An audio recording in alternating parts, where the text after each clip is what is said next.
Still waiting for the consolidated figure of the State Election Commission to give out the entire how many number of people had really voted. The voting percentage is still not out. However, given these circumstances, when we look at the entire, the exit polls that have come out, they very clearly show that there is a majority in most of the corporations of the Mahayuti, and if that indeed is the case, then probably the counting vote should get over pretty soon, and then we'll see celebrations across BJP. But in Mumbai, if the exit polls are really to be counted for, it is a huge jump of BJP. If you remember in 2012, when the BJP was at its nascent stage, it was, as everyone calls it, the younger brother of the Shiv Sena. But immediately in 2017, when the elections were held, it had seen a huge jump from being the younger sibling to actually, being on par, on shoulder to shoulder with the Shiv Sena. And it's certainly, if this, exit polls are true, then certainly it has gained in leaps and bounds in this particular election, especially.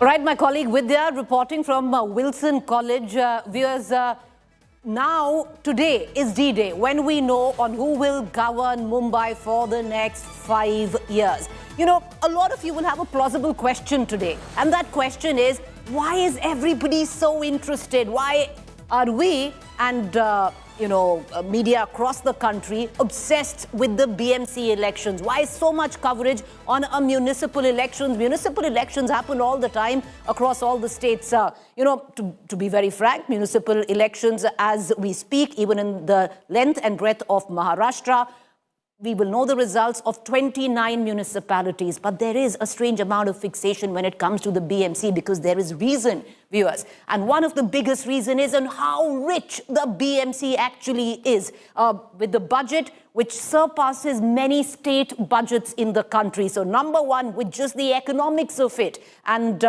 number two, while there is Maharashtra, there is Mumbai. And who governs Mumbai will be decided today for the next 5 years. And in midst of that, this is also a prestige battle. The BJP will want to go all in. It's happening after 8 years. The last time BMC election happened was in 2017.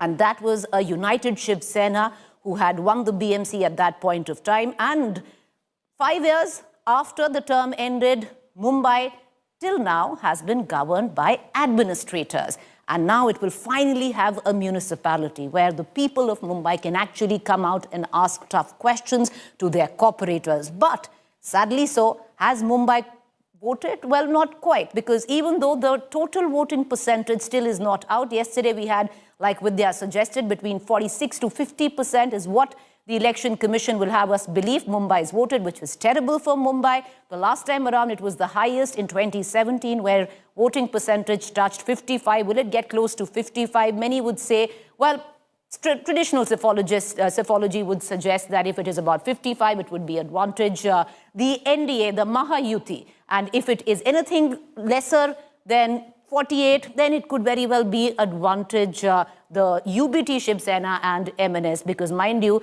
the Aghadi now is divided. The Congress is going it alone, the NCP going it alone. So lots of reasons why it makes it so special where the BMC elections is concerned. I told you 29 municipalities today are going into vote alongside BMC where Maharashtra is concerned. But there is a fair amount of interest on the BMC. Lots of chatter, especially at the back of exit polls yesterday. The exit polls have directionally, all of them. One can contest, some have given more, less, but directionally, all exit polls have put the Mahayuti in the saddle of the mayor where BMC is concerned. And if that actually happens, exit polls have known to have gone wrong in the past, but if exit polls are anything to go by, then we can clearly admit, if at all the numbers hold of the exit polls, that this is a tectonic shift where it comes down to the politics of how Mumbai has been governed. It has been the preserve of the Thackerays, and that would be a huge question mark on where brand Thackeray stands at this point. In midst of all of this, the BJP is in the hunt, viewers. The last time around, in the BMC election, it was 82 and 83. 83 was a united Shiv Sena. So the chessboard looked very, very different. Political chessboard looked very, very different at that point of time. And 83 was the Shiv Sena united, and 82, just one shot, was the BJP. The BJP would be wanting this time to be the single largest party where the BMC is concerned. Once again, if exit polls are to go by, that seems very much possible. The other part, you've had many say it wasn't strategy, it was pure survival. The Thackeray brothers coming in together. Where does brand Thackeray stand? Is it relevant anymore today in the landscape of Mumbai, which has changed dramatically, where population, demography, the basic essence of what many say this is the new Mumbai is concerned? That question will also be answered today, and that question will lie in the 85 direct fights that MNS and the UBT Shiv Sena have with Eknath Shinde. So lots going on. So you understand why this election is so important, and we are going to get you the results fast and quick right here on India Today. I want to just, take a moment to introduce all our guests, our reporters, our editors on ground. Vidya from Wilson College has been with us. A very good morning. Vidya, Omkar Wable from Pune. Omkar, good morning. Mustafa Sheikh from Matoshri. We also have our guests who will be joining us. We're going to go to them in just about 2 minutes, because this is a day which always belongs to the reporter.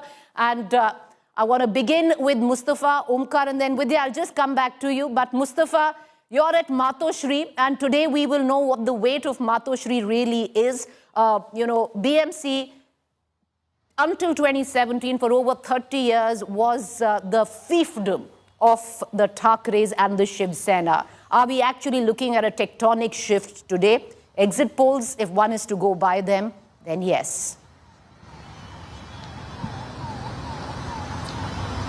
Well, one can say that it's a litmus test for the Thackeray, especially Thackeray brothers. And yes, because they have been in BMC for more than 30 years, there was a lot of incumbency also. And given that there is one set of government in the central, the same in the state, it can be easily said that it will be a three-engine government in Mumbai too. But we'll have to wait and see how the results pan out. And it is to be accepted that there was a lot of margin between the ruling parties and the opposition after the defeat they faced last year in assembly elections. A lot of ground was covered, and the voting percentage, which is approximately building up with Mumbai, it seems that people have taken sheer interest to come out and vote in Mumbai to decide who they want for the next 5 years. After the ballot boxes and the EVM machines are counted, we will exactly know what happens. But it has been a closely contested election on the ground. Back to you.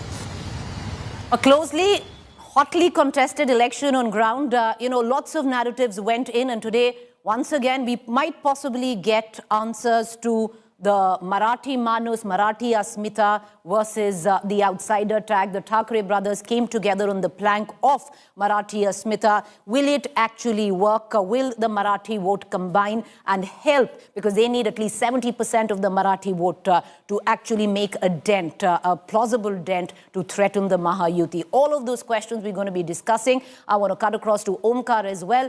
Viewers, lots also going on. There are 29 other municipalities that are going in. Today we will know the results. They voted yesterday. But Omkar, what are you getting in? What's the latest? Very good morning.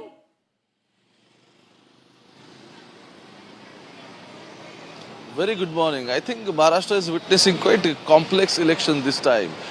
Shocking alliances, completely changed arithmetic, and interestingly new faces. I'll give you an example of Pune, where the Congress and NCP used to fight together, but this time Congress and UBT formed alliances. They are fighting together. Eknath Shinde and BJP are not together. Interestingly, Ajit Pawar is contesting against the BJP to remain his second stage.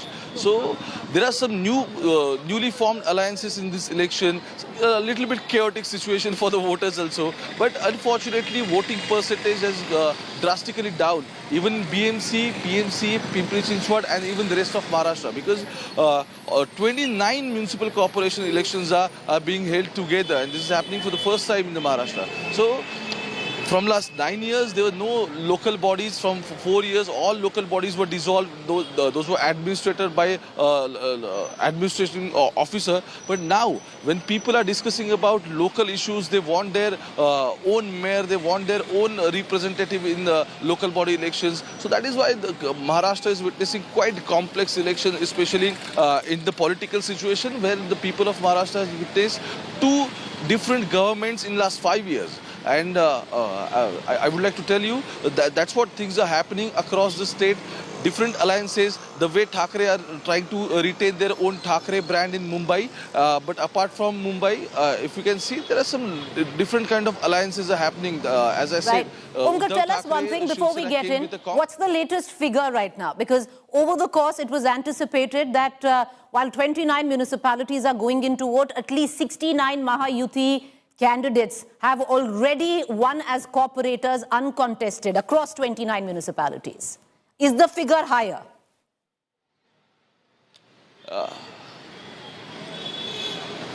Exactly. Look, as per the exit polls, BJP is comfortably ahead. And if that goes right, we can clearly see BJP could emerge as again as the largest party in Maharashtra, even in local body elections. So they'll maintain... they'll try to be an elder brother in the whole government. So even if you go to exit polls and what is happening on the field, it is clearly seen that in the Mumbai, BJP has somehow they managed to get a reverse polarization. Like they tried to maintain their percentage of vote. And second thing is, BJP were actually trying to consolidate the non-Marathi voters. And somehow we can see. As we go through exit polls, BJP has managed to maintain as the largest party in Maharashtra. All right, okay. Well, you know, that will be a first, at least where BMC is concerned, for the BJP to be the largest party, single largest party, winning the maximum number of votes. Thank you, Omkar Wable, for joining us this morning. We're going to keep a keen eye. There's a lot of anticipation. And a lot of it stems from the fact that these are elections that are taking place 8 years on. The last time municipalities across Maharashtra went to vote, and we're focusing on the BMC primarily, was in 2017, 8 years ago. But the political landscape, the political chessboard of Mumbai looked very, very different. Mumbai has changed a lot of water has flown through the Mithi River since then. Political dynamics have completely shifted. Alliances have been broken, they've been formed, they've been reformed. New alliances coming in together as well, where the BMC polls are concerned. If exit polls are to go by, then what we're looking at is the image, the picture of a new Mumbai has already emerged. A lot of political analysts had stressed on the sheer fact that the dynamics have changed, demography have changed, people, aspirations have changed. And, you know, the old hand of the Thackerays, of Marathi Asmita, Marathi Manos, regionalism isn't quite cutting the same kind of ice. Exit polls, if one just goes by the sheer numbers, and once again we'll say exit polls have known to go wrong in the past, but if you're just looking at those numbers, then, well, all of that holds true. I want to cut across to our guests this morning as we count down. Once again, let me tell you, viewers, so 114 is the halfway mark, 227 is the number of wards up to be won today. We're going to continue getting our viewers more. What we're also giving you, what you can see, is what Access My India exit poll numbers seem to suggest, and they suggest a clean sweep where it comes down to the Mahayuti. All right, Amitabh Tiwari, political strategist and commentator, founder, Vote Vibe, a very good morning. Dhaval S. Kulkarni, senior editor, India Today magazine. Dhaval, good morning. Manish Dhabade, who is in the studio with us, political analyst. Good morning, sir. Dr. Pooja Tripathi, national spokesperson, Congress. Advocate Sushil Vyas, spokesperson, Shinde Sena. Vikas Pasalkar, spokesperson, NCP. All of you, thank you for taking the time out and joining us this morning. Amitabh Tiwari, you know, your own organization seems to have predicted similar numbers.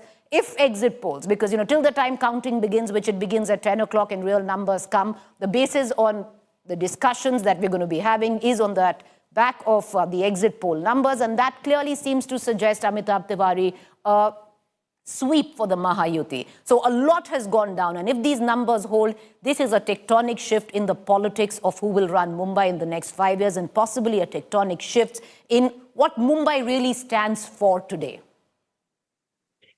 Yes, so essentially, if you look at the numbers, it's largely an extrapolation of what happened in Vidhan Sabha in the Mumbai zone. So in the Mumbai zone, the BJP and the Shiv Sena, Eknath Shinde won 21 seats, the Shiv Sena UBT 10 and the Congress 3. Each Vidhan Sabha has 6.3 wards. So if you just extrapolate 21 wards into 21 seats into wards for BJP Shiv Sena, it should be 133.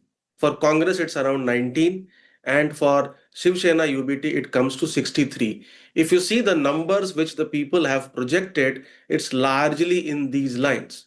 So nothing major has shifted from Mumbai Vidhan Sabha elections to now, except for the alliances that the two brothers came together. However, when Shiv Sena UBT made the decision to tie up with Raj Thackeray, it gained or it added a 7% vote share, which Raj Thackeray or MNS enjoyed in the Mumbai zone, but it also left or lost the 12%, 13% vote share which the Congress party has in the Mumbai zone. So when the alliance was made, it was largely predicated on the fact that the Muslim and the Marathi vote would consolidate in favor of Right. Shiv Sena UBT to the extent of 60-70%, because without that, this alliance would not have made any significant process. And it appears that even amongst the Marathi Manos, Right. the Shiv Sena UBT is getting just about 50%, whereas there is severe consolidation of 60 to 70% amongst the Right. non-Marathi community. And Amitabh ji, a number of factors there. Factor number one, that at least if you're just going by exit poll, data viewers, factor number one is that there has been a fierce counter-polarization, especially after those two rallies that the Thackeray brothers did, one in Thane, the other one in Shivaji Park. A counter-polarization where the anti-Marathi vote is concerned, even where the Marathi vote is concerned. The Thackeray cousins, which came together on the plank of Marathi Asmita, have not been able to galvanize the Marathi vote. And there is a split there. Possibly, the nationalist Marathi or the Hindutva Marathi sentiment won over the regional Marathi sentiment, which was what at least the Thackeray brothers were catering to. The Congress, at least by what the exit poll figures seem to suggest, have a 13%, what Access My India figures are projecting, a 13% vote share is sizable there, and the Congress has been able to hold on to at least a bit of its core vote bank, and possibly the Muslims, which one would have thought had voted with, would have gone to or could have gone to Shiv Sena, Uddhav Thackeray and Raj Thackeray, and so much was spoken of that Mamu factor. That hasn't quite happened. Lots of indications there. The triple engine coming in, the aspirational new Mumbaikar who wants everything other than just harp on the regional identity of being Marathi. Demography has changed, lots has gone down. I want to bring in Manish Dhabade, political analyst, in the studio with me. Manish, how are you looking at things? Of course, exit polls seem to suggest it's Mahayuti in the saddle where the mayor is concerned. But, if I can just, put it in terms of points on the big factors today. Number one, it would be the BJP that would be looking at wanting to be the single largest party, which hasn't never happened. I would reckon even it's just when the Shiv Sena, United Shiv Sena was at its peak, it was only once that it crossed 100, and that benchmark of crossing 100 wards would be big if the BJP manages to do so, number one. Number two, the Thackeray legacy, how relevant is it today? A matter of survival where it comes down to the Thackerays, and I would think that could rest very much on the 85 direct contest between the MNS, Shiv Sena, UBT going up against Eknath Shinde. Absolutely. I think this is really a grand finale of sorts in who rules Mumbai, because there are multiple layers. So, you start with the national level where BJP is really leading the limelight. Then at the state level, you have the Devendra Fadnavis government. And I think there was one tier that seemed to be unshackled and unbottled. And I think what the exit polls directly suggest, the direction is that, Lotus is going to bloom inside BMC, Brihan Mumbai Municipal Corporation. The other thing, I think, which really, created sort of fizz in these elections was the coming together of the two brothers. And there are real issues looking at the exit polls that did that really matter? Was it too little? Was it too late? I think, the sheer, despite being a battle of survival, I think the Thackeray brothers chose to only highlight or only pick up points which were not relevant to what the Mumbaikars wanted. And that's what exactly you talked about, the aspirational Mumbaikar. How do they see, I mean, do they want to look at only a specific identity, or they want to go beyond that? And I think BJP seemed to be offering beyond identities. Obviously, Hindutva is there, Marathi Manus is there, but also development. I think that Vikas Purush of Maharashtra, I think Devendra Fadnavis. All right. Okay, viewers. So lots coming in, lots of chatter where Mumbai is concerned. We're going to continue to go across to our reporters, getting them the latest. But all eyes on the BMC elections. And we gave you factors on why it is so very, very important, viewers, right in the beginning. So that's why a fair amount of fixation on a municipal election there. But, you know, to take it further, I want to just cut across and get you on what we are looking at. Let a BST bus come in, and that's a new BST bus. It doesn't quite look. Let's get the bus rolling, viewers, where doesn't quite look like what usual BST buses are, but maybe this is the picture of the new Mumbai. So 227 wards are up for grabs today, and by the end of the afternoon, I would reckon, by about, because counting will begin at 10, so at about 12 or 1, we will have an idea on who will rule Mumbai for the next 5 years. Halfway mark, 114 wards, and there it goes. So that is what it looks like, and of course, the people in the fray, all of that, we're going to continue to get you where the contenders stand. Of course, Congress, NCP right now are fringe players. We should have rolled the bus with the Mahayuti numbers first. I think the PCR also needs to wake up a little this morning.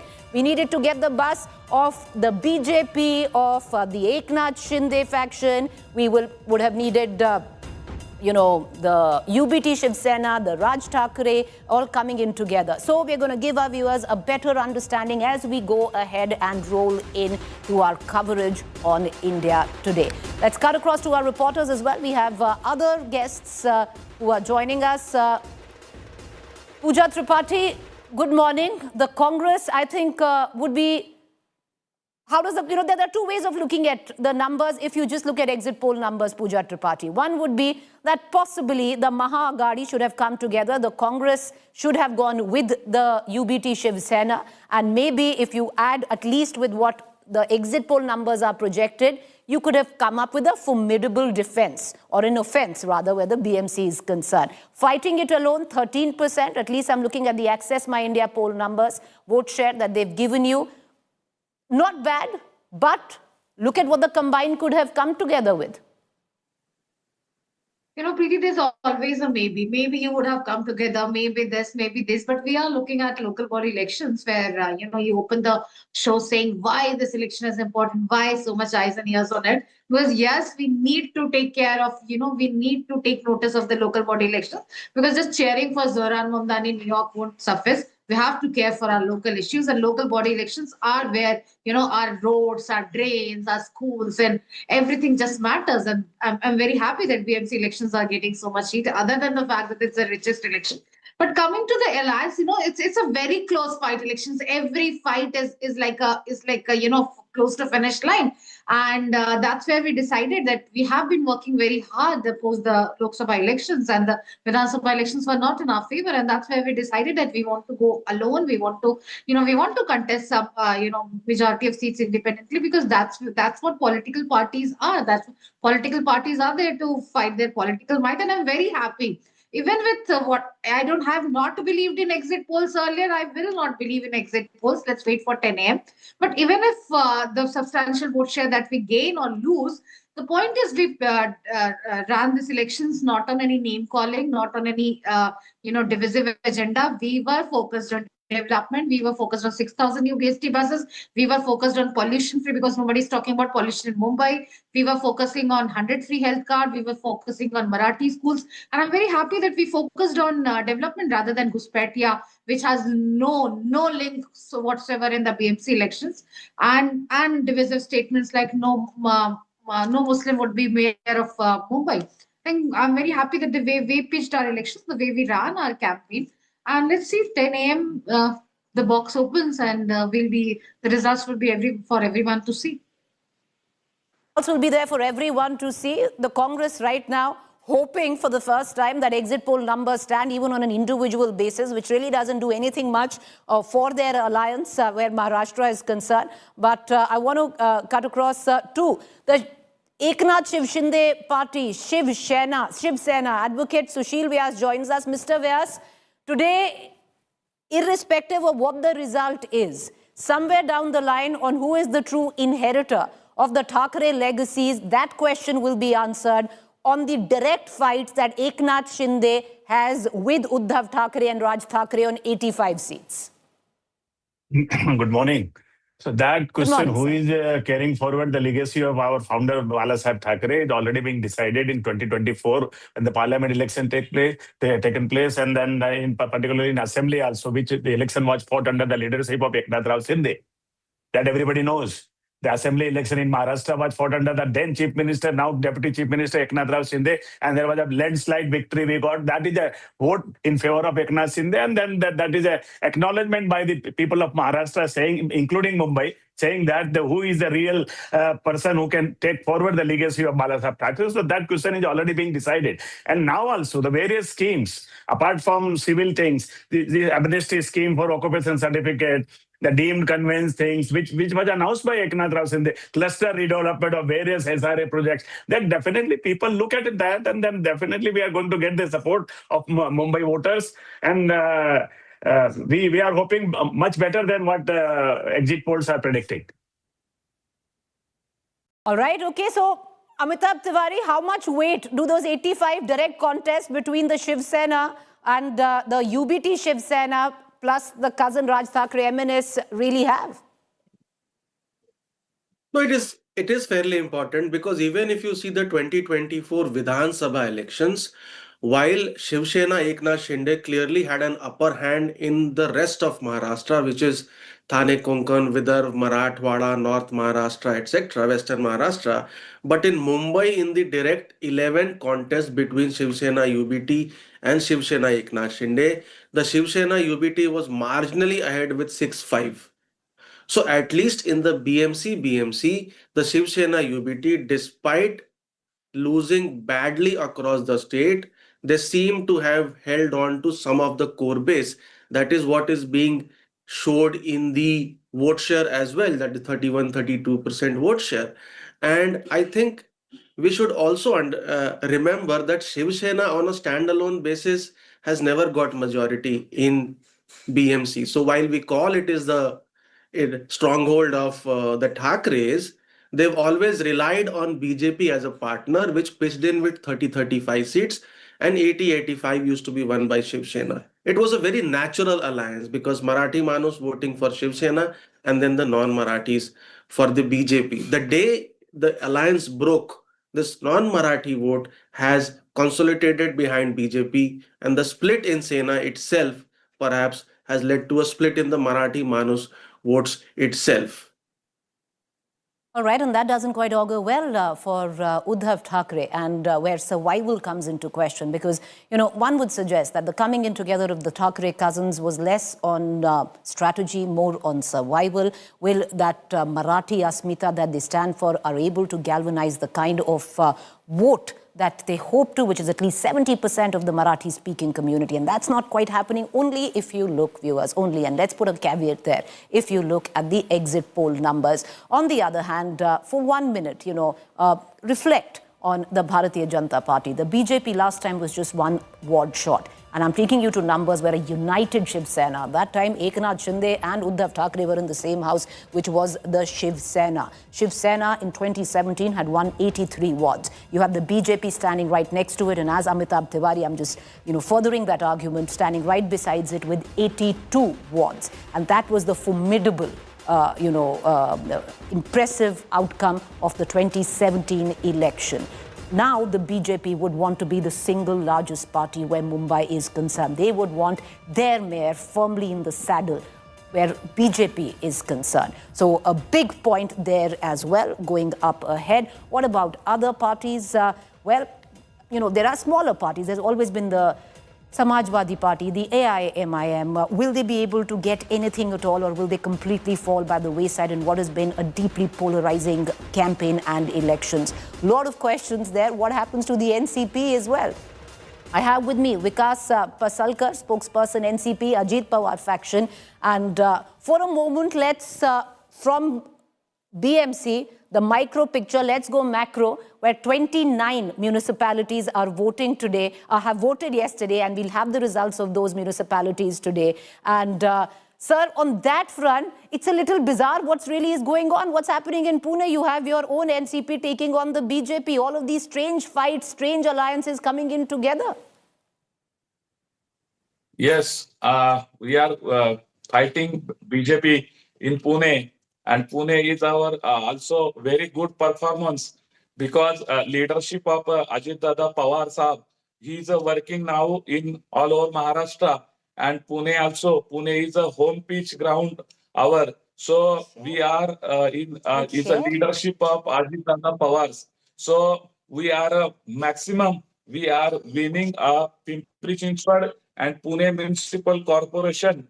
So we are also working in Mahayuti.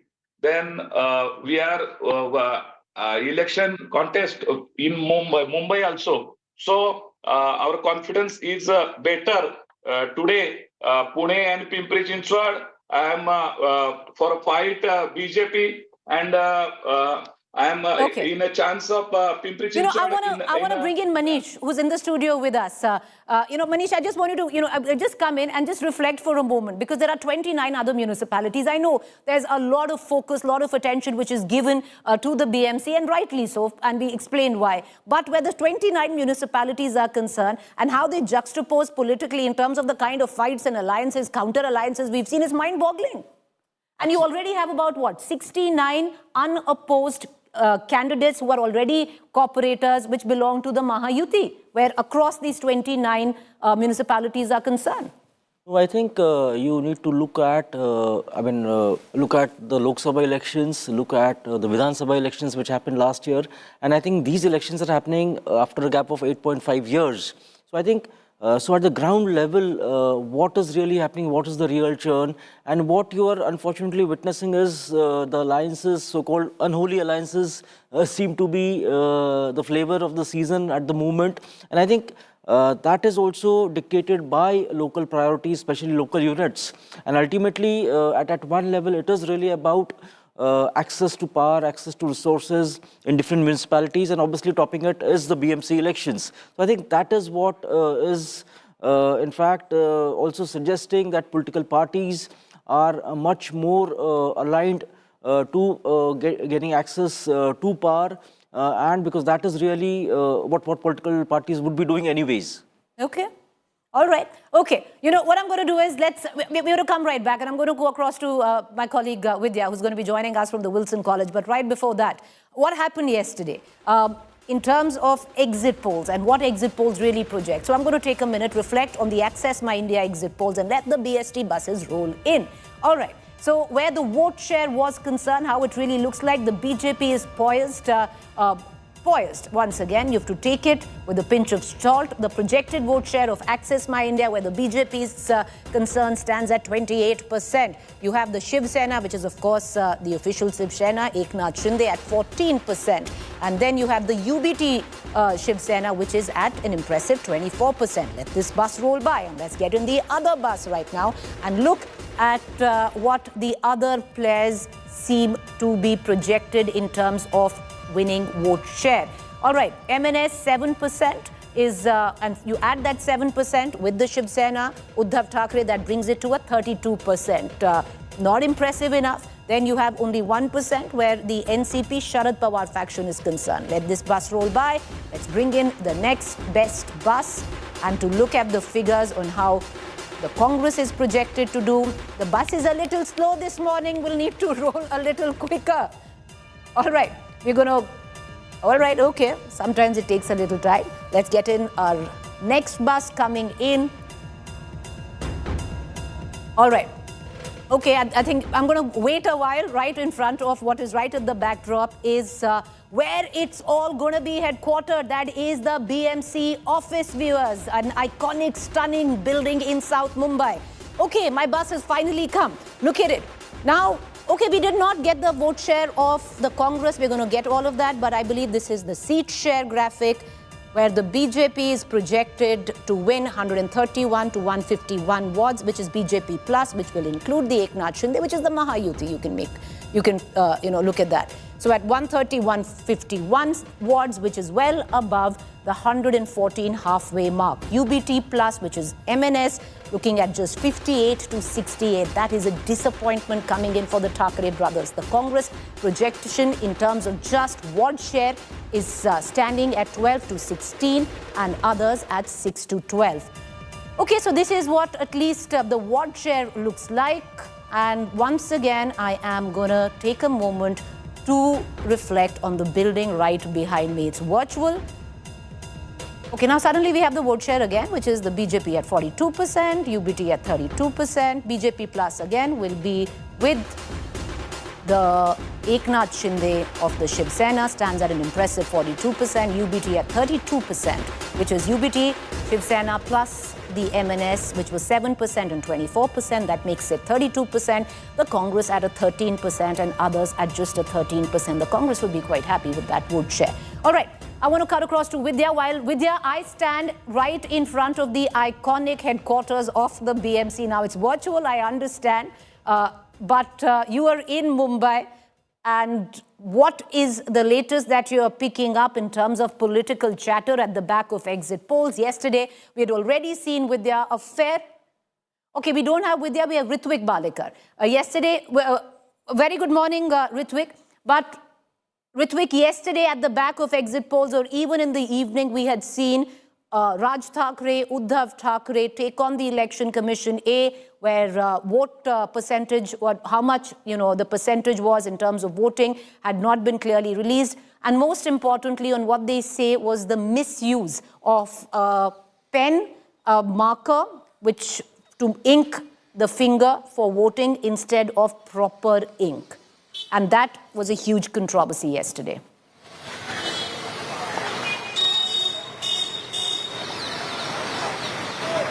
Ritwik, the question's for you. Can you hear me?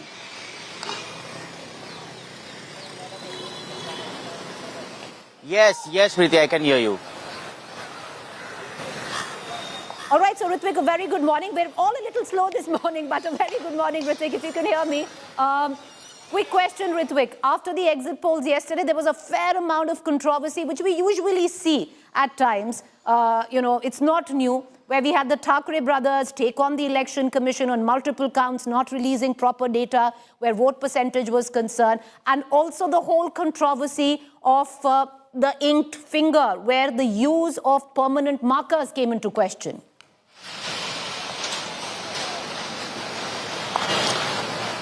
Very good morning, Preeti, and good morning to all the guests.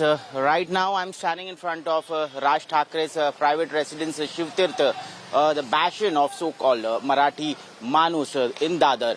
And here, I can tell you that the elections were marked by a lot of controversies. Till the last hour of voting, we could see controversy around pen markers and ink being wiped off. Then there were some issues with the EVM machines and the voter list. But despite all the narratives and all the complaints raised by the oppositions, we can still see that how ruling alliance BJP and Shinde Sena is clearly sweeping the BMC polls. 130 or 130 to 150 is what are the predictions by the several pollsters. By the same time, we could also see that both the Thackeray brothers, who were expected somewhere around 40 to 45, are also gaining some of the seats, especially from the Marathi-dominated areas like Dadar, Lalbagh, Parer, Shivdi, be it in eastern suburbs of Mulund, be it in Bhandup, Vikroli, or western suburbs, we can call it Jogeshwari, Goregaon, or Ville Parle. So these are the seats which Thackeray brothers have managed to, have their impact after 2 or 3 major rallies they've taken, and they are gaining. They are touching somewhere around 70 seats.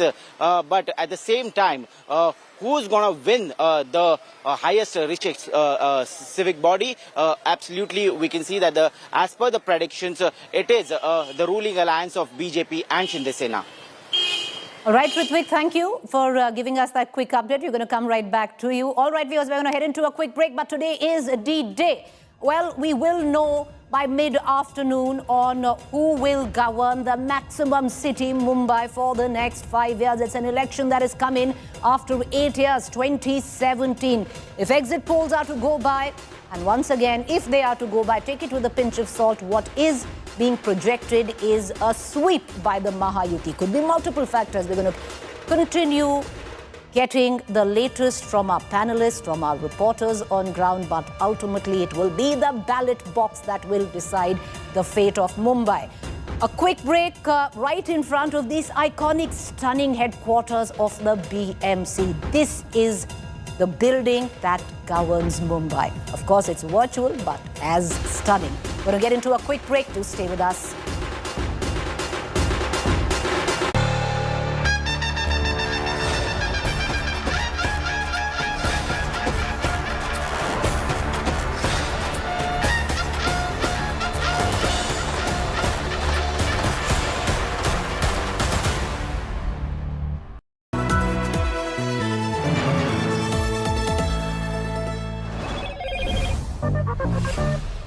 Slim like a whisper, sharp in the hand, never unplanned.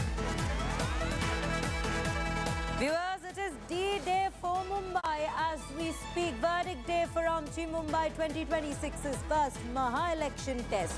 Counting, in fact, begins at 10 a.m. But for now, this is what we are looking at. It is D-Day for Mumbai. It is a 74,000 crore rupee richest civic body of India that we are speaking of. And Mumbai has decided their fate. Which way do they want to swing? Well, the exit polls really have to say that it is a saffron surge. It's a saffron sweep that we'll be seeing in Mumbai. But will that indeed be the reality? That's something we'll get to understand only a few hours from now. But yes, for now, whether the Thackeray sentiment has also played a role, that also remains to be a very big question at this given point of time. Our reporters are out there on the ground in Mumbai, tracking every update from there. Vidya joining me on the broadcast at this given point of time. Vidya, it is 8 o'clock, 2 hours from now we will be seeing counting beginning. What are you learning on your part? Just bring us a pulse of the ground. Well, right now I'm at this counting center at Wilson College, where you can see preparations that are still underway for the last minute preparations that are going on for setting up of this entire center. But of course, similar such centers are there across state of Maharashtra wherein counting will be happening.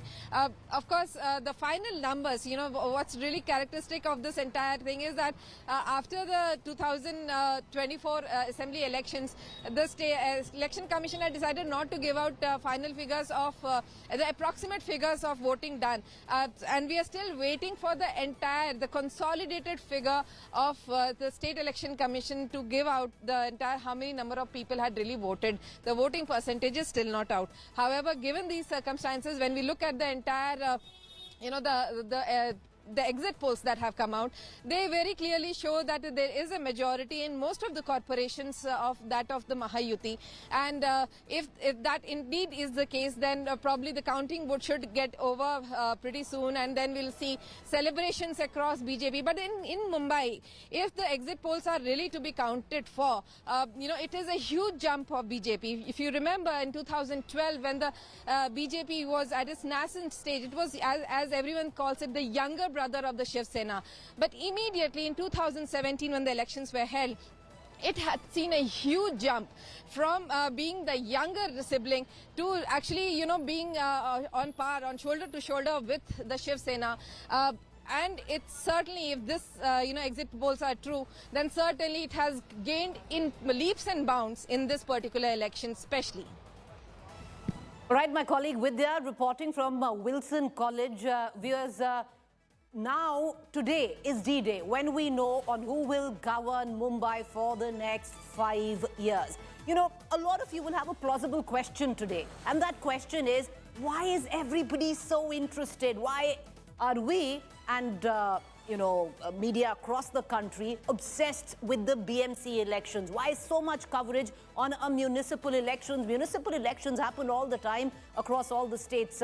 To be very frank, municipal elections as we speak, even in the length and breadth of Maharashtra, we will know the results of 29 municipalities. But there is a strange amount of fixation when it comes to the BMC, because there is reason, viewers. And one of the biggest reasons is on how rich the BMC actually is, with the budget which surpasses many state budgets in the country. So number one, with just the economics of it. And number two, while there is Maharashtra, there is Mumbai. And who governs Mumbai will be decided today for the next 5 years. And in midst of that, this is also a prestige battle. The BJP will want to go all in. It's happening after 8 years. The last time BMC election happened was in 2017. And that was a united Shiv Sena who had won the BMC at that point of time. And 5 years after the term ended, Mumbai till now has been governed by administrators. And now it will finally have a municipality where the people of Mumbai can actually come out and ask tough questions to their corporators. But sadly so, has Mumbai voted? Well, not quite, because even though the total voting percentage still is not out, yesterday we had, like Vidya suggested, between 46 to 50% is what the Election Commission will have us believe Mumbai's voted, which was terrible for Mumbai.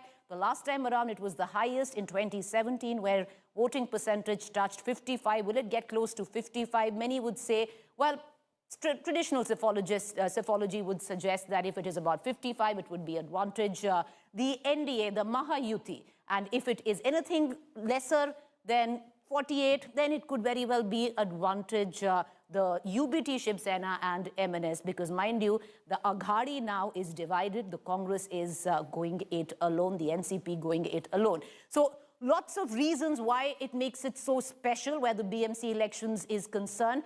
I told you 29 municipalities today are going into vote alongside BMC where Maharashtra is concerned. But there is a fair amount of interest on the BMC. Lots of chatter, especially at the back of exit polls yesterday. The exit polls have directionally, all of them. One can contest, some have given more, less, but directionally, all exit polls have put the Mahayuti in the saddle of the mayor where BMC is concerned. And if that actually happens, exit polls have known to have gone wrong in the past, but if exit polls are anything to go by, then we can clearly admit, if at all the numbers hold of the exit polls, that this is a tectonic shift where it comes down to the politics of how Mumbai has been governed. It has been the preserve of the Thackerays, and that would be a huge question mark on where brand Thackeray stands at this point.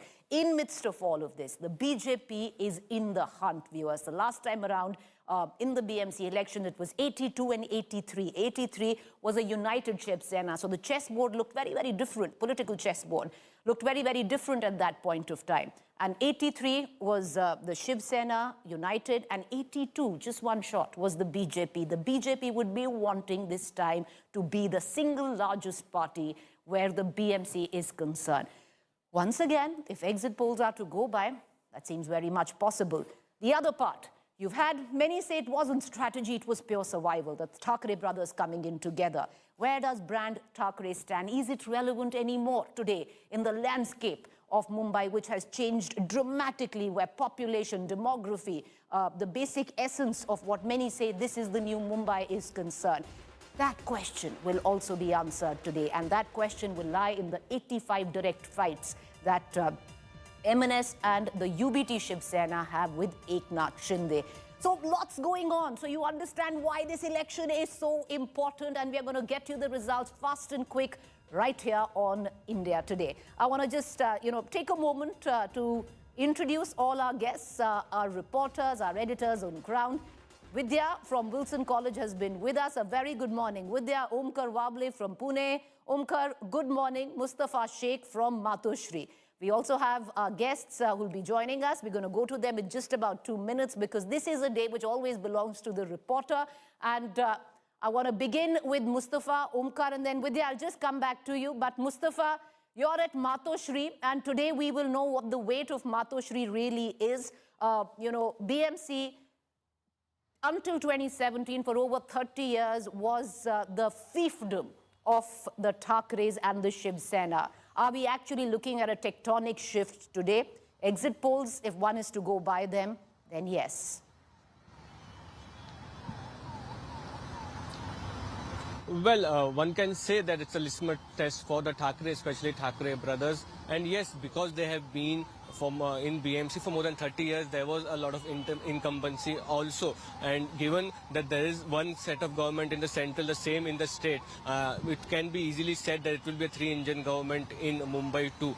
But we'll have to wait and see how the results pan out. And it is to be accepted that there was a lot of margin between the ruling parties and the opposition after the defeat they faced last year in assembly elections. A lot of ground was covered, and the voting percentage, which is approximately building up with Mumbai, it seems that people have taken sheer interest to come out and vote in Mumbai to decide who they want for the next 5 years. After the ballot boxes and the EVM machines are counted, we will exactly know what happens. But it has been a closely contested election on the ground. Back to you. A hotly contested election on ground. Lots of narratives went in, and today, once again, we might possibly get answers to the Marathi Manus, Marathi Asmita versus the outsider tag. The Thackeray brothers came together on the plank of Marathi Asmita. Will it actually work? Will the Marathi vote combine and help? Because they need at least 70% of the Marathi vote to actually make a dent, a plausible dent to threaten the Mahayuti. All of those questions we're going to be discussing. I want to cut across to Omkar as well. Viewers, lots also going on. There are 29 other municipalities that are going in. Today we will know the results. They voted yesterday. But Omkar, what are you getting in? What's the latest? Very good morning.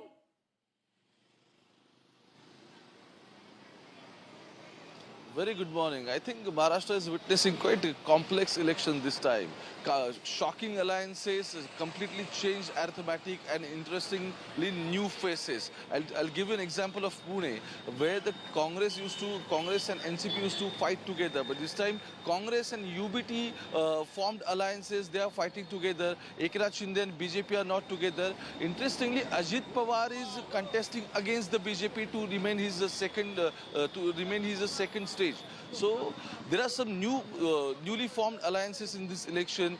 A little bit chaotic situation for the voters also. But unfortunately, voting percentage has drastically down. Even BMC, PMC, Pimpri-Chinchwad, and even the rest of Maharashtra, because 29 municipal corporation elections are being held together, and this is happening for the first time in the Maharashtra. So from last 9 years, there were no local bodies. From 4 years, all local bodies were dissolved. Those were administered by administration officer. But now, when people are discussing about local issues, they want their own mayor, they want their own representative in the local body elections. So that is why Maharashtra is witnessing quite complex election, especially in the political situation where the people of Maharashtra has witnessed two different governments in last 5 years. And I would like to tell you that that's what things are happening across the state. Different alliances, the way Thackeray are trying to retain their own Thackeray brand in Mumbai. But apart from Mumbai, if you can see, there are some different kind of alliances are happening. As I said, Omkar, tell us one thing before we get in. What's the latest figure right now? Because over the course, it was anticipated that while 29 municipalities are going into vote, at least 69 Mahayuti candidates have already won as corporators uncontested across 29 municipalities. Is the figure higher?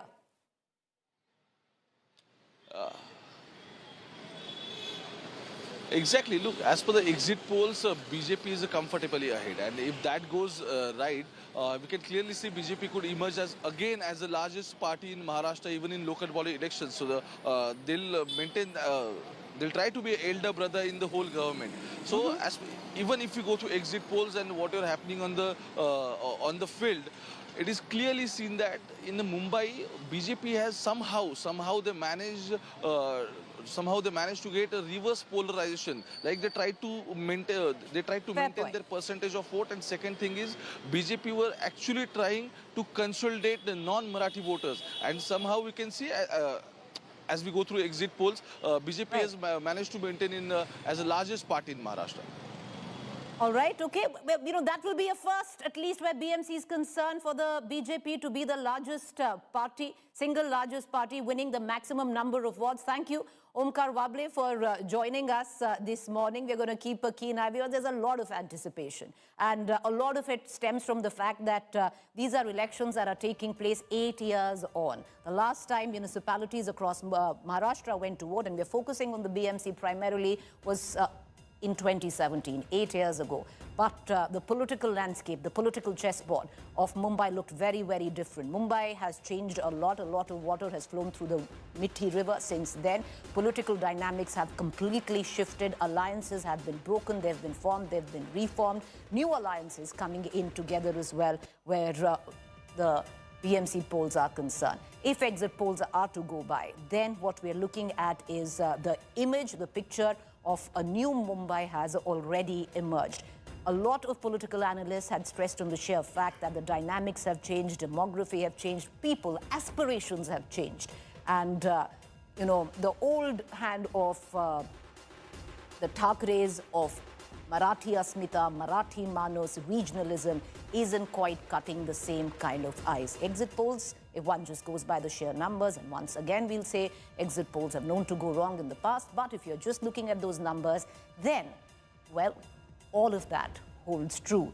I want to cut across to our guests this morning as we count down. Once again, let me tell you, viewers, so 114 is the halfway mark, 227 is the number of wards up to be won today. We're going to continue getting our viewers more. What we're also giving you, what you can see, is what Access My India exit poll numbers seem to suggest, and they suggest a clean sweep where it comes down to the Mahayuti. All right, Amitabh Tiwari, political strategist and commentator, founder, Vote Vibe, a very good morning. Dhaval S. Kulkarni, senior editor, India Today magazine. Dhaval, good morning. Manish Dhabade, who is in the studio with us, political analyst. Good morning, sir. Dr. Pooja Tripathi, national spokesperson, Congress. Advocate Sushil Vyas, spokesperson, Shinde Sena. Vikas Pasalkar, spokesperson, NCP. All of you, thank you for taking the time out and joining us this morning. Amitabh Tiwari, you know, your own organization seems to have predicted similar numbers. If exit polls, because, you know, till the time counting begins, which it begins at 10 o'clock and real numbers come, the basis on the discussions that we're going to be having is on that back of the exit poll numbers. And that clearly seems to suggest, Amitabh Tiwari, sweep for the Mahayuti. So a lot has gone down. And if these numbers hold, this is a tectonic shift in the politics of who will run Mumbai in the next 5 years, and possibly a tectonic shift in what Mumbai really stands for today. Yes, so essentially, if you look at the numbers, it's largely an extrapolation of what happened in Vidhan Sabha in the Mumbai zone. So in the Mumbai zone, the BJP and the Shiv Sena, Eknath Shinde won 21 seats, the Shiv Sena UBT 10 and the Congress 3. Each Vidhan Sabha has 6.3 wards. So if you just extrapolate 21 wards into 21 seats into wards for BJP Shiv Sena, it should be 133. For Congress, it's around 19, and for Shiv Sena UBT, it comes to 63. If you see the numbers which the people have projected, it's largely in these lines. So nothing major has shifted from Mumbai Vidhan Sabha elections to now, except for the alliances that the two brothers came together. However, when Shiv Sena UBT made the decision to tie up with Raj Thackeray, it gained or it added a 7% vote share, which Raj Thackeray or MNS enjoyed in the Mumbai zone, but it also left or lost the 12%, 13% vote share which the Congress party has in the Mumbai zone. So when the alliance was made, it was largely predicated on the fact that the Muslim and the Marathi vote would consolidate in favor of Shiv Sena UBT to the extent of 60-70%, because without that, this alliance would not have made any significant process. And it appears that even amongst the Marathi Manos, the Shiv Sena UBT is getting just about 50%, whereas there is severe consolidation of 60 to 70% amongst the non-Marathi community. And Amitabh ji, a number of factors there. Factor number one, that at least if you're just going by exit poll data, viewers, factor number one is that there has been a fierce counter-polarization, especially after those two rallies that the Thackeray brothers did, one in Thane, the other one in Shivaji Park. A counter-polarization where the anti-Marathi vote is concerned, even where the Marathi vote is concerned. The Thackeray cousins, which came together on the plank of Marathi Asmita, have not been able to galvanize the Marathi vote. And there is a split there. Possibly, the nationalist Marathi or the Hindutva Marathi sentiment won over the regional Marathi sentiment, which was what at least the Thackeray brothers were catering to. The Congress, at least by what the exit poll figures seem to suggest, have a 13%, what Access My India figures are projecting, a 13% vote share is sizable there, and the Congress has been able to hold on to at least a bit of its core vote bank, and possibly the Muslims, which one would have thought had voted with, would have gone to or could have gone to Shiv Sena, Uddhav Thackeray and Raj Thackeray, and so much was spoken of that Mamu factor. That hasn't quite happened. Lots of indications there. The triple engine coming in, the aspirational new Mumbaikar who wants everything other than just harp on the regional identity of being Marathi. Demography has changed, lots has gone down. I want to bring in Manish Dhabade, political analyst, in the studio with me. Manish, how are you looking at things? Of course, exit polls seem to suggest it's Mahayuti in the saddle where the mayor is concerned. But, if I can just, put it in terms of points on the big factors today. Number one, it would be the BJP that would be looking at wanting to be the single largest party, which hasn't never happened. I would reckon even it's just when the Shiv Sena, United Shiv Sena was at its peak, it was only once that it crossed 100, and that benchmark of crossing 100 wards would be big if the BJP manages to do so, number one. Number two, the Thackeray legacy, how relevant is it today? A matter of survival where it comes down to the Thackerays, and I would think that could rest very much on the 85 direct contest between the MNS, Shiv Sena, UBT going up against Eknath Shinde. Absolutely. I think this is really a grand finale of sorts in who rules Mumbai, because there are multiple layers. So, you start with the national level where BJP is really leading the limelight. Then at the state level, you have the Devendra Fadnavis government. And I think there was one tier that seemed to be unshackled and unbottled. And I think what the exit polls directly suggest the direction is that, I mean, Lotus is going to bloom inside BMC, Brihan Mumbai Municipal Corporation. The other thing I think which really, I mean, created sort of fizz in these elections was the coming together of the two brothers. And there are real issues looking at the exit polls that did that really matter? In an hour when the ballot boxes will be opened for Mumbai. 227 wards are up for grabs. 114 is the halfway mark. In just an hour, 10 a.m. sharp, we will begin, or the counting for Mumbai will begin. Exit poll predicts a BJP plus Eknath Shinde, a Mahayuti sweep. Exit poll data says Thackeray stare at a complete rout. Now, all of this is just exit poll data. BMC polls predict massive national footprint where a municipal corporation election is concerned.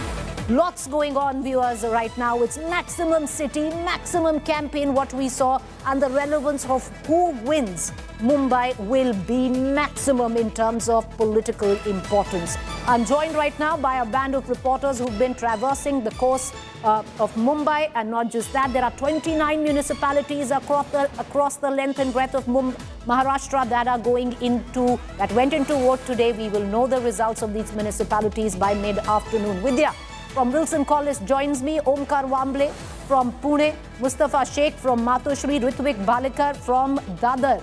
Vidya, coming to you first, so much has been said about the voter turnout, which we still don't quite know, Vidya.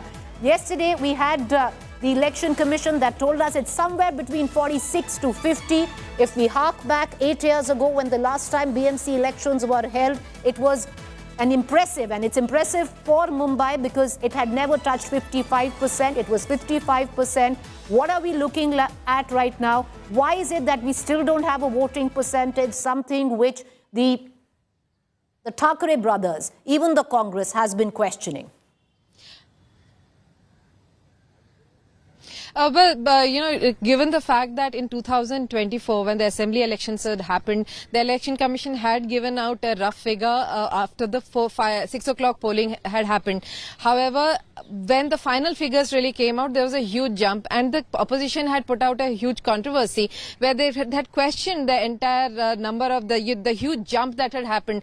Because remember, polling, the way it works is that as many number of people are inside the polling booth until the end time, they are allowed to vote. So with regards to that, the opposition had claimed that there is some goof up that has happened. There has been post-poll voting that has been done, and that is the reason why the CCTV cameras and details of the voting are not being given by the election officers. Now, putting that into question, the Election Commission had decided this time around to not go ahead and give the details. Now, I'm joined by Sena NC. You have seen the exit polls. What do you think? Is it right, or will there be a further increase? I would say ये तो trailer था, picture अभी बाकी है. At 12 o'clock you will realize that even the exit poll falls short. This is a historic mandate because people are fed up of excuses. For 25 years, if you don't have a pothole-free Mumbai, or you don't have one sewage treatment plant where, effluents are just chucked into the sea, despite having a 74,000 crore budget, isn't it an apology of a situation? So I think people have voted clearly for development for Mahayuti. My own leader, Eknath Shinde, has worked tirelessly on ground, and he has proven that those who stay at home will probably get a mandate of work from home, and those who work on ground will get the mandate to continue to make sure Mumbai is a Viksit Mumbai and Maharashtra too. Before the 4-year term that we have seen of the administrators, it was the Shiv Sena and the BJP which had been in power. The Shiv Sena, the undivided Shiv Sena at that time, had 84 seats, and while BJP had 82. So if you look at the the entire consolidated figure, it was you in the power. So why is it that these things didn't happen then? Let me please highlight what happened when the Ubata Sena was in power for those 25 years. You had the Khichdi scam, you had the Mithi River desilting scam, you had a scam where 26 contractors were sent to jail with the administration because of the gross corruption. Why is it that we've never had a Khadde Mukt Mumbai? There is not even, when our leader Eknath Shinde took on this phase 1 and phase 2, 400 kilometers have been completed with utility ducts and utility tunnels. Now, don't you require certain kind of political will for this. And my question and my humble submission to the Mumbaikar is that we are looking for a public-private partnership. Our leader Eknathji Shinde does a deep clean drive on ground, as when he was chief minister, even he used to go with a pipe and clean up. So my appeal to Mumbaikars is, let's work collectively, collaborate, and understand that it is a Herculean task, this city of ours, with 1224 kilometers of roads that need to be concretized, 7 STP plants which need to be in combating pollution, where we have these 5,000 electric buses that reduce carbon emission, 435 kilometers of the metro network, and we all know whose political ego cost the Mumbaikar 12,000 crores as a cost escalation only because they wanted to stall it for reasons best known to them. And if you look at it, the exit polls, you have a clear majority, is what the exit polls are saying, the BJP and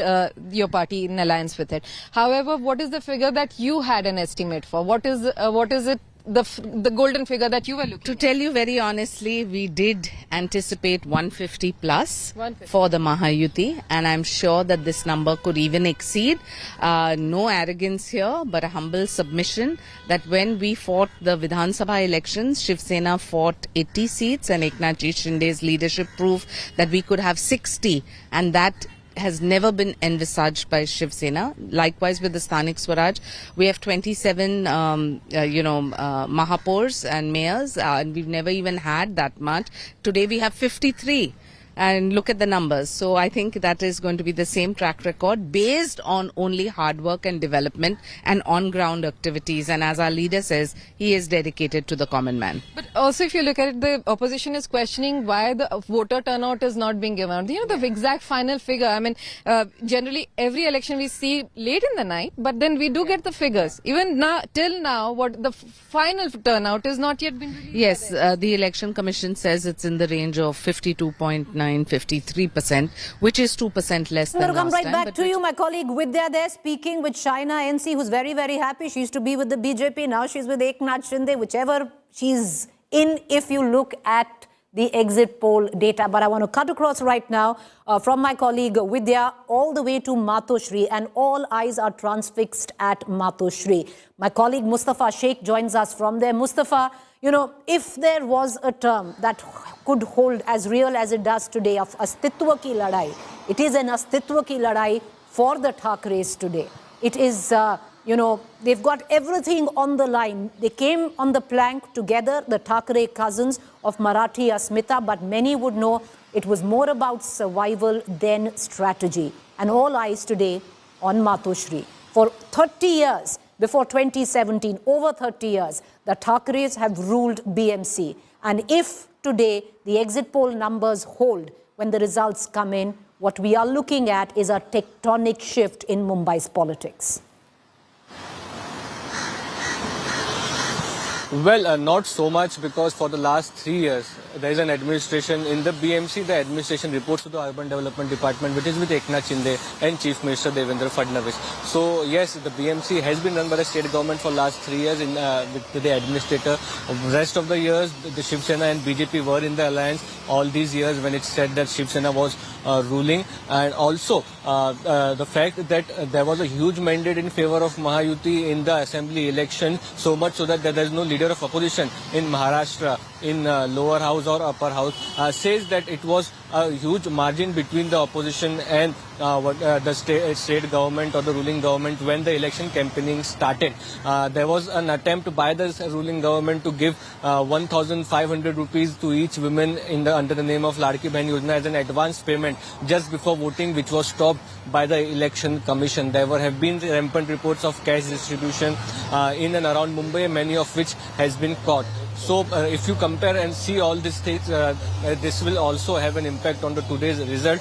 But yes, the campaign which people thought that will not resonate of the Marathi Manus, on ground it seemed to be resonating at least with the Marathi people. But how much of it comes out in the results is something we'll have to wait and see. Okay. The voting percentage so, is Mustafa, also not painting a very you're great an picture. outlier It is 2% less than what it was in Mustafa, 2017. So it seems that you're an outlier to at least what the exit poll results are seeming to project. You think that the Thackeray's would be able to consolidate the Marathi vote way more than what is being projected right now. Is that what you're saying?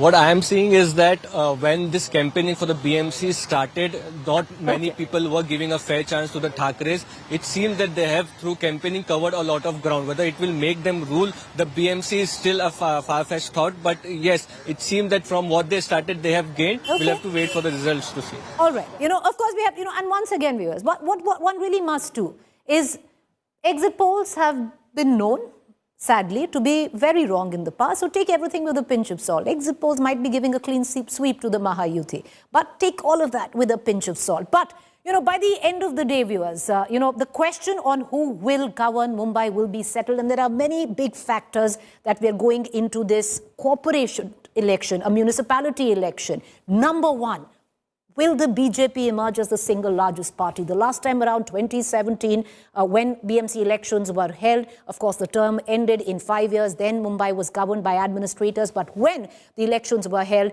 it was a difference of a united Shiv Sena because Eknath Shinde and Uddhav Thackeray were in the same camp. And they won 83 votes. The BJP had won 82. It was a seamless, organic a seamless organic alliance which clearly worked. The BJP would want to be the single largest party. And also that proverbial 100-ward mark. Even, trivia, when the Shiv Sena United was at its peak, only once did it ever cross the 100-ward mark, 1 over 100 wards. Will the BJP do that today? And if it does, what does it really mean and say on how dramatically Mumbai has changed? Because the Thackerays governed the BMC for over 30 years until 2017. All right, I want to quickly get in a word from my colleague Omkar Wamble, who's joining us from Pune. And Omkar, what we're going to do is for a brief while step back and from micro BMC take the macro picture, because it's not just BMC that we'll know the result of today, but 29 municipalities across the state of Maharashtra, and give us a glimpse of what you're expecting, what's going on right now. Many would suggest that there are already 69 corporators that have been elected unopposed, and they come in from the Mahayuti. This is, of course, across the 29 municipalities. Well, exactly. I'm standing outside of a voting booth. You can clearly see people are entering inside. Counting will start in just few minutes. Interestingly, police forces, deployed police forces, and number has completely increased now. They're verifying the documents, and counting will start in a few minutes. But the most important part of PMC, Pune Municipal Corporation and Pimpri Chinchwad, is both factions of NCP came together after 2 years and after party split. If you remember, in Lok Sabha, Sunetra Pawar, wife of Ajit Pawar, contested against Supriya Sule, and later on, nephew of Ajit Pawar contested against him. But in Pune, for the local body elections, both NCP factions, Chacha, Bhatija, came together to fight against BJP. And interestingly, look how shocking alliances formed up during election. Shiv Sena UBT is contesting election with Congress in Pune. There are some different arithmetics in PCMC. But if you go through PMC and BMC, largest municipal corporations in Maharashtra, this time election is becoming very complex, especially when 29 local body elections are happening together. At this, the voting and the counting is going simultaneously. So little bit chaos is there, but still Thackeray were trying to consolidate all Marathi voters at the same time, but doesn't look like, because exit polls are a little bit contradictory what Thackeray's were expecting. So I think this, if the exit polls come true, then a reverse polarization of BJP, like non-Marathi peoples are coming together and they stood up for the BJP, that might come true. So it is very interesting to understand what is going to happen, but at least till now, BJP is comfortably ahead in local body elections across the state. All right, so the buzz that you can see at the back, it's a crucial election. A lot is on the line. With what Omkar was saying, let's just quickly dip into that and let's bring in our guests on that. Let's put out the data projected by Access My India. Let's put out the data in terms of communities that have voted for the various alliances and parties. In terms of, you have the Thackeray brothers that have come together on the plank of Marathi Asmita. So as per Access My India polls, did the Marathi-speaking population actually vote? Where it came down to Uddhav Thackeray and Raj Thackeray. And look at the figures there. 49%. Now, that was a figure that possibly the Thackeray cousins would have wanted to go at least between 60 to 70%. So, you know, exit poll data, and this data seems to suggest that there are no takers right now in Mumbai for the Marathi Manus versus outsiders pitch, and this is only on the virtue of the numbers that have been projected by Access My India, because 30% of the Marathi-speaking community has actually voted either for the BJP or for Eknath Shinde, which prompts us to ask two questions. Number one is that Eknath Shinde versus the Thackeray cousins on who really is the inheritor of Balasaheb Thackeray. Well, a question mark on that. And number two, that even in midst of the Marathi community, other than regionalism and Marathi Asmita, there is a huge chunk that believes and buys into the nationalist Hindutva idea projected by the BJP. So look at that split. The Thackerays won't be happy with it. 49% is not what they would have wanted. They would have wanted that figure to go about between 60 to 70%. But because the Thackeray brothers, and that's where the flip comes in, viewers, because the Thackeray brothers made such a big pitch in for the Marathi Manus vote, Marathi Asmita, Marathi speaking, there's been a complete counter-polarization. Let's bring in those figures again. Look at the North Indians, the non-Marathi speaking population, and you see that whole galvanization, counter-consolidation of the non-Marathis in favor of the Mahayuti. 68%. This was a figure that possibly the Thackeray brothers would have wanted in their Marathi-speaking community voters. That hasn't happened as per projection. 68% of non-Marathi speaking voters have gone lock, stock and barrel with the BJP and Eknath Shinde. Only 19% have voted for the UBT and the MNS. South Indians, was there a need to build a narrative which is practically dead right now, attacking the South Indians? It was a narrative of Balasaheb Thackeray many decades ago, where the South Indians were under attack in Mumbai, and the Lungi Pungi saying was something, or a slogan that was raised many decades ago. Has it lost its relevance? Well, in terms of sheer numbers projected, yes. 61% of South Indians believe that their vote and their interests lie today with the BJP and Eknath Shinde and not UBT and MNS. And can they be really blamed here? Because the jibe that was made by Raj Thackeray right in the end, attacking Anna Malai, calling him Ras Malai, and the Lungi Pungi, which was a very crass comment. Only 21% of South Indians have put their lot with UBT and Shiv Sena. Congress, all right, where the Muslim vote was concerned, so much was said about the Mamu factor. Marathi speaking plus Muslims, because the Muslims will go with the UBT, as per a lot of analysts, will go with Shiv Sena, UBT and Raj Thackeray because they see them as a more viable option and not the Congress. That hasn't happened, has it? As per projections, 41% of Muslims have decided to go and back the Congress, despite the Congress not being part of the Maha Vikas Aghadi being together. The Congress has fought it alone and have garnered 41% of vote share where the Muslims are concerned. So the Mamu factor hasn't quite come together for the UBT, Shiv Sena as well as Raj Thackeray. 41% of them voting for the Congress here. Look at the Gujarati speaking community. En masse, 69% with the BJP. The Gujarati vote bank has stood firmly with the BJP even in 2017 and earlier years there, and all of that coming in together. All right, take a moment. You read in the numbers. Let's bring in our political analysts right now. We have Manish Dabade.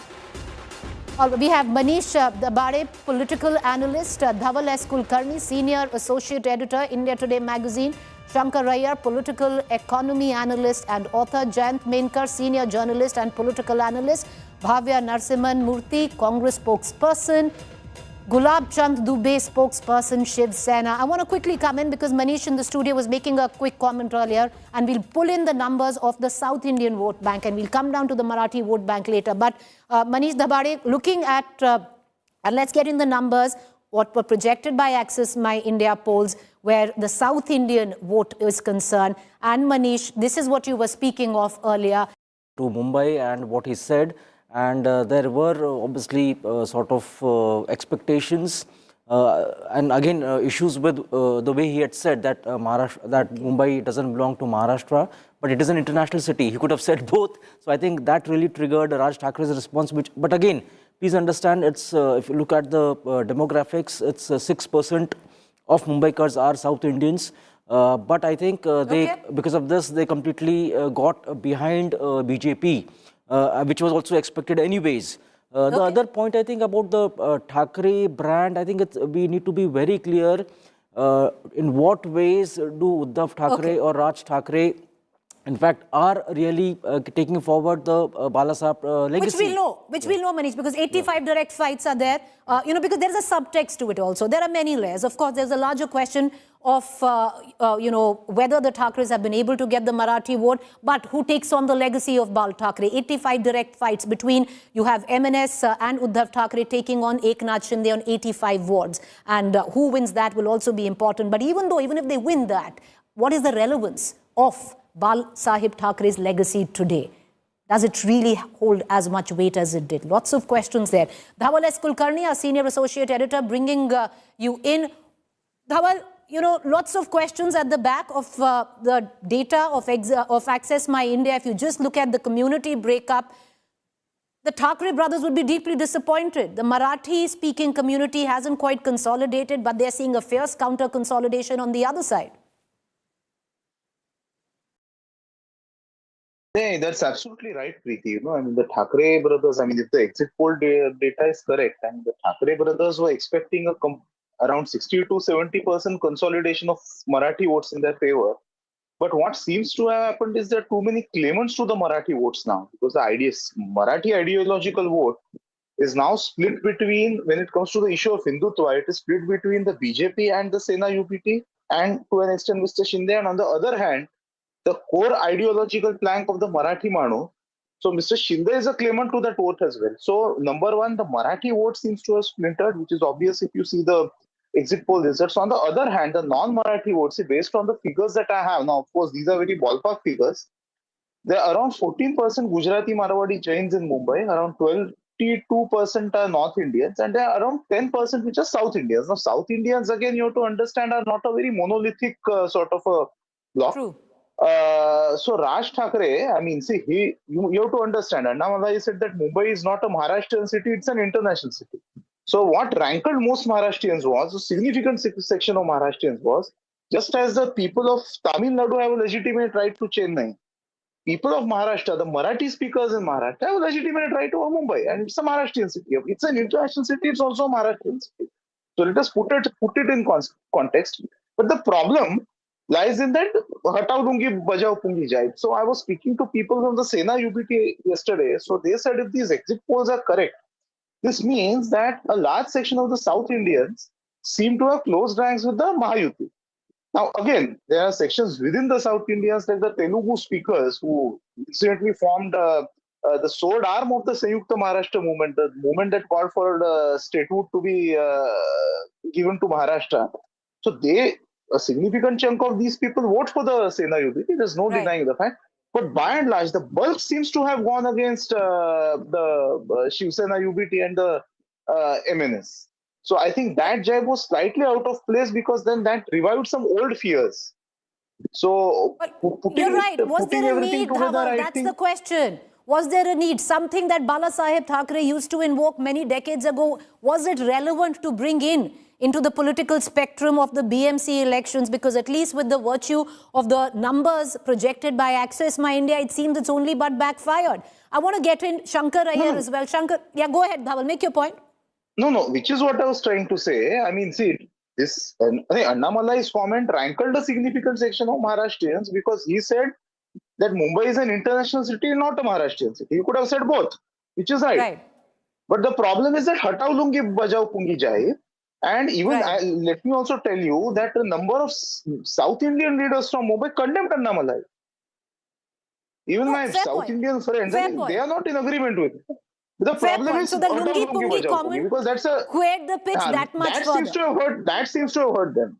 Right, cleared the pitch that much further. But I want to, take a moment, Shankar Raya, to reflect right now on the Marathi vote here, which, if you look at it, 49% is not what the Thackeray cousins would have wanted. They would have wanted it between at least 60 to 70%.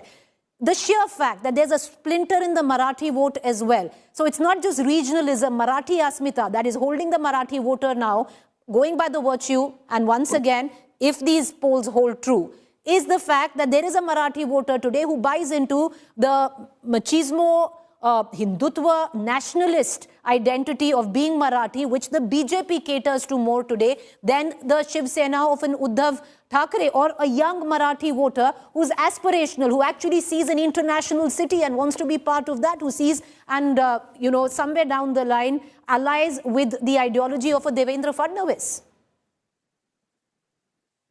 I think there is nobody who holds the monopoly on the Marathi vote. The idea of the Marathi vote and Marathi Asmita was sort of invented by Bal Thackeray in 1969. In fact, till 1984, even with all his oratory and all his political acumen, the Shiv Sena never came to power till 1984, when Vasantdada Patil made this famous comment that we will not let anybody take Mumbai away from Maharashtra. And that one comment led to the rise in Shiv Sena's seats in the Bombay Municipal Corporation, and since then they have been in power. So what the Thackeray brothers have done is sort of harkened back to history. I mean, when you are faced against with your back to the wall, what do? You go back to the basics. So 1969, 1960s, 70s, 80s, Bal Thackeray used to call South Indians different names and, sort of charge them with taking away the jobs of Maharashtrians. And thereafter, he moved away, he moved to the Hindutva faction. In fact, Shiv Sena had a large branch in Dharavi at one time, and it had South Indians heading its branch in Dharavi. So the Marathi vote has since then been choosy about where it wants to go. So the BJP is as much Marathi and Eknath Shinde's party is as much Marathi as the Thackeray brothers. So there is nobody holds the monopoly of the Marathi vote. So this is what is coming through in this. And also people vote with the tide. Obviously, the younger crowd thinks that Devendra Fadnavis could tomorrow be more than just a chief minister. I mean, his own people sort of see him as a prospective prime minister candidate. So there is that aspiration also driving. As far as the non-Marathi vote factor, it's always been with the BJP. I mean, I don't think that there was any contest there.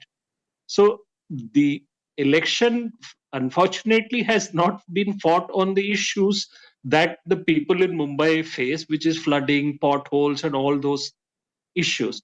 I mean, I'm hearing a lot of BJP and Shiv Sena Shinde party people saying that Uddhav Thackeray's Shiv Sena was ruling the BMC for 25 years, which is they must share the guilt and the blame for whatever is happening in Mumbai because they were in power. The one thing that I want to sort of leave behind is that the municipal commissioner in Mumbai can pass a budget in BMC even if the entire House of 227 opposes it. That is the power of the MRTP Act. So it is not a very representative situation. So I would have expected the parties to sort of campaign for more powers to the elected people. And there's reason enough why possibly the BJP would want this time to install their mayor in the saddle where BMC is concerned. For the BJP, it is going to be crucial, viewers, and they're going in for the hunt, and they're in the hunt and they're going to go in for the kill.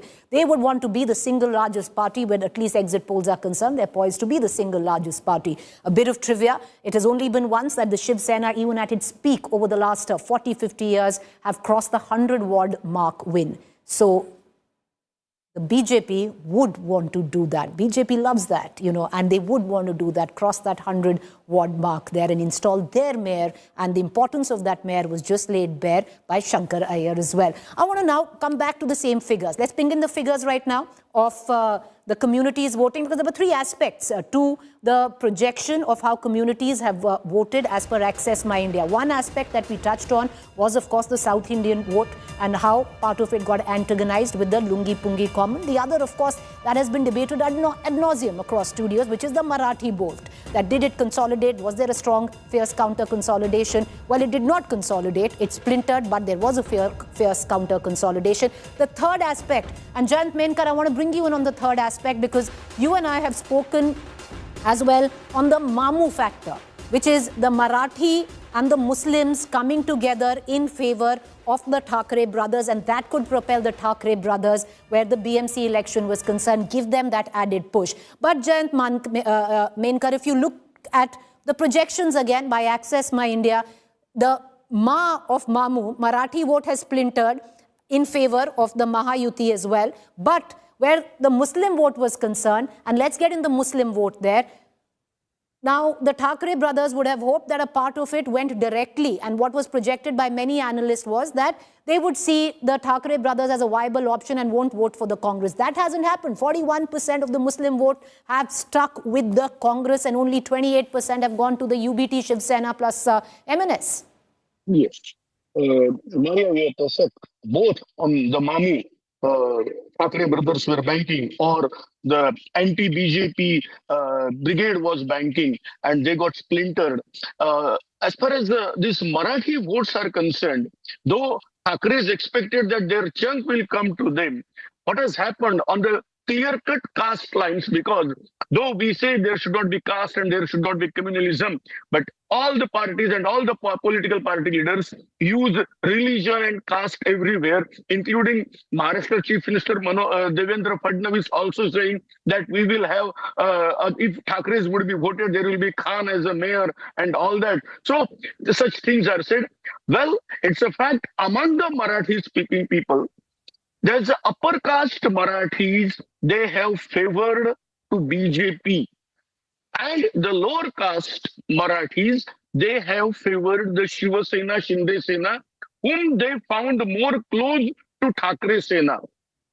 What has happened, the Shiva Sainik, if the Shiva Sena or MNS candidate is not there, but there is Shinde Sena candidate, the Shiva Sainik have gone in favor of Shinde Sena, and I'm telling you on the caste lines, clear-cut it has happened. The upper caste having allegiance with RSS, directly with Sangha Parivar, they have favored the BJP. So, Thackeray brothers did not get that much support from Marathi factor.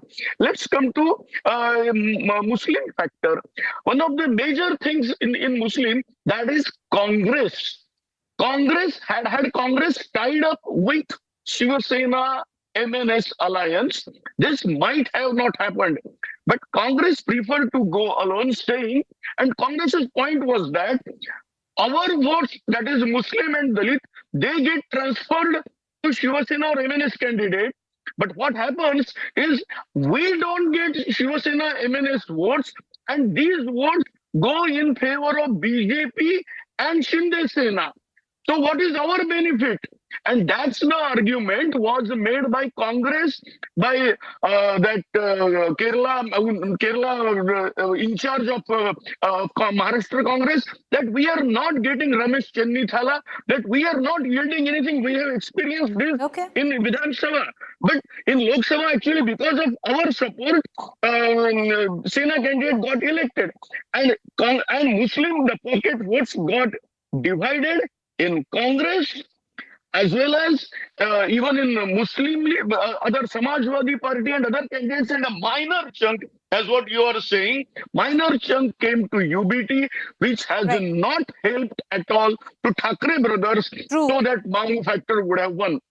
All right, so, this is what has been projected by Access My India. So 3 key points, viewers, and that will practically, unfold, or that will be the key if these numbers hold where results come. Number 1, the South Indian vote galvanized with the BJP, the Mahayuti, where Eknath Shinde and BJP is concerned. Number 2, there was a splinter in the Marathi vote. It just didn't go to the Thackeray brothers. And number 3, where the Muslim vote was concerned, huge chunk of it stuck with the Congress. Bhavya Narasimha Murthy from the Congress with us. You'd be happy because your vote share is also 13%, which is not great, but very impressive, what many would suggest for the Congress, at least with what it's been projected. But a myopic, selfish way of looking at an election, if you had gone along with the Thackeray brothers, the scoreboard could have been different. Once again, all of this on the basis of exit poll data. Before addressing that, I first want to raise 2 issues here. We have exit poll results. We have all the numbers, except the numbers of turnout in this election. Fair point. That's a question we continue to ask. India has... Okay, it's come out now. It's come out now. Bhavya, it's come out now, and that's what we're going to break. It's 52.9%. It's nearly closing into 53%. It's come out now. India has faced thousands of elections in the past. And when was the voter turnout numbers out all this while? And why is it that only in Maharashtra, only during Maharashtra assembly elections and BMC, that there is this discrepancy between the, numbers that was released at 5 p.m. during assembly and the next day. And today, they went all out and they're like, we are going to release the manipulated number at once. You really think there is something called democracy in this? Okay. So you're saying this election, are you, Bhavya, despite of how the Congress does because we'll know the numbers by noon, you're saying this election, hear me out, madam, hear the question out. No, hear the question out. Bhavya, are you saying this election is rigged despite what the numbers will be on the board? Unless Election Commission comes out and tells us why this election was not transparent and fair. Okay. Of course, so you're saying, Bhavya, irrespective of what the Congress does, the Election Commission allow me to circle back and ask you this question again, madam. Just like any other You're saying, despite of what the Congress does in terms of vote percentage, in terms of vote share, you're saying this election is rigged. We are questioning the process of the election. We are questioning. And why was the indelible ink not used? Why would you just take a marker and use that? Like, don't you think that's fraudulent? Don't you think? No, I agree. There are certain questions that need to be asked, that should be asked. But you're saying you don't believe in the election process, no matter what the result is. You think this election is... After all the you're saying this election is compromised. That's what you're saying. The Election Commission comes out and again does the same. All right. What we're going to do is we're going to quickly play out the numbers. I believe the Election Commission has released the voting percentage. Yesterday, if you remember, viewers, you had the Election Commission that gave a ballpark figure, 46 to 50%, which was contested by many political parties. Well, the number is now out. It is 52.9%. We're going to break that news in just about 20 seconds. 52.9% is the poll percentage that has voted for the BMC elections, and that's an impressive figure. Keeping in mind that it is BMC that is voting. It was 55% in 2017, and that is as high as it has ever gone. So I would think 53% would be well taken by most political parties, and I think the Mahayuti would be happy because, again, traditional psephology would suggest that if the voting percentage is higher, it benefits the Mahayuti, the BJP. If it was lower, it would have benefited Shiv Sena, UBT and MNS. I want to bring in Gulab Chand Dubey, spokesperson Shiv Sena, Eknath Shinde faction. Mr. Dubey, ultimately, even if the number holds, and it is a Mahayuti that stakes claim over the BMC, there is a huge underlying factor, Mr. Dubey, and that factor will be governed on the outcome of 85 seats which are in direct contest with Shiv Sena, UBT and Raj Thackeray, which your party is fighting. Eknath Shinde versus Uddhav Thackeray and Raj Thackeray. Excuse me, madam, Hindi. हाँ जी, दुबे साहब, देखिए, चाहे अगर Mahayuti BMC में जीतती भी है, एक बड़ा सवाल जो अस्तित्व की बात होती है, उस पे आएगा कि 85 सीट्स हैं दुबे साहब, जो डायरेक्ट कॉन्टेस्ट है, डायरेक्ट फाइट है, जिसमें एकनाथ शिंदे जी यूबीटी शिवसेना और उनके जो कजन है राज ठाकरे के साथ लड़ रहे हैं। इन 85 सीट्स को भी देखना पड़ेगा कौन जीतता है। राज ठाकरे जी का बाल ठाकरे जी का इनहेरिटर कौन है? इस वक्त जब मैदान में चुनावी मैदान हो या कोई भी मैदान हो, जब सामने आने के बाद प्रतिद्वंदी को नहीं देखा जाता है कि उसकी कितनी उसकी ताकत है और कितनी उसकी कमजोरी है, कितनी उसकी निर्बलता है।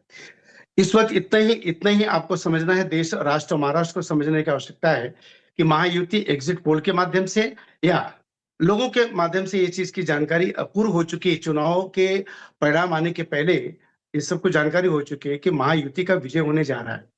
अब यहाँ पर महायुति इसलिए हमको बार बार करना पड़ रहा है, विशेष करके मुंबई, थाने, कल्याण, डोंबिवली, ऐसे महानगरों पालिका में जहां हमारा युति का गठबंधन धर्म का निर्वाह करके हम चुनाव लड़ रहे हैं, तो वहां महायुति की हमारी जीत होने जा रही है। वहां पे दूर दूर तक ठाकरे बंधु का बहुत कम समय रह गया है। अभी तो आप 1.5 से 2 घंटे सही बात है, बहुत कम समय रह गया है, ये बात सत्य है, बहुत कम समय रह गया है। And all right, so we've opened the tally counters. You can see right now it's 0-0-0 for everybody. Come the next 15 minutes, the tally boxes will start ticking. And by about noon, we'll have the answer. A very clear answer to who will govern Mumbai. Mumbai ka Raja kaun? Who will be the king of Mumbai for the next 5 years? And once again, you cannot undermine the importance of this municipality, viewers. And I'll give you just example. The budget of the BMC is way over the budget of quite a few states in India. So just let that sink in. Very, very important politically as well in terms, and we're going to continue to break that down for our viewers who are joining us. So just 10 a.m. is when Rajdeep Sardesai will also be joining me in the studio, and we're going to be counting down to the BMC elections. And once again, to emphasize, there are 29 municipalities that are going to vote through the length and breadth of Maharashtra, but we're going to keep the focus firmly on BMC, and we've given you reasons why. You know, plausible question to ask, why make such a fuss about a municipal election? We told you why the fuss is important. A quick break to stay with us. Our reporters, our experts, analysts, editors continue to be with us. Joining me on the other side is Rajdeep Sardesai. The numbers will start ticking and we will know who will win the BMC shortly. Stay with us for the fastest and the most accurate results.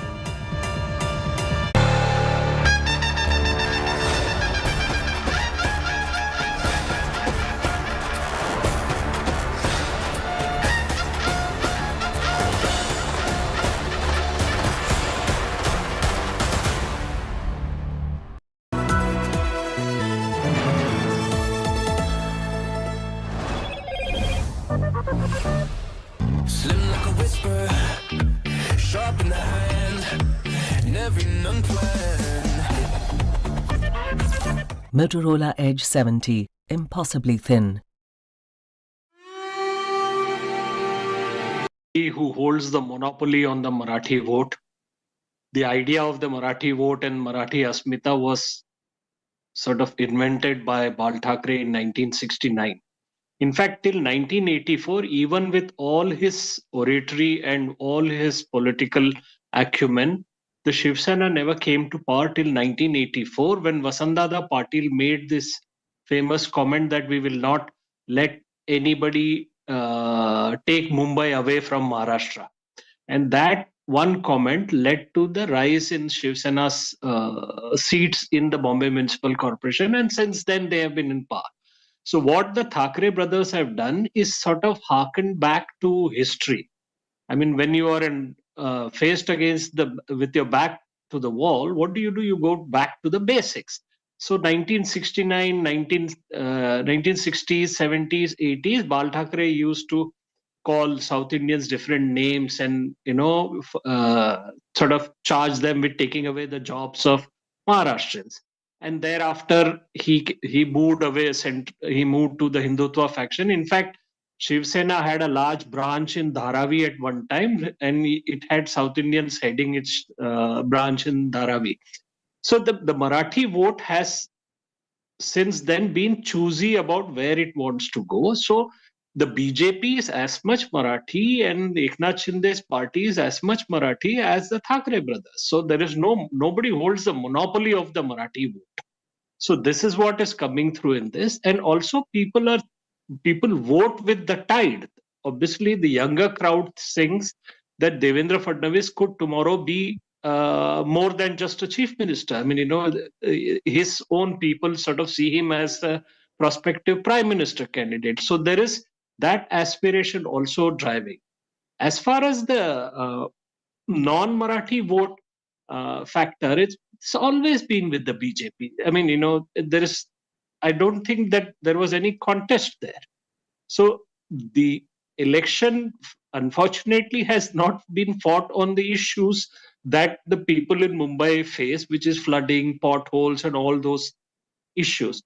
I mean, I'm hearing a lot of BJP and Shiv Sena Shinde party people saying that Uddhav Thackre's Shiv Sena was ruling the BMC for 25 years, which is they must share the guilt and the blame for whatever is happening in Mumbai because they were in power. The one thing that I want to sort of leave behind is that the municipal commissioner in Mumbai can pass a budget in BMC even if the entire House of 227 opposes it. That is the power of the MRTP Act. So it is not a very representative situation. So I would have expected the parties to sort of campaign for more powers to the elected people. And there's reason enough why possibly the BJP would want this time to install their mayor in the saddle where BMC is concerned. For the BJP, it is going to be crucial, viewers, and they're going in for the hunt, and they're in the hunt and they're going to go in for the kill. They would want to be the single largest party when at least exit polls are concerned. They're poised to be the single largest party. A bit of trivia, it has only been once that the Shiv Sena, even at its peak over the last 40, 50 years, have crossed the 100-ward mark win. So the BJP would want to do that. BJP loves that, and they would want to do that, cross that 100-ward mark there and install their mayor. And the importance of that mayor was just laid bare by Shankar Iyer as well. I want to now come back to the same figures. Let's bring in the figures right now of the communities voting, because there were three aspects to the projection of how communities have voted as per Access My India. One aspect that we touched on was, of course, the South Indian vote and how part of it got antagonized with the Lungi Pungi common. The other, of course, that has been debated ad nauseum across studios, which is the Marathi vote. That did it consolidate? Was there a strong, fierce counter consolidation? Well, it did not consolidate. It splintered, but there was a fierce counter consolidation. The third aspect, and Jayant Menkar, I want to bring you in on the third aspect because you and I have spoken as well on the Mamu factor, which is the Marathi and the Muslims coming together in favor of the Thackeray brothers, and that could propel the Thackeray brothers, where the BMC election was concerned, give them that added push. But Jayant Menkar, if you look at the projections again by Access My India, the Ma of Mamu, Marathi vote has splintered in favor of the Mahayuti as well. But where the Muslim vote was concerned, and let's get in the Muslim vote there. Now, the Thackeray brothers would have hoped that a part of it went directly, and what was projected by many analysts was that they would see the Thackeray brothers as a viable option and won't vote for the Congress. That hasn't happened. 41% of the Muslim vote have stuck with the Congress, and only 28% have gone to the UBT, Shiv Sena plus MNS. Yes.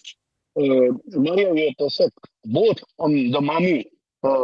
Thackeray brothers were banking, or the anti-BJP brigade was banking, and they got splintered. As far as these Marathi votes are concerned, though Thackeray's expected that their chunk will come to them, what has happened on the clear-cut caste lines, because though we say there should not be caste and there should not be communalism, but all the parties and all the political party leaders use religion and caste everywhere, including Maharashtra Chief Minister Devendra Fadnavis also saying that we will have, if Thackeray's would be voted, there will be Khan as a mayor and all that. So such things are said. Well, it's a fact among the Marathi-speaking people, there's upper caste Marathis, they have favored to BJP.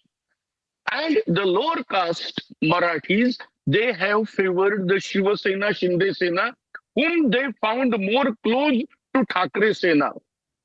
What has happened, the Shiva Sainik, if the Shiva Sena or MNS candidate is not there, but there is Shinde Sena candidate, the Shiva Sainik have gone in favor of Shinde Sena. And I'm telling you on the caste lines, clear cut it has happened. The upper caste having allegiance with RSS, directly with Sangha Parivar, they have favored the BJP.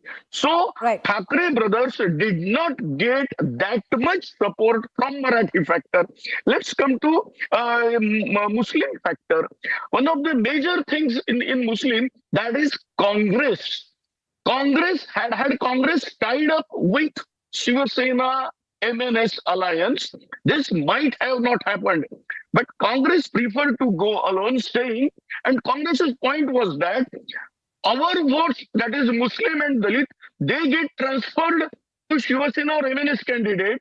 But what happens is we don't get Shiva Sena MNS votes, and these votes go in favor of BJP and Shinde Sena. So what is our benefit?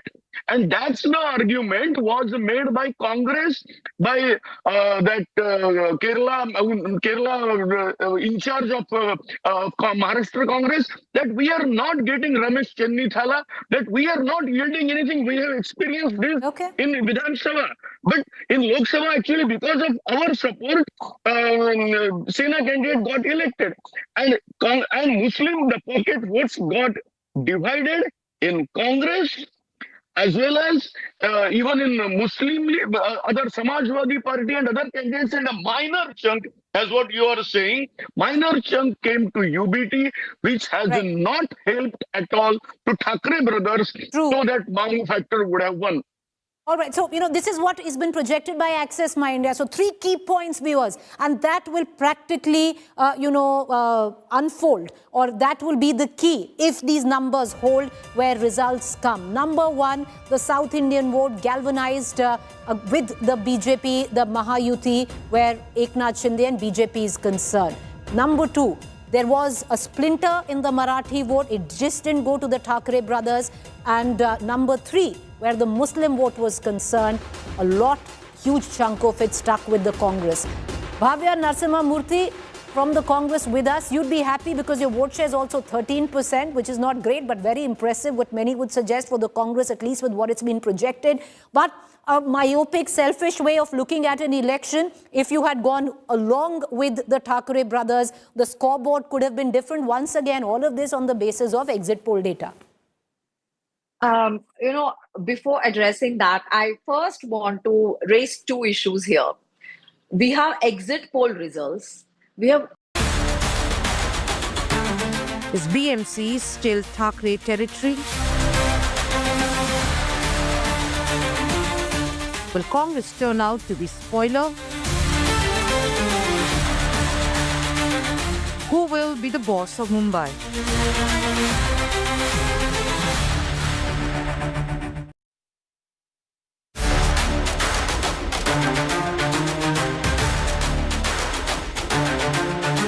Mumbai has made up its mind. Voting done, countdown to verdict. Time for a triple-engine Sarkar.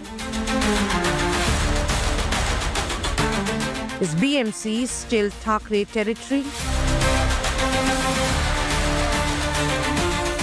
Will Congress turn out to be spoiler? Who will be the boss of Mumbai?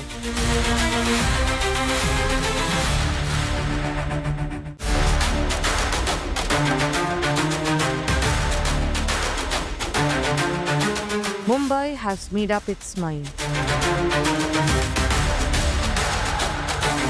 Voting done, countdown to verdict. Time for a triple-engine Sarkar. Is BMC still Thackeray territory?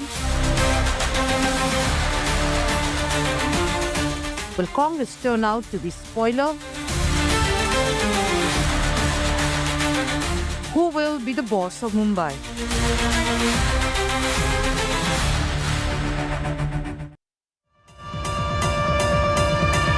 Good morning, hello and welcome.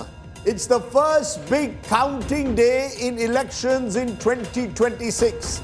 The Brihan Mumbai Corporation, the BMC, India's largest and richest civic body with more than a 76,000 crore budget. In fact, the richest civic body in Asia is electing its corporators and a new government possibly that will head the Mumbai Municipal Corporation. Not just Mumbai, 29 cities across India's second most populous and important Lok Sabha state of Maharashtra are going to the polls will count today.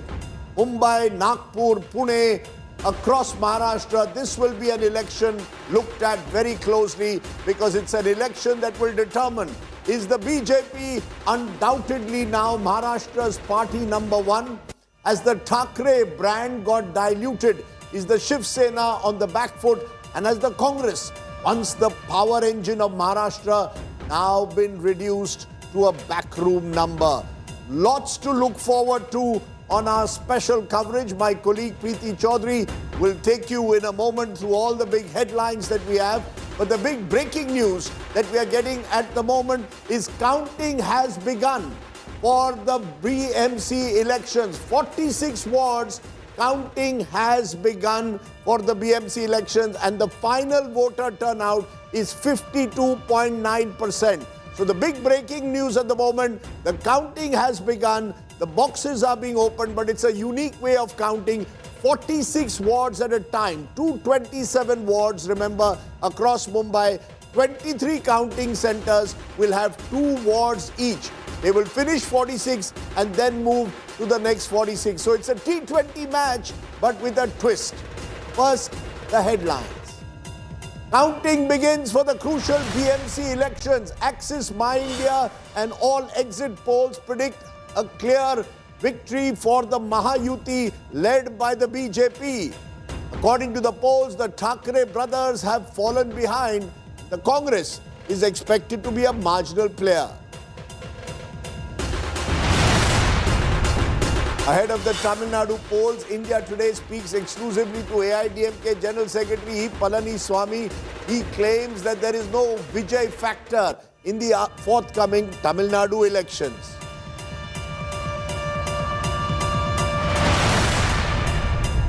Update on the deadly Air India crash. Pilot Sabharwal's nephew is said to be questioned by the crash probe authorities. Pilot's body condemns the move, says why harass the family of a deceased pilot.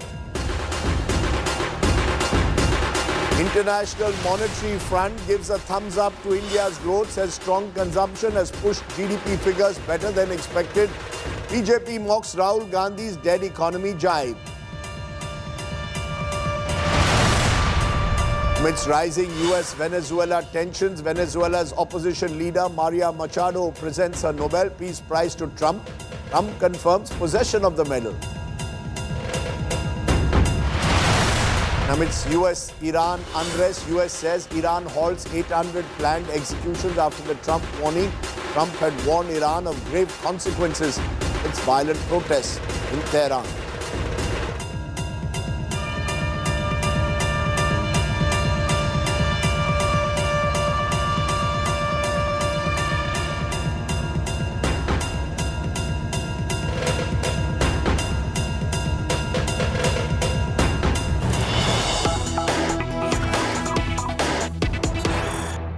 Okay, counting has begun for the crucial Brihan Mumbai Municipal Corporation polls and the Election Commission figures are finally out. The final turnout is 52.94%.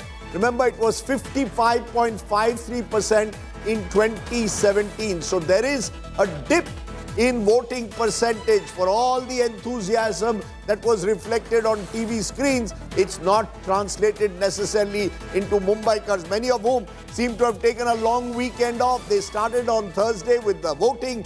Today, Friday, is the counting. A 4-day weekend has meant many Mumbaikars seemingly have not voted as strongly as one expected. Okay, Let me first go straight to the counting because as I said, it's a unique way of counting. 46 wards at a time, over 23 counting centers, 2 wards effectively will carry on. So don't get carried away by the initial numbers. They may not necessarily give you a true picture of what is happening. The initial numbers, remember, show the BJP now leading in 12, the UBT led alliance in 6, the Congress in nil, the NCP in, and that's the Ajit Pawar faction. Pune also important. The BJP, remember, is contesting there against Ajit Pawar. The first 2 leads are for the BJP. Okay, joining us now, Vidya from Wilson College, Omkar Wable is joining us from Pune, and Dipesh Tripathi is joining us from Dadar. But first you, Vidya, you're at my old college, Wilson College there. Just give us a sense of how this counting is going to take place. 2 wards per counting center. Which are the wards, for example, where you are standing at the moment? And how long is this process going to take? Well, there are not many, unlike the parliamentary or the assembly elections, the vote, the voting percentage is also very low in South Mumbai where I'm standing right now. Compared to many other years also, the South Mumbai area was very consistent in, giving out a very low voting percentage, and it's not much that the Election Commission is expecting that will take too long. In fact, right now at Wilson College, there are about 10 wards that they have started with, but 2 at a time will be picked up, and then further on counting will begin. Right now, even the party workers are still actually coming in, so counting hasn't really, immediately begun. But yes, it will start any time now. But the postal ballots will be the first ones that will be picked up, and then it will be for the EVMs and the VVPATs, the EVMs that will be counted. So certainly at this point, it will take a little while. But the State Election Commission very clear that it's not going to take too long for the polling results to start coming in. Okay. Interesting. Remember, Preeti, the average size of a Mumbai ward is about 50,000. If we estimate that the voting percentage has been less than, just over 50%, that means you have actually got 25 to 27,000 people who voted per ward. Assume it's a multi-cornered contest. It means that the winner really needs effectively 8 to 10,000 votes to win. And that's why the margins will be low. But it also means that you really don't need a large number of voters to win the election. You get 10,000 votes, you're through. And that's why cash has played an important role. The fact is people may deny it, but the truth of the matter is there is a huge premium on cash in a corporation election. But the early leads confirm what the exit polls are saying. BJP takes the early lead. Raj and Uddhav, their alliance is lagging behind. And this could be a decisive day in that sense in the history of the Shiv Sena. They haven't lost the BMC for 30 years. There was a brief period in the early 90s where the Congress was in power. But this is where the Shiv Sena built its citadel and then expanded across Maharashtra. Well, you're right there, Rajdeep, because if the exit poll numbers hold and if these early leads continue way forward till about 12 noon, then you're looking at a tectonic shift where Mumbai politics is concerned. Rajdeep, even at the height of the united Shiv Sena, they've never quite crossed 100 wards. Do you see the BJP doing that today? Because that would be big, emerge as the single largest party if these numbers hold. That's right. They came very close last time. They won 84 seats. 82. The BJP won 82. The Shiv Sena won 84. But remember, that was a united Shiv Sena. This is now a Shiv Sena which is broken down. For me, the real interest is, and I think this is significant, 227 wards. There are 144 wards where Maharashtrians are more than 40%. I know that North Indians call them Marathis. For God's sake, don't call them Marathis. We are Maharashtrians. So 144 wards. The BJP, the Shiv Sena has dominated these wards in the past. Of the 84 corporators they had, 79 were Maharashtrians. So it's been a very strong Marathi-dominated party. The fact at the end of the day is there are 35 seats the Shiv Sena has not lost in the last 40 years. So it starts in a way with plus 35.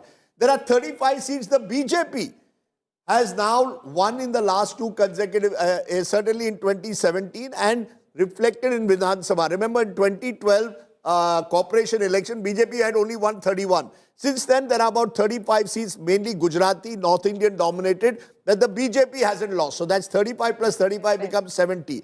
There are about 35 seats Muslim dominated, where neither the Shiv Sena nor the BJP have had an impact. So you're actually talking of an election for 122 seats. And whoever wins a majority of those 122 seats wins the election.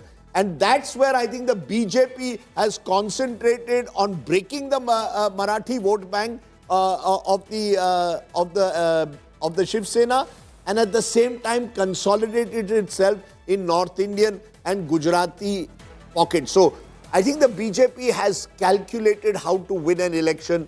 The Shiv Sena needs 75% of the Maharashtrian dominated seats to win this election. Rajdeep, something that I'd be also watching very closely is very interesting because, it's come down to an astitva ki ladai where the Thackerays are concerned. They came on the plank of Marathi Asmita. Many would suggest more for survival than strategy. Those 85 wards, Rajdeep, where you have UBT Shiv Sena, MNS facing off with an Eknath Shinde, because back in 2017 it was a united Shiv Sena. Of course, the influence of Eknath Shinde in these areas is lesser. But with what exit poll data seems to suggest that the BJP and Eknath Shinde have made inroads. Yes, what will be interesting to see, there are 68 seats. 68 seats where there is a direct contest between UBT and UBT Sena and Shinde Sena. Those seats are interesting. Will the BJP voter easily transfer to the Eknath Shinde Sena? Possibly. Will the Eknath Shinde Sena voter transfer his vote as easily or her vote as easily to the BJP? If there is a perfect transfer, then our exit polls will be proven spot on, and I think the BJP-led alliance... What's your hunch? My hunch is the BJP has prepared far better than the other side for the election, and local elections are based on your preparation at the ground, the last mile connectivity. Cash is one part of it, but it's also your connect. Remember, 54 of the corporators of the Shiv Sena out of the 84 who won have switched and joined the Shinde Sena. And these are people who have a strong local connect. So it's all very well to talk of Astitva, Marathi identity. You can sit in Shivaji Park and make those speeches. You have to translate it into the ground on your last mile connectivity. Just one last word. Pune is equally important because for the Pawars, this has been their bastion. Just as Shiv Sena bastion has been Mumbai, for the Pawars, Pune, Pimpri, Chinchwad has been their bastion. And therefore, I think what happens in Pune is important. The first leads are going to the BJP in Pune. So if Pune also goes along with Mumbai, I think the BJP establishes its dominance, and the two brand families of Maharashtra, Pawars and Thackeray's, could both be facing a setback today. Omkar Wable is joining me from a counting center in Pune. Mustafa Sheikh is at Matoshri, that's the residence of Uddhav Thackeray. Ritvik Bhalekar is outside Raj Thackeray's house. And I can tell you, Raj Thackeray's house has got bigger over the years, even as his vote bank has got smaller. If you go and see his house, it's even more grand than I remember 20 years ago. House has become bigger, his vote has shrunk. That's another story. But Omkar Wable in Pune, am I right to say, this is a real test for Sharad Pawar, Ajit Pawar coming together?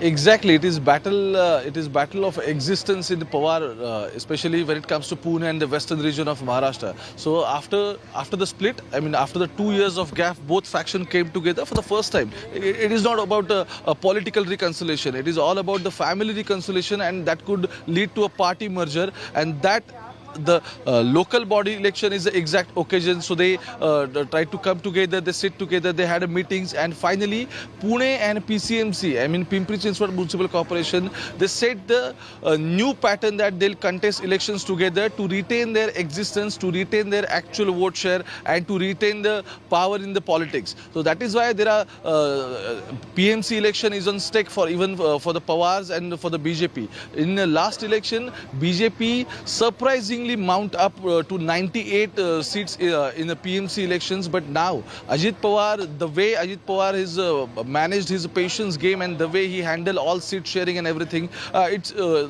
we can clearly say it's a cut-to-cut battle, and I must say it's a cutthroat battle in Pune right now. You know, it's quite amusing. These are all parties which have tied up, Preeti, in Mantralaya. Ajit Pawar and BJP are partners in Mantralaya, and they are at daggers drawn. Ajit Pawar is accusing BJP of corruption. Exactly. BJP And is Pune accusing Ajit has... Pawar of corruption in the local elections. So local elections very different from the wider picture. Well, let's cut across, Rajdeep. Dipesh Tripathi from Dadar there, as well as Mustafa joining us from Matoshri. Mustafa, till about early this morning as well, you had both the Uddhav Thackeray Sena and even the MNS come out with where is the voting percentage. You know, it was supposed to be between 46% to 50%. Then the voting percentage is now out, even though the issue of the ink which was used or the markers that were used for voting, all of that still being, you know, put forth by, still being spoken of, where at least the Uddhav Sena is concerned. But for the Thackerays, it is important, Mustafa. And if you look at least with the numbers that have been projected by Access My India, it does seem that they haven't been able to consolidate the Marathi vote as much as they had hoped to, but have seen a fierce counter consolidation as well. It doesn't look good in terms of numbers, though. And even if you look at what we are seeing, the early leads in wards, BJP in Mumbai at 25 and UBT Sena at 20.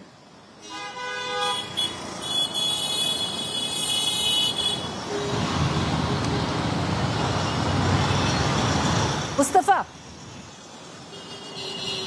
Okay, let's go to Divesh, who joins us. Divesh, where are you and what are you picking up at the moment?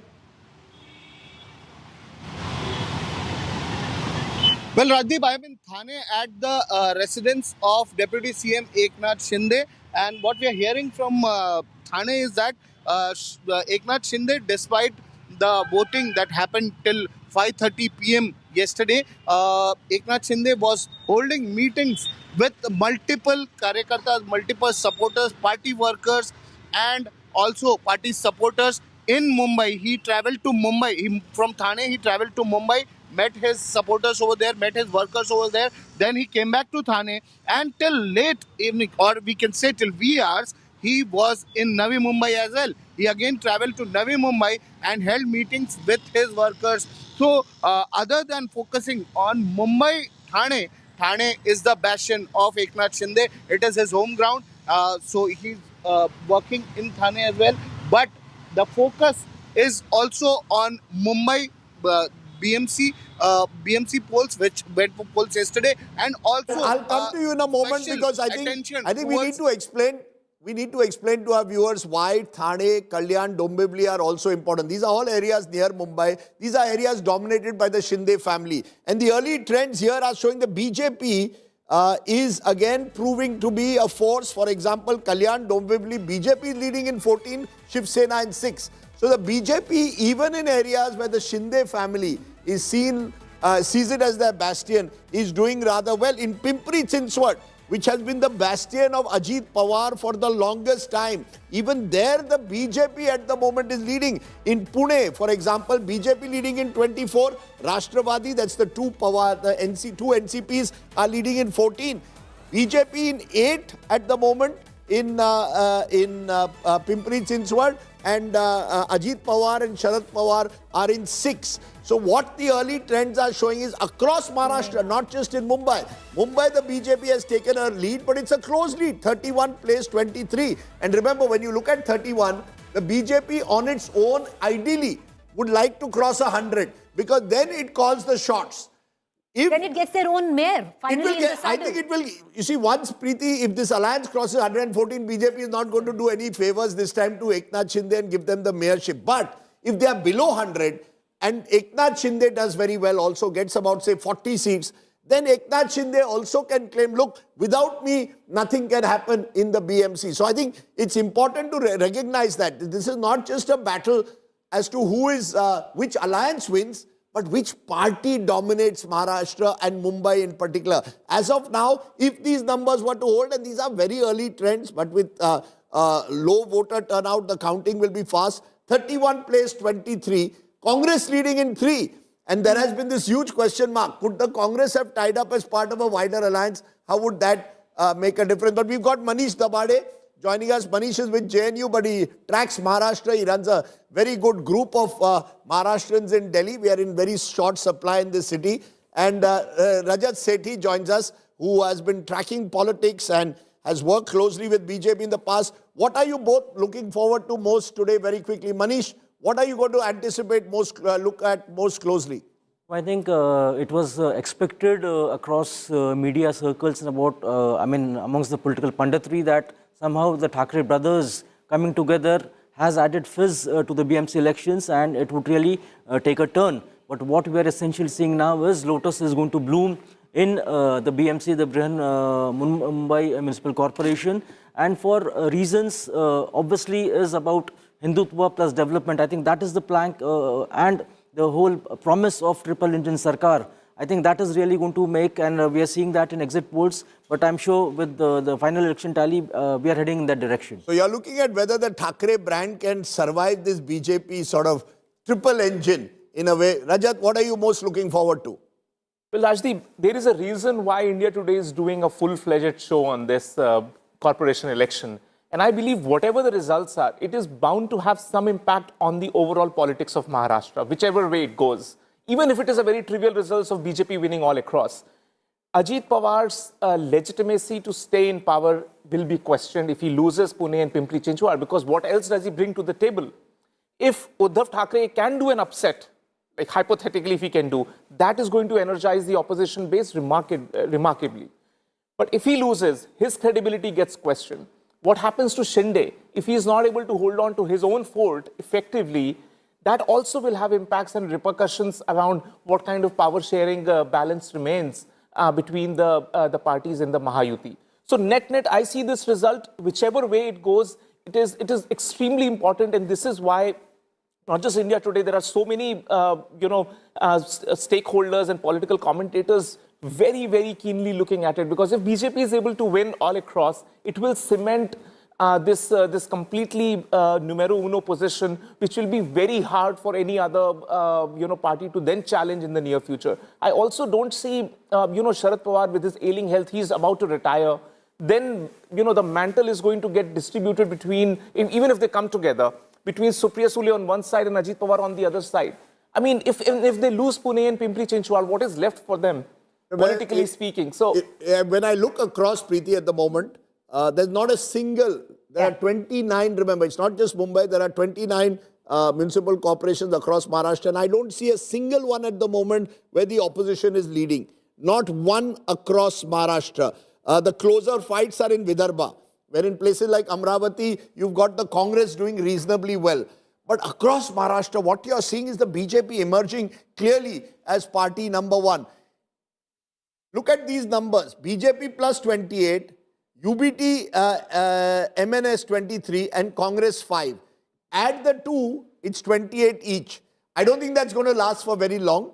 But in these early trends, you know that Mumbai is at least seeing a tough fight.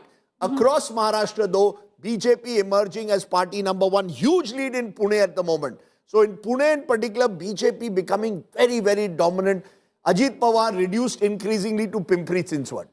Well, you're right there. And Rajdeep, if you just focus right now back where Mumbai is concerned, that whole, if these numbers hold and if this is what is going down, then the whole pitch of Marathi versus outsiders is over. Because even where the Marathi voters are concerned, there is a huge chunk which is buying into the BJP's Marathi Hindutva nationalist image, and also a young Marathi voter who looks at possibly a Devendra Fadnavis and looks at him as an aspirational figure and what he provides. Absolutely or right. There is a class divide, that you have the upper class Marathi who's voting for the BJP and the the lower classes that are going in with the Uddhav Thackeray, where the same regional pride is concerned. I think it's more than class, it's generational. I grew up, you meet my mother. My mother grew up in the era of the Thackeray. She went for the 1967 meeting which Bal Thackeray had at Shiva. These are the Maharashtrians who went, the middle class Maharashtrians who knew Balasaheb Thackeray in a way. The next generation of Maharashtrians has no connect with Balasaheb Thackeray and the politics in a way of Marathi It Asmita. also questions, no, Rajdeep, that the brand in itself of Bal Saheb Thackeray is not relevant anymore. You have to reinvigorate it. You have to Reinvent it. You have to reinvent it, align yourself to new aspirations, as you called it. All of that has to happen. But just to put a point, again a data point, when Maharashtra in 1960, Samyukta Maharashtra movement, and you had a separate state of Maharashtra, Mumbai had roughly around a 50% Maharashtrian population. When we looked at it after 2011 and Pradeep Gupta of Axis looked at it, the general belief is the numbers have come down to about 35 to 37%. So we have come down by about 13%. Some believe it's even lower now because many Maharashtrians cannot afford to live in Mumbai. They go to the distant suburbs, to Mira Bhayandar, to Kalyan, to Ulhasnagar, to Dombivli. They move out of the city. So the city has ceased to be, it was never a pure Maharashtrian city. It's not like Chennai, which had... Demography has changed. It's been a cosmopolitan city, but the demography has changed because North Indians have come in large. The biggest wave of migration to Mumbai in the last 25 years has been North Indians. They are roughly 22 to 24%. That's a large amount. You can't win an election in Mumbai or become the largest party on your own without getting a substantial chunk of North Indian voters. And that's not happening to the Shiv Sena because Raj Thackeray becomes a double-edged sword. They didn't help their cause. Because look at the last 3 rallies that they did. The 2 especially, one in Thane and the other one in Shivaji Park. Rajdeep, what was the need of bringing in the Lungi Pungi jibe, which was, way back used by Bala Sahib Thackeray? Here you antagonize a section of the South Indians, and it's showing right now in the Access My India data poll. Look, what's the need of that? No, it's a double-edged sword. At one level, I want to enthuse and consolidate my Maharashtrian identity. I have to say it. Please, there is Raj Thackeray. Once you have Raj Thackeray on your side, you have to be prepared for him to unleash these kind of jibes. That's been his politics. The point is... But is that politics outdated now? Preeti, in Lok Sabha, look at how our memories are. Lok Sabha 2024, Mahavikas Agadi of UBT, Congress and other allies won 4 of the 6 Lok Sabha seats and they lost the other one by a few hundred votes after several recounts. So they effectively almost won 5 out of 6. Now, less than 2 years later, you are looking at how things are changing. The Mamu combination, I call it the Mahmud, Marathi, Muslim, Dalit. We often ignore the Dalit factor. You bring all these 3 together, you have more than half a chance. The Dalits, where have they gone? Vanchit Bahujan Aghadi or Prakash Ambedkar is with Congress. But they don't at the moment have the kind of grassroots network needed. The Maharashtrians are split wide open. Eknath Shinde is taking some votes. BJP is taking some votes. And the Muslims also have other options at the local level. So you have the Mahmud combination being fragmented and the BJP consolidation. Simple arithmetic. Politics, Preeti, is about arithmetic and chemistry. I don't know what is the chemistry still between Raj Thackeray and Uddhav Thackeray, frankly. Uddhav Thackeray speaks of an inclusive me Mumbaikar. And Raj Thackeray says, "Nahi, South Indian lungi pungi, his reputation is the guy who's bashed up North Indians." So I think this opposition post-2024 has committed one self-goal after the other. The BJP has learned from its mistakes. That is the reality. And you may well find it even though the numbers at the moment suggest a close contest. 25 for the BJP, 19 for the UBT. Daniel Francis is joining us, our 5th pillar advisory. He is also among the many mushrooming political analysts. He works closely with the Eknath Shinde group. Daniel, am I right to say that you believe that it's the wrong choice made to go along with the Raj Thackeray instead of the Congress?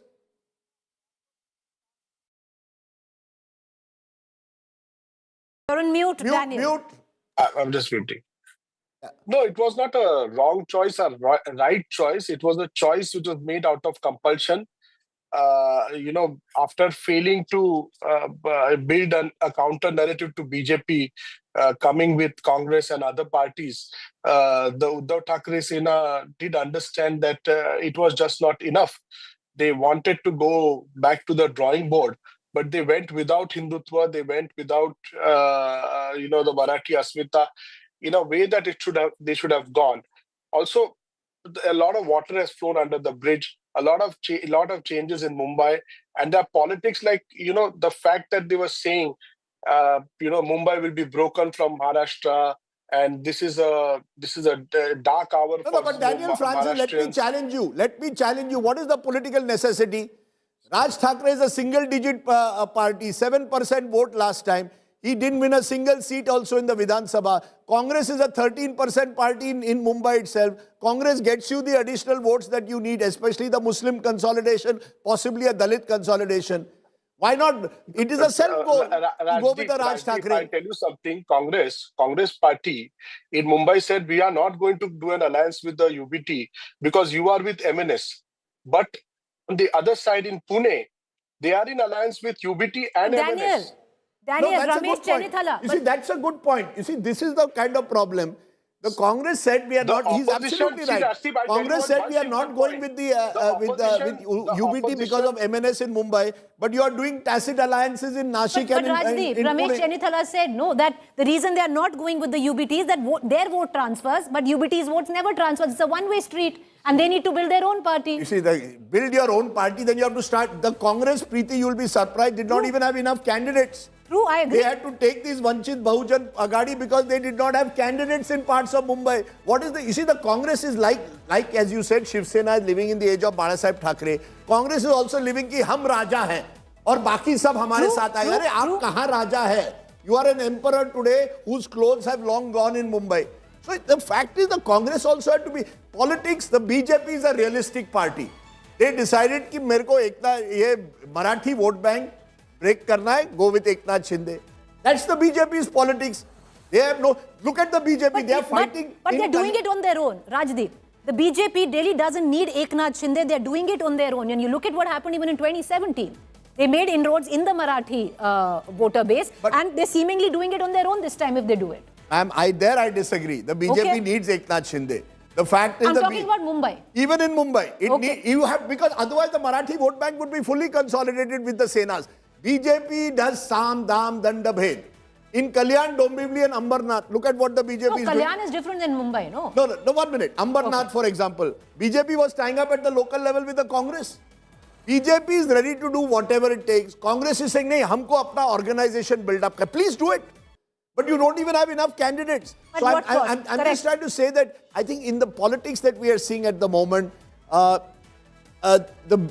BJP is a far more clever, robust, resourceful, ruthless party. These words are used carefully because they have various implications. But the truth of the matter is the BJP knows now how to fight elections. I think the Congress just doesn't. Yes, Rajat. This is an important point that you're raising, and you need to diagnose what is the reason why Congress is not having enough candidates. It's not like there aren't enough people who want to contest the corporation election. The fundamental problem that both Uddhav Thackeray and Congress party have is there is no central rallying point around their ideology. What do you stand for? It is so fuzzy, it is so confusing that a common person, I mean, not everybody is a philosopher out there who's going out and contesting elections. You need to have a clear message, one-liner message. Even when startups pitch to VCs, they need to have their story in one sentence. Does Congress have their sentence ready? Okay. The problem is confusion in their ideology. Very quickly, Manish. No, coming to Thackerays, I mean, what sort of Thackeray brand they're talking about? Look at Hindutva. I mean, are they really champions of Hindutva now? So, I mean, Hindu Hriday Samrat. I mean, he was the original Bal Sahib Thackeray. So, I mean, BJP was also making this point that, I mean, what sort of Shiv Sena this is? I mean, the real legacy, I mean, it is only Bala Sahib Thackeray who was really the... So, even the Marathi community members who feel more towards the Hindutva cause, rest towards the regional cause, have gone to the BJP. Shaina NC, national spokesperson Shiv Sena, Eknath Shinde joins us. Shaina NC, it's looking good right now. All across Maharashtra, 29 municipalities are going to vote if you look at the numbers now. But Shaina NC, there are layers within layers. There are also those 85 seats where 69 of them is where Uddhav Thackeray is taking on Eknath Shinde. It would be important on what comes to that as well. Let me please say that first, a big thank you to the people of Maharashtra and Mumbai for reposing faith in the Shiv Sena. Our leader, Eknath Shinde, has tirelessly worked on ground. And I think the biggest takeaway in this election is those who choose to work from home have been given the mandate to stay at home and work from home for a long period of time. We have worked on ground, and as he always says that, you know, he's dedicated to the common man and has conceptualized core issues on which work has already transcended. So whether it's a Khadde Mumbai, a pothole-free Mumbai, where 400 kilometers in phase 1 and phase 2 have been done, or a sewage treatment plant, which despite having 74,000 crores, in the BMC, we have not even been able to get this basic facility for us. We talk about pollution, Gen Z. The most important issue today is how to fight and combat pollution. Devendra Fadnavis and Eknath Shinde ji have announced a 17,000 crore package for green initiatives,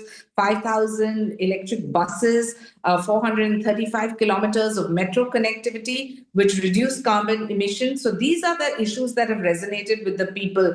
And those who kept talking about Marathi Manus, Marathi Asmita, Marathi Abhiman, they have not done anything. Forget giving even an Abhijat Darja to the people of Maharashtra. That has been done by Devendra Fadnavis and Eknath Shinde, and our leader Eknath Shinde has made sure the Girni Kamgar, the people who lived and resided in BDD Chaul, the people who wanted 17,000 homes in Ramabai Nagar, this is all reality for the sons of the soils and the Bhumi Putras. So it's very nice that, ma'am, every time I meet a Shiv Sena spokesperson, whether it is UBT or Shinde Sena, 30 years you are running Mumbai.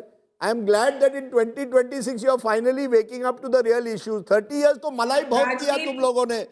All your assets, look at the assets of all your corporators. Increase manifold. 5 crore people who had 5 crore assets now have 50 crore assets.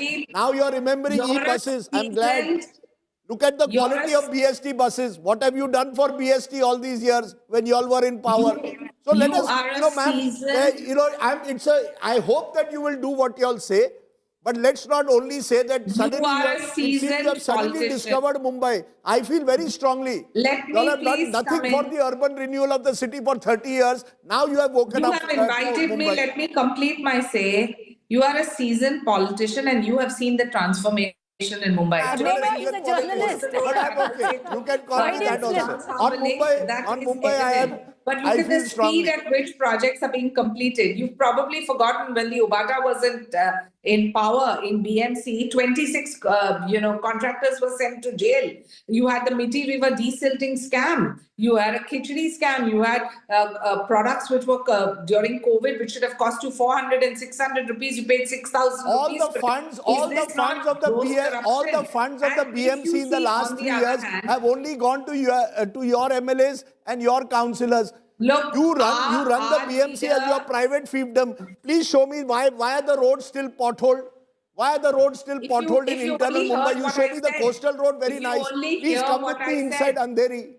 I'll take you inside Andheri, pothole after pothole. Phase 1 and phase 2 of 400 kilometers of roads with utility ducts and utility tunnels. The challenge is Herculean. We have 1,224 kilometers of road in Mumbai. This is just the start.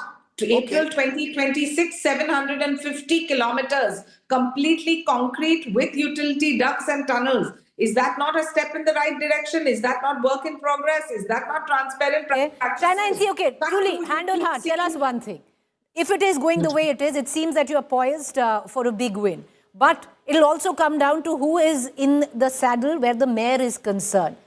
The BJP is not going to be very kind this time to allow you to do that. So what are you looking at? That you do really well and the BJP does reasonably well and you both can come Look, Preeti, in all honesty, the mayor has to be that of the Mahayuti. That has been the mandate from day one. A Marathi Manus, somebody who is a Hindu and whose heart beats for Mumbai. As we say in Marathi, Mumbai Maji Ladki. And in Ladki Made, Eknath Shinde has given 63 women candidates out of 90, as have BJP too. Yeah, no, the women factor is an important factor. And fills all these slots. I take your point. I think viewers need to know 50% of the seats are reserved for women. And yes, but over and above, the government has made an effort to target that voter. But meanwhile, Sanjay Raut is speaking of the Shiv Sena UBT and he is claiming the polls are fixed now. We are barely 45 minutes into the counting. He already says polls are fixed. It seems that it's an admission of defeat. Listen in. जो voting pattern चलाया सरकार ने, ये बेहद गंभीर बात है। हजारों लोगों के नाम गायब रहे जिसने विधानसभा में वोट किया है, और ऐसे एरिया से वोट गायब हो गए जहां शिवसेना को या महाराष्ट्र नवनिर्माण सेना को या कांग्रेस को वोट हुए, वहां से हजारों लोगों के नाम गायब हो गए हैं। ये पहली बात। दूसरी बात, ईवीएम मशीन बार बार बंद होती रही बहुत से प्रभागों में। जहां राष्ट्रवादी कांग्रेस को बटन दबाया गया है वहां कमल के ऊपर लाइट ऑन होती है। वैसा मशाल का हो गया, वैसा इंजन का हो गया। और चुनाव आयोग के जो लोग हैं वो हमारी शिकायत सुनने को तैयार नहीं। Okay, Dr. Shoaib Hashmi, Shiv Sena, UBT leaders with us. Mohan Singh Saini, General Secretary, Mumbai Congress. First, let's go to Shoaib Hashmi. Shoaib Hashmi, you are already... let's go first to Mohan Singh Saini of the Congress. Mohan Singh ji, Congress at the moment with the VBA leading in just 3. You all did so well in Lok Sabha. Look at what is happening now in the corporation elections. Do you think that you all should have gone with the UBT MNS alliance?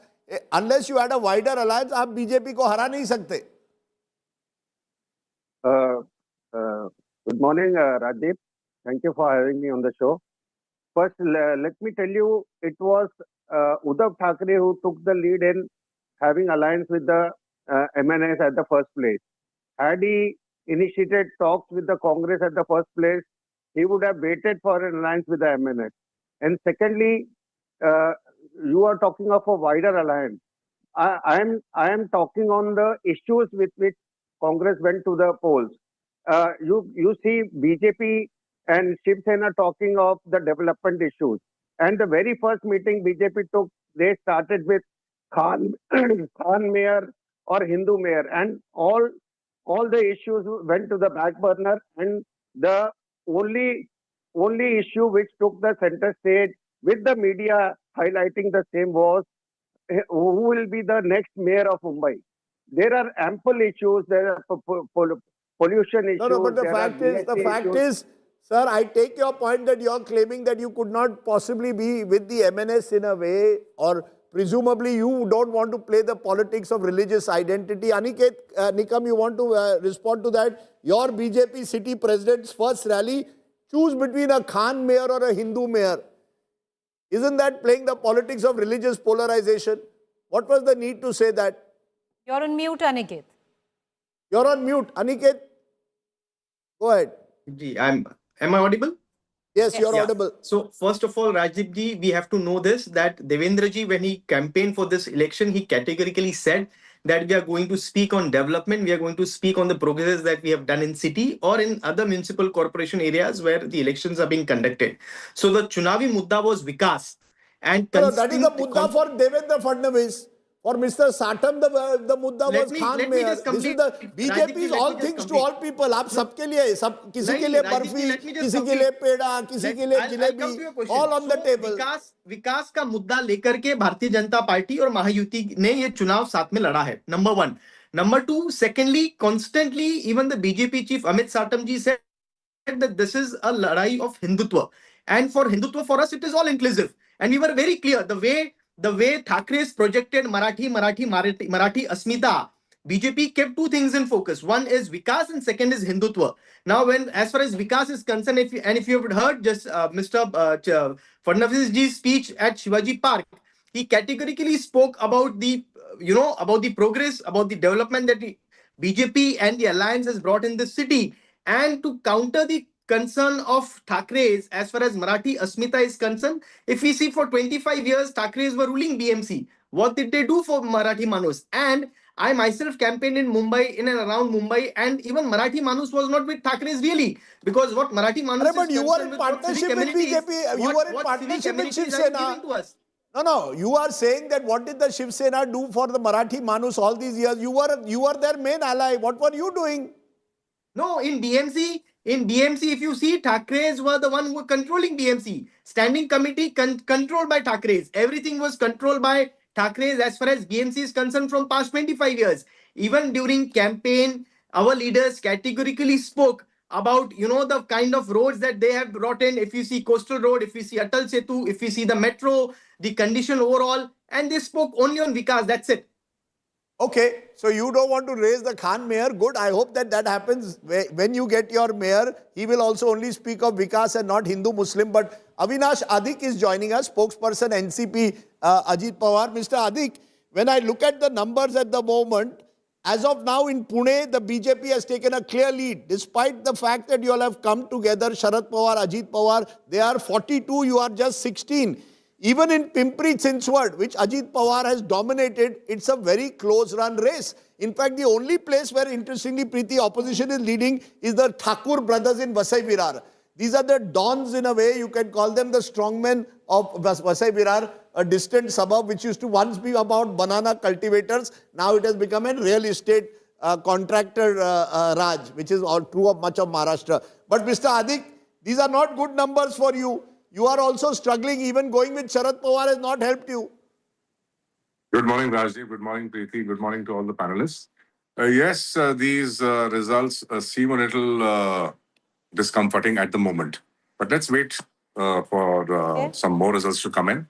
We are sure to gain in the other wards which are yet to show the numbers here. Even in Mumbai, most of the wards that we have been fighting, we'll see the counting commence a little after 1. So coming together with Pawar Sahib in Pune or Pimpri Chinchwad, it was a plus. I think as time goes by and we come closer towards the conclusion, it will reflect in the numbers. But Avinash Adik, with what you're speaking of, with Pune, Chinchwad, right now not doing well. But if these numbers hold, you're saying that it's going to change over time, but if these numbers hold, that does somewhere down the line dilute your political currency as your leader, as Deputy Chief Minister of Maharashtra.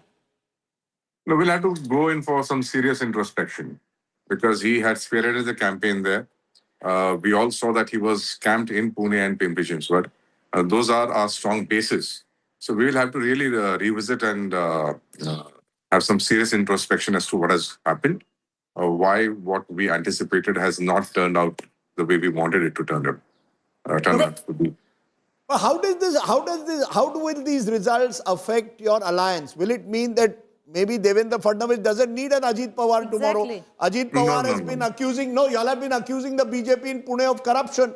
So you accuse the BJP of corruption in Pune, they accuse you of corruption in other parts of Maharashtra, but you sit together in Mantralaya and, if I may be allowed, have the malai of power. Whole thing is that in Maharashtra, sabse bada rupaiya or sabse badi satta. That is the truth. When the elections come about, charges are hurled at one another. It started with the BJP accusing Ajit Dada of certain things, and Ajit Dada had to throw back some barbs at them. None of them reacted to what Ajit Dada's direct criticism was. Let's be honest. They did not react to what Ajit Dada said directly. So these are not serious. When I accuse my Chief Minister's party as Deputy Chief Minister of corruption, I'm not being serious. That is the problem. Public is an accusation at the local level. It was Maharashtra public is disgusted with all of you.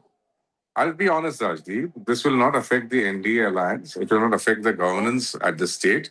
Yes, the local issues are there. We will address them differently. Let us see how... Avinash Adik, a larger picture there. If these numbers hold once again, then it's complete dilution of brand Thackeray, the relevance of it.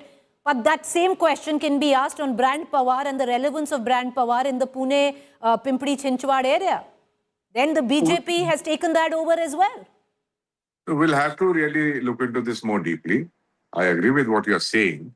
Ajit Dada's ability to keep working 24/7. That is what makes him a little different from the Thackeраys. The Thackeраys don't really work 24/7. Everybody knows that. Okay, so we will understand what is actually happening at the grassroots. Let me go to a Punekar or a Mumbaikar turned Punekar. Shankar Iyer joins me. Shankar has tracked Maharashtra politics for decades. Shankar, असं वाटतंय की पवारांचं जे वर्चस्व होतं ते पुण्यात पण संपतंय. It's ending in Pune. And you have nicely moved from Mumbai to Pune. Otherwise, Raj Thackeray would have targeted you also. No, I was around in Mumbai even when Bal Thackeray was there. So let's not worry about that. I mean, we had our common jokes about who does what. And when he opened a shakha in Dharavi, I told him, Bal Thackeray, that, everybody has to recognize realities. So anyway, I mean, my point here is that I think, as they say in Pune, ghai karu nahi. We have to wait till just now I see about 60 out of 165 is being counted. So we don't know which territories are being counted. What's your sense? Are you surprised as someone who saw Maharashtra when the Congress was dominant? Did you think a day would come 25, 30 years later where the BJP becomes so dominant?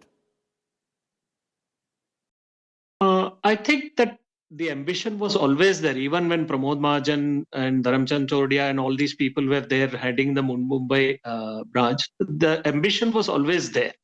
What happened was, I think the BJP was under the shadow of Bal Thackeray for quite some time while he was around, and thereafter it is sort of branched. And the new leadership of BJP is less reverent. It is like the cricket team. Rajdeep, all the new players are completely defiant about old records, old traditions, old stuff. And while on the metaphor of cricket, I sort of am amused every time the Eknath Shinde party or the BJP comments about the state of Mumbai and what has happened to it or what has not happened to it. They seem to say that the non-striker has no role in the score and only the batsman has a role in the score. This you can't run with the air and hunt with the hounds all the time. But Shankar Iyer, if I can, just ask you one question. But the BJP seemingly has reinvented. Like you said, there are new players coming in, breaking the shackles from the old. But while the BJP is reinventing, you have the Thackeраys that are recycling regional tropes, and that clearly is not working. No. I mean, where do you go when you don't have ideas? You go back to history. So they have tried, this Lungi Pungi comment is actually an original Bal Thackeray comment. I mean, Shiv Sena came to power, as I had said earlier, because Vasant Dada Patil made this classic remark about we will not let go of Mumbai. And that's how Shiv Sena rose in Mumbai. I mean, these are things. I mean, the fact of the matter is that there are 24/7 politicians and there are 9 to 5 politicians. Let me not sort of get to name who is where. But this is what shows up. The BJP has tried everything, I mean, in the books to do and to win. The other people have shown up only once in a while when there is an election or there is a meeting. The only downside to this... Shankar, I'm just going to stop you for a moment because now this vote chori allegation is gathering steam. You heard Sanjay Raut saying he believes elections are fixed. Uddhav Thackeray spoke yesterday about indelible ink and how the ink was being removed. Now Rahul Gandhi has also backed the vote chori claims. Rahul Gandhi has gone and made a comment that vote chori is happening. Look, Preeti, this is the problem. You see, I believe for one that there is no level playing field anymore. Right. Maybe there was never a level playing field, but that has got more accentuated, brazen. But vote chori is almost telling even those who voted, including for yourself, disrespecting the mandate. It does not. You see, you can go on with your vote chori campaign. You have every right to raise these issues. But along with that, you have to also have your organization in place. And that has not happened. But Rajdeep, can I tell you what will happen? If that Congress count goes from anywhere from 10 to 12, then the Congress will celebrate this as a huge win. Or a 15, they'll celebrate it as a win. They will celebrate it as a win. Then there's no vote chori. So where is the vote chori? Either you put your money where your mouth is. If you're so clear that the elections in this country are being stolen and being compromised, then you say you will not participate in that election. You go ahead, you campaign, you participate in that election, you say you're going to win all seats, you celebrate these seats, yet you say it's vote chori. It doesn't cut both ways. Let me take it to our Congress panelist at the moment. We have Mr. Mohan Singh from the Congress. Mr. Singh, using words like vote chori while the counting is on, as Preeti says, if you feel so strongly, why don't you all give up why don't you all boycott the election? Then it means that you're taking some kind of a stand. But before Mohan Singh comes in, Daniel, opposition is claiming vote chori. You've been closely associated with Eknath Shinde. Kya chori ki aap logon ne? No, see, as an independent thinker, I would also say that there are serious allegations in the way elections are conducted. Elections in India might be free, necessarily not be fair. Okay, the opposition plays its role, might be playing a role which is limited. It could play a more effective role, a more involved role. Media also has a role. Citizens also have a role to play. So, just because somebody is losing and making a charge that the vote chori has become an expression on the way elections are conducted. There were serious allegations in this election also. I think sometimes political parties also need to take these things more seriously. Election Commission needs to answer many questions. Aniket Nikam, let us be fair. to the Let the opposition. BJP guest then answer. Aniket Nikam, Rahul Gandhi says vote chori in Mumbai. How do you respond? How does the BJP respond to this vote chori charge that is being made? Rajdeep ji, I feel it is not really vote chori, it is mati chori of Congress, and they are all sore losers. Now, if you see, whenever in whichever state they win, there is no vote chori.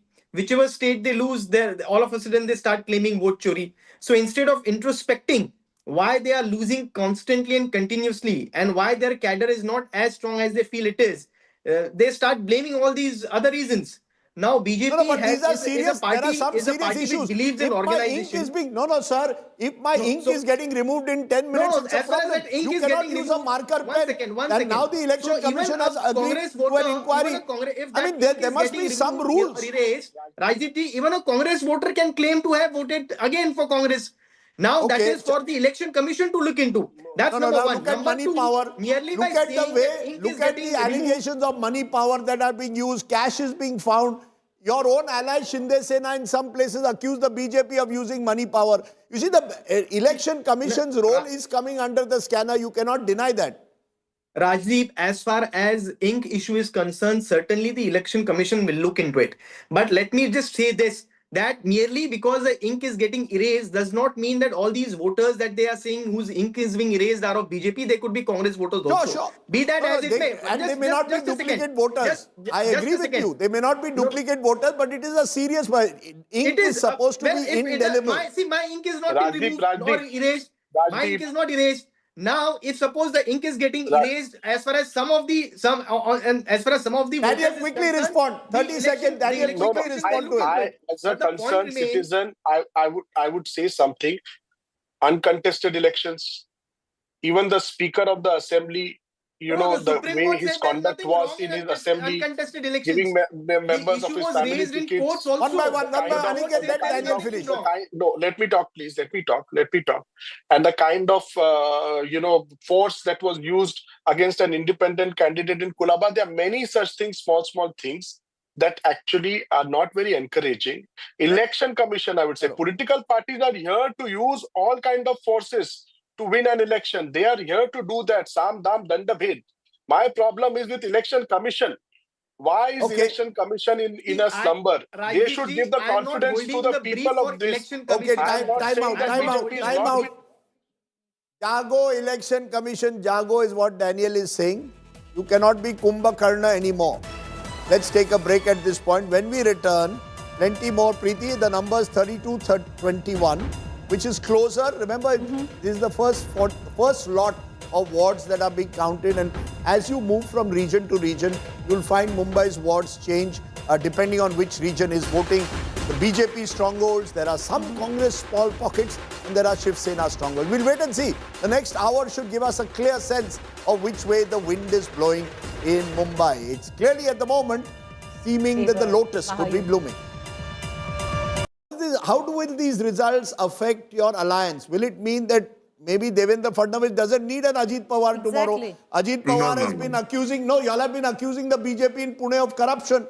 So you accuse the BJP of corruption in Pune, they accuse you of corruption in other parts of Maharashtra, but you sit together in Mantralaya and, if I may be allowed, have the malai of power.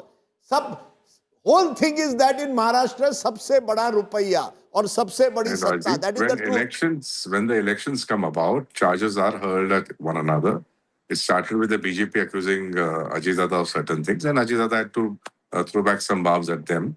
None of them reacted to what Ajit Dada's direct criticism was. Let's be honest. They did not react to what Ajit Dada said directly. So these are not serious. When I accuse my Chief Minister's party as Deputy Chief Minister of corruption, I am not being serious. That is the problem. Public is disgusted. At the local level. It was Maharashtra public is disgusted with all of you.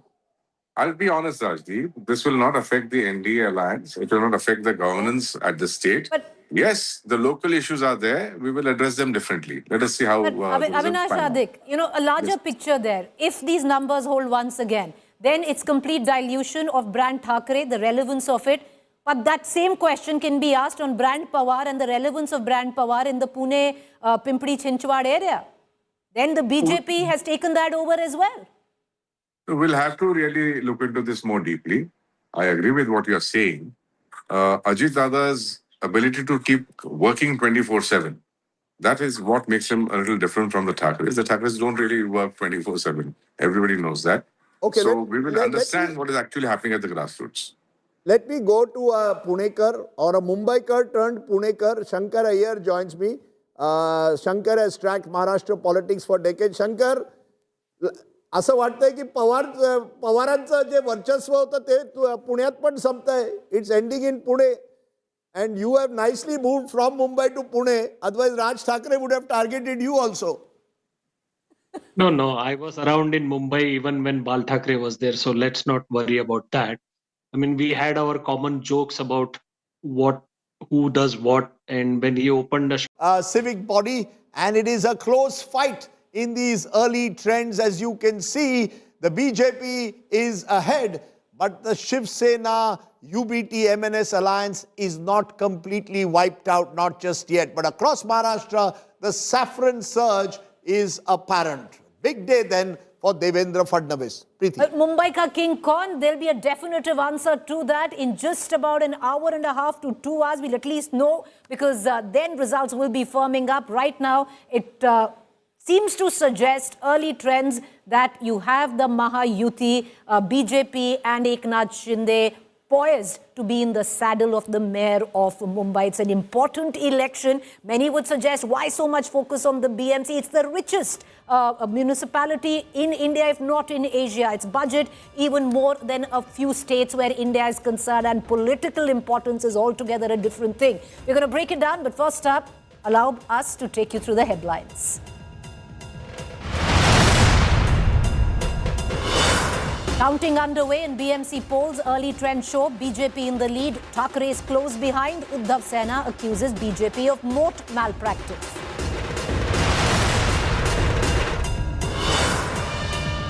Ahead of the Tamil Nadu polls, AIDMK General Secretary Palanisamy tells India Today Vijay is not a factor in the polls. The AIDMK will build on anti-incumbency.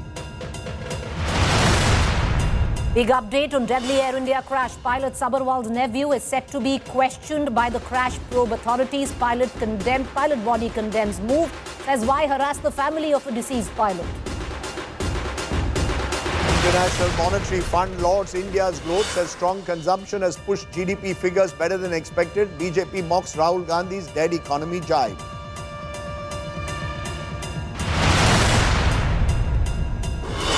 And amidst US-Venezuela tensions, Venezuelan opposition leader Maria Corina Machado presents her Nobel Prize to Trump. Trump confirms possession of the medal. And amidst US-Iran unrest, US says Iran halts 800 planned executions after the Trump warning. Trump had warned Iran of grave consequences amidst the violent protests in Tehran.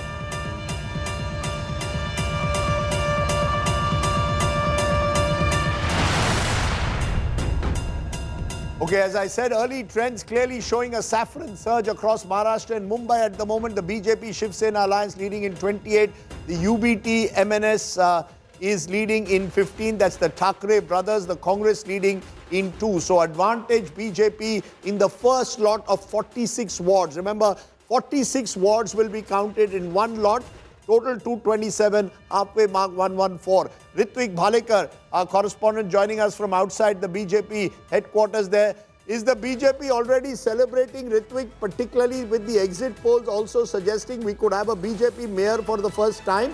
Or are the numbers suggesting a slightly closer fight than was expected, than the one-sided race that the exit polls said?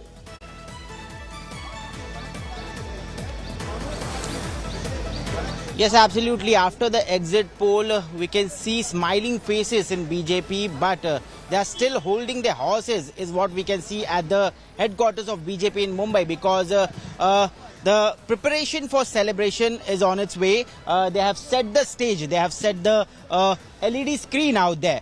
But the celebration has not yet begun, because what has been told is that until the figures are clearly out and after the trends, when it is officially announced, then only celebrations will be done, because the situation is too dicey. We can see even UBT Sena and MNS are gaining from what they were expected to. But at the same time, we could also see that a major chunk of the seats are being grabbed by BJP and Shinde Sena all across the Mumbai. So yes, what we can see here is the stage is set for the celebration. Only the Bhagwa Chadar is being laid after the results are officially out, and maybe after in the second half of the day, big leaders like State President Ravindra Chavan, CM Devendra Fadnavis, Mumbai President Amit Satam, Minister Ashish Shelar would be coming here at the state headquarters, and they will be joining the celebration. But now the celebration is on its way, is what we can see, and every Karyakarta, every leader has been told that there will be no official celebration until the official numbers are out. You know, it's very interesting. In this election campaign, Narendra Modi did not campaign, Amit Shah did not campaign, Yogi Adityanath did not campaign. The Trimurti, the three biggest campaigners of the BJP, the focus was on Devendra Fadnavis. So Preeti, if the results come the way they are, and Fadnavis has not just campaigned in Mumbai but across Maharashtra, gone to every municipal corporation. I think there's a hunger there to prove himself in this election as Neta number one. He doesn't want to be dependent on either Eknath Shinde or Ajit Pawar. Is this the emergence now of Devendra Fadnavis as a more acceptable, more urban Marathi Manus face? Absolutely. Because, you know, it's completely, if you look at it from what was the tropes of Balasaheb Thackeray that had been recycled to a new person. I'm just trying to, if these numbers hold, absolutely. Is the acceptance of Devendra Fadnavis as the new Marathi Hriday Samrat? No, I wouldn't say. I think what Devendra Fadnavis has very cleverly done, and there's a bit of the Modi trajectory in that. You are a strong Hindutva leader. If you saw his campaign in Vidhan Sabha, there was a strong Hindutva element. Yes. This time the element is very much Vikas and infrastructure man for urban Maharashtra. Yes. So you're trying to become all things to all people. I'm an infrastructure man. I'm also a Hindutva hero. There is similarities to how... Marathi Manus. And also a Marathi Manus. But I think, you know, it's very interesting. A 55-year-old Brahmin in a Maratha-dominated politics acquiring this number one status if these election results hold is significant. And I raised this in Neta Nagri on Lallan Top 6 months ago, or maybe even earlier. After Modi, who? This question is constantly asked. Devendra Fadnavis, 55 years. He's got another 10 to 15 years. Exactly. Possibly where he will be an influential figure. So if these numbers hold, clearly he will be Neta number one in Maharashtra, less dependent on Eknath Shinde or indeed Ajit Pawar. Shweta Shalini, spokesperson BJP, joining us at that point. Krishna Hegde, spokesperson Shiv Sena Shinde, joining us. Chitra Batham, national spokesperson AICC. Shoaib Hashmi, Shiv Sena UBT is with us. Appreciate your joining us. Shweta Shalini, will you give credit to Devendra Fadnavis if you all win? Yeah, abhi bhi kahoge, nahi, triple engine, Modi, Amit Shah. Is this election about Devendra Fadnavis trying to establish himself? This election, Rajdeep, however you want to put it, this election is about the people of Maharashtra choosing Vikas over any kind of rhetoric. I think the people in Mumbai are now going to go back and sleep happily, because what they have voted for and they are continuously voting for is the C-Link. They are voting for the elevated corridors. They are voting for metros. And forget Mumbai. I think we are going in election for 29 corporations today. And for every single corporation, there is an impact-oriented agenda, which is either visible. So what people are voting for is what visibility is there, which is in the form of Samriddhi Highway, which is in the form of modernization of suburban railways, and the future planning, which is in form of a clear manifesto and a speech. So, you know, it's very interesting you're saying that. Effectively, you know, I used to hear this in Gujarat also, the Maharashtra model is being created in a way through this election, Preeti, and that's where the Fadnavis factor may come in 10 years from now. But, you know, that's what I'm saying, Rajdeep, because if this holds, if these numbers hold, then what you're looking at is a tectonic shift, not just politically, but culturally, where Mumbai is concerned, on how Mumbaikars have perceived Mumbai and their identity. And I want to bring in our UBT spokesperson on this, Shoaib Hashmi, who's with us. Shoaib Hashmi, if these numbers hold, then it's very clear. This is a new Mumbai, and with new aspirations. And, you know, the regional recycled tropes will not hold anymore.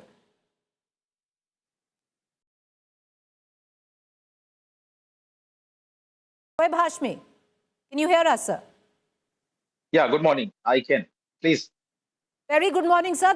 You know, if these are the numbers, it doesn't augur very well for your own political party. You might have said that this election is stolen, but then it's a tectonic shift on how Mumbai really thinks. Political, culturally, it's actually truly a new Mumbai, where the old heroes of Mumbai will truly be relegated to the past.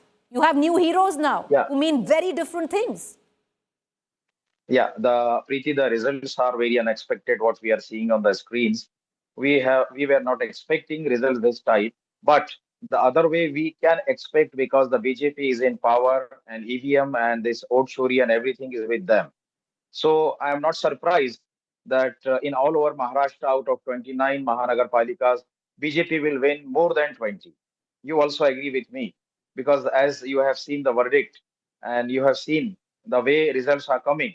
But as you told the new heroes, the heroes will always remain as a Thackeray family because Thackeray always ruled Mumbai.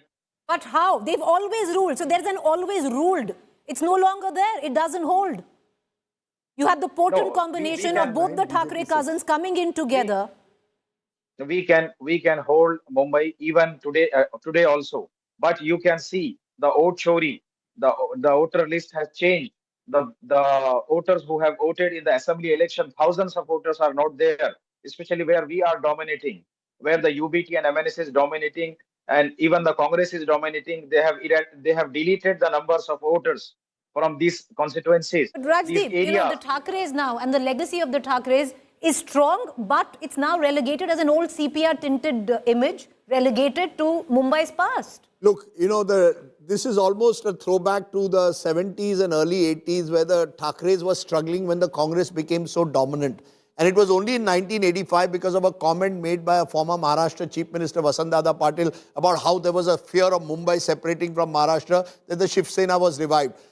I think the Shiv Sena needs a new narrative. Exactly. It needs somewhere, yes, Manish, do you agree with that? That, you know, even as Maharashtrians, there is a need for a strong regional identity, but that regional identity also has to change with the times. The times are very different. A younger Maharashtrian doesn't think the way about job competition from outsiders as was the case 50, 60 years ago. No, absolutely. I think, if you look at, conversations which happened in Maharashtra, many years and decades ago was about Thackeray Bana and Thackeray Ban. So the Thackeray brothers have, obviously have the Thackeray Bana, but where is that Ban headed? That Ban is devoid of Hindutva, that Ban is devoid of anti-Congressism, and even the Marathi Manus, even that credibility is now, completely gone. That's a very good point. You see that, you know, I associate Bal Thackeray only with Maharashtrian Asmita, but also Hindutva. He made that transition and made it rather effortlessly, and that, in a sense, has been abandoned, many believe, certainly by Shiv Sena, UBT, tying up with Congress. Chitra Batham, national spokesperson, AICC, you all seem to only suggest vote chori. I mean, we might as well not have an election if within half an hour of counting, Rahul Gandhi tweets and says this is vote chori election. At least wait for the results.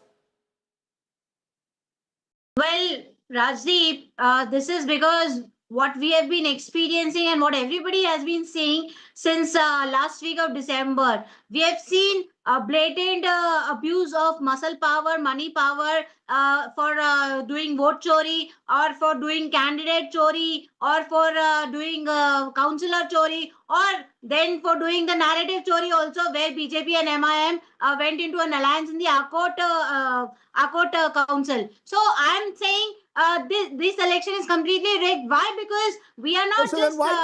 then boycott them. Boycott. If you believe the elections are rigged, take your chance and say we are boycotting the elections. Is that the only solution left? Is that the onus only on us? No, that is not. I'm not holding a brief for the election commission. They have much to answer for. I agree. Let Krishna Hegde come. Krishna Hegde, there is an entire credibility question being cast over these elections by the Congress. Now, the truth of the matter is the election commission also has much to answer for.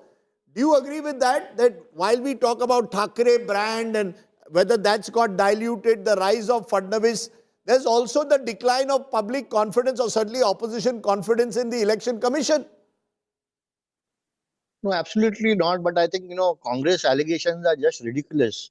They are in Bihar, they lose the mandate. They are in Delhi, they lose the mandate. Rahul Gandhi loses 95 elections under his leadership.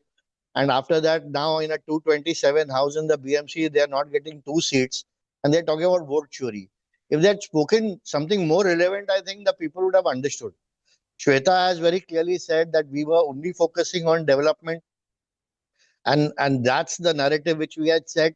Whereas the Thackeray brothers, they're alienating the Uttar Bharatiyas. They're trying to instigate the South Indians. They're trying to instigate the Gujaratis, out of which 70% of Mumbai you have already alienated. Who's going to vote for you?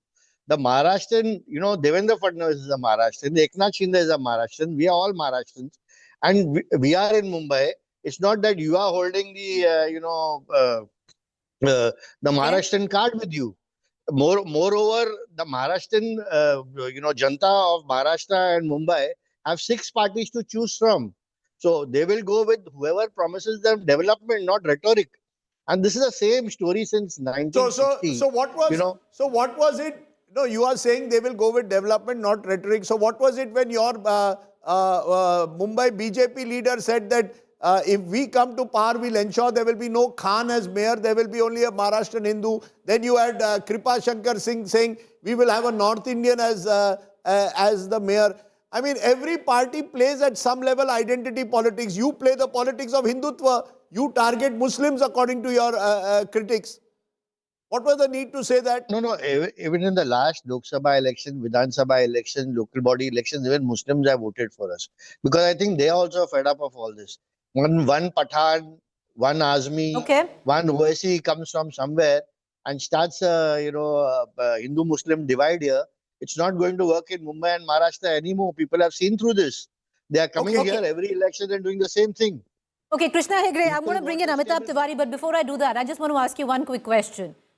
The mayor, the question of the mayor, if these numbers hold, the BJP can very well say, we want our man, and will say, not very well, will say, we want our man in the chair. No more favors. And you know how important the Mumbai mayor is. So is this question directed to me? Of course, sir, it's debated to you. No, I thought it was for some other panelist. Sir, you only, you represent Eknath Shinde, so it's you only, because even you know that that there is a special rule that even in 227 corporators rule otherwise, the mayor can unilaterally take a call. That is the importance of the mayor of Mumbai. And you're talking about the richest corporation, if not in India, but in Asia. So that post is important, sir, and the BJP has its eyes clearly on that post. Let's take that to Shweta Shalini, because I think Shweta Shalini, is the BJP very clear? If you are party number 1 of Mumbai, you get the mayor post for the first time. You've never had it in the past. Are you all very clear? So, Rajdeep, I think the last question to Krishna ji was very interesting, and you guys need to remember, his man is our man is his man. We are together in this. So, we are very clear, the mayor of Mumbai, and I personally hope that it's a woman, but he or she will definitely be progressive. They will be somebody who will ensure that the ideology of Mahayuti and the focus of Viksit Bharat, Viksit Maharashtra and Viksit Mumbai is going to be taken forward. And they will stick to not only the promises and the rhetoric, but actually what Devendra Fadnavis ji stands BJP for. or Eknath Shinde? Which party will this she be from? She from your party or their party? Or doesn't matter? It doesn't matter. It is, he or she is definitely going to be from Mahayuti. And we have won this election, or we are winning this election as one. I think what people have supported is our vision. And he or she will definitely support our vision. Okay, in the first 46 wards, it is slightly closer.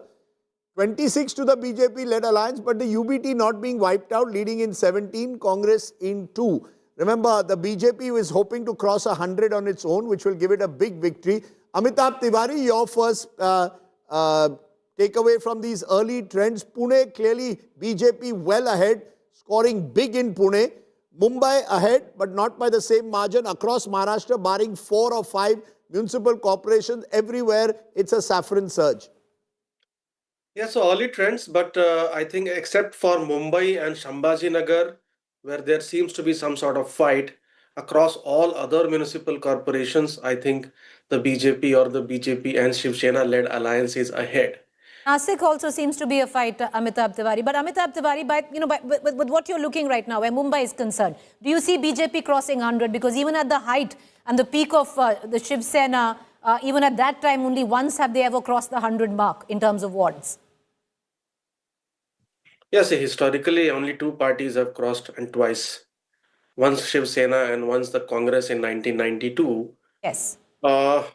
As of now, it appears to be difficult if these trends only hold.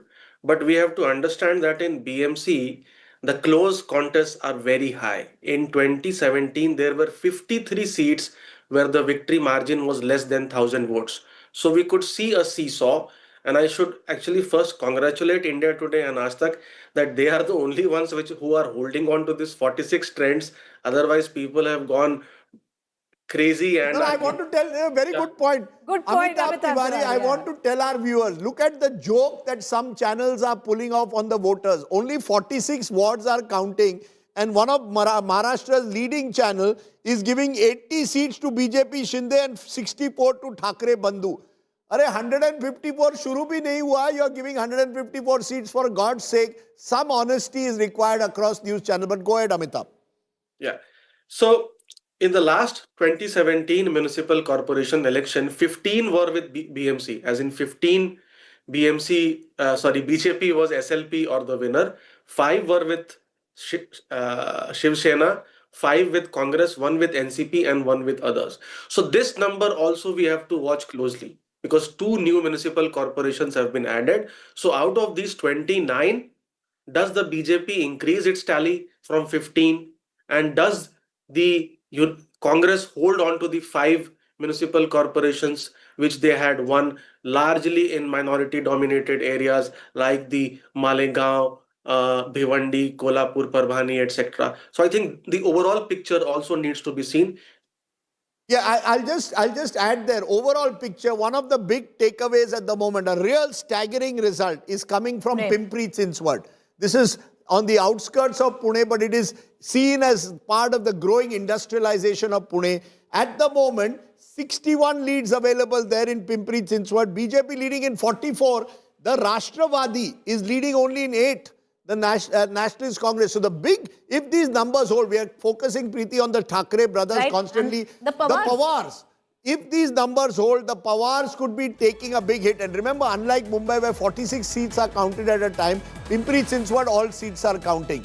So that, Rajat, could be a big setback. As you said earlier, Sharad Pawar is now 85. He's not getting any younger.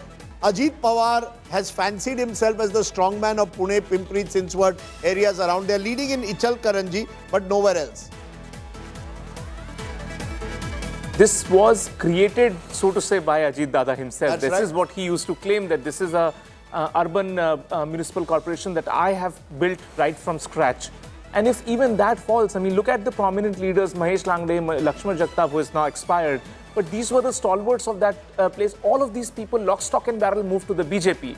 So the entire leadership around PCMC that was built by Ajit Dada is now all withered away into multiple parties, leaving a complete void there. But you know, the bigger challenge here for Ajit Pawar is he wanted to be Maharashtra ka Dada. But if he's not even Pimpri Chinchwad ka Dada, then what Dada is he? So that is the big, credibility question. What do you think would be the implications on the alliance? See, I mean, we've seen one of these scandals broke around Pune land around his son.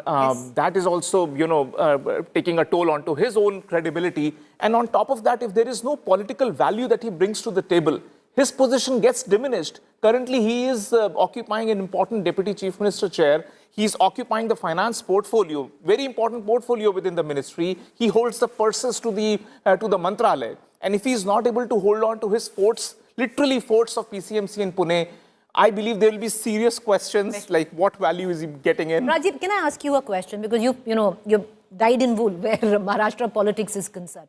Look at the time frame, Rajdeep, since the last time the BMC elections were held, 2017 to now. And look at it and how things have changed in terms of alliances. breaking, coming together, and the BJP stitching together. Now, where you've made an Ajit Pawar irrelevant, you made an Eknath Shinde completely dependent, and you are in the prime position. You have completely liquidated the Thackeray brand. The Congress is marginalized. Sharad Pawar is on the sidelines. It's all BJP. I will tell you a story many years ago from Pramod Mahajan. I asked him once, this was when Vajpayee was Prime Minister. I said, you're now the #1 party nationally. Why do you take lesser seats than the Shiv Sena? He said, while Balasaheb Thackeray is there, we need him. You will see what happens after Balasaheb Thackeray. Every time I look at these numbers, I think about what Pramod Mahajan said there. The BJP has consciously and steadily expanded its footprint, slowly but steadily, needs to almost ensure that the regional parties of Maharashtra, such as they are marginalized.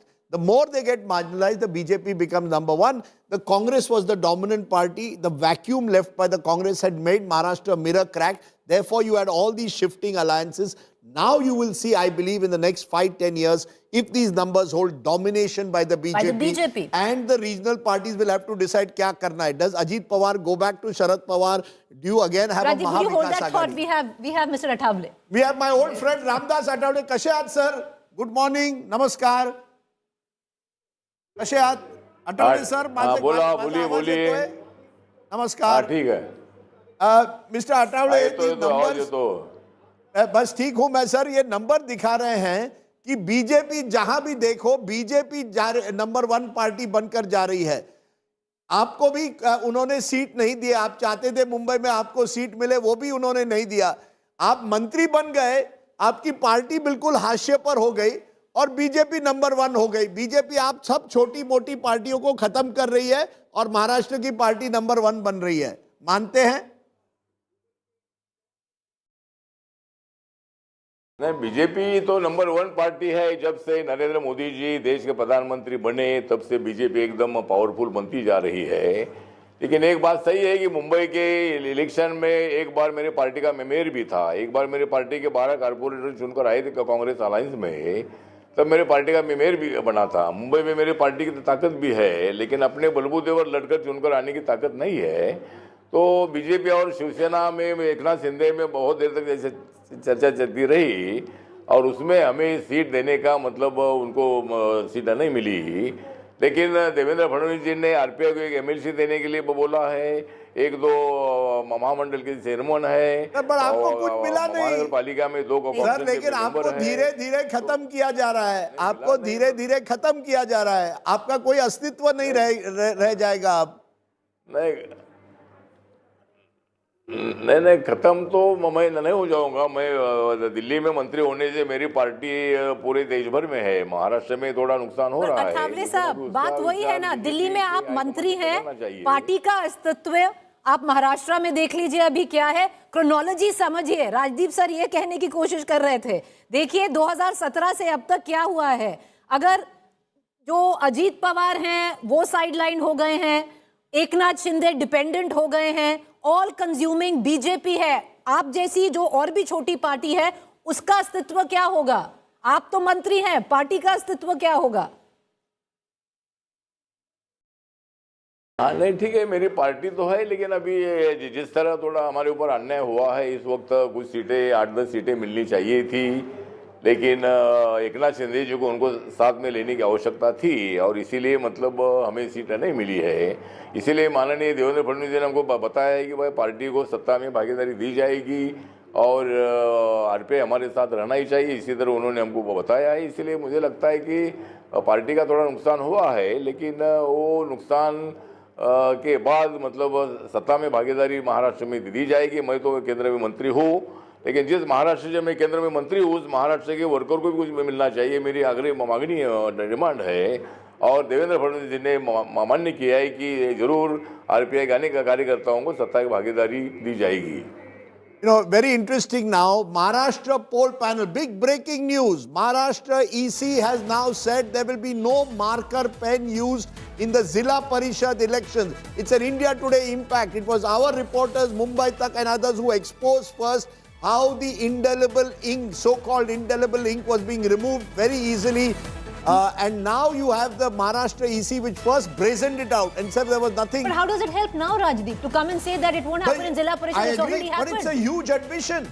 And it really reflects, I'm not saying that removing the ink means you can go and vote again. There will be checks there. But still, the idea of the elections of India was that your ink cannot be removed. And the moment it is, this is a huge, in a way, embarrassment for the Maharashtra Election Commission. And of course, the National Election Commission should also have to answer. Now, this will be used by the opposition. Gives them confidence to say it's a compromised election. You know, that's unfortunate again, because as I said, it doesn't mean that you do duplicate voting if you remove the ink. But clearly, why do you need marker pens? They say that we use marker pens since 2011. That's no excuse. You have to test it out before every elections. It's an embarrassment. The other not so embarrassing story is the BJP now has crossed 50 plus in early trends. UBT and MNS are at 31. So 52 is playing 31 now. We are now in the second round of the wards. 46 now will become 92 trends we will get. 31 to UBT, BJP 52, BJP now comfortably together, remember, in alliance, above the halfway mark in Maharashtra at the moment, crossing 50 seats. But a huge embarrassment there for the election Hugely commission. embarrassing. You agree that, Manish, that, you know, if I tell the day later, yes, I won't use ink next time, that's an admission that you got it wrong. Rajdeep, Mr. Thackeray wants to recite a poem before he goes. Sorry, Manish, we're coming right back to you. Atavale ji, kutli kavita hai tumchi? Oh, he's gone now. He's gone. Okay. Acha, he wanted to recite a poem. But you know, I'll give you the story. All of these guys were the Dalit Panthers of the 1970s. Young, aggressive, assertive, pushing the Dalit identity. Look at where all of them are. One person aligns Prakash Ambedkar with Congress, Ramdas Athawale with BJP.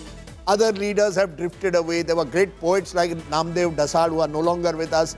But that entire revolutionary vigor, books were written on them. They were these young people who really, you know, galvanized in a way the Dalits of Maharashtra. Today they are marginal and dependent. मेरे को मंत्रालय मिल गया दिल्ली में. मंत्रालय बैठ के आप बैठो सर. बताओ Manish.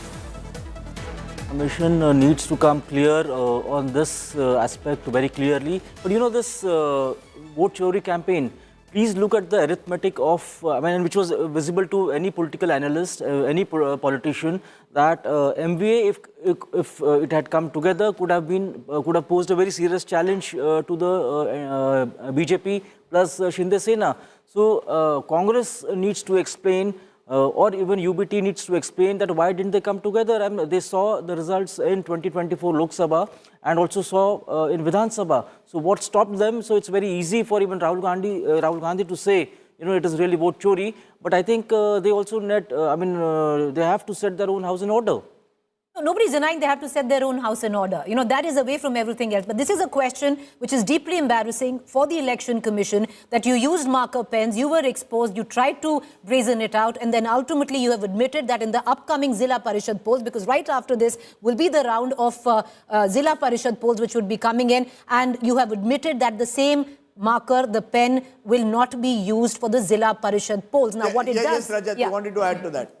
But I just wanted to say this, that you know, the state election commissions are almost like a parallel machine to the National Election Commission. You need to understand that their entire setup, the set of people who work inside the SEC is very different from the CEO office, which is reporting directly to the National Election Commission. But this doesn't do any service to the overall credibility of the election. Because the opposition, Rajat, will tie this together. You know, and this is not a new innovation that you are trying. It is already a sorted issue. How can you get this wrong? This is clearly the fault of the bureaucrats over there. I mean, it's not like the BJP is trying to construct a marker pen out there. No. This is the job of the SEC, and people should be fired. The problem in the country is you do not fire the bureaucrats when the problem is. Because of Article 311, there is always this protection which is given by the Constitution that no matter what these bureaucrats do, you will always find some rule, get suspended for a few days and come back into power. Okay, why not the heads roll? Sure, I agree. And, you know, it is a very, very serious lapse on the part of the Election Commission there in Maharashtra. And as Rajat rightly said, heads must roll. I don't know which heads will roll politically. Avinash Adik, spokesperson NCP, Ajit Pawar is there. I feel old every time I speak to him because I think your late father was a minister when I was a young reporter in Mumbai, and you are almost my age, so that makes me very old. Mr.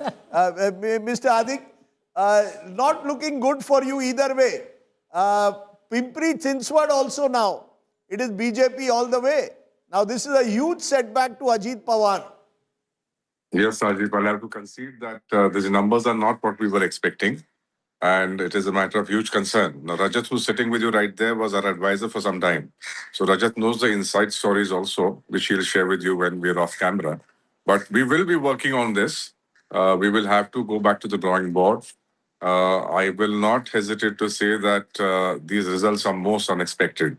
Pimpri Chinchwad and Pune, we were banking on very heavily because Dada had put in all his efforts there.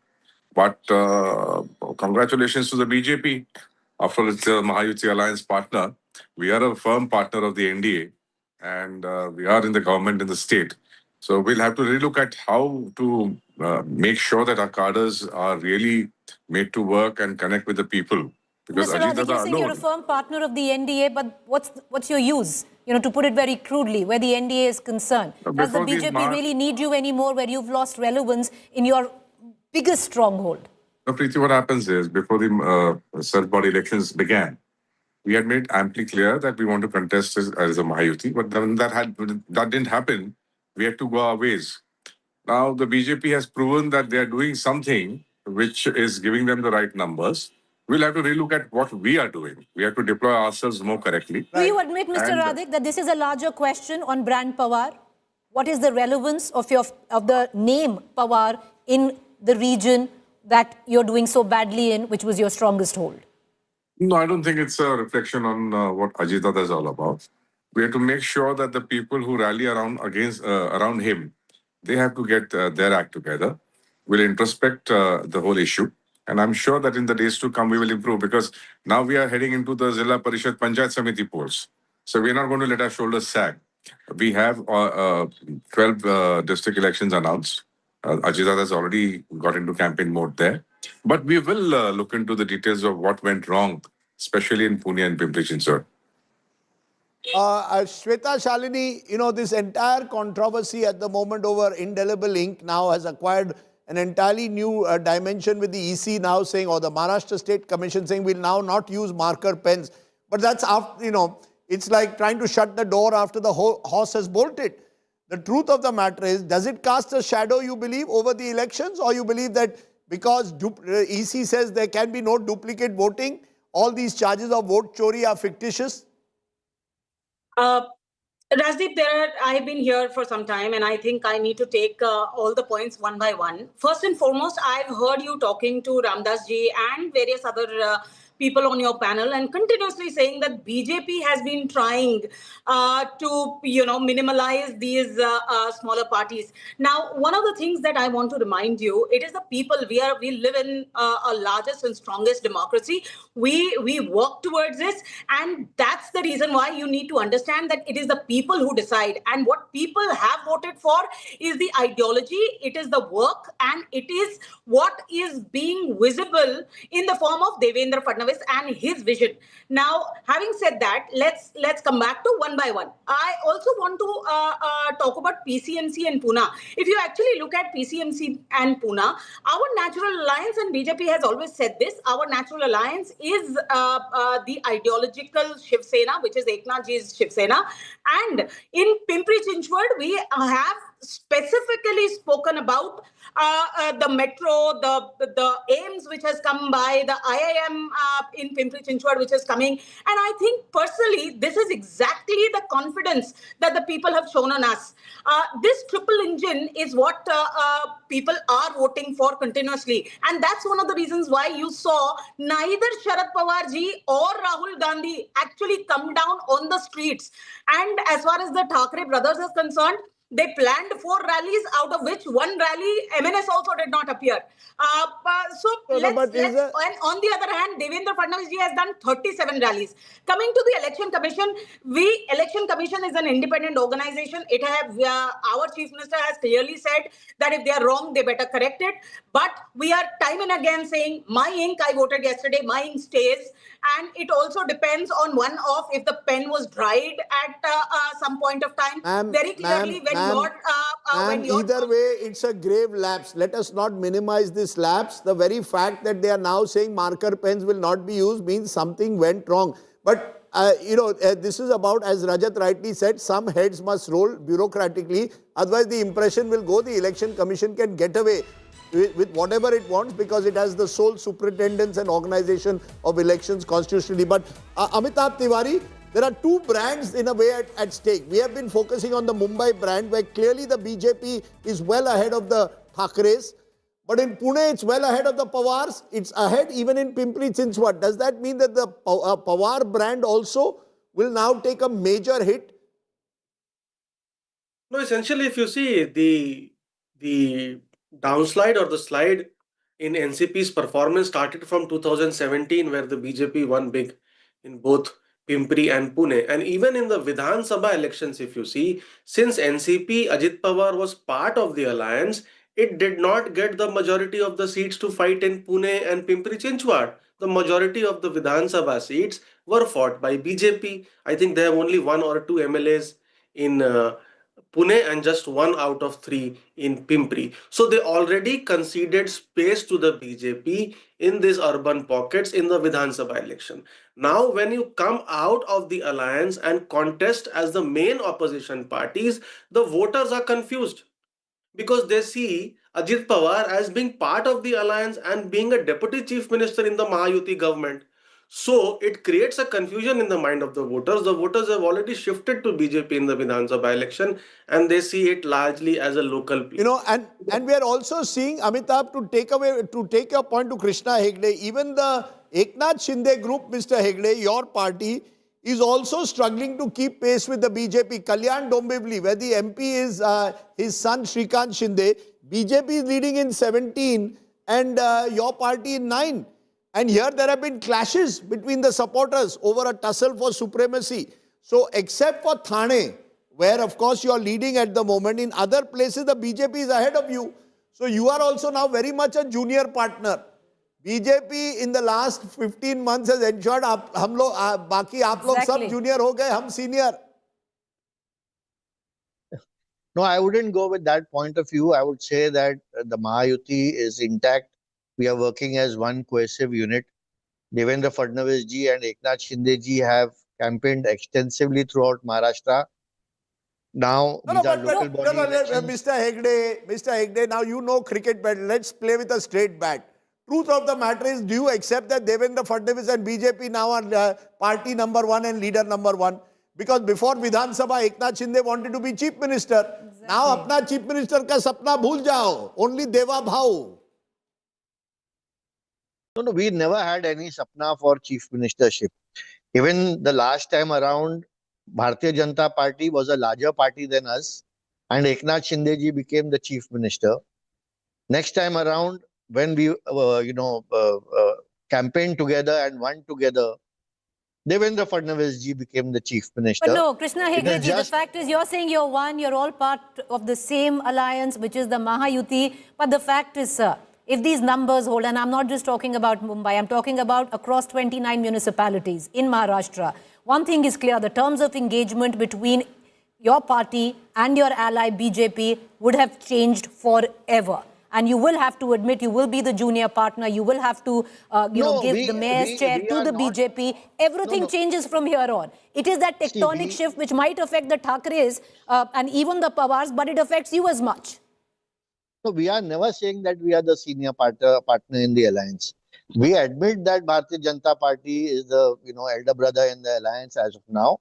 And not only are they are a bigger brother here, but they are the number 1 party in India. They are possibly the highest cadre in the world among all parties, if you look at it universally. So where are we ever arguing or, making a claim that we are a bigger brother compared to the Bharatiya Janata Party? And Devendra Fadnavis ji, Eknath Shinde ji are working together. Earlier in the last government, Eknath Shinde ji was the pilot, Devendra ji was the co-pilot. This time they've turned it around. Devendra ji is the pilot and Eknath Shinde ji is the co-pilot. But we are flying the airline. That's the most important thing. Oh, so at least you are admitting that Devendra ji is the pilot and you are the co-pilot. I hope that one day doesn't come where you are out of the cockpit altogether. And वो there's भी a new दिन आ सकता co-pilot. है। Not at all. अभी धीरे Not at धीरे all. वो And भी दिन आएगा कि कॉकपिट से बाहर चलो। नहीं, ऐसा नहीं होगा. No, that's right. You know, And in Navi Mumbai, you see, when I look at the results across, clearly it shows that even except for Thane, where Shiv Sena, your party is ahead of the BJP in all other places, Sambhaji Nagar, good example, Aurangabad, or formerly Aurangabad, BJP leading in 18, Shiv Sena in 11. So it's everywhere the BJP is now the senior partner. You are reduced to the junior partner. You are happy with that? The silver no lining, problem. Rajdeep, is Navi Mumbai, where there is a neck and neck fight, 29-29 each. Rajdeep Bhai, if I talk with a straight bat, I will say the Mahayuti is on number 1, number 2, and number 3, and the opposition is on 4, 5, 6, and 7, and that's why we are very happy that the Mahayuti is right on top. Okay, you know, to answer your Navi Mumbai question, the reason for that is Ganesh Naik, who was the dominant leader of Navi Mumbai from the NCP, switched to the BJP. He controls it. You see, Maharashtra has been divided between these satraps. Somebody in charge of Kalyan, Dombivli, Thane, which was Eknath Shinde for a long time. Ganesh Naik was in charge of Navi Mumbai. Ajit Pawar saw Pimpri Chinswad as his bastion. All of that is now slowly cracking apart because the BJP is becoming the dominant force. And I think that is a major, major change in Maharashtra Rajdeep, can I ask you a politics. question? Yes, Someone please. who's followed Maharashtra politics. Dyed in the wool, I don't dye my hair. Okay, you don't dye your hair. Okay. Maharashtra politics and across the... Okay, yes, you don't. Yes, he doesn't dye his hair. And you can see it, he doesn't dye his hair. You know, and across the country. Do you see this with what has played out in the span of 2017, the last 8 years to now, a cautionary tale for certain regional parties in other parts of the country where the BJP is tying up with? No, you see, it's very simple. The BJP is a pan-India party. And every regional, over the years, the BJP, for example, in Assam, the Assam Gana Parishad has slowly been pushed to the margins. Exactly. Rajat will So know more. is it a cautionary tale? It is a... Look at... I'll give you an example of another of my home states, Goa. I remember in early 90s, Manohar Parrikar became the first BJP MLA of Goa. Maharashtra Gomantak Party, the regional party, Maharashtrawadi Gomantak Party, used to dominate Goa politics. Today, Maharashtra Gomantak Party is completely dependent on the BJP. Rajat wants to come in. But it's natural, it's going to happen as you become pan-India. But and the BJP knows that. BJP knows that if I have to be dominant, if I have to be dominant, I have to finish the regional party. Exactly. One student is, consistently doing its homework correct and is getting good marks.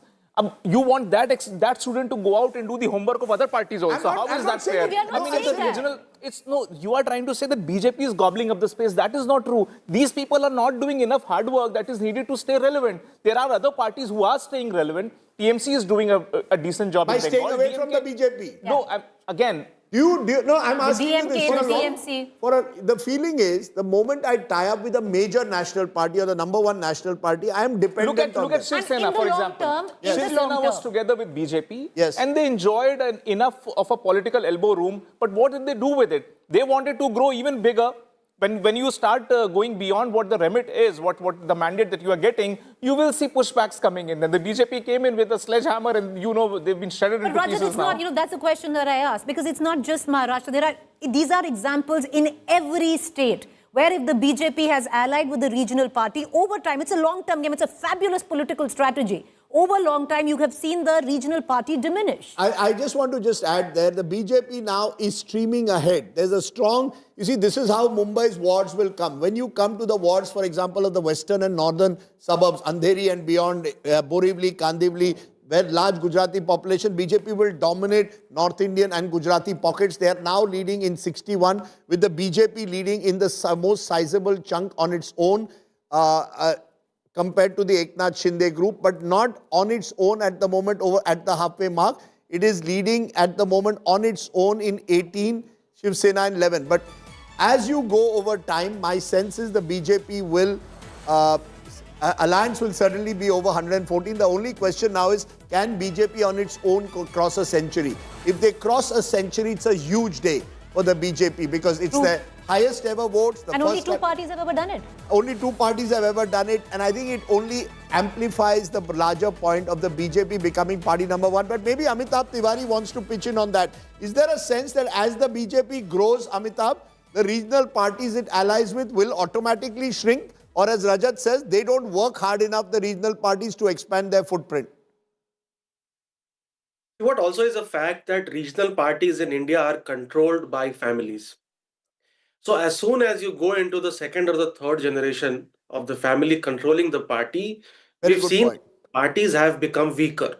So Uddhav Thackeray or a Raja Sahab Thackeray do not enjoy the same charisma as Bala Sahab Thackeray used to. The same can be said for Ajit Pawar or a Supriya Sule. So while Rajat is right in the sense that these parties also, it's not only that BJP is gobbling up their space, it's also because these parties have not been able to hold on to their spaces, and this family control at the top, not letting other leaders grow in their parties, is also perhaps hampering growth of these parties. If you see, Shiv Sena was leading in 5 in 2017: Mumbai, Thane, Kalyan, Ahmednagar, and Aurangabad.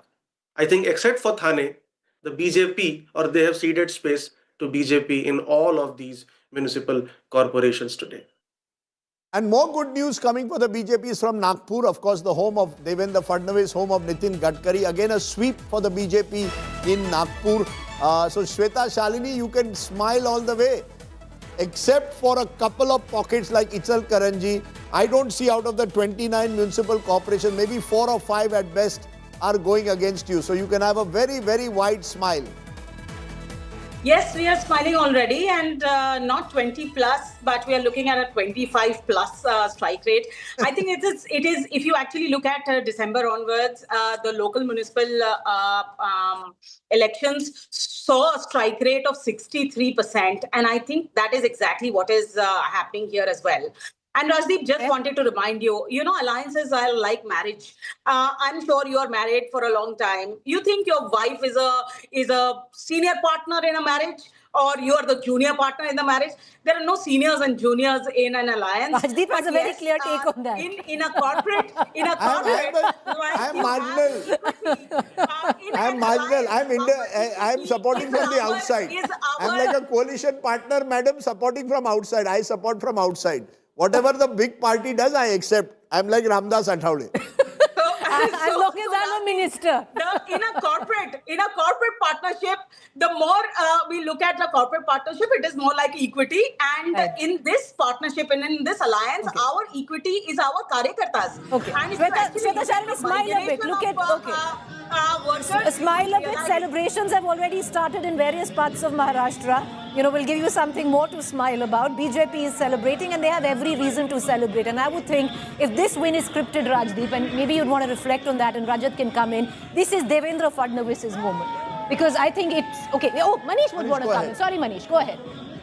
Very important point about BMC elections was that it was seen as a fight or a contest between Hindutva forces and the Marathi identity. And I think, but it was not, they were exclusivist. I think what you have essentially seen in these elections and with these results are that Hindutva really brought the Marathi Manus under their own tent, and now we are seeing exactly the results in favor of the BJP and the Shinde Sena. It's come full circle where Uddhav Thackeray is concerned. There is serious introspection. The Thackeray brand needs to seriously reinvent if these are the numbers. But Rajdeep, if these numbers hold, and now they're seeming to be holding, we can say that this is Devendra Fadnavis's moment. We need to take a moment to reflect on Devendra Fadnavis, of him stitching together this kind of win, and an emphatic win across 29 municipalities. Look at how politics has changed. You mentioned 2017.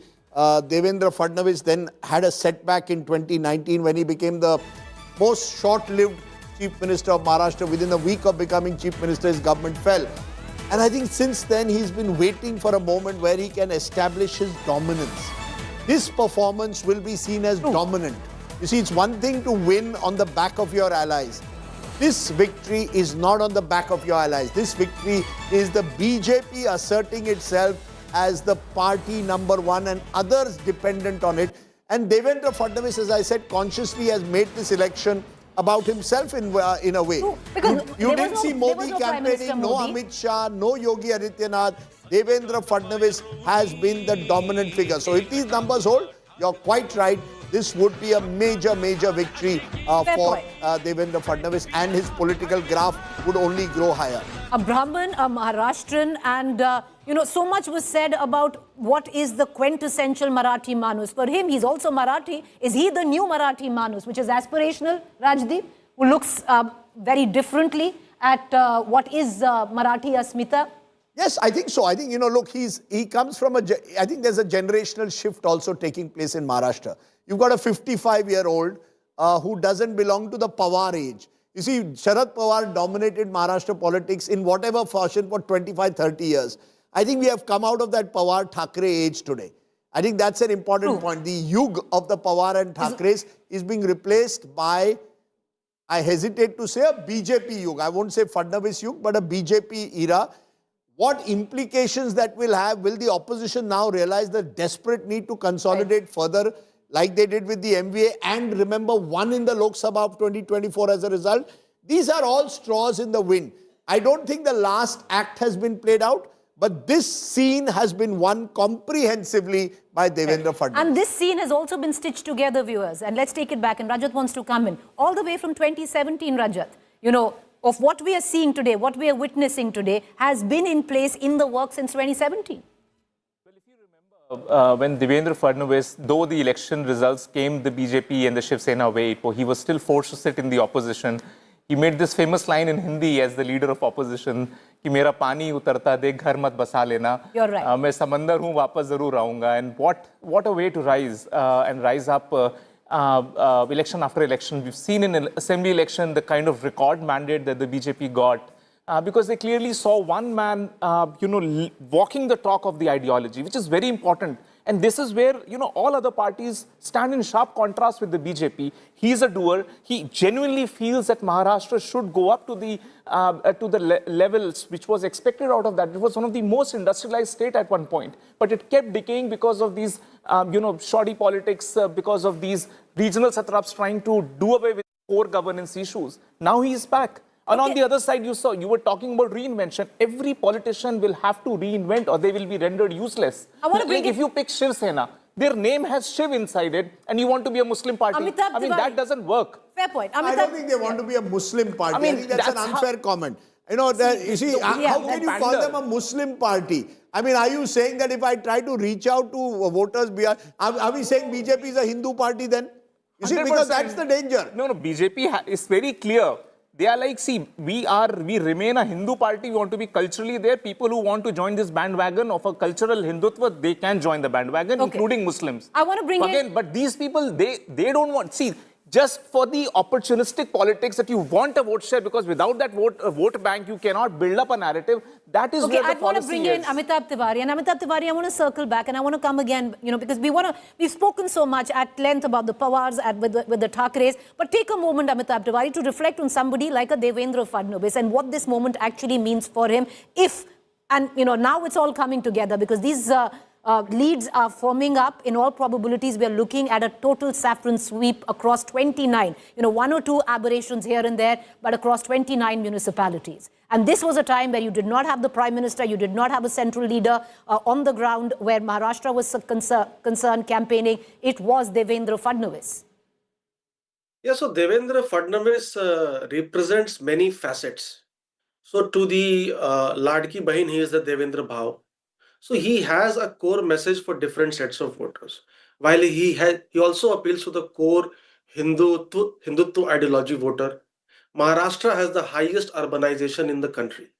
So he very well understands that only Hindutva cannot get him beyond certain votes or certain seats. If you recall, in 2014 and 2019, the BJP was at 105 or 122 seats.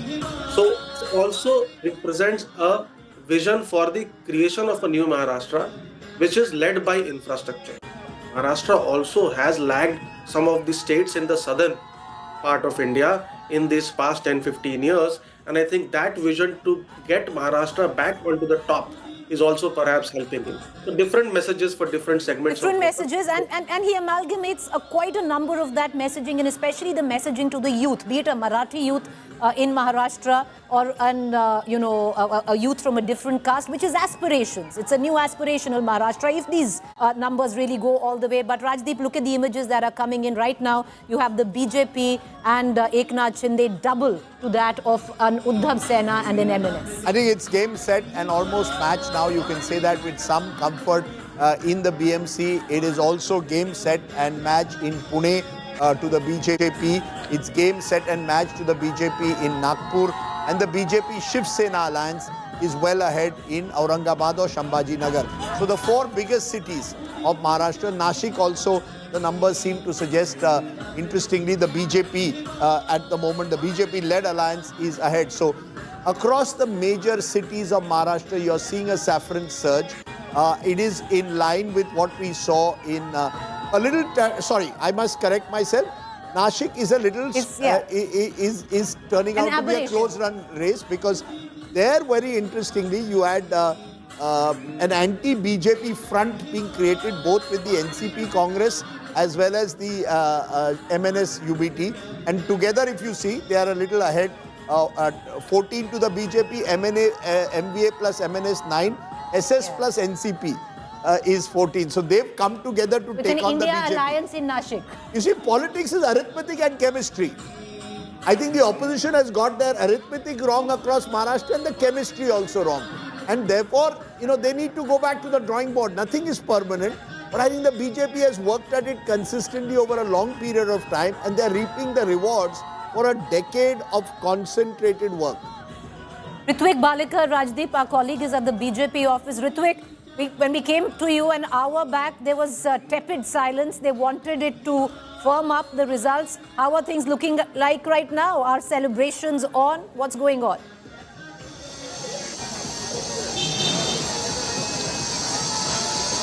Yeah, the scenes are changing right now at BJP headquarters, and people are like now pouring in, and you can see the crowd of the Karyakartas have now come here, and we can also see the saffron cloth being covering the stage now, and the preparations are almost done.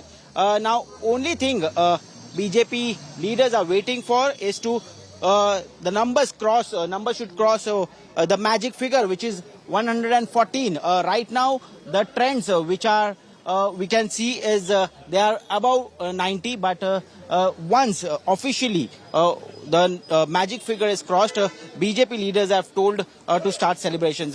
What they are telling us is that till it is officially not declared, they are not going to celebrate, neither they are going to react on it, but they will be patient and they will be waiting for the official numbers to come out.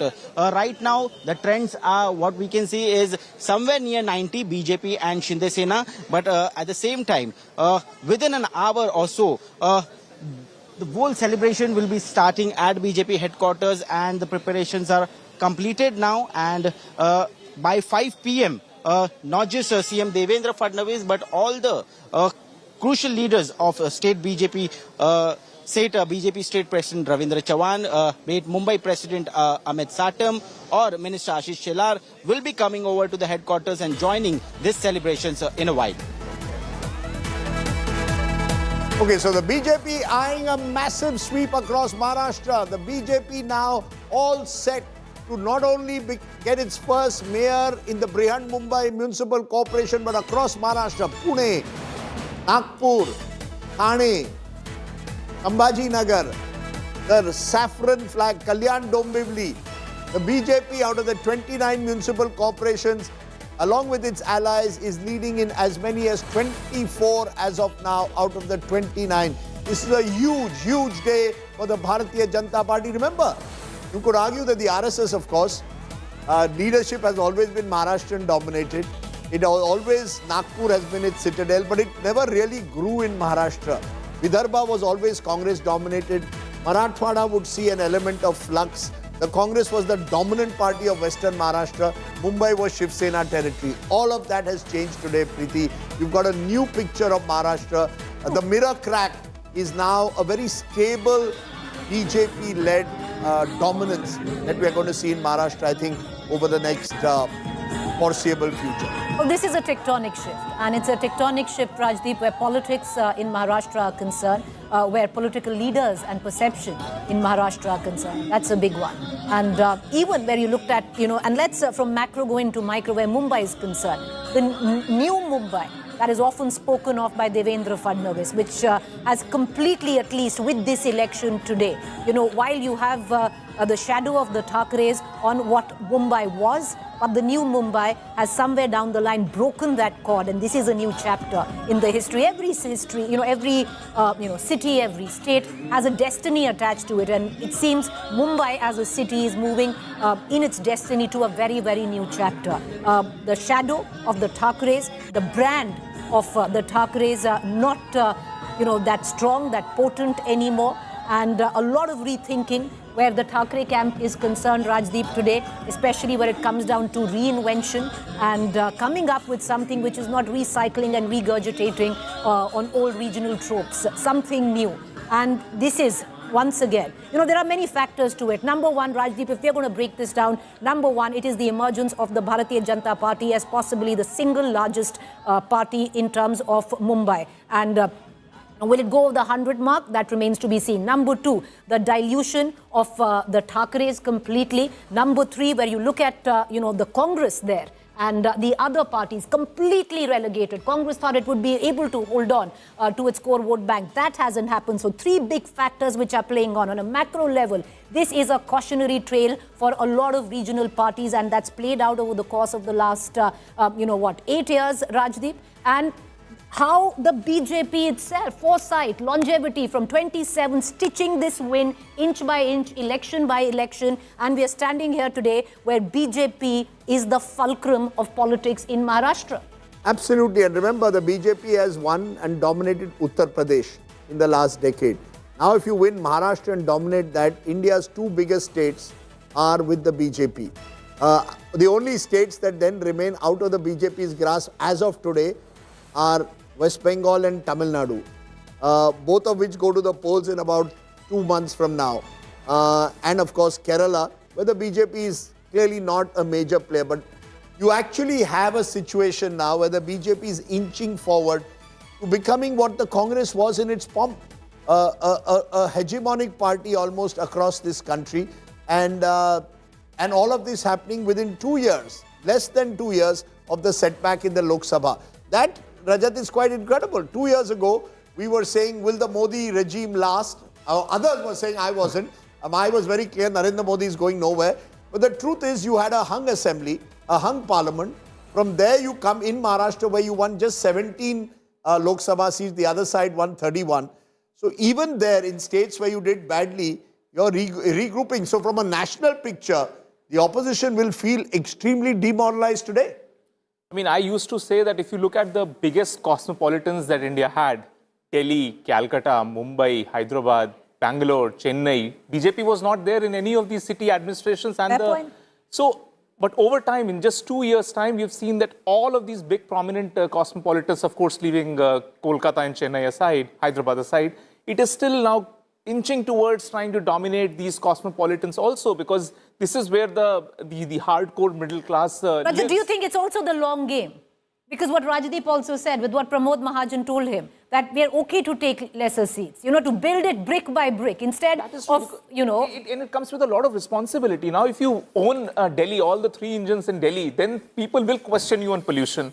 If people in Mumbai, if there are issues there and you have triple engine over there, it comes with a lot of responsibility. And this is where the real test of Devendra Fadnavis as a chief minister would, and his ascendancy will also depend on how much spoken he's about able Devendra to Fadnavis. genuinely Rajdeep, one go more out and factor deliver. on the big takeaways. Of course, along with the Thackeray's, the Pawar brand. The Pawar brand, is a brand which, as one of the guests pointed out, has been on the decline for a while. Sharad Pawar is 85. Yes. His primary hold was in Western Maharashtra. So once the Pawar brand starts declining, even in his original citadel, it was always subject in a way to diminishing returns. Ajit Pawar broke away and damaged that brand further. Now Ajit Pawar himself is being damaged. It just shows that voters are looking at options beyond the traditional family politics. I think Maharashtra's traditional family politics are now facing the politics of these satraps and the politics of families have taken a huge hit today. And that's, I think, one of the big takeaways for me, that not just the Pawars, but you will see the so-called dominant families across districts, the sugar barons and their families used to dominate the districts of Western Maharashtra. But when I look at some of these districts, they're doing badly there as well. So I think the BJP has been able to make itself a truly pan-Maharashtra party, even as the other parties are very localized. And the Congress, which was the other pan-Maharashtra party, has just been organizationally so comatose in the last 24 months in particular, that I'm not surprised. All right, we have Rakesh Shankar Shetty, who's joining us from the Congress there. Rakesh Shankar Shetty, when you're looking at the board now on how numbers are stacking up, and abysmal, no, Rakesh Shankar Shetty, because you had an option that maybe you would have gone, not that it would have helped much now, Rajdeep. The Congress going in with the Shiv Sena, UBT would not have, what would have really achieved? You not might much. have had a tougher fight in Mumbai. Tougher fight, but that's it. Tougher fight in Mumbai, and the Congress says it wants to build itself, but it clearly hasn't been able to do that. But I think it's beyond now just Mumbai. What you're seeing is Mumbai 29 municipalities. Across municipalities. So much like we saw even in the Vidhan Sabha elections, it's a sweep. As we Maria, speak. welcome, Maria. Welcome. We saw a sweep 2 months ago in your home state of Bihar. Now we are seeing one in Maharashtra. And Rajdeep, even as we speak, this is called the party which is constantly planning and looking at what next for it. Mr. Lakshman, who is the returning officer for the national elections of the BJP, which is the party elections, they have put out the entire schedule of what will be the nomination for the next BJP president, which is, we know the name now, Nitin Nabin, will be filed on 19th of January, which essentially means that all the BJP chief ministers will be in Delhi on those dates. So the date is clear that 19th January is when the nominations will be filed, and 20th is when the name will be announced. So formally, Nitin Nabin, who's presently the working president of the BJP, will become the president of the BJP on 20th for a period of 3 years. But this is coming at a time when the BJP is looking at this massive sweep across Maharashtra. And the change of guard, Rajdeep, you have a Devendra Fadnavis who's done this on his own, 55 years old. You have a young man in the place of the BJP national president right now. It's coming together. But welcome, Maria, some Bhakarwadi for you, Rajdeep. A very interesting thing I will tell you about the Bakarwadi. Give my plate back. Okay, I want to go to Rakesh Shankar Shetty, spokesperson Congress, before we talk about Bakarwadi. But Rakesh Shankar Shetty, are you conceding now that the BJP is winning the BMC, that they are going to get their mayor and they are sweeping Maharashtra? You're doing badly across the state that was once your fortress. See, the basic difference between Bharatiya Janata Party and Congress is we don't compromise with our principles. Some panelists just raised the issue why we didn't get into alliance with Manse and Shiv Sena. Manse, which hits out at Uttar Bharatiya, Congress will never have an alliance with them. Unlike BJP, who rules the Uttar Pradesh, and at the same time during Lok Sabha election, we saw how Narendra Modi ji shared the stage with Raj Thackeray. And today, yesterday when the Mumbai was out for voting, we saw what a mess it was. VVPAT is missing from all the booths across Rakesh Mumbai. ji, you're saying that you didn't go with Uddhav Thackeray at the back of MNS because of Raj Thackeray and his brand of politics. Definitely. No, but one second, sir. You've compromised so many. 1 second, sir. On Ambarnath seat, you did the same. No, you went to the BJP, who you criticized day in and day out. You don't have proper information. That means all 15 members were removed out from the party. Bharatiya Janata Party paid them crores of rupees and brought them into BJP. You don't have proper information. All 15 members were thrown out of the party. Congress will never compromise on our party lines. And what Bharatiya Janata Party did, we saw in last 5 years, Bharatiya Janata Party used to accuse Ajit Pawar, Sunil Thackeray, Chhagan Bhujbal. Now everyone is in their party now. They are with the alliance with them. And whatever it is, sir, right now, their alliance is looking good. Alliance in terms of the BJP plus. Okay, sir, the BJP plus Eknath Shinde is looking very, very good. The latest that we are getting in is, Rajdeep, you have BJP plus, which is BJP and MNS and Maria, that it's inching towards the 100 mark. That proverbial figure of 100 wards. The BJP would like to do it alone. Though right now, with the way things are progressing, it seems doubtful. But 94 is where the BJP and the MNS is poised on, nearly the double of what UBT, Shiv Sena and MNS stands at. Yeah, go ahead. Yes, and I'm looking at also some data which has come in, Rajdeep. This has to do with the state-wise campaigns and rallies which have been held by key BJP leaders and key leaders across. If you look at the Congress big sabhas, in terms of big sabhas, they did not do much. So the effort made by the Congress party is also something which can be discussed. But Devendra Fadnavis holding nearly 40 rallies across the state, Eknath Shinde 54, including 29 road shows, Ajit Pawar, Uddhav Thackeray making those efforts. But Uddhav Thackeray and Raj Thackeray were limited largely in Nashik, Thane and Mumbai area. Is that because they see that as largely their bastion? Look, you will be surprised. The Thackerays were supposed to do 3 major rallies in Mumbai. 3. One in the western suburbs, one in central Mumbai in Shivaji Park, and then they were looking for a 3rd venue. What did they do in the end? 1 rally. 1 rally, that too at the very end of the campaign. You can't win elections anymore like this, Maria. You have to go into every state. You have to go into every municipal corporation. You have to go into every city. You can't.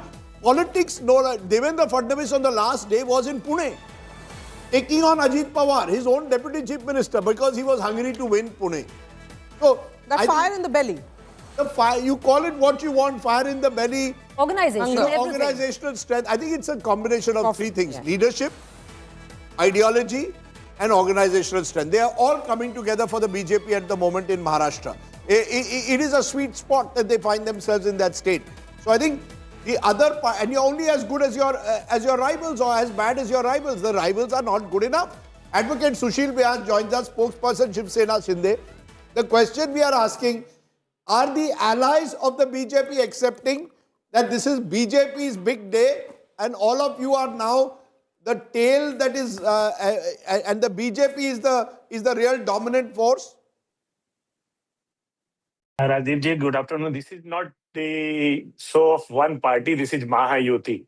You see, whatever the results we are getting support and love and affection from the people of Mumbai and elsewhere in Maharashtra is towards Mahayuti. So everybody, we have worked together last 1 year under the leadership of Devendra Fadnavis, prior there to under the leadership of Eknath Shinde for 2.5 years. What development work, infrastructure, and we have delivered to the people of Maharashtra. They are paying us back. And they say, you admit from today there is a tectonic shift where the rules of engagement with your ally will be changed forever. Till last year, your leader Eknath Shinde ji wanted to be the chief minister. Today, by the day ends, you will have it. It's difficult for you to even install your own mayor, where the BJP will want their mayor in the seat of power. It will be Mahayuti mayor. No, that's why not say openly that the BJP as the leading party should get the mayor? Why are you denying them their moment in the sun? You should say BJP is the #1 party, they should get their mayor. BJP is our ally. We have whatever results we are getting for the alliance, namely Mahayuti. Okay, well, what does one say? By the way, I have, this is what you call Bakarwadi. I want to show it to our viewers.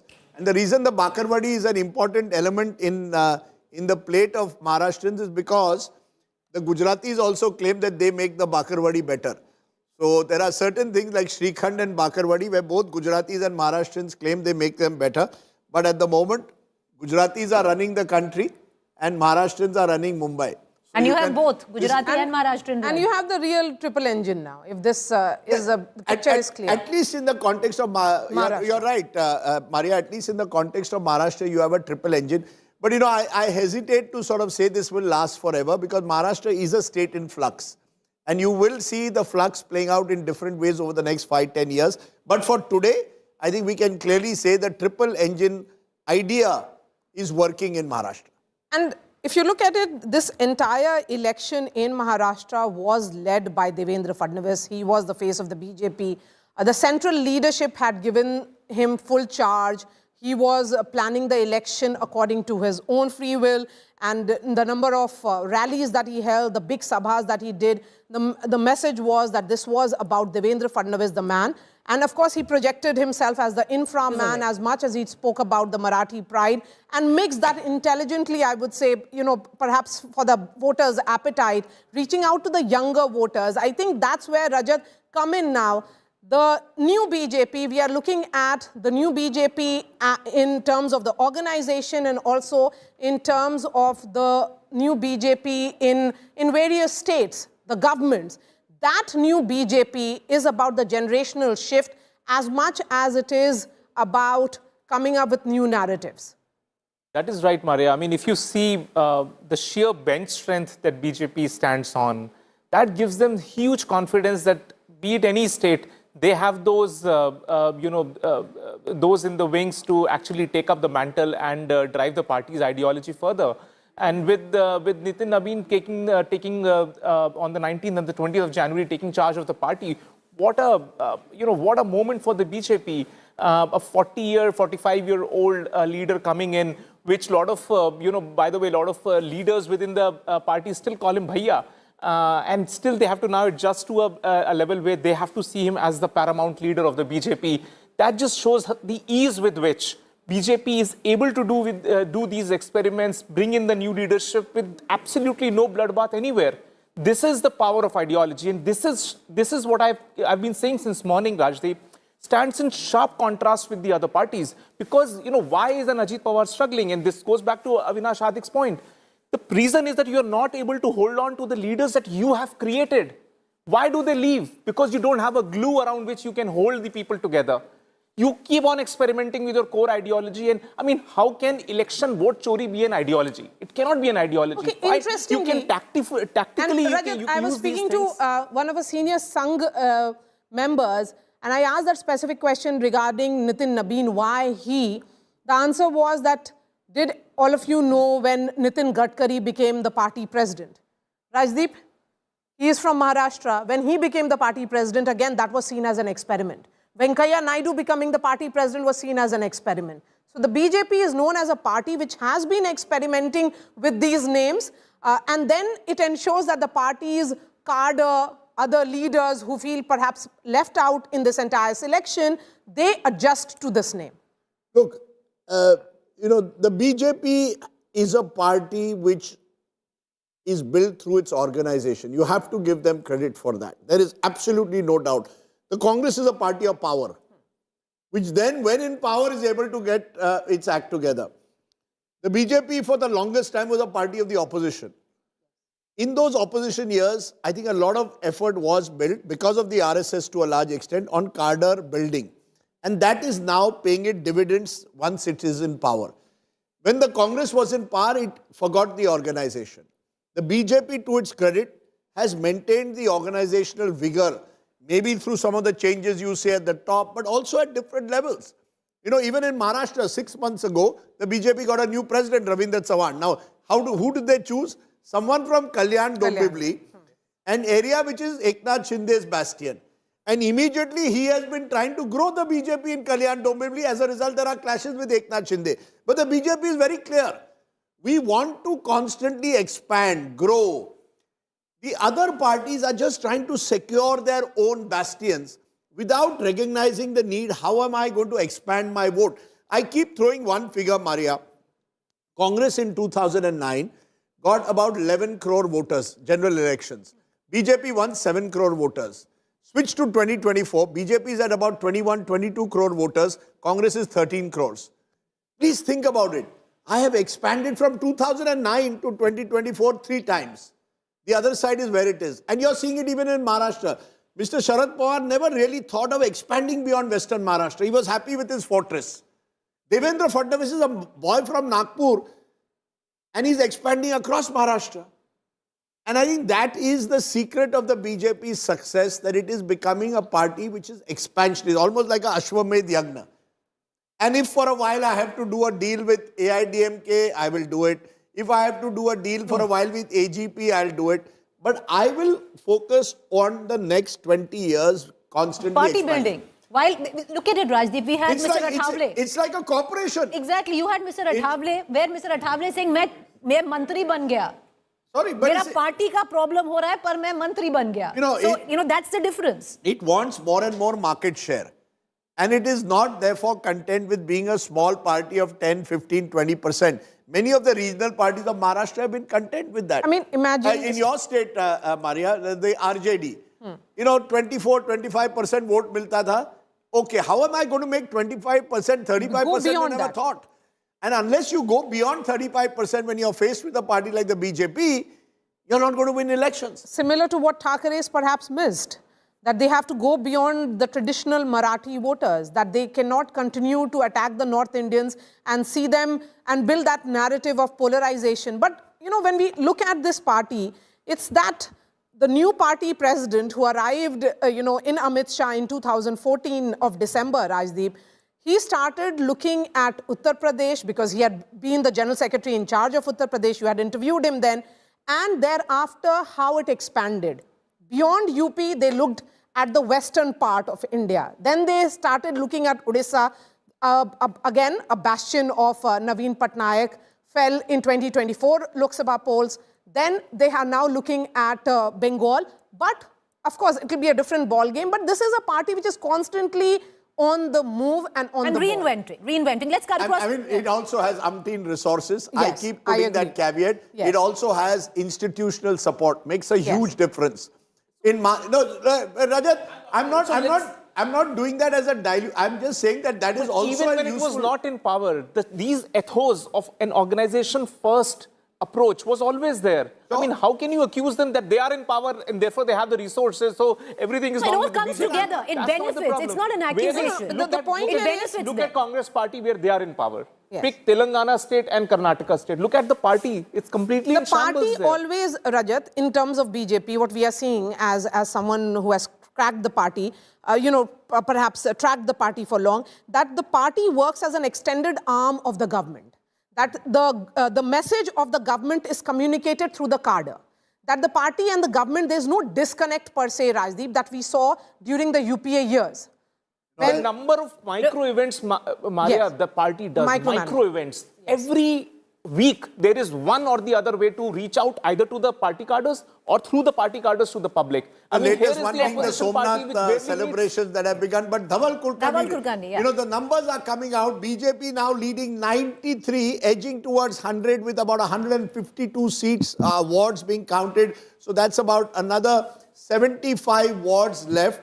The BJP, if they could win more than half these wards, will be somewhere 130 to 140. Remember, it could even go higher because a number of close margin seats are involved. But that's the range that they are looking at the moment. 130 plays 140, 93. Dhaval, it seems that most of the pollsters, therefore, have got the trend right. BJP about to script history in Mumbai. Are you surprised in any way by these numbers? No, I am not surprised. See, number one, the BJP, after all, is an election winning machine. Now, its critics may say what they do after winning elections, that's a different debate altogether. But the Thackeray brothers, let us sort of get it clear. I mean, they had the first mover advantage. They had come together sometime in July, which was, they sort of, that was after a period of around 2 decades or so.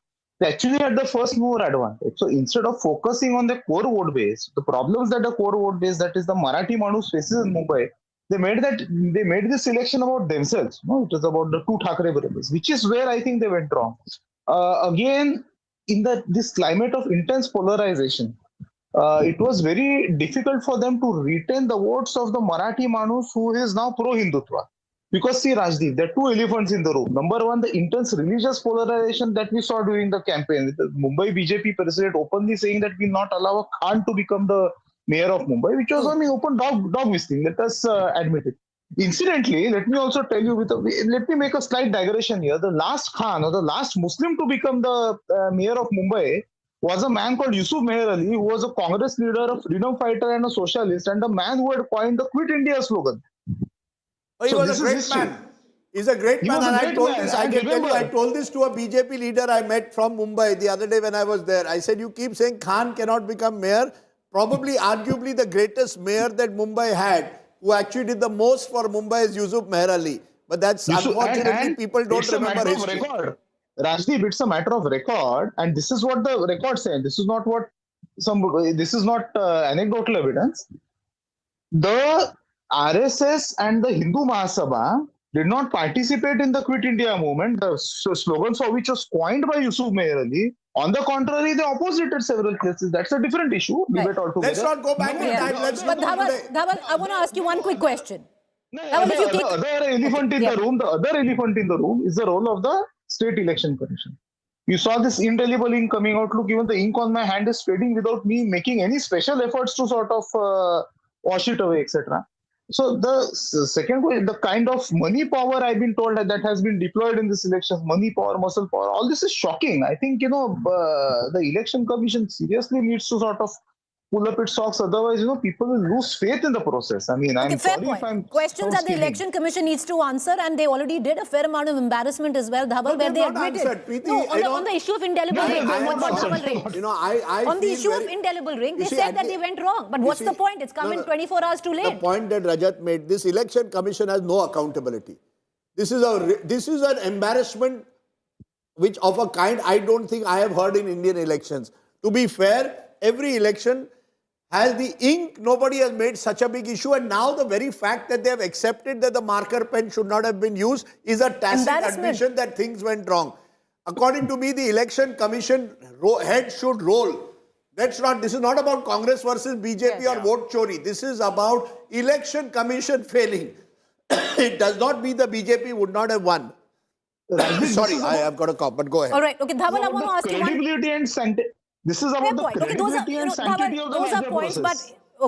But what we are looking at now, Dhaval, you're looking across 29 municipalities, and what you're seeing is a clear Saffron sweep of sorts. If you had to, Dhaval, looking at the numbers that are there are few things which are jumping out. Number one, BJP will script history in Mumbai. It will be the single largest party. Number two, the Thackeray brand now stands completely relegated and diluted and not as potent as what it was. Number three, even the brand Pawars right now, you're looking at Pimpri Chinchwad, you're looking at Pune, you're looking at its strongholds. Even brand Pawars is coming into question. You go into a macro picture which we were discussing, where the sheer fact, Dhaval, that you have from 2017 to now, 8-year period, how the BJP has scripted inch by inch, one election by the other of the win that we see today across 29 municipalities. Also a cautionary tale where regional parties are concerned, regional outfits are concerned.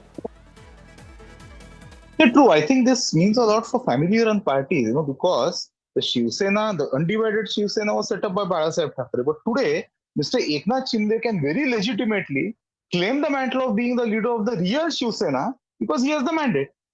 I mean, he got more seats than Uddhav Thackeray in the assembly elections. Now it seems that he is making significant headway in the BMC elections and in other civic body polls. So I think this means a lot for the future of family-run parties. 100 has been I won't be passed, surprised. Okay, I won't be too BJP, surprised if the same alliance template has is crossed used. a century. Dhaval, as we speak, the BJP-led alliance, and I think we need to emphasize and get a breakdown soon of how many wards is the BJP leading and how many Shinde Sena. The estimation from local Marathi channels is that it is about 1/4, 3/4 effectively. So you have the BJP at about 70, 75 and the Shinde Sena at about 25, 27. That's the rough calculation between the two. It possibly suggests that the BJP on its own may not cross the halfway mark, but that along with its allies, it will be well over the halfway mark. That's the picture that we are getting at the moment. And Maharashtra has not seen a pre-poll alliance getting such a big majority in a long while. No, we'll have a BJP mayor for the first time. That is clear. Yeah. Okay. And interestingly, any party, Rajdeep, politically, I mean, if you look at the history also, if it becomes the axis of power and then all the other regional parties also, gravitate towards it. Isn't that how history has been? This is for, we can be saying that growth of the BJP is coming at the cost of its alliance partners, but the growth of the Congress also came at the cost of regional parties. You see, the BJP has in the past. You see, the BJP realized, Maria, that they can never be Maharashtra's party number one or even Mumbai's party number one until the regional parties decline. Yes. So you have the BJP's rise coinciding with the decline because someone has to occupy the space, right? Zero-sum problem politics is zero-sum.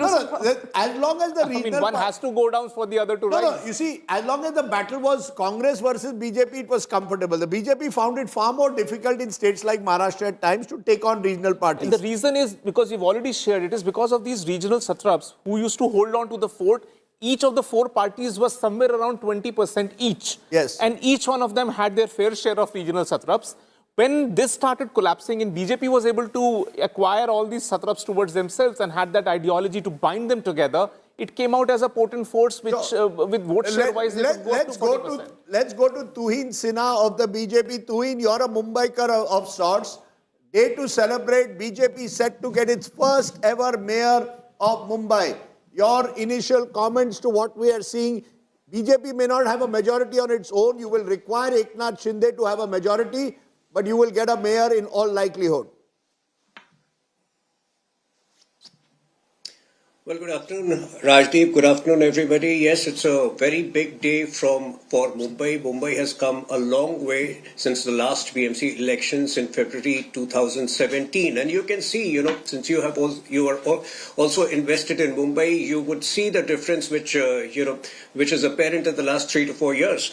Now, a BMC mayor was obviously an unfinished agenda, an unfinished dream, which we had wanted for a very long period of time. But overall, if you look at the election results, two things are very clear. A triple engine sarkar, not only in Mumbai, but across Maharashtra. And number two, even though we have believed since 2022 that the right inheritor of Balasaheb Thackeray's legacy is Eknath Shinde-ji, many did not believe, but I think the results are a reiteration of the fact that the right inheritor of Balasaheb Thackeray's legacy is certainly not the existing Thackeray brothers. The way they spewed venom against Biharis, against the way to look at it is that the relevance of brand Thackeray is not as potent anymore.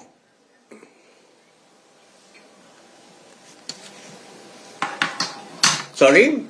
I said the other way to, what you're saying is who's the inheritor. Let's say, because if you're looking at, let's say, whoever is the inheritor, but these numbers would suggest that the relevance of the brand in itself, of brand Thackeray, is not as potent anymore. Well, if you still believe, that even in BMC, they would have been completely wiped out. Let's be realistic. They have been wiped out in the assembly election. Sooner than later, they will be wiped out of the assembly, of the BMC.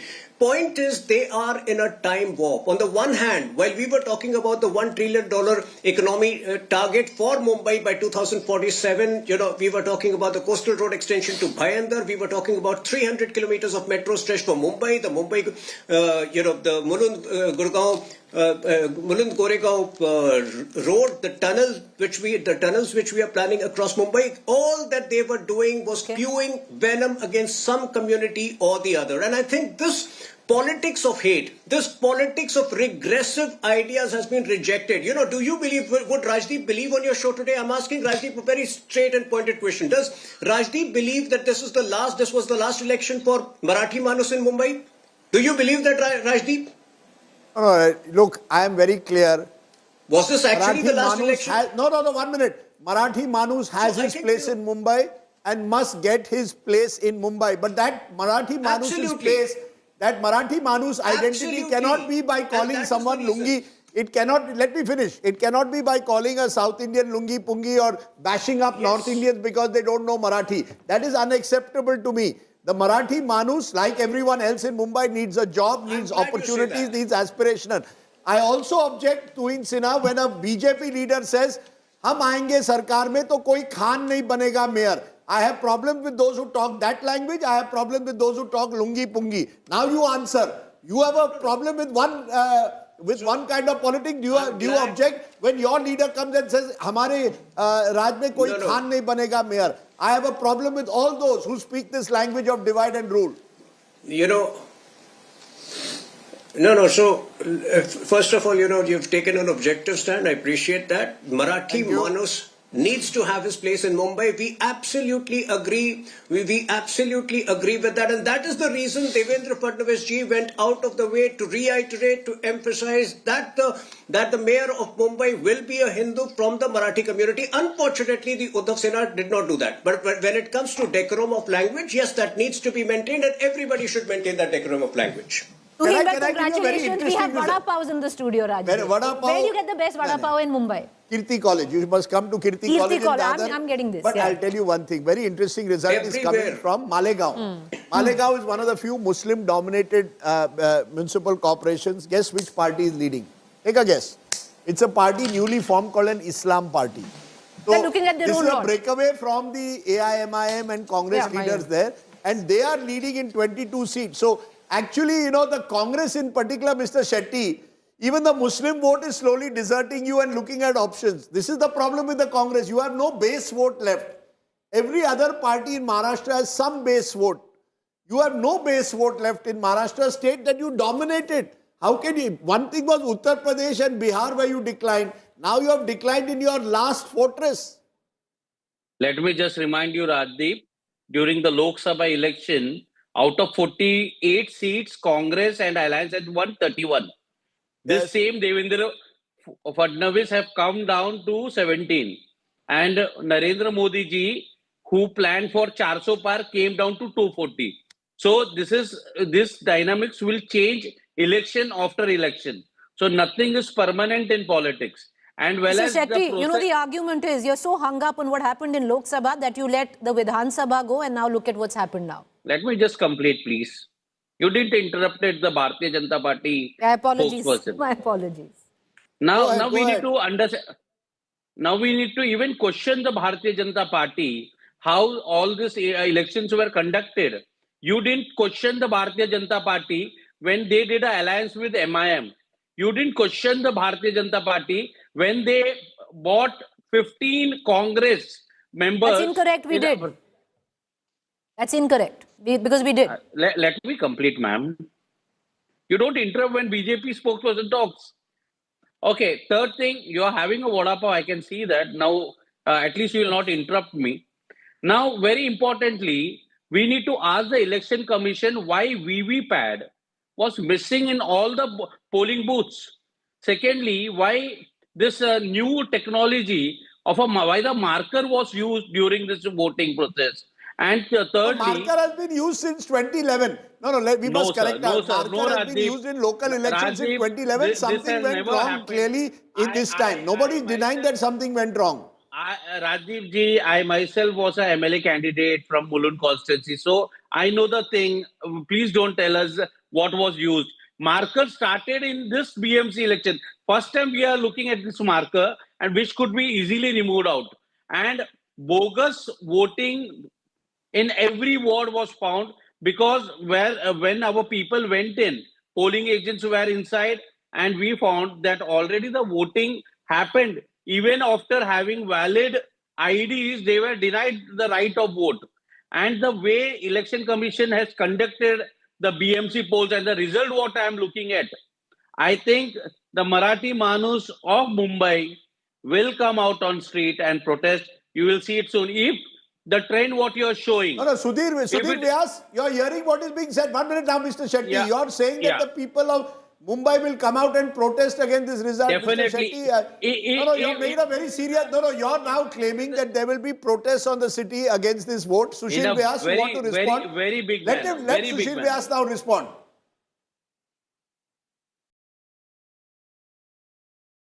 You're on mute, sir. You're on mute. Rajdeep ji, on the contrary, you will see that late in the evening today there will be a great celebration of a victory of Mahayuti all over Mumbai and elsewhere in Maharashtra also. But what my dear friend Rakesh Shetty ji was saying, he is a bit confused. Assembly elections are held by Election Commission of India, whereas these elections are State Election Commission. The rules are different, procedures are different. And the marker, as you rightly said, was 2011. The circular is there, 15 November 2011, 28 November 2011, circular was issued. That marker will be used in local body election. And if you don't know that, on these present elections also, September 2025, there was handbook, which was uploaded on the State Election Commissioner's site, which says that on page 14, the marker pen will be used for marking.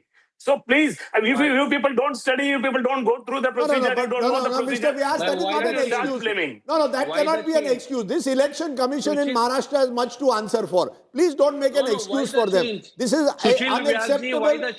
This is 1 minute, Mr. Shetty now. Let him, Tuhin Sena, it is not about, I repeat, this marker pen controversy is not about BJP versus or vote chori. It is about the failure of the election commission to conduct the election properly. They should be ashamed. They should be accountable for it. You should be calling for their accountability, irrespective of whichever party. How can a marker pen disappear like this?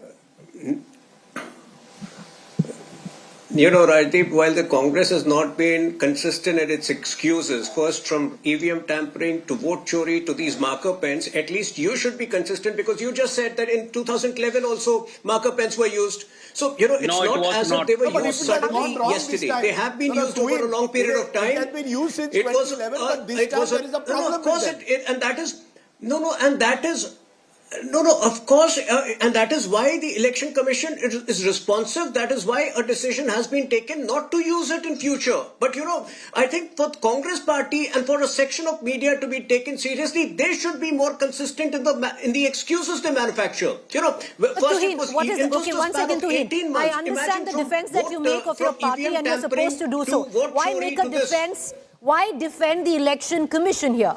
Why defend the Election Commission? The fact is, somebody did clearly. I'm not defending the Election Commission at all. I'm saying there was an issue where the ink from the markers was indelible. Should be. Make your point, sir. So I'm not defending the Election Commission at all. I'm saying the Election Commission should be responsive to complaints, to suggestions, to excuses, and they have shown their responsiveness today by taking a decision that marker pens will henceforth not be used. But the point is, what was it used yesterday for the first time? No. There are umpteen precedents of the marker pen having been used in the past. But there are elections which we have also lost with the marker pens. Did we complain? Earlier on, they were not being able to be removed. Okay, let me just bring you the big picture of Maharashtra. Let's go corporation by corporation. Mumbai clear. BJP will get its first mayor of Mumbai, and the BJP Shiv Sena alliance will form the government. Its only question is, can the BJP on its own approach 100? Let's now turn to Vasai Virar. Lovely banana plantation area used to be there the BJP at the moment is battling it out with the local BVA of the Thakur brothers. Bhiwandi, let's go Panvel, BJP leading. Mumbai, as we said, BJP leading. Nanded, Marathwada, BJP leading. Parbhani, no results at the moment. Kalyan, Dombivli, BJP 30, Shiv Sena 31. Shiv Sena number 1 party in Thane. The Shiv Sena, that's the Eknath Shinde Sena. In Navi Mumbai, the BJP now well ahead with 68, dominating Navi Mumbai as well. Pune, clear sweep for the BJP. They are leading in 90 out of the 165. The Pawars have been decimated in Pune, and the Thackeray brothers also. The one area where the Congress is leading is Chandrapur in Vidarbha. The Congress's best performances are coming in Vidarbha outside of Nagpur at the moment. In Bhiwandi, interestingly, the BJP Shiv Sena is leading. Now remember, the others here include the AIMIM. They are giving a fight there. Large Muslim population there in Bhiwandi. But overall, if I look at the map of Maharashtra, the BJP is set to win about 20 plus municipal corporations, possibly even go as high as 23, 24. The Congress could win at best a couple. And in Malegaon, you'll have a smaller party winning. But you've got a situation where the BJP has become the dominant party across Maharashtra. Vidarbha, Marathwada, Western Maharashtra, Northern Maharashtra, and indeed in the Mumbai Konkan belt. And that, I think, is the story. Just not Mumbai. This is a sweep now across the state of Maharashtra. So it's essentially taking forward what happened in the assembly elections. It's taking forward what happened, yes, in your home state of Bihar as well, Maria. But I think what's happened is that for a long time in Maharashtra, it was a mirror cracked. You had different parties in different areas, regional satraps, who would win their districts. Even that's not happening. Many of them have, of course, joined the BJP, like Ganesh Naik in Navi Mumbai. So you have regional leaders also who've done their deals with the BJP. Irrespective of that, I think this is an election which is perhaps reflecting the end of that regional Satrapi Raj of Maharashtra. And I think that's a significant change in Maharashtra's politics with the two other families both on the back foot, Pawars and Thackeray. So it's a rejection of the dynasty politics. One may read it as the big picture emerging, as much as it is the celebration of the triple engine. Rajat, Rajdeep, that point that has been said by the BJP, that if you have the same government in the state and also in the local body, it certainly helps. Whether it helps or translates into gains, that remains to be seen. But MLA and local जो mayor है या वो of the same party certainly would ensure that the region or that pocket develops. Yes, BJP now pulling ahead even in Nashik, BJP pulling ahead in Pimpri Chinchwad. Now in all these areas, BJP plus Shiv Sena now dominant in Kolhapur. So Western Maharashtra used to be the bastion of the NCP and the Pawars for the longest time. Even that's going away from them. Sangli, Miraj, closer fight at the moment. Solapur, the BJP well ahead, 54, Congress just down to 2. Now the MP from Solapur is Pranati Shinde of the Congress. So the Congress has not even been able to build on its successes that it had in the Lok Sabha. To answer your point, even if I have the MP, MLA, people are not necessarily connecting with the Congress at the absolute grassroots level. And I think that's the big shift that's taken place from 2024. I think the 2024 elections, there were other factors that played out. Samvidhan khatre mein hai. The fact that the Ajit Pawar alliance with BJP was not working quite so effectively. The BJP has overcome all their problems. The opposition has scored one self-goal after the other. Jalna, these are all seats which, in Marathwada also, where again dominance Nawab Malik brother has lost. Nawab Malik brother has lost, now no Captain surprise. Malik. Remember the NCP, Maria, has been reduced now to the party of Nawab Malik in Mumbai. And his daughter won an MLA seat.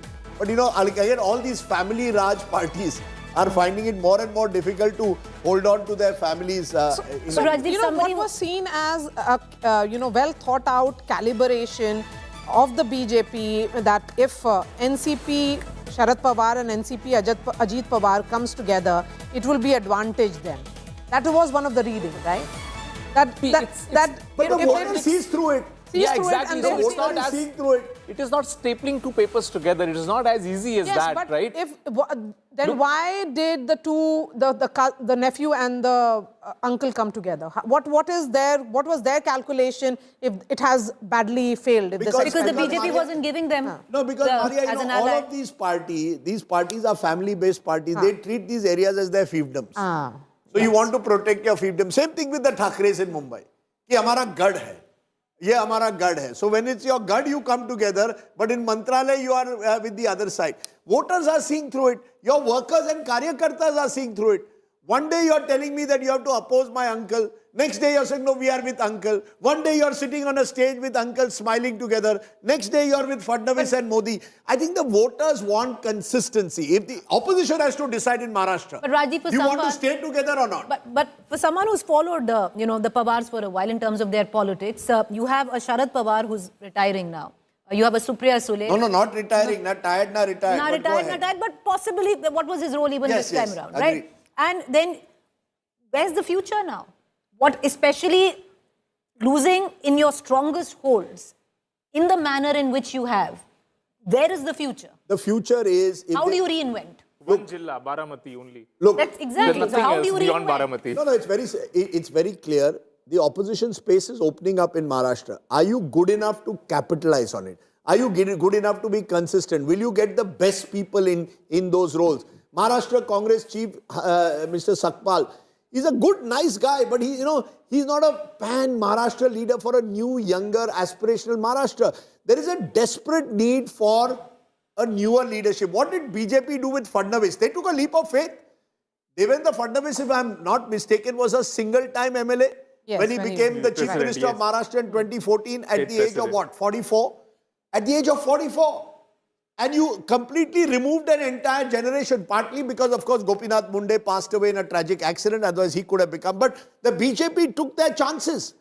Now, is the opposition willing to take that chances with the younger leadership, stay with it, have an ideological base to it? You are aligning with Prakash Ambedkar, with whom you were fighting only last year in the Vidhan Sabha. I said, nahi hota hai. So perhaps the voters are of the opinion that if they are not going, that none of these opposition parties are ready or prepared to take on the BJP in Malegaon, as you pointed out, it is the Islam party. So they are looking for a completely new player in the market. Look, at the end of the day, Maria, unless the opposition gets its act together in Maharashtra, it will find itself increasingly on the retreat like in many other states, particularly the Congress. You see, the Congress will be now in the same situation that they are in some northern states or in Gujarat. But there's a breaking news, interestingly, a unique triple win for a family. In Maharashtra, Parivar abhi bhi jinda hai. 3 of a family of the Mhatre family have won in Thane. They're all from the Shiv Sena. This is the Shiv Sena Eknath Shinde. Rekha Mhatre has won, Raveen Mhatre has won, Prahlad Mhatre has won, all from different parties, sorry. Rekha Mhatre, Shiv Sena, Raveen Mhatre, BJP, Prahlad Mhatre, MNS. So they have also made sure everyone has हमारे आदमी चारों तरफ है. But that can happen in Maharashtra. Power is in the family. But that is the politics of Maharashtra, Rajdeep, isn't it? That's right. You have, at one end, you have an Ajit Pawar with the BJP, then Ajit Pawar now with his uncle. No, there is, and that's the problem. When you have a maha mess on one side and you have clarity provided, one leader, a strong organization, clear ideology. The BJP differentiates itself from the other side completely. And I think that Maharashtrians have had enough of this politics of Aya Patil, Gaya Patil, Aya Pawar, Gaya Pawar, you're going here, you're going there. They want consistency.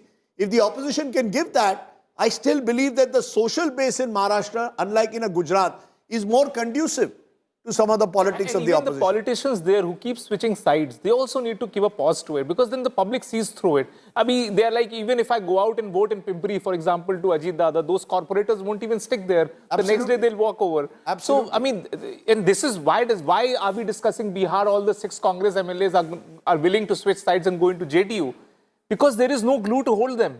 What is that single purpose for them? What are they fighting for when those 6 people are sitting in Bihar Assembly? Whichever party is the central pillar of politics, that's what it happens across the country. That has the power, or perhaps you need to have a purpose, right? I mean, when every day a Congress MLA in Bihar gets up, what is he going out and fighting for? My principal problem is when your ideology is so diluted, and by the season, of the day you are trying to, or of the year, you're trying to pick issues, run with it, and then leave it. No, but then right that now, is the ideology, is just an issue. You run with it for a few months. Ensured the victory of these MLAs.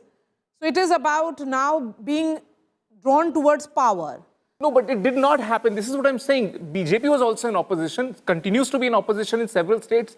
This kind of politics is not there. Okay. This kind of impatience is not there. Rajat, the BJP is having a good day. Good day at the office. BJP inching towards the halfway mark. Remember, 114 is the halfway mark. We have counted 172 wards are counting. They're not all results at the moment. So with about, 55 wards left, the BJP's led alliance is 7 away from a majority.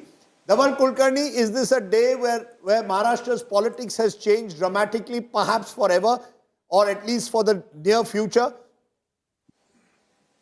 So, to use a slightly rhetorical flourish, I think we can say that the BJP is now striding the political stage of Maharashtra like a colossus. But there's an interesting sort of outlier here. I mean, from what I know, Latur, where the state BJP President Ravindra Chavan went and said that people will forget the legacy of the late Vilasrao Deshmukh. So there, I think the Congress is making some gains. The Congress is leading over the BJP. So that seems to be an interesting outlier. The other outlier seems to be the Vasai Virar Municipal Corporation, where the Bahujan Vikas Agadi, which is a sub-regional formation led by the Thakur family, that is giving a very tough fight to the BJP.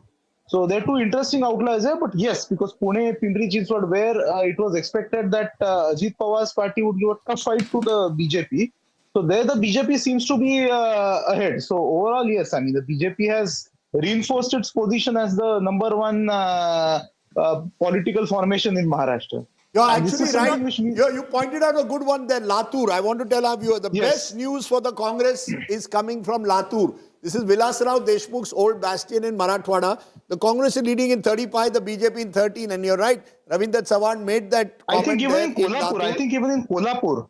I think Kolhapur at the moment it's a tight fight, but the BJP is ahead in it slightly. But Rajdeep, But with remember, what you say, clutching at pause. BJP Sena had swept the region of BJP Sena NCP that swept the entire district during the assembly elections. So, in case the Congress does come to power in Kolhapur, it's again an outlier. You know, it shows again Rajdeep, it shows the importance of having for the Congress. It shows the importance of having a very strong local leadership. And Amit Deshmukh in Latur, or Dheeraj Deshmukh in Latur, of Satish Patil in Kolhapur. These are the kind of leaders that the Congress needs to nurture. You know, somebody whom the party cadre can look up to. I don't think it is for us journalists anymore to give the Congress any lesson because they don't embrace them, they don't accept them. But we'll leave it for that. But my colleagues Maria and Preeti will now take over as we see the BJP now approaching the halfway mark. As we go to lunchtime, the BJP can have a good Maharashtrian Kai Khanar. Today, what is a good Maharashtrian lunch that they can have? They can have Amti, they can have Shrikhand, they can certainly, BJP leaders love Shrikhand, by the way. So they can have Shrikhand Puri today. Maria, Preeti, what are you going to stick to Vada Pav? That's rather boring. Shrikhand much better, much nicer to have for lunch. But the headlines at this moment. Mahayuti nears a halfway mark. BJP set to sweep Mumbai. Opposition accuses the BJP of vote malpractices. BJP mocks opposition, calls them Bahana Brigade.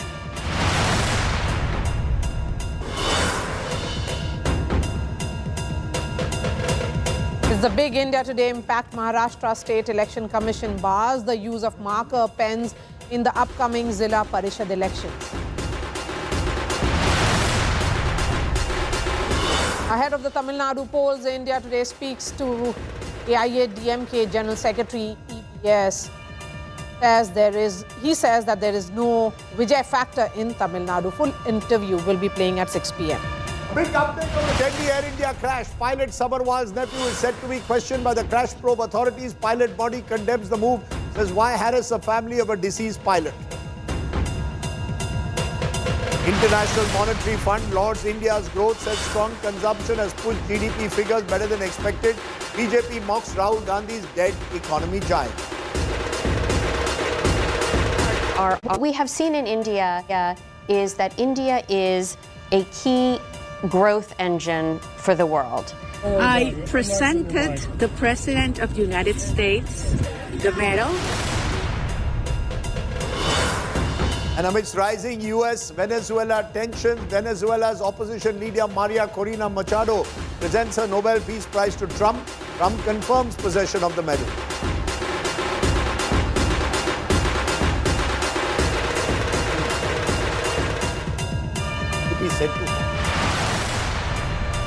BJP set to form.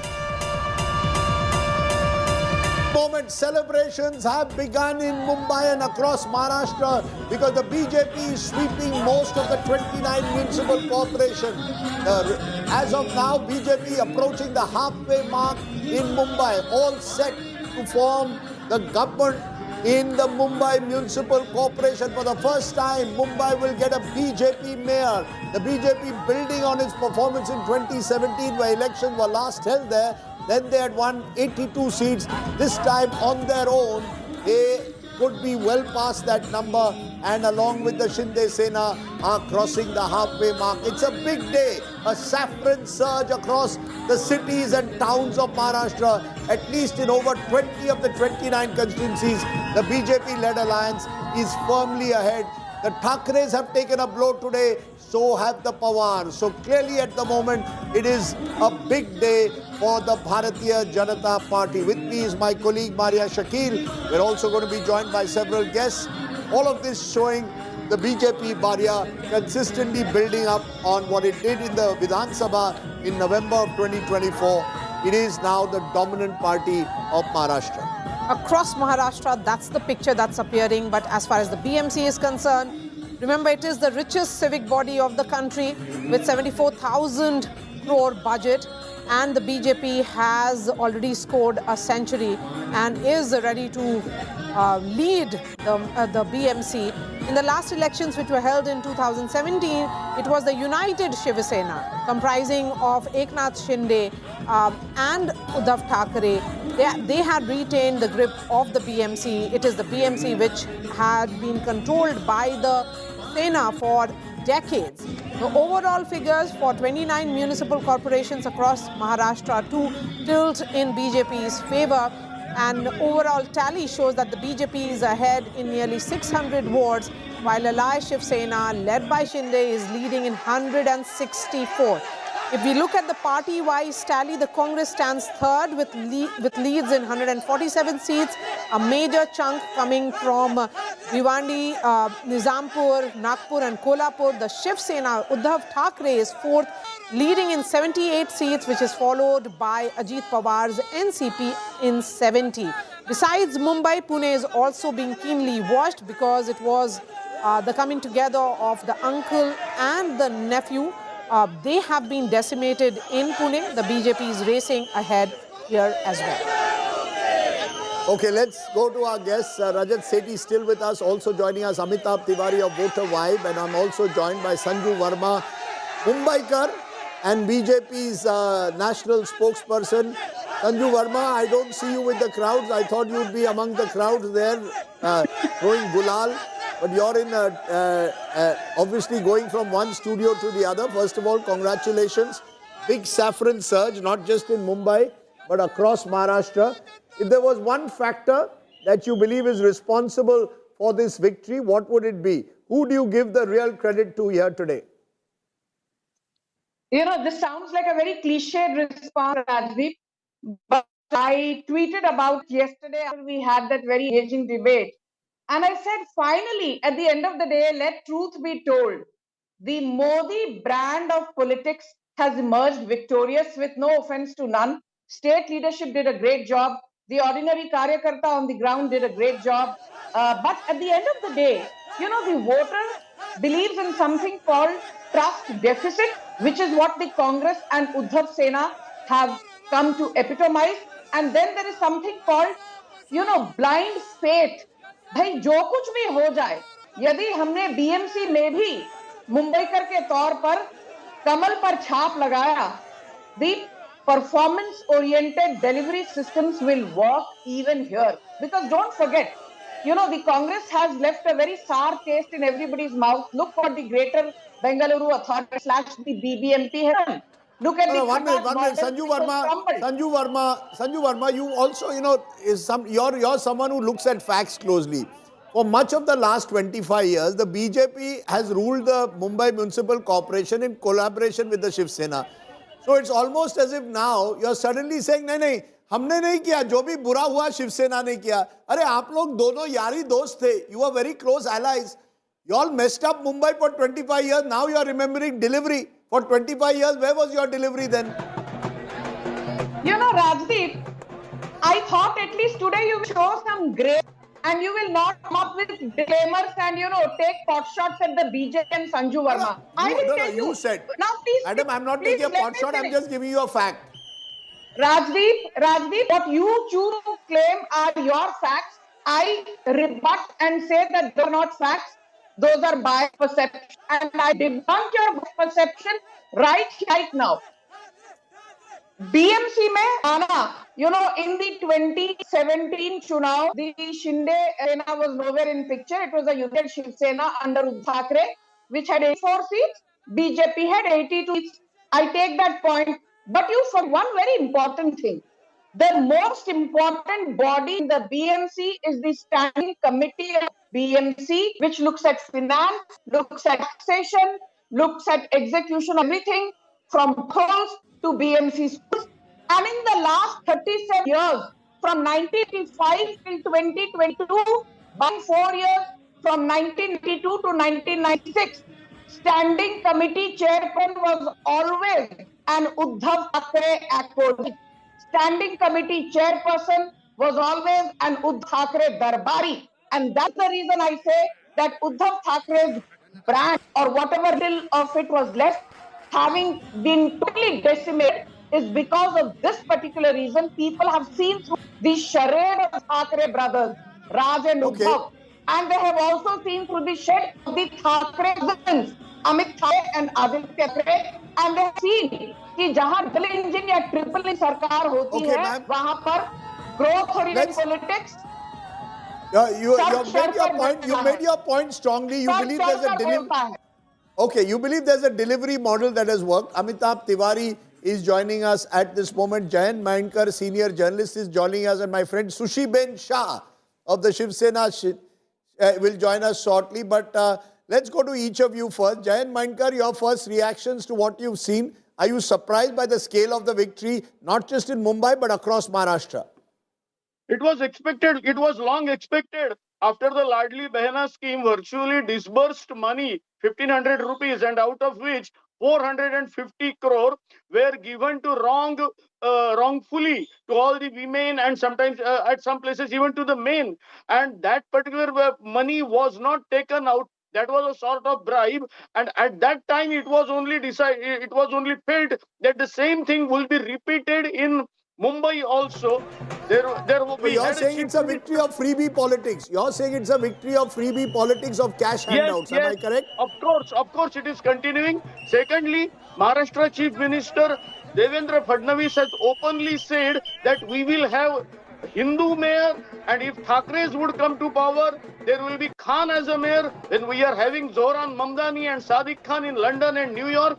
We are having such chauvinistic politics by the Hindutvavadi party, which is already in that chauvinistic approach, and we are continuing with that. So they are blaming, then it was countered by there will be a Marathi mayor, and above all these things are there, and above all, the last thing, of course, we cannot forget that 25-year Thackerays ruled it, and of course, Thackerays were well assisted by BJP, so BJP cannot say we were not the part of that. Okay, I take your point, Mr. Mainkar. I'm glad to see that BJP has now reached the halfway mark. That's right. This is in terms of leads. BJP has crossed the halfway mark in the Mumbai Municipal Corporation. A historic first for the BJP. History being created. BJP will get its mayor in all likelihood now in Mumbai. 115 out of 198 at the moment. UBT and MNS at about 68 is what we are looking at. Just 29 more wards to go. The BJP has crossed the halfway mark. Doesn't look like getting 2/3 or 150. More likely now to cross the halfway mark and have a simple majority. But that is a big day. Amitabh Tiwari, it appears the upper limit that some pollsters gave, 150 plus, unlikely as of now. That could change again. But as of now, clear, simple majority to the BJP. Do you get a sense if the UBT had tied up with the Congress, they would be better off looking at these numbers now? In hindsight, yeah, I mean, they might have been better off. But I don't think that the scale of the result would have been fairly different, because all these three parties had fought in alliance, which is the Congress, NCP, SP and the Shiv Sena UBT, even in the 2024 Vidhan Sabha elections, and they had lost out in the Mumbai zone in a big manner, 22 seats to Mahayuti versus 14 seats to the MVA. So the result may not have changed, but I think strategy-wise, the Congress perhaps left it to the UBT and Raj Thackeray alliance to take on the BJP, taking a back seat. The Thackeray brothers felt that the Marathi Asmita factor would consolidate the Marathi vote. That's not happening, because as per Access My India, only 50% or rather 49% of the Marathi Manus vote is being backed by the UBT and the Raj Thackeray alliance, and 30%, a very big chunk, is being backed by the BJP and the Eknath Shinde alliance. And they perhaps thought that the Muslim community would have no other option but to vote for them, because they were best positioned to defeat the BJP. I think that also has not happened. The historical tensions between the Shiv Sena and the minority community, and the fact that at any point of time they can still go back to the BJP, nobody stops them. Congress, the only party which cannot do that, also created a confusion in the minds of the minority voters who have largely stayed with Congress. Sushi Ben Shah of the Shiv Sena Shinde faction also joins us on this broadcast. Susi Bensha, how are you looking at the numbers? Of course, a lot of reason for all of you to cheer. Yes, absolutely. And congratulations to Sanju. We did a great job together. 25-year-old friendship, and we have swept the Vidhan Sabha, the Nagar Palika, Nagar Parishad, and now BMC. But Mr. Sardesai, you must take this. This election was all about Vikas, development, but it was also about Sangathan. You see, we have a strong foot soldiers on the ground, and you know our Eknath Raoji Shinde, he's risen from the ground, he's risen from the cadre. So what he does is he really strengthens the cadre, and especially the candidate. He is the person who's taken 70 sabhas, whether it be sabhas, whether it be roadshows, whether it be Shakha Beti, and individual in Mumbai. He has ensured that every candidate is empowered in all manner, whether it be social media. He had 2 MLAs working with the candidate. You all know that I've also been on the other side. Before anyone points out, let me only point out. But this Shiv Sena party, the Mahayuti, respects the cadre, salutes the cadre. And today you see a combination of development, the combination of Sangathan, we have romped home. And the Mumbaikar, they have redefined what is Mumbai. Are you not worried that it is the Shiv Sena's dominance of 30 years at the BMC which has ended? It will be the BJP which will now be dominating, and you are the second partner. I won't say dominating. They the contested Big Brother more has seats. been decided by Maharashtra. No, but they contested more seats. We contested on 90. So as I said, we have a 25-year-old, the oldest coalition, the oldest friendship is with us. And therefore in us, it is not bade chote, it is not big brother, small brother. We work in tandem, shoulder to shoulder, and shoulder to shoulder. And you see what has happened. Our communication, look at our communication. There is never ever any confusion. We might fight separately. We might win separately, but in the public, we go as one. There has never been a commotion. There have not been press conferences, one backbiting the other. Never. So this is two powerful parties. When they come together, especially when there is at the elections, at the Karyakarta election, there might be aspirations, ambitions of the Karyakarta, which we have to pay heed to. But at the top level, we have always spoken in one voice, in one language. And you see the result. In 2.5 years, Mr. Sardesai, you are a Mumbaikar. You've seen how Mumbai has changed. There are tangible results on ground. And I concede.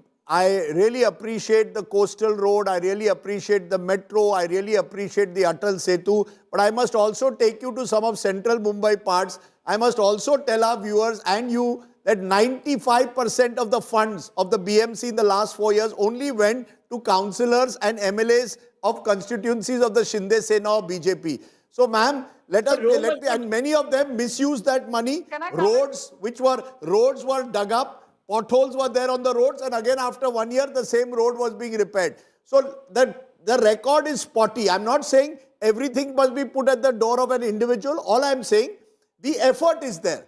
I appreciate the effort, but don't say all is well. Mr. Sardesai, Rome was not built in a day.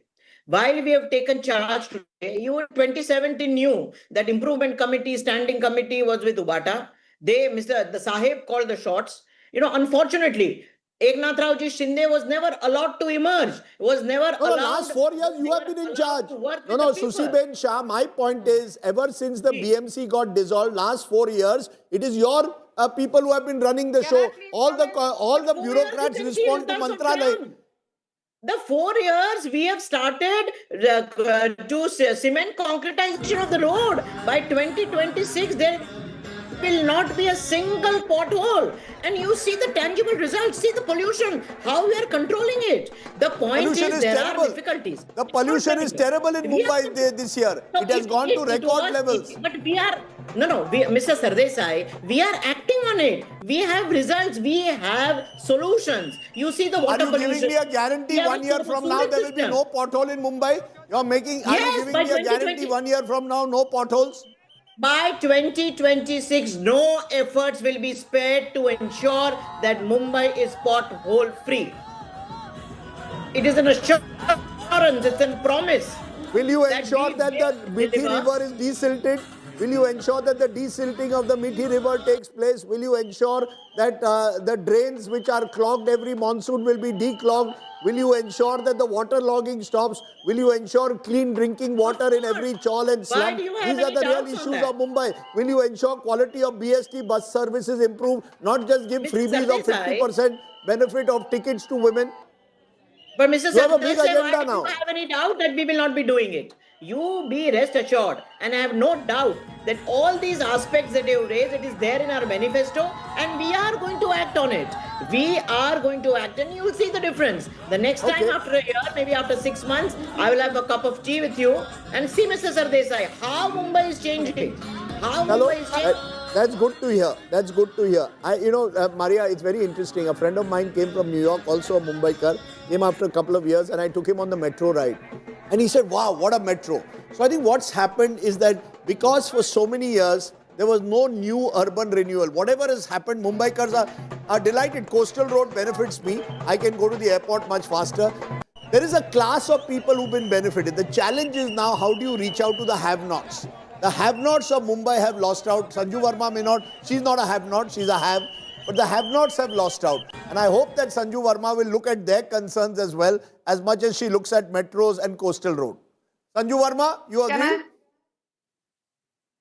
Okay, let me first say this very clearly, Rajdeep. I stay at Breach Candy, which is in the Malabar Hill constituency. Now, if that makes me a have, yeah. So if that makes me a have, so be it. But I just want to say one thing. Be it. I that agree. even in one of the most stony localities, in Mumbai, facing the sea, I can see the lives of ordinary Mumbaikars has changed too. When I take the coastal road, when I take the Atal Setu, or when I take the underground pass connecting Breach Candy to Marine Drive, earlier it used to take half an hour. Now if I take the underground pass, Breach Candy to Marine Drive is 3 minutes. और ज्यादा traffic मिल गया तो 6 minute. And I see so many ordinary Mumbaikars taking advantage of this infrastructure revolution that has been unleashed in the last couple of years. It's not only people staying in Malabar Hill. It's not people staying in Pedder Road. It's not people staying in Kolaba. It is also people staying in Nala Sopara, people staying in Thane, people staying in Bhivandi, people staying in Baikala, people staying in Panvel. Everybody has benefited, and that is the reason, Rajdeep, we are leading in 20 out of the 29 corporations with a strike rate of 69%. That is the reason for the Mahayuti getting 230 out of 288 seats with a strike rate of 80%. That is the reason you saw the BJP winning 132 seats with a strike rate of 91%. So how did that not happen 2 years? No, all of this is well. How did that not happen in Lok Sabha when you won only 17 out of 48? What has suddenly changed in the last 20 months? Okay. Rajdeep, what I like best about you is that BJP जब जीतती है तब भी BJP से सवाल पूछते हो आप. जब बीजेपी हारती है तब भी बीजेपी से सवाल पूछते हो आप. अरे राजदीप जी थोड़ा रुकिए. You are one of my favorite anchors along with Maria. So let me also, now I'm worried. Now I'm getting scared. Let me say things in good humor. I want you to, say once. It's not about Marathi versus non-Marathi, Gujarati versus Tamil, Telugu versus Sindhi. Why is it that no journalist, and I'm not taking pot shots at you, why is it that no journalist is saying that maybe one of the biggest reasons the Thackerays have been decimated is because of a lady called Kishori Pednekar, very close to the Uddhav Thackray family. She was the mayor of Mumbai during COVID. And what did she do? She's involved in the body bag scam. Us par baat kariye. She's involved in the SRA scam. She's involved in the Worli rehabilitation slum development scam. She's even filed a false affidavit. पर पूरी की पूरी जो पिड्डी media है, people have heard of गोदी media. I say there is one PIDI, Piddi media. Piddi media के मुंह में दही जम गया है. They will not talk about the fact that Uddhav Thackeray was running Mumbai from Matoshri. Can you imagine a chief minister not visiting Mantralaya once when people were falling down like a pack of cards during COVID? And tell me, Rajdeep, you're so seasoned and you're a Mumbaikar. tell me one instance in the last so many decades where a sitting chief minister actually resigned via Facebook Live. He did not even have the basic protocol and courtesy to go to Mantralaya and hand over But his that's not an answer to my... So the how did they governor. win? How did they do? Ma'am, I take all your points. So how did they do so well in 2024 and so badly now? What has changed in 20 months? A quick answer. What has changed is that people realize हमने जो मोदी जी के साथ गद्दारी की, BJP को 400 नहीं देकर 240 दिए, और जो भाजपा को हमने लोकसभा 2024 में बहुमत से जिताया नहीं, people somewhere felt that guilt, and the guilt vote translated into a resounding victory in assembly elections for BJP, not only in Maharashtra, but in Delhi, in Bihar. We did so well in Jammu, if not the Kashmir part of it. So, you know, we won 4 out of 6 states which went into assembly elections after Lok Sabha 2024. That's a strike rate of 67%, Rajdeep.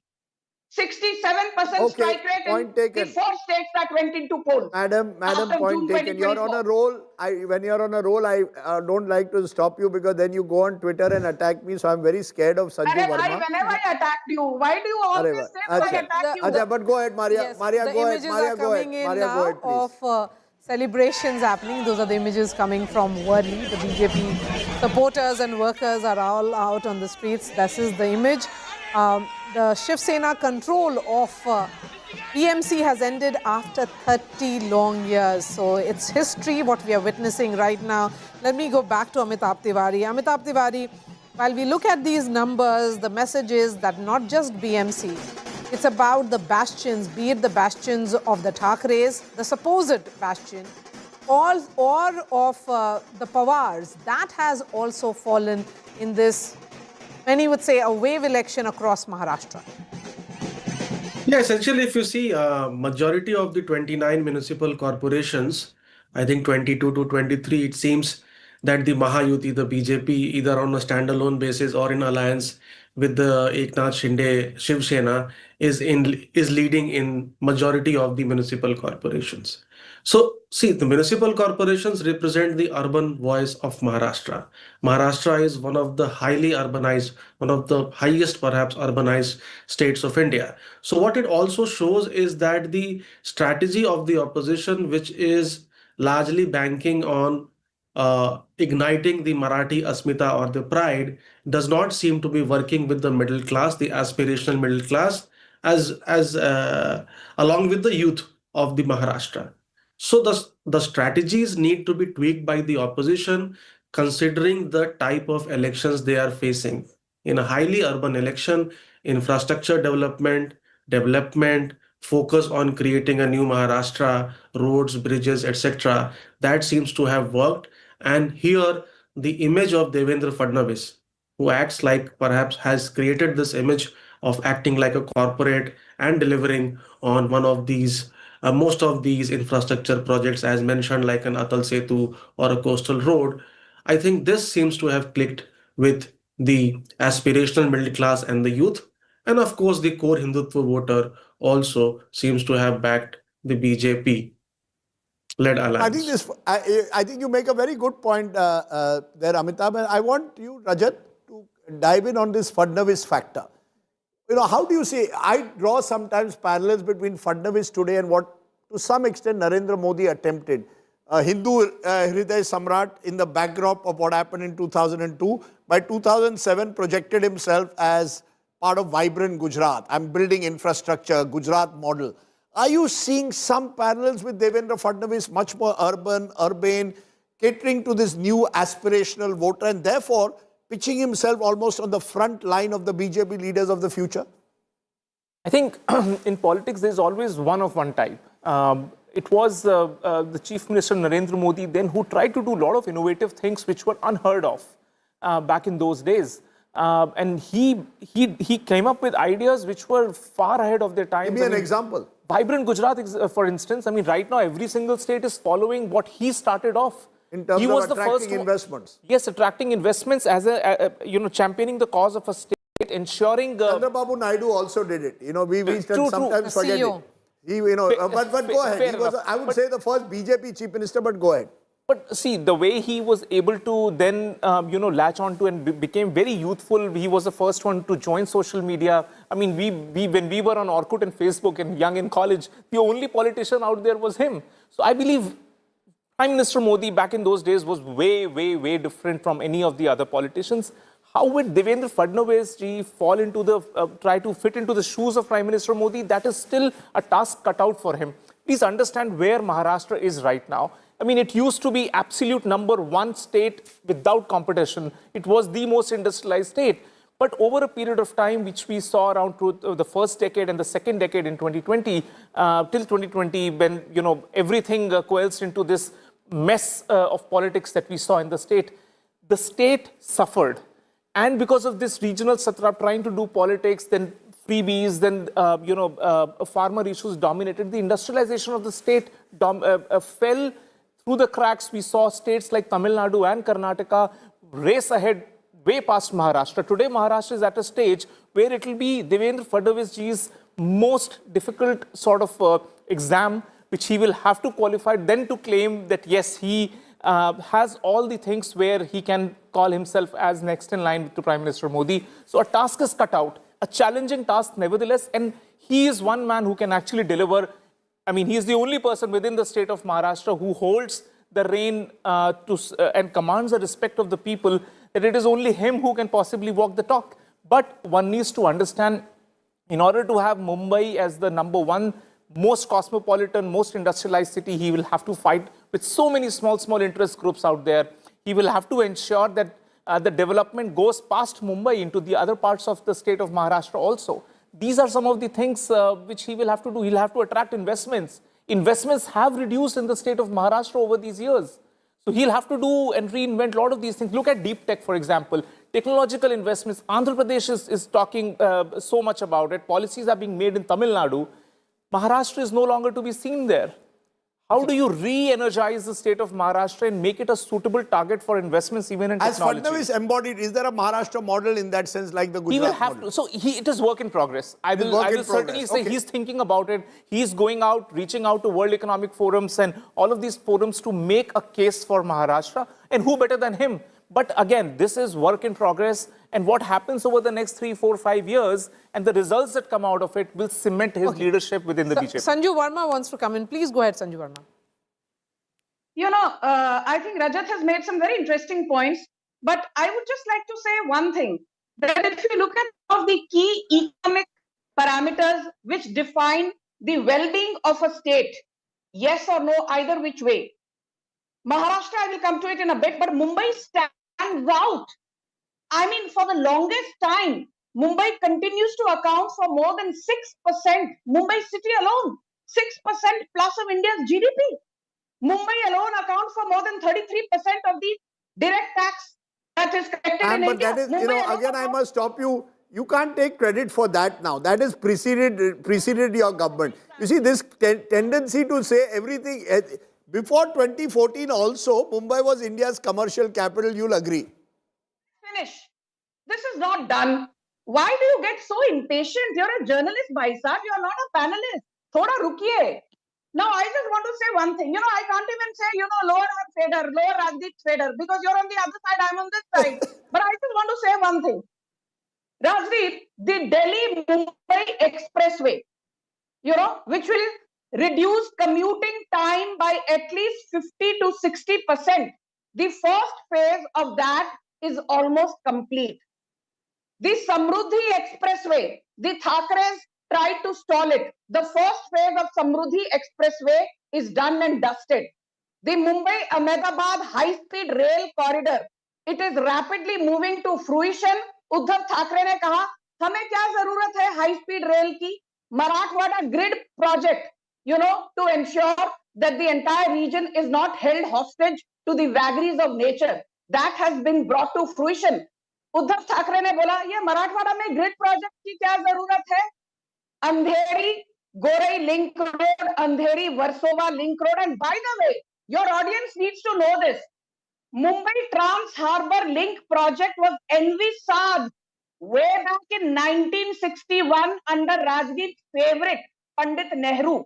And it was completed in 2023. Matlab, after almost 6 decades, who brought Mumbai Trans Harbour link to fruition? The double engine sarkar of Modi and Fadnavis. I will end by saying one thing. Please remember, we did not even have an STP driven drainage system that has been, brought to fruition now. And you forget one thing. For the longest time, the Thackeray ka acolyte mayor bhi tha, deputy mayor bhi tha, chairperson of standing committee bhi tha. 37 years, Uddhav Thackeray had to show his report card. And what does he say at the end of the day? He and his brothers are talking about lungi and pungi.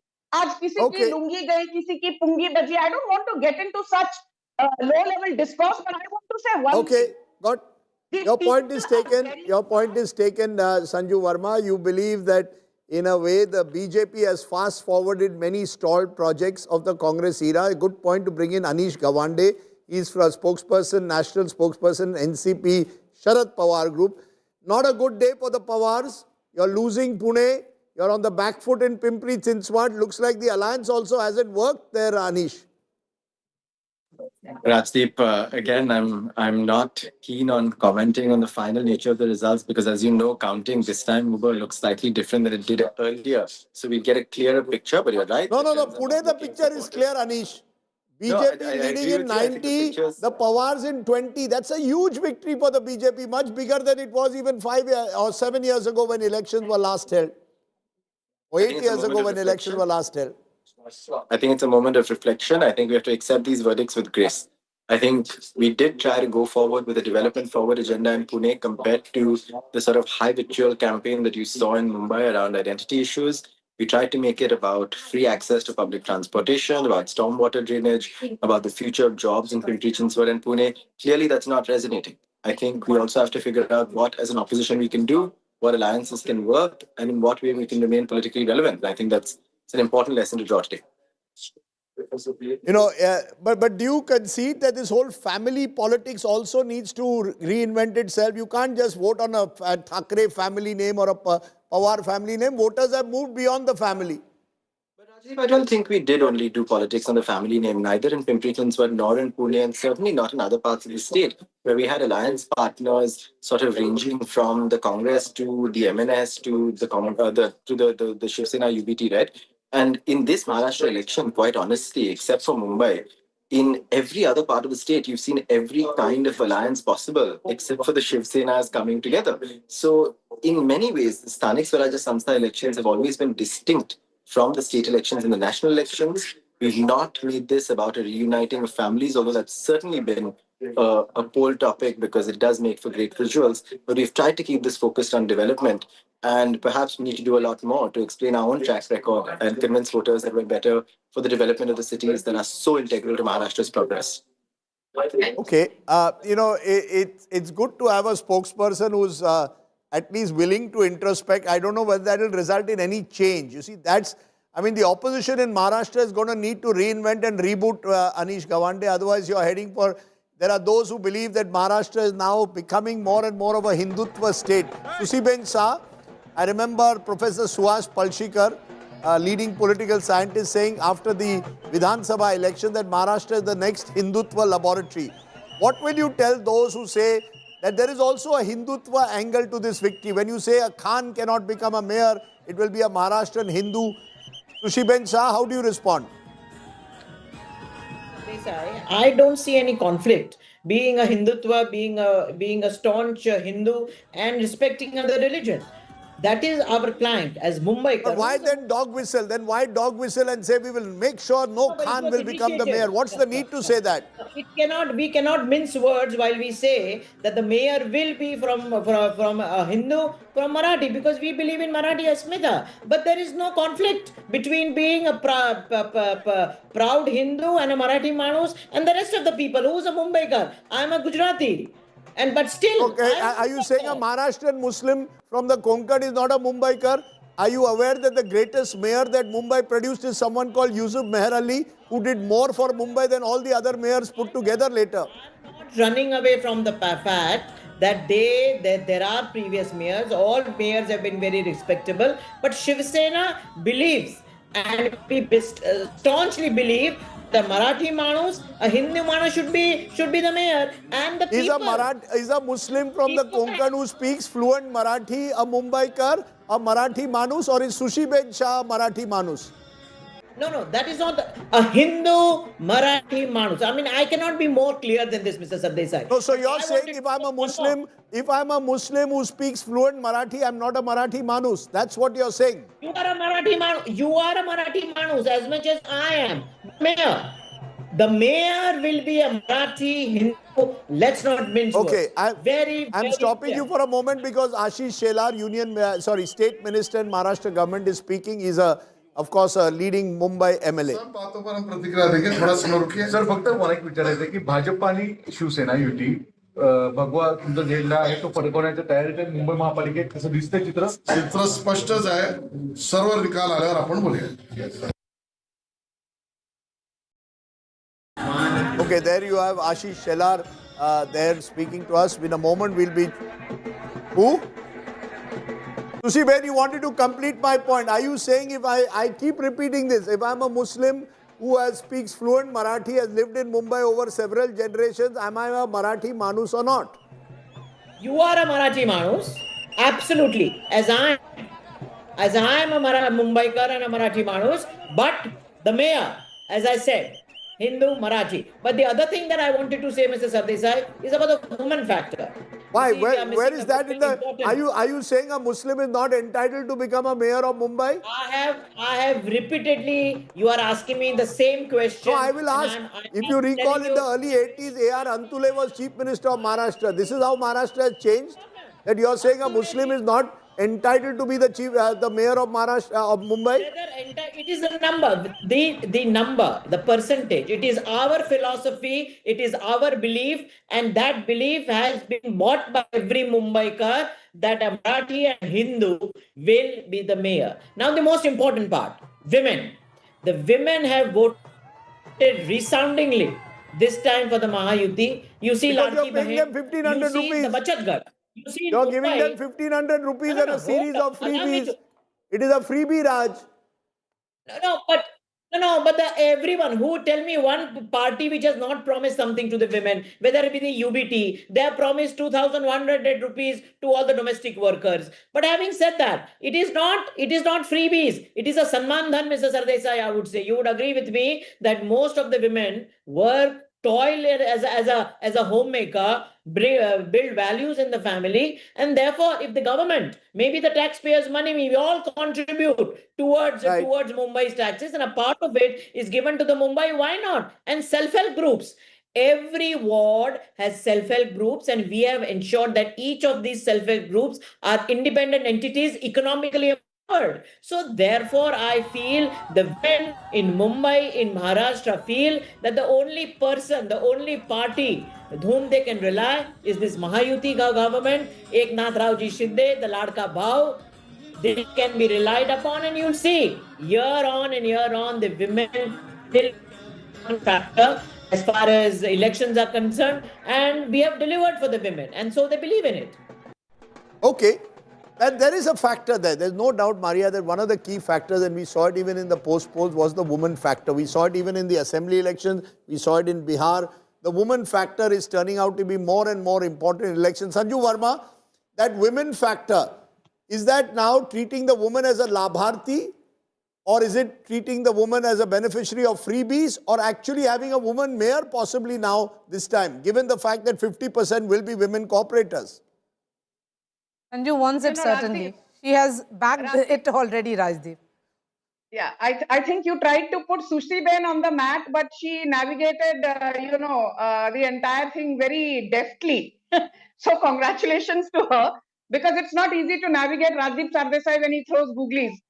But I'll just say this, let's get one thing very clear.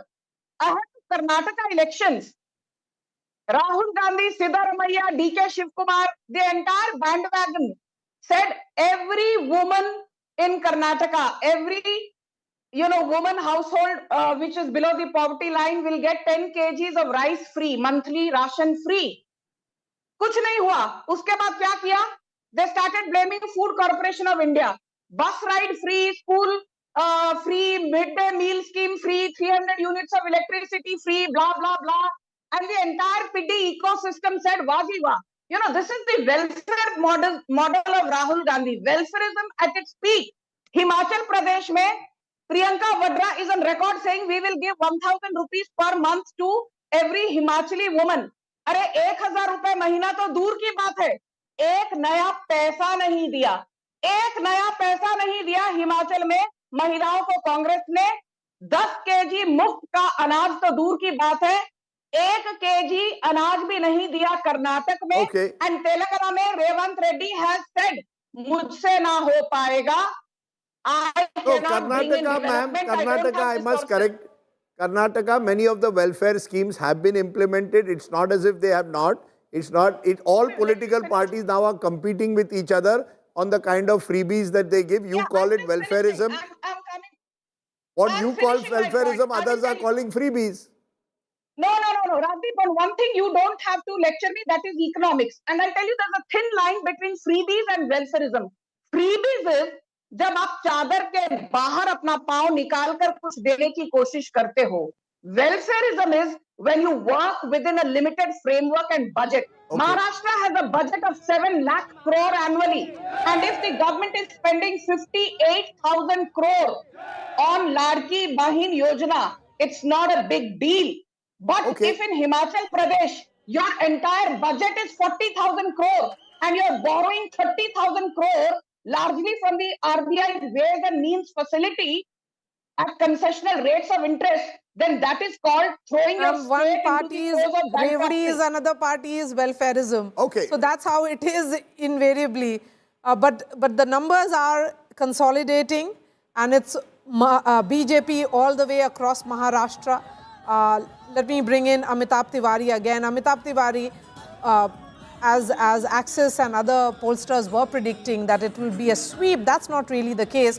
It's 114, perhaps it will consolidate around 117 to 18, 120 maximum. That's how it looks like as far as the BMC is concerned. Did the exit pollsters overestimate if these numbers hold? No, essentially I think 26 seats results are yet to be updated here, correct? So even if you go by this ratio of 114 to 70, then the number could be anywhere around 125-ish, 125 to 130, which is the lower end of what Axis had projected. But as I have said in the past, it's largely an extrapolation of what the parties got in the Vidhan Sabha. 21 seats into 6 is largely 126, 130. It's a continuation of what the BJP had gained in the state in 2024 Vidhan Sabha election. Even UBT numbers are largely an extrapolation of what they had got in the Vidhan Sabha, 10 seats. So 10 into 6 or 7 is largely 70. But does it also show that the BJP is still dependent in a way on Eknath Shinde, that therefore Mumbai still is a city where you need those alliances even now? Clearly, I mean, if you recall, initially the BJP was, as per news reports, willing to contest on around 150, 160 seats, leaving 50 to 60 seats for the Shiv Sena Eknath Shinde alliance. But in the end, we have seen that the BJP is contesting on 137 rather, and 90 seats were given to Eknath Shinde. Is primarily because the municipal corporation still has around 140 seats which are dominated or influenced by the Marathi community, and is a big chunk of around 40% voters which still hold sway by the Thackerays, and to neutralize that they needed Eknath Shinde's Shiv Sena party to make a dent in that Marathi Manus vote bank which they have succeeded to submit. Okay. Let me bring in Rajat Sethi now on this. Sound bites come in. We are seeing women karyakartas of the BJP also on the street. You know,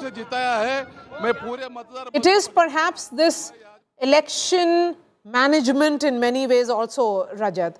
While other parties maybe just looking at just setting the agenda, here is the BJP which ensures that its voters are motivated enough. While there is emotive issue, there is also a mix of that election management. That's why we call this an election winning machine, winning state after state. 2024, look at the results, and after that 6 states, elections held 4-1 by the party, and now a clean sweep across Maharashtra local body elections. This is why, Maria, when you and Rajdeep were discussing that, the 3 top leaders, Prime Minister Modi, Home Minister Amit Shah, and the BJP current president did not go to the state of Maharashtra, but you forget that all the other second-rung leaders from every single state, from Tamil Nadu till Uttar Pradesh, we saw all the chief ministers go in, all the general secretaries of the BJP party go in, address various constituents within the state of Maharashtra. It was as if Maharashtra is going into yet another state election. That was the hunger and the appetite and the organizational discipline that we need to go for every single vote, be it whatever level of election. Where did you see that seriousness from the opposition benches? I mean, they did not even hold one meeting together.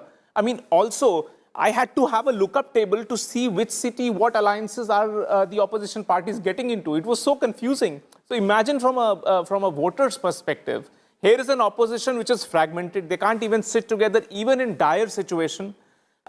You have no campaign whatsoever. I mean, the 2 Thackerays came together, but they barely did any rallies together. The momentum was lost. They've been together for almost a year or so. They only came together on a stage, on a platform together so late.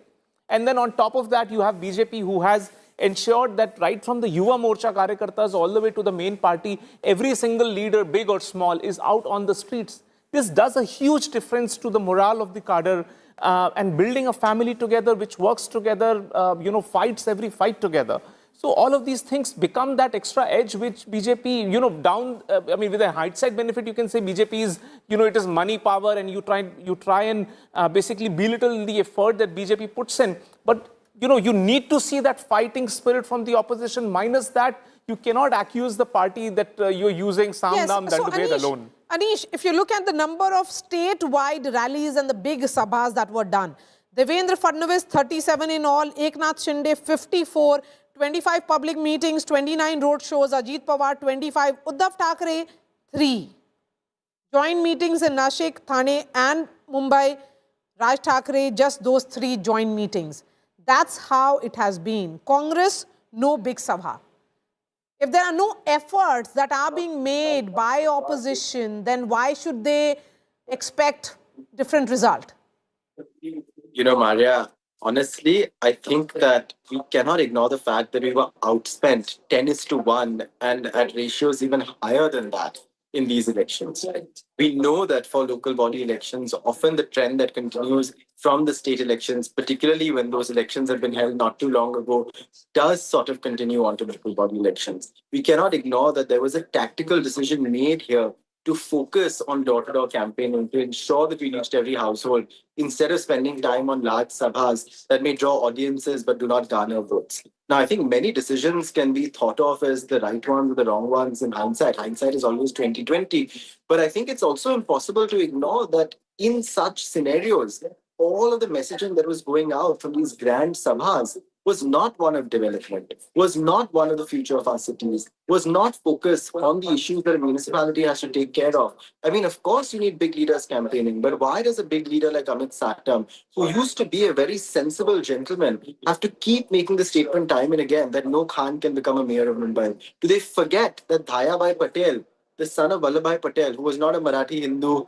became the mayor of Mumbai? Do they forget that Simon Fernandez, who was a Konkani playwright, could become the mayor of Mumbai? Do they forget, and Rajdeep, you pointed out, that Yusuf Meher Ali could become the mayor of Mumbai? So in a campaign that was based primarily upon dog whistling in these large sabhas, I don't think the absence of large sabhas is a result Anish, of besides the large sabhas, there was that reach out that happened also to each and every Mumbaiker in many ways as well. Can we... is the opposition not really getting their political opponents, their strategy, how much effort that the BJP actually puts in? You have an Eknath Shinde who has opened up his house. He's available even at 2 a.m. for his Karyakartas. On the other hand, are the Thackerays largely missing largely not available or accessible. But you do also That's have the a challenge Sharad for the Pawar. opposition here. But you do also have a Sharad Pawar or a Supriya Sule who are available at their house whenever people want to go. Even today, if you want to go meet Pawar side, you can rock up at either Silver Oaks or the YP Savan Center or 6 Janpath and meet him. So if accessibility was going to be the only determinant of success in an election, then we should have done a lot better than we're doing right now. So I think, of course, each of these factors individually can contribute to these losses. But it'll require a lot more thinking to figure out what is the main sort of problem that took place here. If I have to hazard a guess, it's going to be the fact that the opposition did not manage to come together for these elections. Perhaps we'd anticipated that they would look different from your sort of state elections. We know that in the past, opposition parties and the government alliances have fought local body elections separately, whether that was the NCP and the Congress fighting separately earlier, or the Shiv Sena, UBT, and the sort of Congress fighting separately now. But perhaps it was required to come together against this sort of mammoth force that we have going up against us to be able to deliver on results that would at least secure us a few municipalities.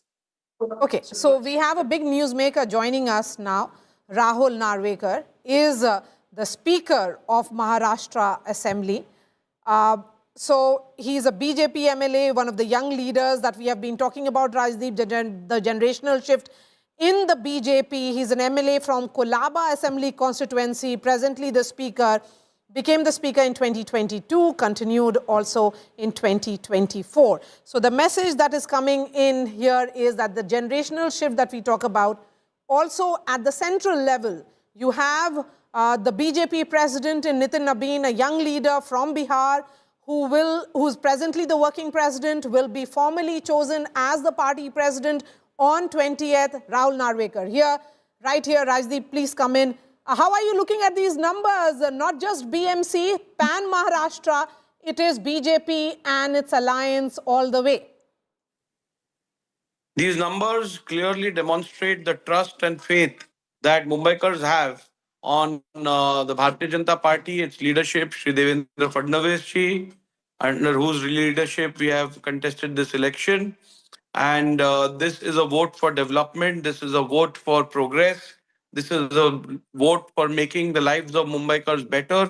Mumbaikars have seen the outstanding coastal road that has been completed, the Atal Setu, which is the longest sea link, sea bridge in Mr. Narvekar, if you can hear me, yeah, we've lost him. He's of course on a Zoom from his residence at the moment. He is the Speaker of the Maharashtra Assembly.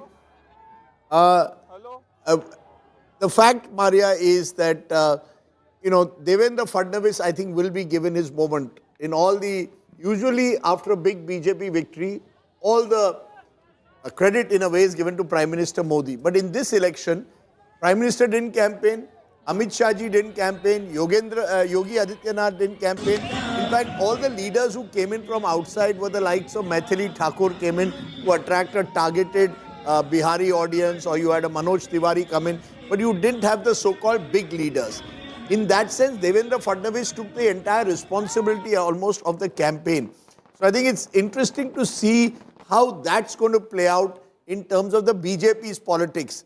Will Devendra Fadnavis now be on the front row in a way of BJP leaders? You know, when we refer to the next generation of BJP, often the names that are cited are usually Yogi Adityanath and Amit Shah ji.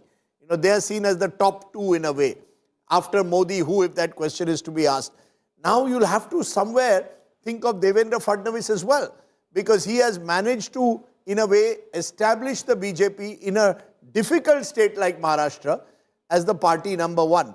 Gujarat, relatively, you could argue, even before Mr. Modi became Chief Minister, BJP had already become the party number one. In Uttar Pradesh, under Kalyan Singh, BJP had dominated UP politics for a brief while. Now you've got Devendra Fadnavis. So Fadnavis's role will be interesting. I was mentioning this because Rahul... Okay, let's go to the BJP press conference on the Maharashtra elections. बार हमने बहुमत पाया था. आज देश के और संभवतः Asia के सबसे बड़े नगर निगम BMC, Brihan Mumbai municipal corporation में जो अभूतपूर्व सफलता भाजपा एनडीए और वहां महायुति को मिली है, उसके लिए हम महाराष्ट्र की जनता का, महाराष्ट्र के मतदाताओं का भारतीय जनता पार्टी की तरफ से धन्यवाद देते हैं। इसके लिए हमारे महाराष्ट्र प्रदेश के कार्यकर्ता, पदाधिकारी, हमारे प्रदेश अध्यक्ष, मुंबई के प्रदेश अध्यक्ष, मुख्यमंत्री श्री देवेंद्र फडणवीस जी और उप मुख्यमंत्री एकनाथ शिंदे जी और उनकी मेहनत का ये शानदार फल है। और प्रधानमंत्री श्री नरेंद्र मोदी जी के नेतृत्व में जो अपार लोकप्रियता भारतीय जनता पार्टी को हासिल हुई है, उसके ये व्यापक विस्तार का एक चरण है। और इसके साथ हम ये भी कहना चाहेंगे कि महाराष्ट्र की धरती, जो भारत के सांस्कृतिक गौरव का केंद्र रही है, छत्रपति शिवाजी महाराज का हिंदवी स्वराज्य जहां से प्रारंभ हुआ, जहां से लोकमान्य तिलक ने पूर्ण स्वराज्य का उद्घोष किया और जो राष्ट्रवाद के विचारों की उर्वरा भूमि रही है, और जो आज मुंबई, जो विश्व की चौथी बड़ी अर्थव्यवस्था और विश्व की बड़ी अर्थव्यवस्थाओं में फास्टेस्ट ग्रोइंग इकोनॉमी का आर्थिक राजधानी हो, तो मैं कह सकता हूं भारत के सांस्कृतिक गौरव और आर्थिक समृद्धि दोनों के लिए विकास की इस नई इबारत को जो हम प्रधानमंत्री श्री नरेंद्र मोदी जी के रूप में लिख रहे हैं, उसको Let's go to our big newsmaker who's joining us now. Rahul Narvekar is the Speaker of Maharashtra Assembly. He's joining us right now. Rahul Narvekar, what do you think has led to this kind of BJP sweep across Maharashtra? Not just the BMC, several pockets which were seen as the Pawar bastion or the supposed Thackeray bastion have also crumbled. Well, at the outset, I would like to thank the people of Maharashtra for once again completely trusting the Bharatiya Janata Party alliance and casting their vote in favor of this alliance. As you're aware, that the people of Maharashtra through this mandate have voted for progress, have voted for development. The people of Mumbai have done the same. The outstanding coastal road made by the Atal Setu or the brilliant metro network, which has made life much easier for Mumbaikars, is what the Mumbaikars have considered while they cast their vote. So I would like to once again thank Mumbaikars for this support and trust that they've expressed in the Bharatiya Janata Party alliance. Mr. Narvekar, how do you look at the fact that, this was, the BMC in particular was seen as the Thackeray dominated. After 30 years, now it is the BJP-led Mahayuti which will be dominating it, and perhaps BJP will also get its mayor in BMC.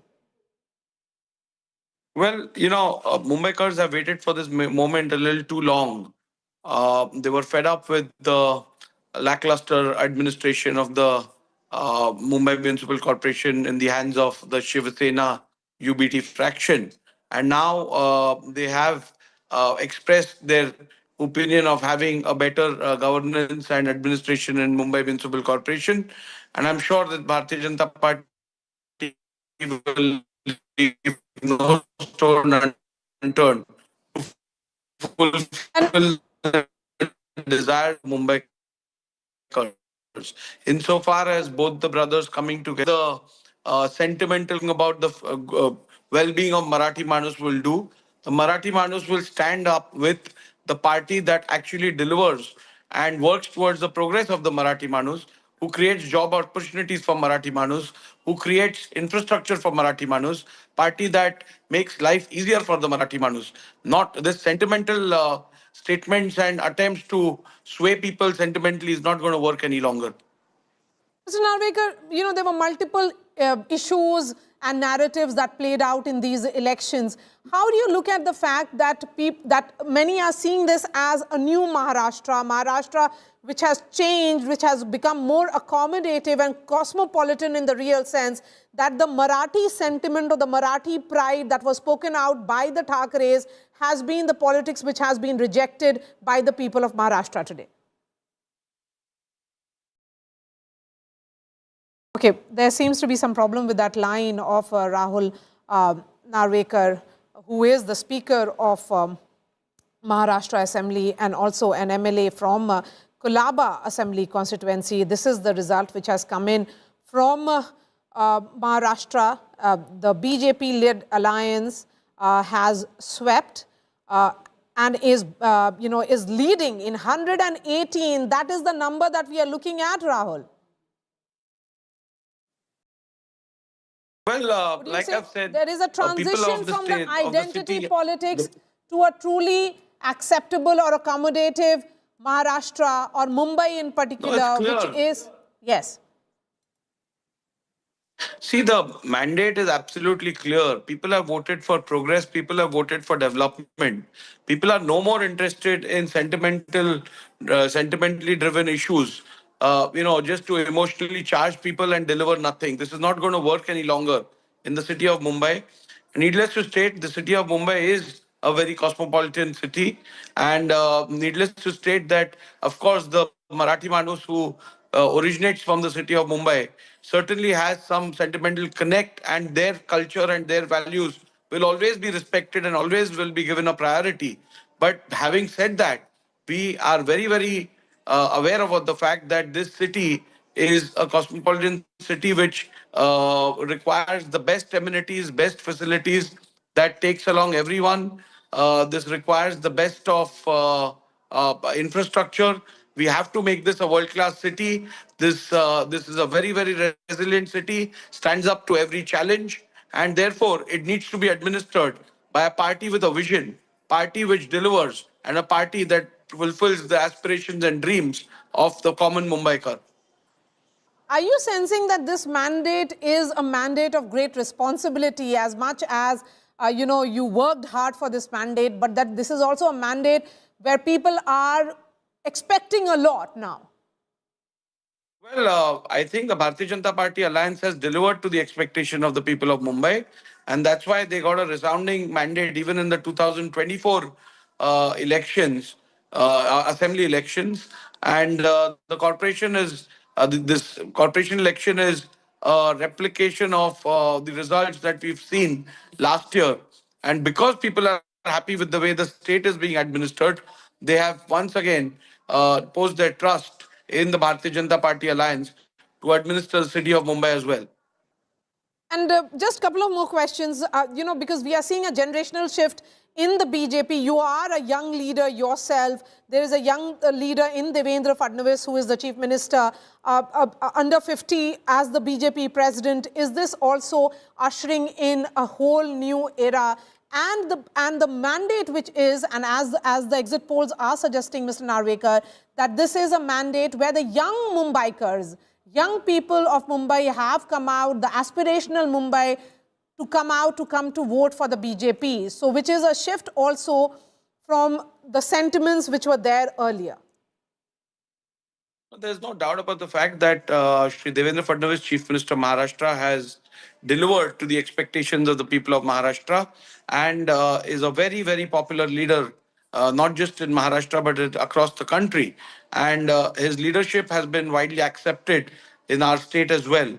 And having said that, having a good young leader with a vision, with with a plan for the city of Mumbai, certainly is a huge advantage. And the youth living in Mumbai has also accepted this leadership, and therefore has voted in Bharatiya Janata Party in the Mumbai Municipal Corporation. Are you seeing this as a rejection of dynasty politics or parivarwad?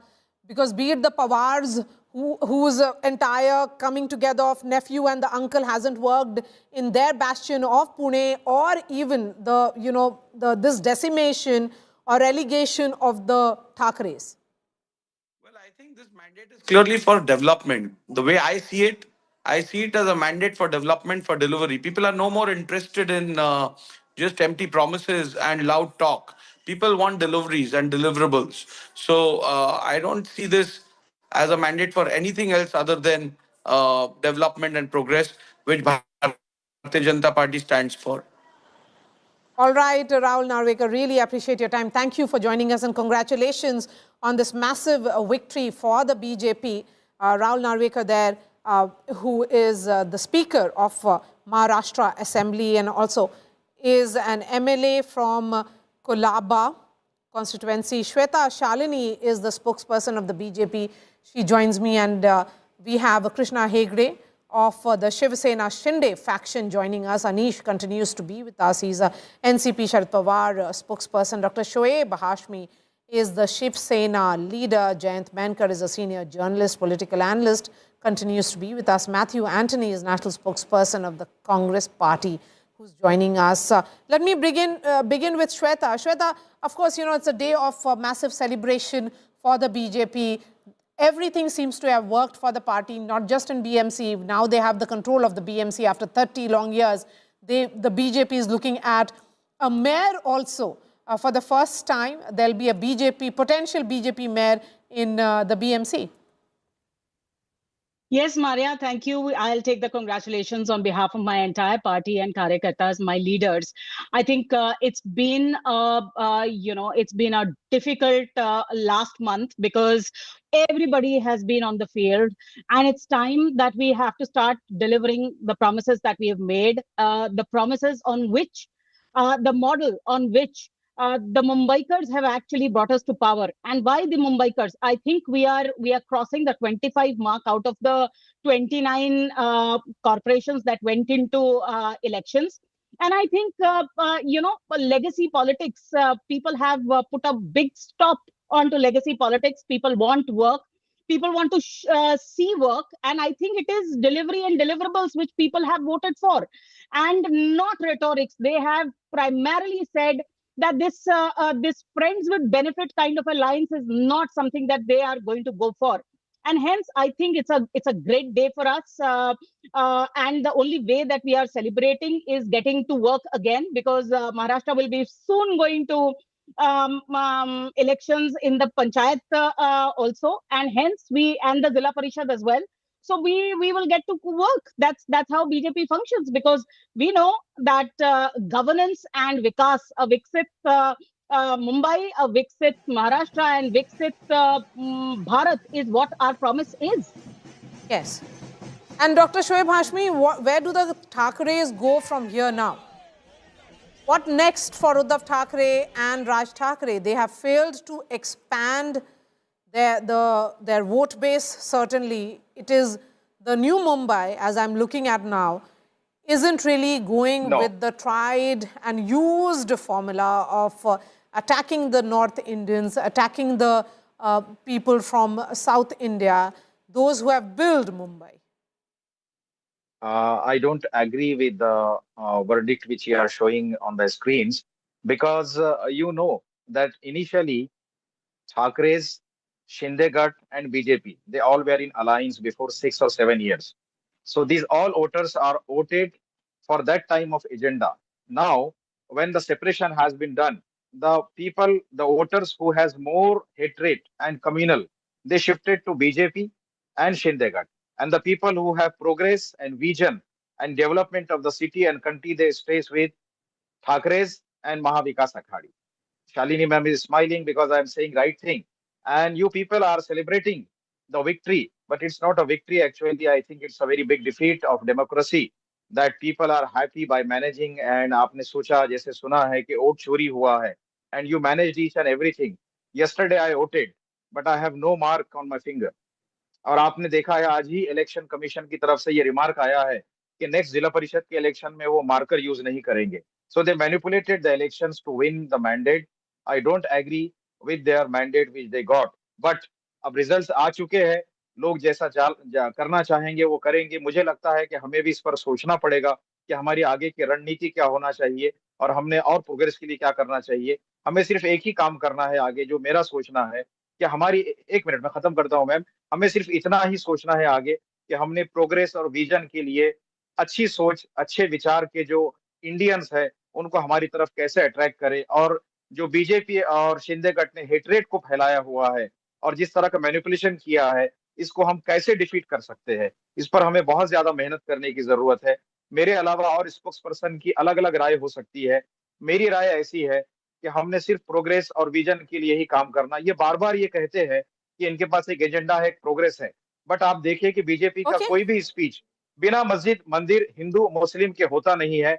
No, They I are think very it is the time for the opposition to look within. They have to introspect rather than blame either the EVMs or indulge in this kind of blame game. The fact is that the BJP has won this election and they have got their strategy right, be it the election management, the organizational strength, the getting the narrative right, understanding the sentiments of the people, and also Mr. Devendra Fadnavis, who was seen as the infra man, somebody that Mumbaikars connected to. I think that is the way this election mandate has to be seen, rather than blaming, indulging in the blame game. How many rallies did you all hold? The Congress party and Uddhav Thackeray Sena should be answering that question. You were not even there on the ground reaching out to the people. In fact, there's a piece of breaking news that is coming in now.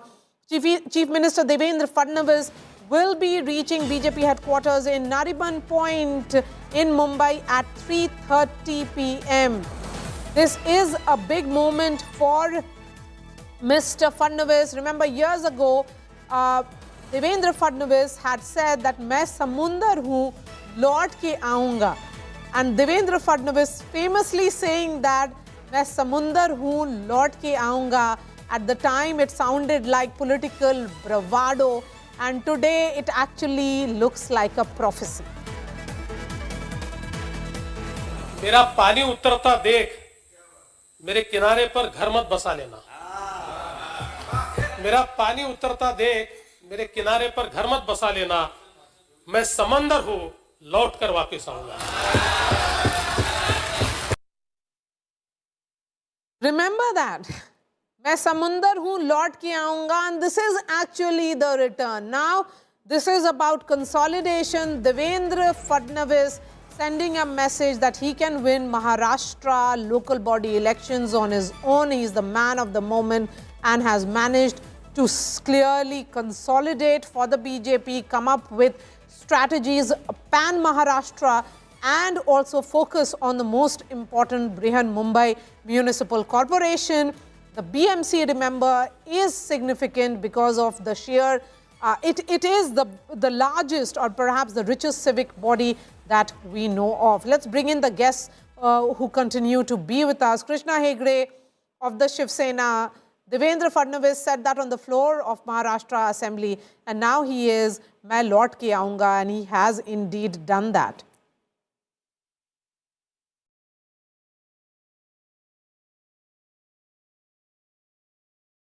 You have to unmute Maria, yourself. Devendra ji is a very versatile leader, very talented. Go ahead. No, already unmuted actually. Can Yes, you hear please, me? go ahead. Yes. See, Devendra ji is a very versatile leader. He and Eknath Shinde ji, extremely hardworking. They have spanned Maharashtra. They have campaigned hard for the respective parties and for the Mahayuti. Our only focus is development. People have not only voted for us once, twice, thrice, and this is the fourth election which we are winning as a Mahayuti. And therefore, the crux of the matter is, if you are going to speak on issues, if you are going to speak on development, if you are going to talk about progress, if you are going to implement central government schemes, if you are going to implement state government schemes, if you are going to reach the people's doorsteps with those schemes, if you are going to do infrastructure work across Mumbai and across the state, if you are going to give the Ladki Bahan her due, if you are going to make her a Lakpati Didi, if you are going to have cluster development, if you are going to sort out Pagdi issues, if you are going to do work for the farmers, then everyone is going to be with you. On the other side, you see that the Thackeray brothers were only talking about, rhetoric, anti-South Indian, anti-Uttar Bharatiya, anti-Gujarati, anti-progress, anti-development, and therefore the people of Maharashtra have shown them their place. And therefore, I think it is a resounding victory for us. We have swept 25 out of the 29 municipal corporations, and I think the writing is on the wall. They are a confused alliance. At one point, the Ubata wants to go away from MNS, then they want to come back from MNS. They want to go with the Congress. They want to split with the Congress. And then the people of Maharashtra said, what kind of coalition is this? Where is the Mahavikas Agadi? What is the opposition doing? And therefore, we are fighting as one cohesive unit. We are following the ideology of Hindu Hriday Samrat Balasaheb Thackeray ji. We are following the ideology of Hindutva, inclusive Hindutva, where we work for all sections, all castes and all communities. And therefore, it is very clear that the people have again and again voted for us. And in the future also, we will see that we will take Maharashtra to higher heights. Okay. A $1 trillion Anthony, economy. you know, the message from the BJP certainly was, and the Mahayuti, that they appeared to be united. There was a clear cohesive messaging which came in. On the other hand, there was clear fragmentation of the opposition party. And with opposition divided, this is what the results will be looking like. If you have to take on to the BJP, the might of the BJP, then you have to come up with newer strategies. It cannot be a divided opposition either.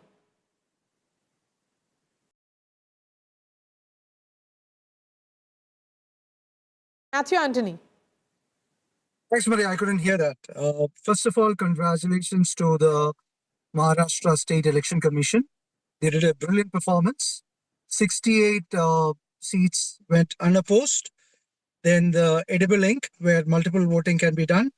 Absolutely no response to the opposition's complaints on vote. Yes. Okay, we'll try and connect with him. Anish, will you respond to that? Maria, I think you're being less than generous to the opposition when you say we were fragmented, when in reality the ruling alliance was also just as fragmented, right? The BJP and the Shiv Sena, Eknath Shinde were contesting together for the BMC, but they left Ajit Dada out. In Nashik, the NCP came together with the Shiv Sena, Eknath Shinde. In other parts of the state, you saw similar alliances where the Mahayuti also was equally fragmented. So quite honestly, I think this is a very big day and I want to congratulate everyone in the Mahayuti on a victory. Was Ajit Pawar left out or did he choose to align with his uncle? These are two different things. I think, and that can be asked, but then when you say it's a triple engine Sarkar in Maharashtra and all three parties are equally involved, when one is strategically left out and then also left out of governance, not just out of that alliance, it makes one question whether or not alliance partners are being strategically used in the short term and being denied their due in the long term. And I think the unease that you see within the Mahayuti today will increase after they witness the landmark sort of victories the BJP has had. So, of course, we're going to do the introspection and we have to be graceful in that introspection. But I think there's going to be a lot of introspection in the sort of ruling coalition's camp as well. Yes, you wanted to come in. Go ahead. Take day. Krishna ji? Yeah, Anish was just, clarifying on national television that they don't want Ajit Dada anymore with them. He just said that. So I think his bosses are not going to take it lightly. They're all family after all. So, I don't think he should have said that. But however said and done, I think the Mahayuti is on a strong wicket. We are batting firmly.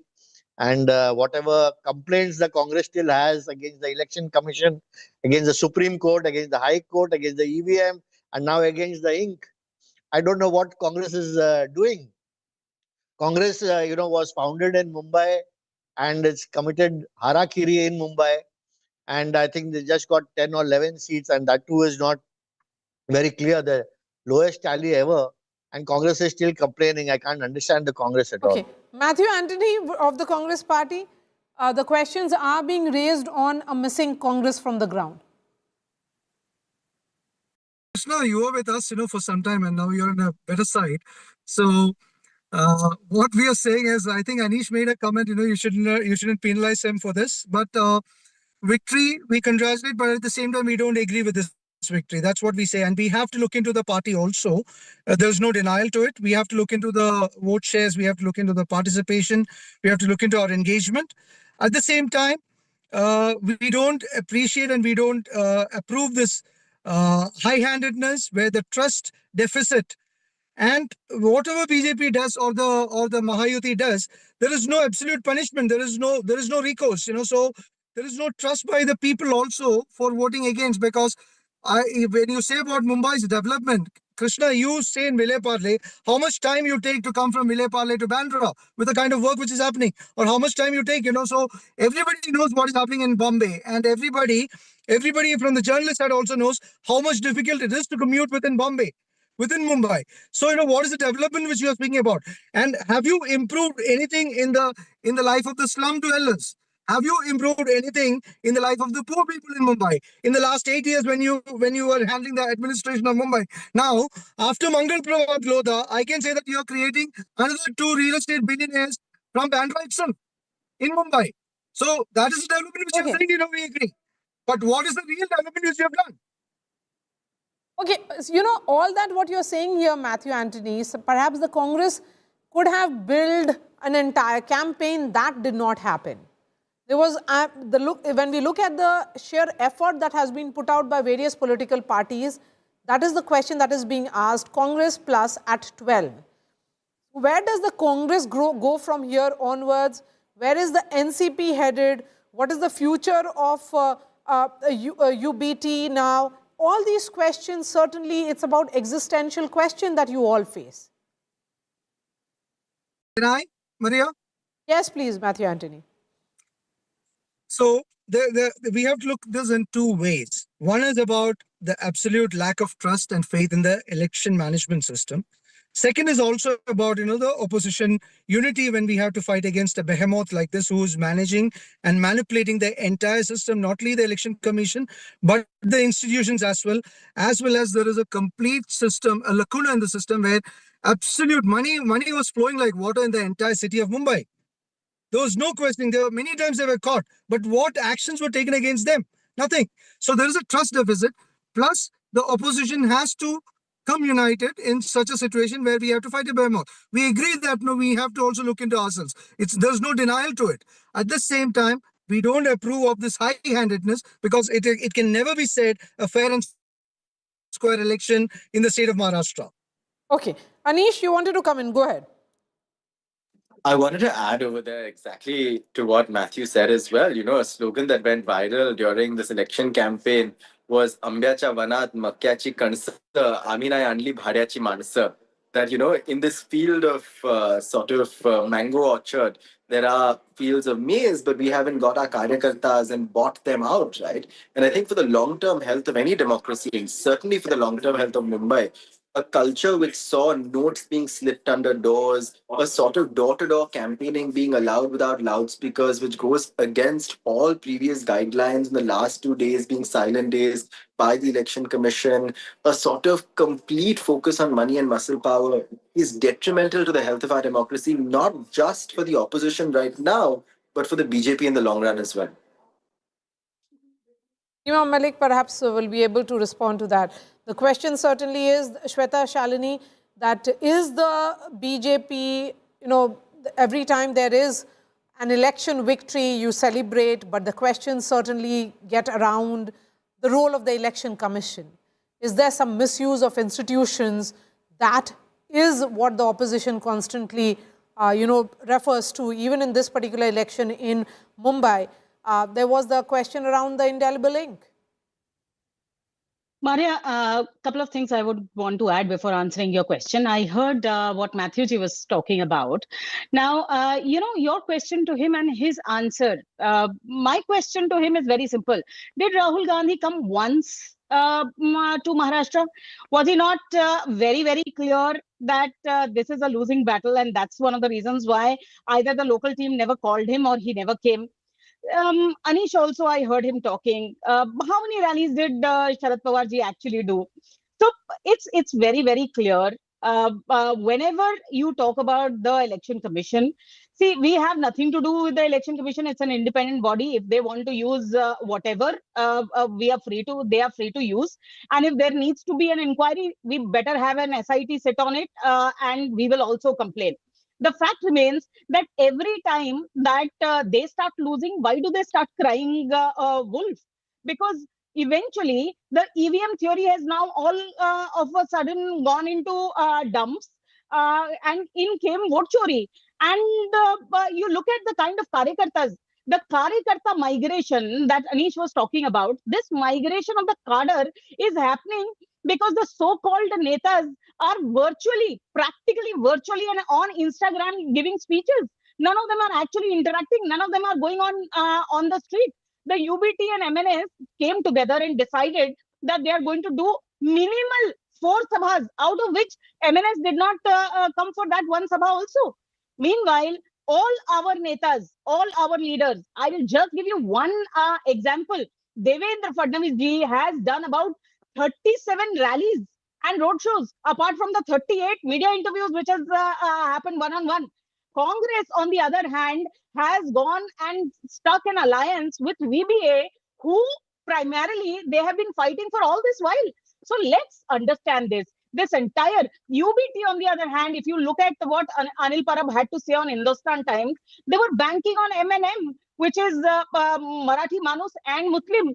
Meanwhile, BJP has always said, MY, Mahila and Youth, that is who we work for. And we add that to urban planning and with us, that is our mantra. And as I have said it already, we are extremely humble. Matthew Anthony wants to come in. Yes, go ahead, Matthew Anthony. Yeah, I'm just putting, like, when you said about the Honorable Chief Minister making a statement that मैं समुंदर हूँ, I'm saying the properties across the suburbs were acquired by a few prospective billionaires. We're on the saying that we are coming to power in BMC and we will have all the FSIs approved. We will have all the slum rehabilitation authorities approvals coming across.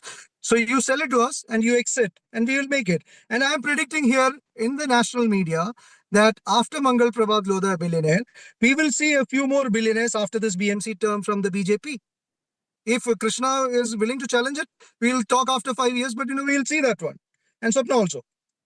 That's what I'm saying it across. So that is a kind of belief they had on this even before the election process was getting started. Now, I'm putting it in record.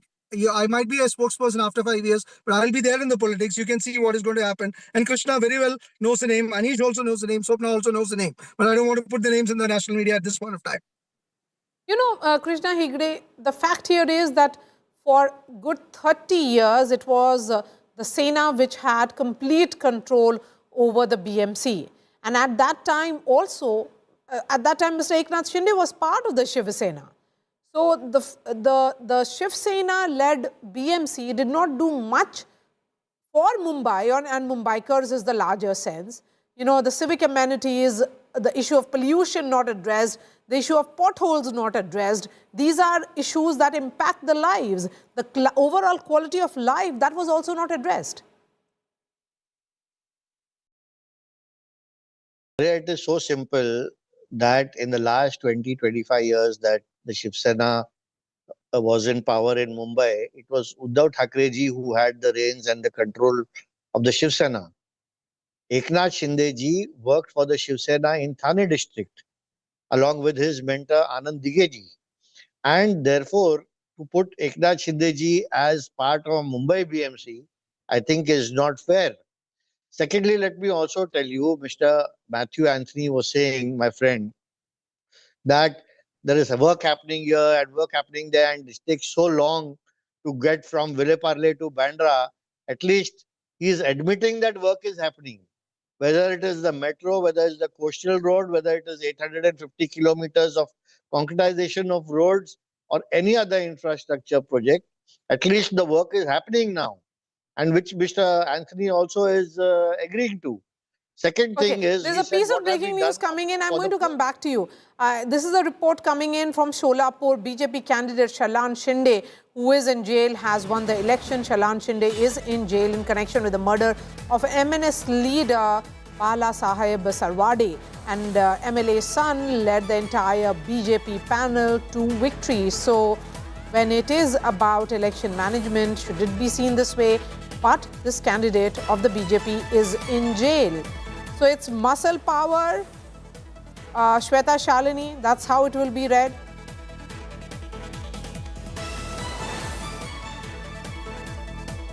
Shweta, Maria, you heard me. Yes, I did. Maria, first and foremost, I want to reply to Matthew. He has been saying, I don't know who he has been talking about, but in 2014, when Narendra Modi ji came into power, there were 9 unicorns.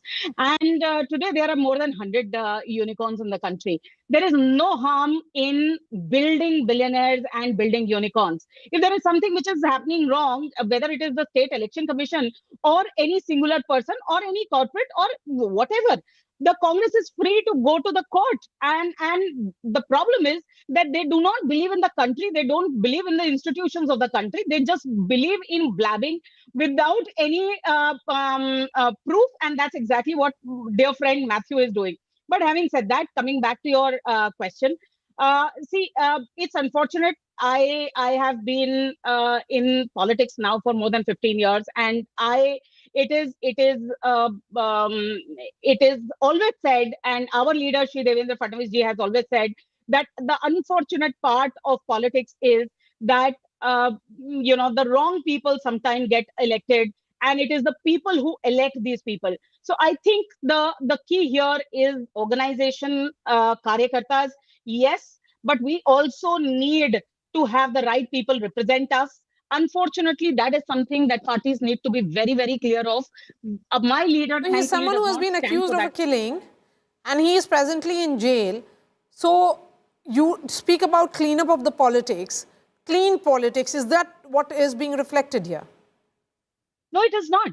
In fact, the only thing that is being reflected is winnability. And in election, what you have to prioritize always is winnability, and that's what BJP has been doing. But yes, the balance of ideology and the correctness of candidate is something which has been on priority, specifically for a few leaders like Shri Narendra Modi and Devendra Fadnavis ji. Okay, there is another piece of breaking news coming in. This is from Jalna in Maharashtra again. Journalist Gauri Lankesh, murder accused Shrikant Fangarkar, celebrates his victory with supporters after winning the Jalna Municipal Corporation election as an independent candidate. So he was an independent candidate, Shrikant Fangarkar, who is an accused in the killing of journalist Gauri Lankesh. What does it tell us about the overall Maharashtra politics? He was contesting on an independent, as an independent candidate, Matthew Anthony. So while we look at the BJP candidate having won from jail, here is someone who is an accused of a murder, and he has won from Jalna Municipal Corporation. Maria, if you look at that way, Pablo Escobar was also popular, and Pablo Escobar also can be considered as a unicorn from Shweta's perspective. Okay, now I will ask both Shweta and Krishna. Last 8 years, Mumbai was managed by the BJP, or the state government. The metro, the local railway stations are still the same. The local railway stations are crowded like anything. The infrastructure remains the same. The hawkers taking the entire roads are the same. The slums and the dilapidated buildings are the same. So, and the road constructions, there are huge corruption allegations on the road construction contracts being awarded. BMC's every contract is being kind of questioned in terms of corruption, and the potholes are there. So what is the development which you're actually speaking about? You know, we can see it like black and white across Mumbai. And what are you speaking about? And what is the development which you've given to Mumbai when it was there with you in the last 8 years, completely fair and square with you people? Are you asking that question to the BJP? Yes, but before I'm that, I'll asking bring in question to Brij Mohan Srivastav, National General Secretary of the NCP. Ajit Pawar faction is joining us. Huge setback for the Pawar family here, Brij Mohan Srivastav. Actually, I'm not getting your voice very clearly. Unable to understand what actually you asked me. Yes, my question was, बहुत ही बड़ा setback है पवार परिवार Can you ask to increase the volume, please? Okay, I'll get your audio fixed in the meanwhile. But then certainly, is this a setback for the Pawar family? Their bastion has fallen. Brij Mohan Srivastav? Yeah, this coming together of the uncle and the nephew hasn't worked. gambles doesn't seem to have paid off. Actually, people have not given their support to this alliance, and we have to think it over again whether whether we can go to this type of alliance or not. Respected Praful Patel has spoken very clearly that we are not going to alliance with Sharad Pawarji NCP. It's now very clear. But on the other hand, actually, we are happy that the Mahayuti has won this election in Maharashtra throughout in the whole of the state, actually. And it's a great message for the Indian democracy and as well as the people of the Maharashtra that now the three-engine government will work together for the development of the Maharashtra, and we will try to achieve whatever we have promised in this election. Okay, so let me try and get the final comments from all the spokespersons, and then I'll wrap up this discussion and go to the ground and get some voices from updates from the various headquarters. The celebrations have begun. In fact, at the Nariman Point BJP headquarters, that's where the man of the moment, Devendra Fadnavis, will be reaching around 3:30 p.m. Let's begin with Shweta Shalini. The big takeaway certainly of this result would be that it's pan-Maharashtra, it is the Saffron sweep. Manya, Matthew Ji was asking me, and I think my friend Krishna had already given a list of work that we've done. But having said that, right from the sea link to the coastal road to metro lines to elevated corridors to the new Navi Mumbai airport, I have a long list. And it's not only the metros in Mumbai, but it is also metro in Nasik, in Nagpur, in Pune, in Pimpri-Chinchwad. And, you know, this mandate is very clear. This mandate is about impact-oriented agenda, not rhetorics, visible work and future plans. I think this is what people of Maharashtra have voted for. And we just want to thank all of them with all our heart and need to get our heads down and start working so that the promises are visible as work very soon. It's a mandate of great responsibility, certainly is this. But Krishna Hegde, what does it do to your alliance? It's very clear now that in this alliance of Mahayuti, the big brother has been decided by the people of Maharashtra, and as far as the younger brothers are concerned, it is the two deputy chief minister and his parties. But Eknath Shinde will be the deputy chief minister, will continue only as the deputy chief minister. His party will always be the party number 2 in Maharashtra now. No, Big Brother was not decided. It is already obvious because they have got a cadre of around 8 crore in India, and they're the biggest party in the world. So we are not disputing that. We are only saying that, you know, the Mahayuti is here to stay. What development we have given the people of Mumbai and Maharashtra, the people of Mumbai and Maharashtra have seen it. Unfortunately, the Congress has not seen it. Secondly, Matthew said that 2 billionaires, there are 350 startup and tech billionaires in India in the last 10 years. So we have to open your eyes. The Congress party has to open their eyes now and look at the absolute truth. All right. Thank you for joining us. A big thank you to all the panelists. Let me go straight to Mumbai. That's where Ritvik is joining us live from. That's where all the action is happening. And in some time from now, the man of the moment, Devendra Fadnavis, is expected.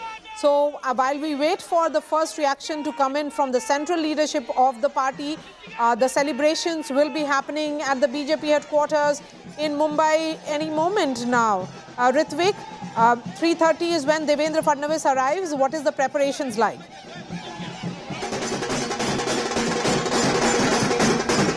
Absolutely. After 30 years of Thackeray's rule in BMC, finally BJP and Shinde Sena has managed a clean sweep in BMC polls, and what trends are suggesting, as we can see in BJP headquarters Nariman Point in Mumbai, The office has turned completely saffron and the stage is already set, and even flags and flowers are being brought in so that they can welcome CM Devendra Fadnavis with huge celebrations. Also, State President Ravindra Chavan will be arriving, and all the MLAs of BJP MLAs of Mumbai will also be joining this huge celebrations. We can see the celebrations are almost done, and even Karyakartas, party workers and office bearers has started arriving here, and we could see that many of them are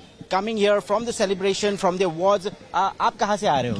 मैं मुंबई से हूँ। अच्छा, कैसा लग रहा है 30 साल के बाद ऐतिहासिक जीत बीजेपी की? बहुत बड़ी ऐतिहासिक जीत है, ये हमारे देवा भाव का सारा कमाल है जी। और हम को विश्वास था जनता जनार्दन पे। इतनी बड़ी ऐतिहासिक जीत के लिए सर्वप्रथम पहले जनता जनार्दन का मैं बहुत ही धन्यवाद, दिल से धन्यवाद देना चाहता हूँ।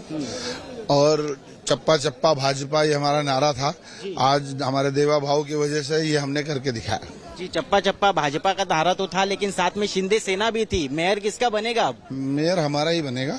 हमारा मतलब महायुति का, बीजेपी का? महायुति का ही बनेगा, बीजेपी का नहीं बनेगा। ज्यादा सीटें आपकी है, भारतीय जनता पार्टी का ही मेयर बनेगा। चलिए बढ़िया। तो here we can see that now the party workers are also confident that after this clean sweep and huge numbers which BJP has managed to secure, they are claiming that the mayor of Mumbai, the most talked about thing during the BMC election campaign, the mayor will be of BJP.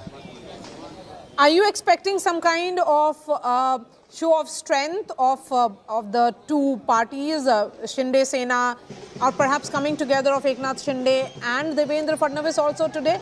Another optics?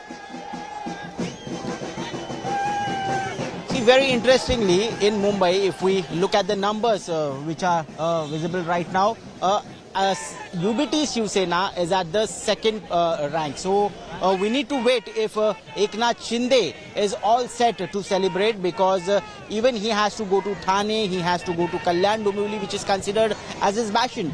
But in the evening, by 3:30 or 4 p.m., CM Devendra Fadnavis will be arriving at BJP headquarters, and just adjacent here, there's a Bala Saheb Bhavan, which is also a party headquarters of Shinde Sena. So Eknath Shinde right now he's in Thane.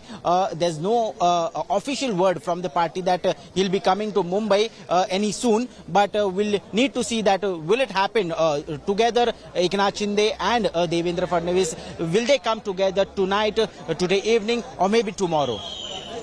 All right, Ritvik, continue to be with us. Let's listen into all the political reactions which have come in on this massive sweep of the BJP across Maharashtra. It is the saffron sweep, and the victory is perhaps the sweetest in the BMC, with the BJP all set to get its first mayor. जो voting pattern चलाया सरकार ने, ये बेहद गंभीर बात है।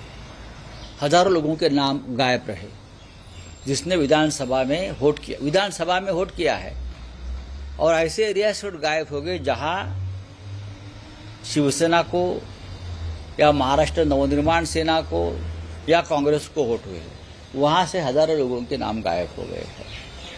ये पहली बात।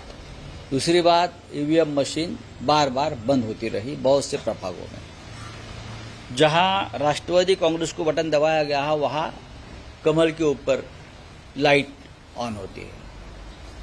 वैसा मशाल का हो गया, वैसा इंजन का हो गया। और चुनाव आयोग के जो लोग हैं वो हमारी शिकायत सुनने को तैयार नहीं। कल शाम को 6 बजे तुरंत ये वोटिंग खत्म होने के बाद मुंबई महापालिका के कमिश्नर और बीजेपी के लोगों में, वरिष्ठ लोगों में एक मीटिंग हो गई। क्यों हो गई? कोड ऑफ कंडक्ट चल रहा है, आचार संहिता चल रही है। आप 1.5 घंटे तक कमिश्नर के साथ बैठते हो और क्या तय करते हो? आज का जो रिजल्ट है वो आपने तय किया? Well, at the outset, I would like to thank the people of Maharashtra for once again completely trusting the Bharatiya Janata Party alliance and casting their vote in favor of this alliance. As you're aware, that the people of Maharashtra, through this mandate, have voted for progress, have voted for development. The people of Mumbai have done the same.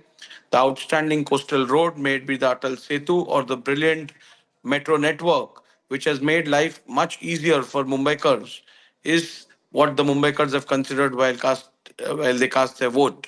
So I would like to once again thank Mumbaikars for this support and trust that they've expressed in the Bharatiya Janata Party alliance. After 30 years, now it is the BJP-led Mahayuti which will be dominating it, and perhaps BJP will also get its mayor in BMC. Well, Mumbaikars have waited for this moment a little too long. They were fed up with the lackluster administration of the Mumbai Municipal Corporation in the hands of the Shiv Sena UBT fraction. And now they have expressed their opinion of having a better governance and administration in Mumbai Municipal Corporation. And I'm sure that Bharatiya Janata Party will leave no stone unturned to fulfill the desire of Mumbai.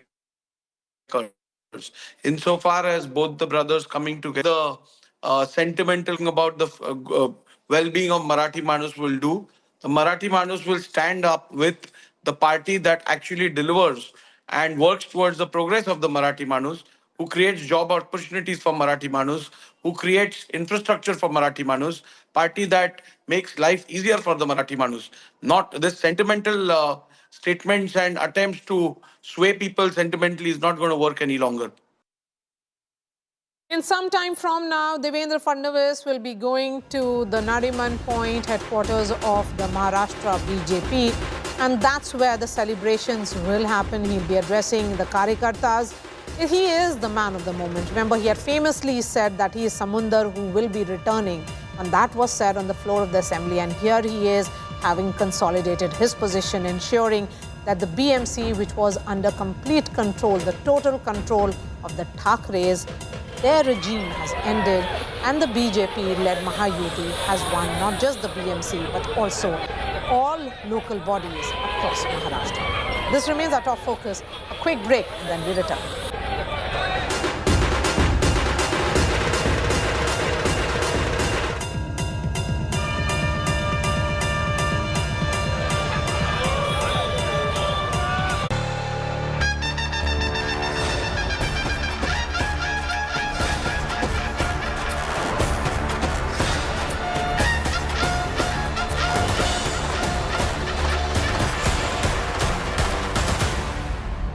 If they want to use whatever, they are free to use. And if there needs to be an inquiry, we better have an SIT sit on it, and we will also complain. The fact remains that every time that they start losing, why do they start crying wolf? Because eventually the EVM theory has now all of a sudden gone into dumps, and in came vote chori. And you look at the kind of Karyakartas, the Karyakarta migration that Anish was talking about, this migration of the cadre is happening because the so-called netas are practically virtually and on Instagram giving speeches. None of them are actually interacting. None of them are going on the street. The UBT and MNS came together and decided that they are going to do minimal 4 sabhas, out of which MNS did not come for that one sabha also. Meanwhile, all our netas, all our leaders, I will just give you one example. Devendra Fadnavis ji has done about 37 rallies and roadshows, apart from the 38 media interviews which has happened one-on-one. Congress, on the other hand, has gone and stuck an alliance with VBA, who primarily they have been fighting for all this while. So let's understand this. This entire UBT, on the other hand, if you look at what Anil Parab had to say on Hindustan Times, they were banking on MNM, which is Marathi Manus and Muslim. Meanwhile, BJP has always said, MY, Mahila and Youth, that is who we work for. And we add that to urban planning and Vikas. That is our mantra. And as I have said it already, we are extremely humble. Matthew Anthony wants to come in. Yes, go ahead, Matthew Anthony. Yeah, I'm just putting, when you said about the Honorable Chief Minister making a statement that I'm Samundar Hu, I am saying the properties across the suburbs were acquired by a few prospective billionaires. We're on the saying that we are coming to power in BMC and we will have all the FSIs approved. We will have all the slum rehabilitation authorities approvals coming across.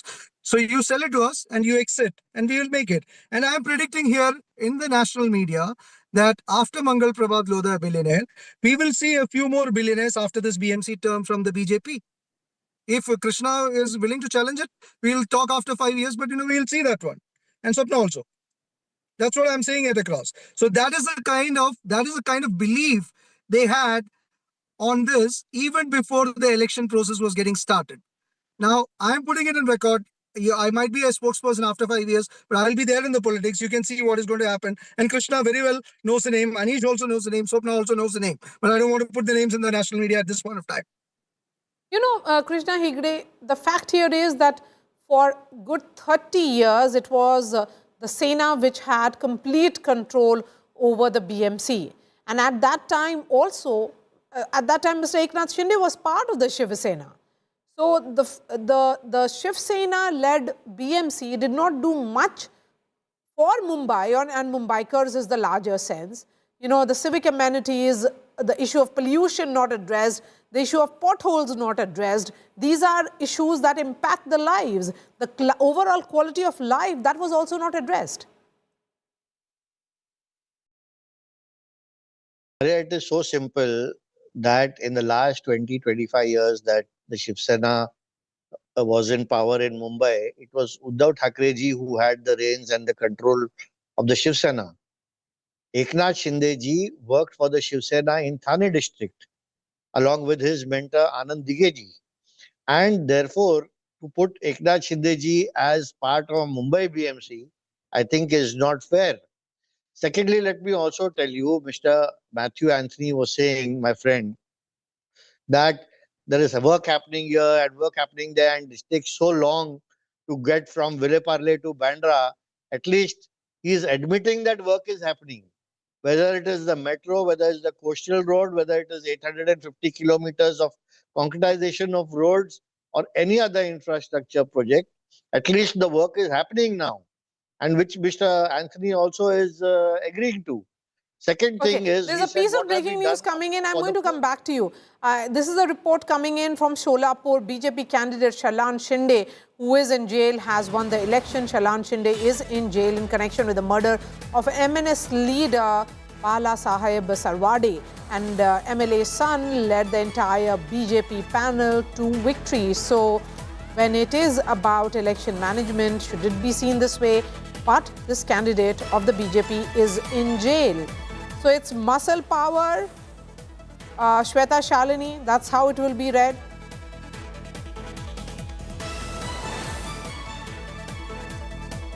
Shweta, you heard me.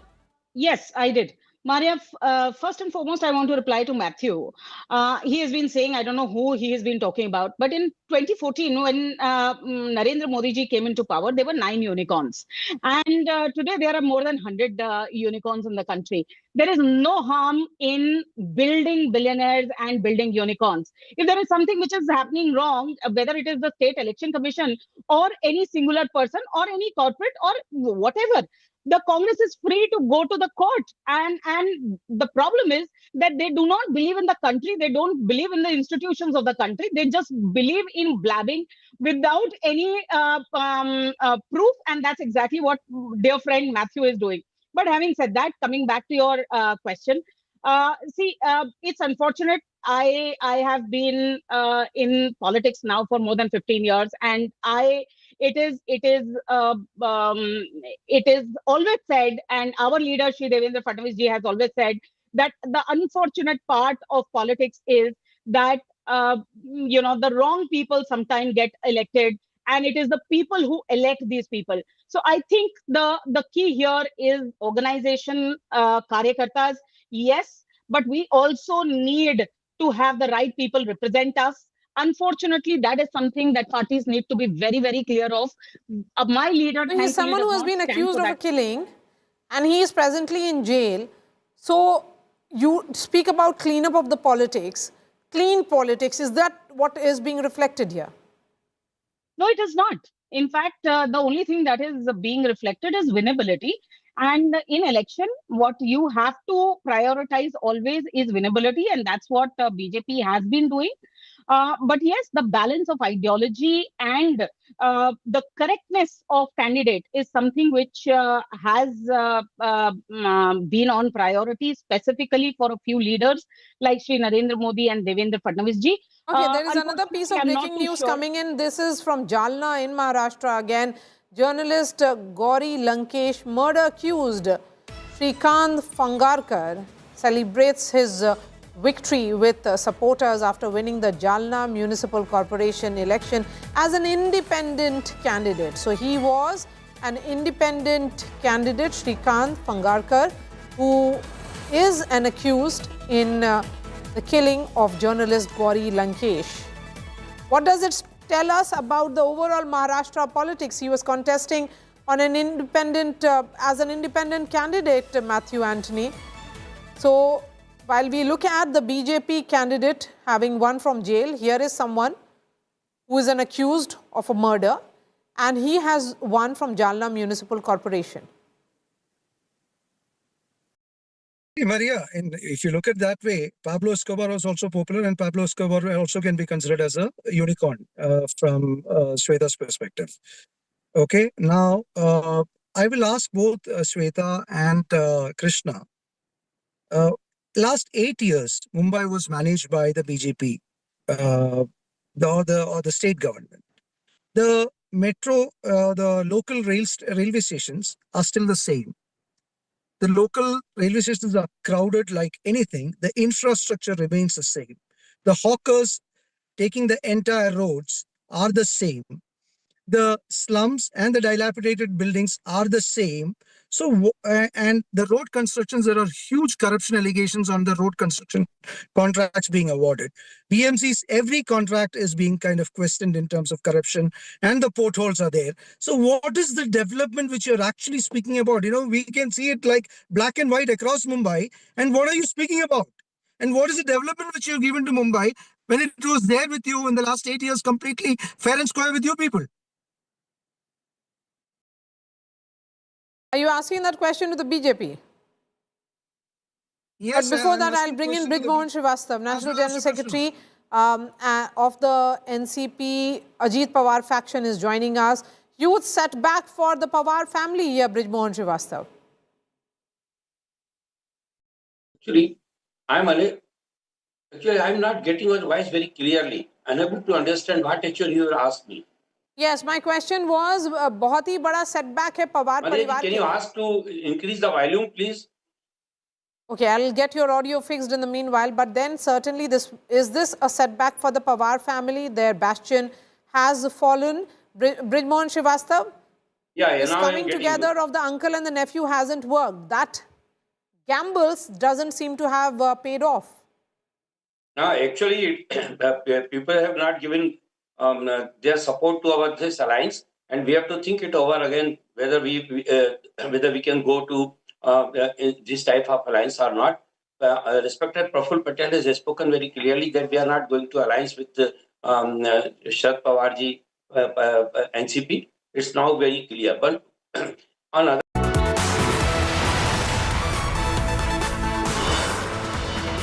Big India Today impact. Maharashtra State Election Commission bars the use of marker pens in the upcoming Zilla Parishad elections.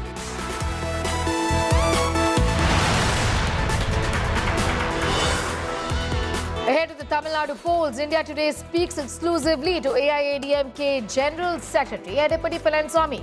Says there is no Vijay factor in Tamil Nadu. Full interview at 6 p.m.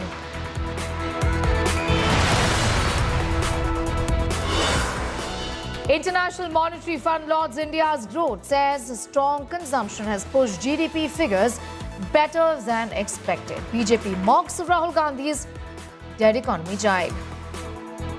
What we have seen in India is that India is a key growth engine for the world. Amid US-Venezuela tensions, Venezuelan opposition leader presents her Nobel Peace Prize to Donald Trump. Trump confirms possession of the medal.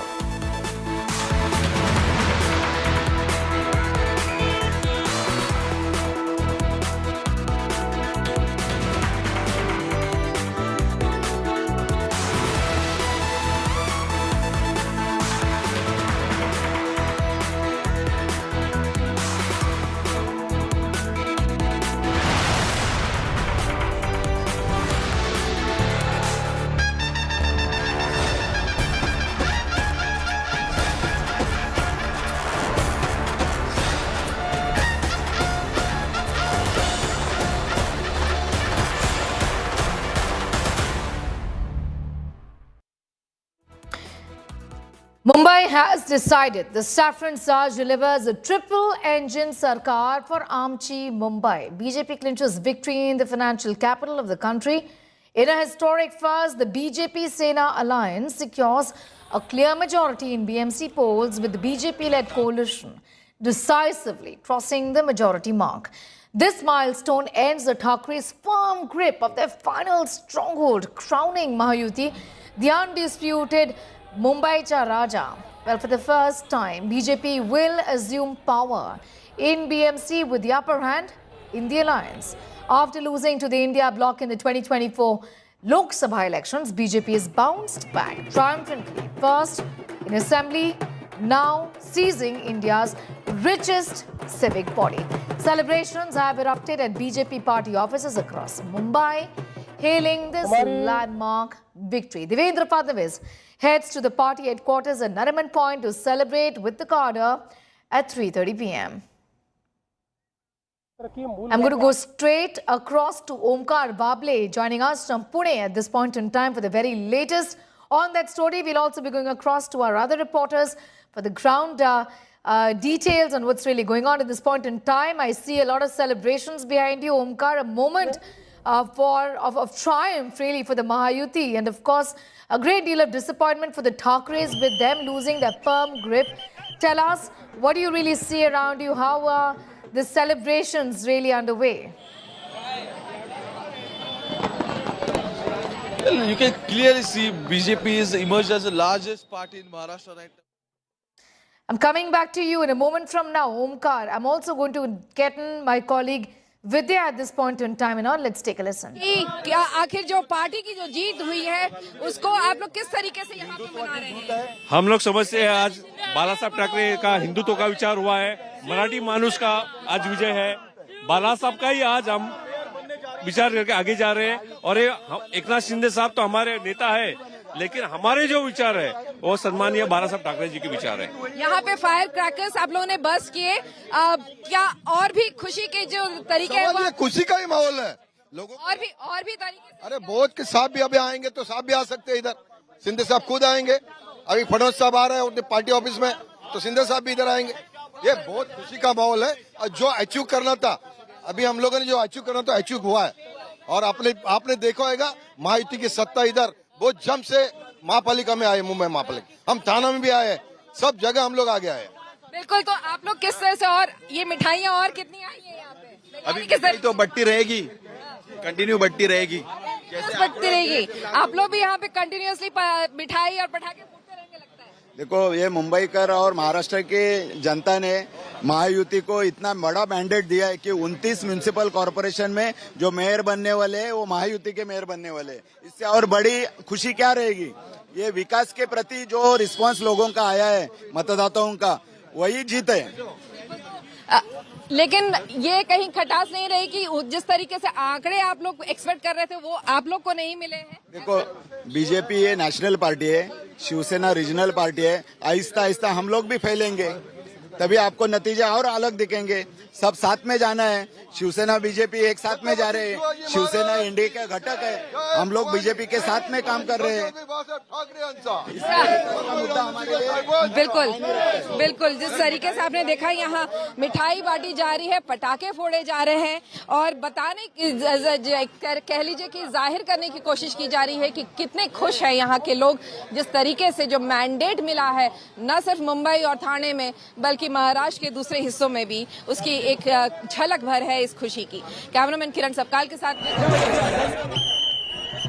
Vidya getting in those details and sending us those images of celebrations that have broken out. It really is the last fortress of the Thackeray's, Uddhav Thackeray, that has fallen. I'm going to go straight across now to my colleague Omkar Vable, who was getting us the ground report.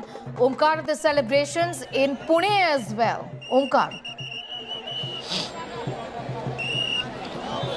Exactly. Look, as I was telling you, BJP has emerged as the largest party in Maharashtra again. 29 municipal corporation elections were being held simultaneously. I'm standing in the legacy of Bal Gangadhar Tirak. This is a Tirak Wada located in the Pune. How happy you guys are. I could clearly see the joy on your face. Yes, we are very, very happy. We are very happy. We are very happy. We are Kunal's childhood friends. We are very happy for him. Yes, yes, yes. So I gave my interview just a moment ago, and we are very. So I just want to know, you all guys are supporting BJP. Kunal is going to be the youngest corporator. So what do you exactly expect from all these youngsters and this generation especially? Whatever the previous corporators have done, maybe just giving promises and not living up to it. Maybe if they could change that history and be the future for our area. Many supporters of BJP are standing here, and we'll try to talk to them. As I was asking you, you all are looking overwhelmed. Yes, definitely. We all are overwhelmed. It is the moment that we all were waiting for. After all the hard work everyone has put in, days and nights have gone in. So definitely it's something we are really rejoicing over. Will you please tell us about this Tilak legacy? Of course, more than me, I think you must ask Shrutika Kunal Tirak, who is right here. She would help you better with it. Kunal Tirak's wife is here. She'll tell you better about it. So, I would like to tell viewers, I'm standing in the legacy of Tirak. Yeah, she's here. Will you please elaborate a little bit about the legacy of a Tirak family and the place where we are standing right now? As we all know, Kesariwada has had cultural as well as historical significance since our freedom struggle. It doesn't stand only for what happened 150 years ago. It stands for all the cultural heritage icon that it is today. Let it be Ganpati, let it be political events, or it could be anything. Our institution always stands for Samadam Dandabhed as well as truth, honesty and integrity in everything that we do. You're wearing saffron gamcha. I could clearly see lotus everywhere, even in Pune. Yeah, I mean, it is a great victory for this ideology. I think it is a great victory for Hindutva. I think it is a great victory for all of us who have since forever stood for what is right. Thank you so much. Right now, BJP has won more than 40 seats and leading on 90 seats in Pune Municipal Corporation, and same thing is happening in Pimpri Chinchwad Municipal Corporation also. So we'll have to check what happens, because in 2017 BJP mounted almost 99.6, but now everything is pipeline. People are counting. Still counting is going on. So we'll have to check what exactly is going to happen. But at least till now, I can clearly see Gulal uda rahe log, and everyone is overwhelmed. They're happy that the candidates have won and they'll be in the Pune Municipal Corporation. With camera person Gopal Harre, this is Omkar Vable, India Today, Pune. Omkar Vable getting in those details at this point in time, telling us about the victory celebrations. As far as the wind is blowing, it clearly is in the favor of Mahayuti, is what the trends clearly show at this point in time. Omkar, to talk to you a little about how the opposition ruled and opposition controlled, and for 25 plus years. At the end of the day, this is a huge setback really for the Thackerays, isn't it? With the alliance also in place, however, not materializing in their favor. Omkar.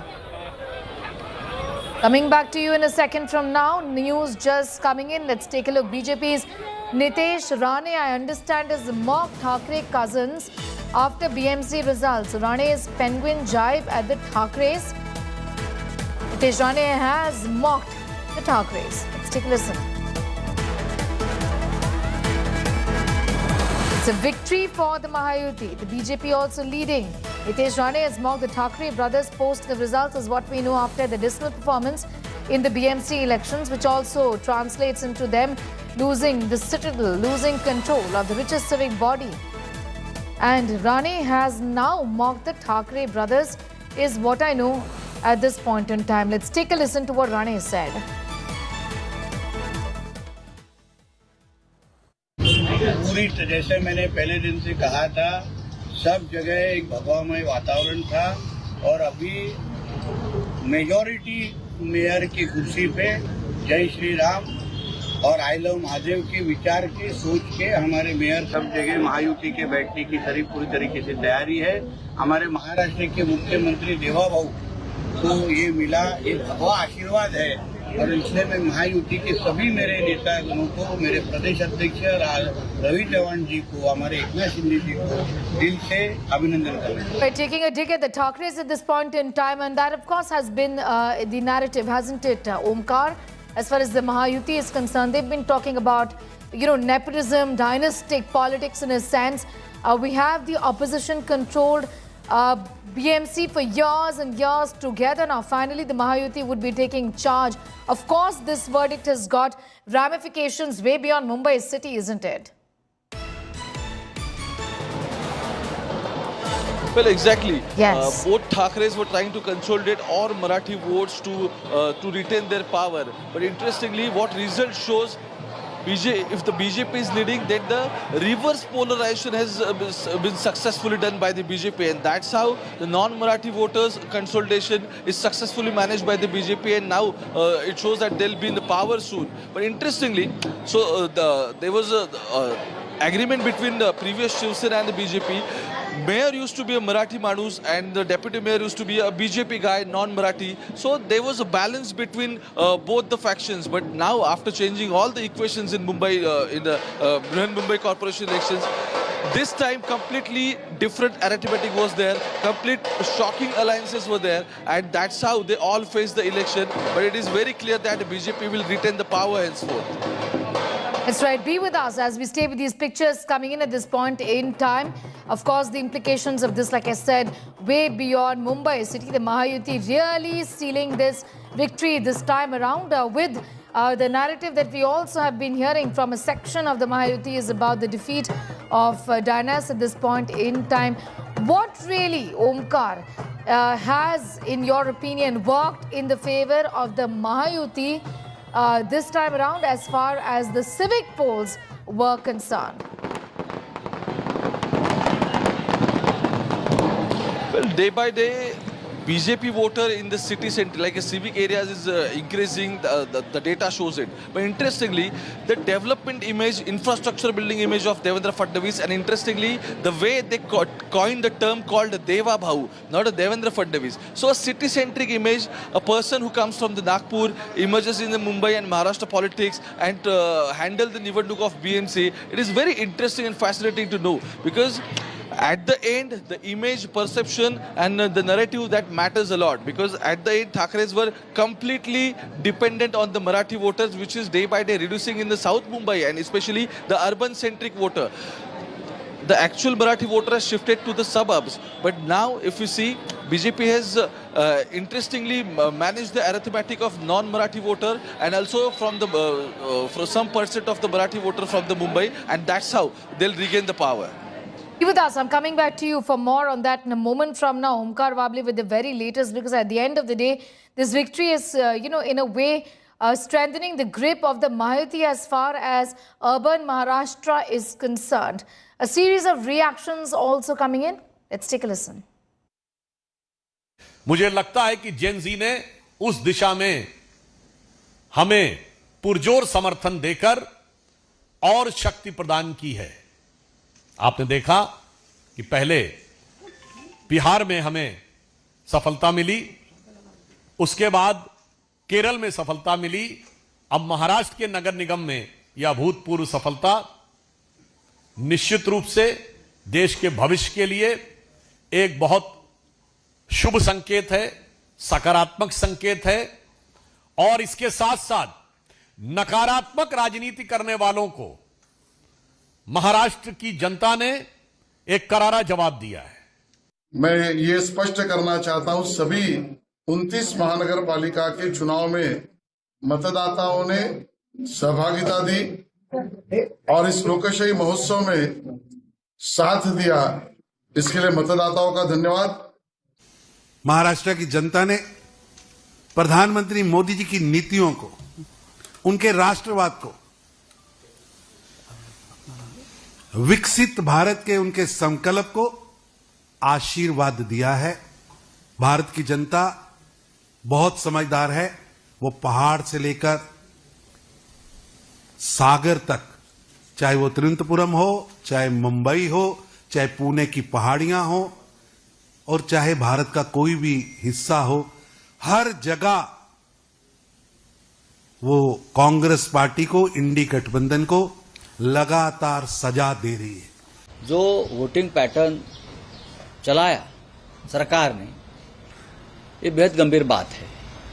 हजारों लोगों के नाम गायब रहे जिसने विधानसभा में vote किया है, और ऐसे एरिया से गायब हो गए जहां शिवसेना को या महाराष्ट्र नवनिर्माण सेना को या कांग्रेस को वोट हुए, वहां से हजारों लोगों के नाम गायब हो गए हैं। ये पहली बात। दूसरी बात, ईवीएम मशीन बार बार बंद होती रही बहुत से प्रभागों में। जहां राष्ट्रवादी कांग्रेस को बटन दबाया गया है, वहां कमल के ऊपर लाइट ऑन होती है। वैसा मशाल का हो गया, वैसा इंजन का हो गया। और चुनाव आयोग के जो लोग हैं वो हमारी शिकायत सुनने को तैयार नहीं। कल शाम को 6 बजे तुरंत ये वोटिंग खत्म होने के बाद मुंबई महापालिका के कमिश्नर और बीजेपी के लोगों में, वरिष्ठ लोगों में एक मीटिंग हो गई। क्यों हो गई? कोड ऑफ कंडक्ट चल रहा है, आचार संहिता चल रही है। आप 1.5 घंटे तक कमिश्नर के साथ बैठते हो और क्या तय करते हो? आज का जो रिजल्ट है वो आपने तय किया। Well, after the saffron surge in BMC elections, BJP MP is hit out at Maharashtra Nirman Sena Chief Raj Thackeray. BJP MPs ordered Ras Malai swipe. That's what is being said at this point in time. So, essentially, the war of words is being seen between political leaders vis-a-vis the election. After the election results, this has been a saffron surge. An MP from the party, from the Saffron clan, has hit out at Raj Thackeray. BJP MPs ordered Ras Malai swipe there. Ritvik Bhalikar to break down those comments for us. What exactly is being said here? A jibe was taken by the MNS chief against Anna Malai as well. Has this got to do with that comment? Take us through the details here, Ritvik.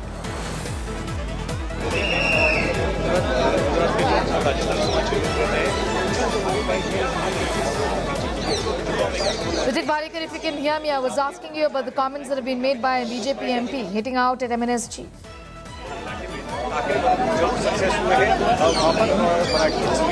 Yes, absolutely. The comment which broke out into a controversy, and now when the results are almost out and we can see the figures, huge celebration can be seen at the Mumbai BJP headquarters in Nariman Point. Here we can see the stage is set all ready to welcome CM Devendra Fadnavis and other senior leaders of the party.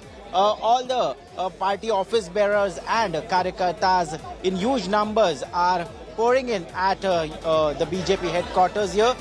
Soon Devendra Fadnavis is expected to arrive, and the jibe taken by MNS chief Raj Thackeray on Anna Malai. What do you have to say about it? There were exchange of, so many remarks, and it turned out to be a huge controversy. Actually, Thackeray brothers, they were fighting for their own survival. They had nothing to say. Therefore, they got into all this kind of verbal rhetorics, and people understood. There was no need to make that Anna Malai's statement and make it out of proportionate. So people have taught them lesson. Do you think this has cost them sizable votes, because the South Indians also, in huge numbers reside in Mumbai and areas around Mumbai. So have they gone against Thackeray? Actually, Mumbai is a cosmopolitan place. Marathi Manus is an important factor here. BJP is committed to take care of his interest, Marathi Manu's interest.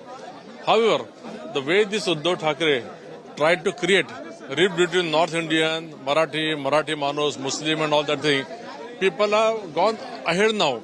They don't believe in all those kind of petty politics. Politics of development only will work. People have witnessed what Mr. Fadnavis has done in Mumbai. Same thing is going to happen in BMC also. You also think that Marathi votes are polarized behind Thackerays and all the North Indians and Hindu votes are polarized for BJP? I don't think. See, yes, definitely there is a clear-cut polarization of votes. But polarization between development and emotional issues. So Thackeray and all those people, they depended on emotional issues which people have discarded. Whereas the polarized people, sensible people, all Marathi people, they were all with us and therefore we got this thumping majority.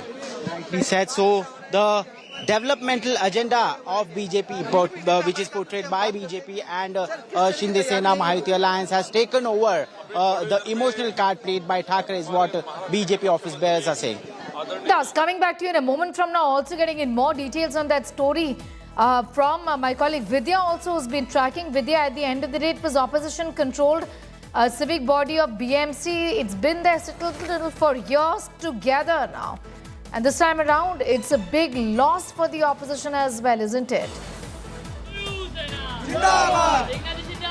Well, I'm right now at the Balasaheb Bhavan. This is where the Eknath Shinde's party's headquarters is located. And this is the emotion that's running high right now. They are sharing sweets right now. They are bursting crackers. And of course, they're putting out flags. In fact, let's speak to them. So what do you think is the issue that really helped garner votes for you? See, you must have seen this Mumbai has been conceived under the leadership of Balasaheb Thackeray. 106 martyrs have given their life. But the Thackerays haven't got the majority. The Balasaheb Thackeray I am talking about. He is our leader and our honorable Eknath Shinde sir is carrying his ideology ahead with the bow and arrow and Shiv Sena. So you will see the Marathi Manus will be a mayor of this city. So Marathi Manus and Hindu and a Mumbaikar for sure. Definitely. Hindutva is a Hindutva. So certainly, as you heard, emotions are running high. They're very sure that in the next few days the parties will sit down together, form a decision as to who the mayor would be for the city, and accordingly the entire the entire form of the BMC governance would really take place.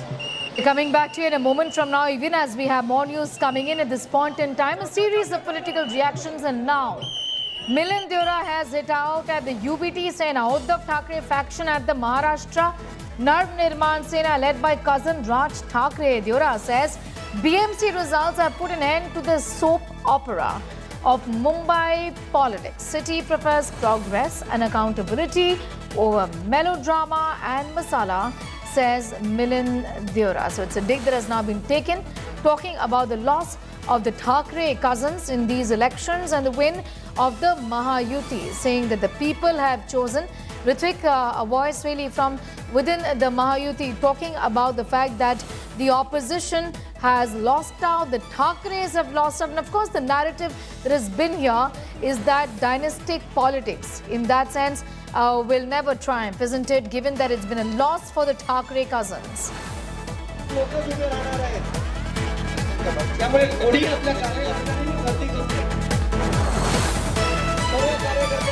Ritik, if you can hear me, you can also in fact take us through the details of the celebrations as the Mahayuti continues to take the Thackeray cousins and at the loss of UBT and MNS.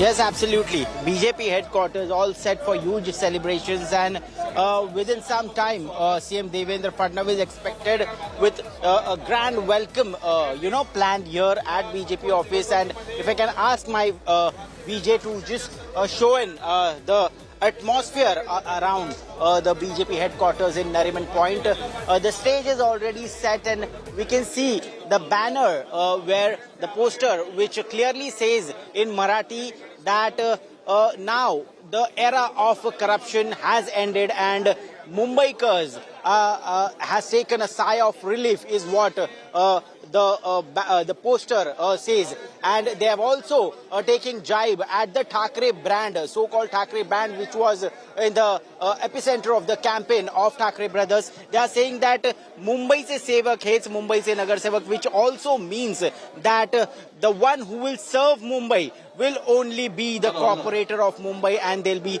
no Thackeray brand existing, or there will be no brand existing in Mumbai other than the one who serves Mumbai.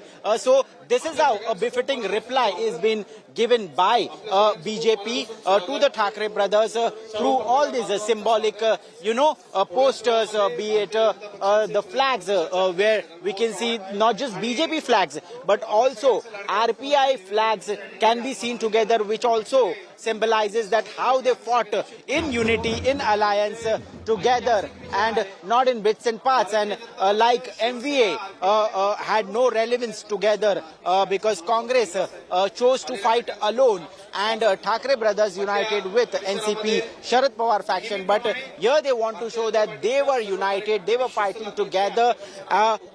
We can see not just BJP but also Shinde Sena and RPI.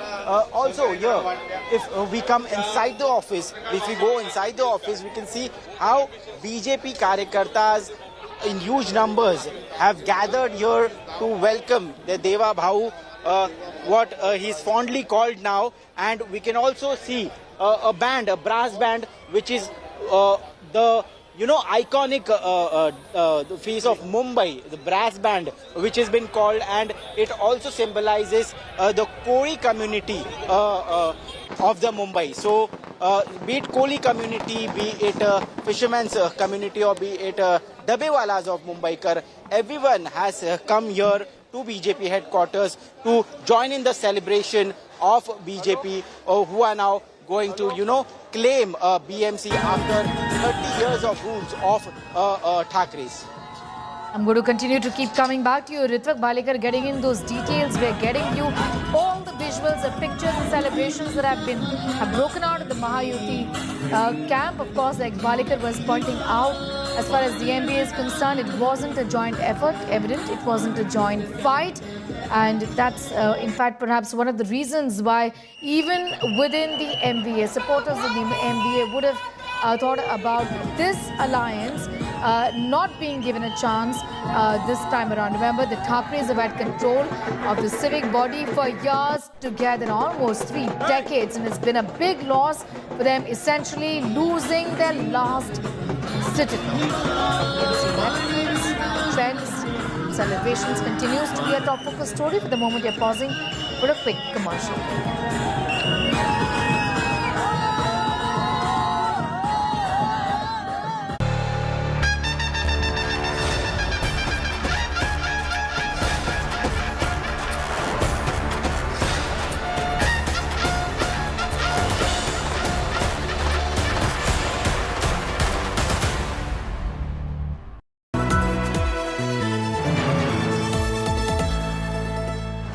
Domestic behavior, an India Today initiative. एक बार wedding के लिए all thanks to Candia, lightweight everyday jewelry.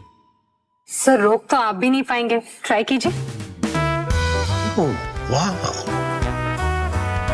सब पे दिल आ जाए तो multi layer पहन लीजिए। This is ये मुझे चाहिए। Oh my God, this is so देख क्या रही? मैं भी तो यही कह रहा था कि ज्वेलरी सबके लिए होनी चाहिए। Candia, lifestyle jewelry.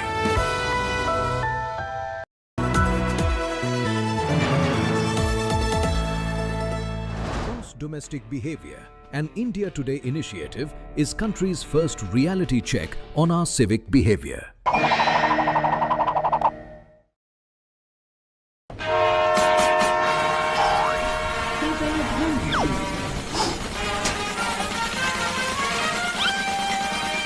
Ticket.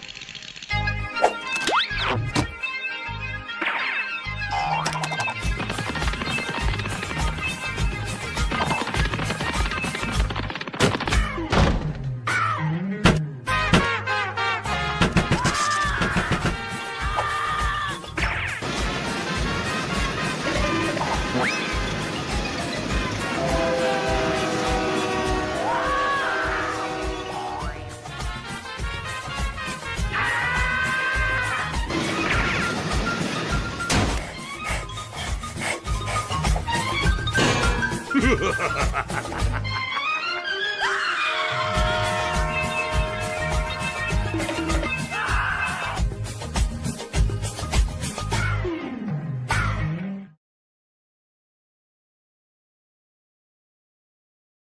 know more about India Today's Gross Domestic Behavior Survey, log on to gdb.indiatoday.in, powered by Adani. The world's most powerful double-engine coverage, where access meets expertise. Davos Brainstorm, 19th to 23rd January, only on India Today and Business Today.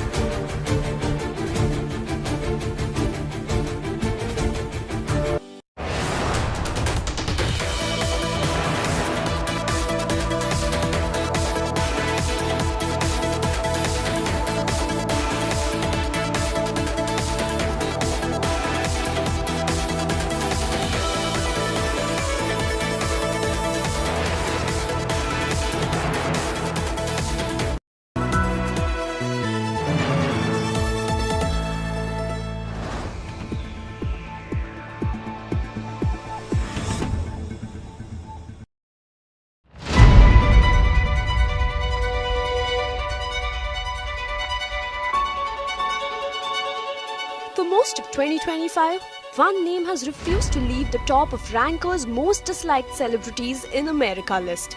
And that's none other than Duchess of Sussex, Meghan Markle.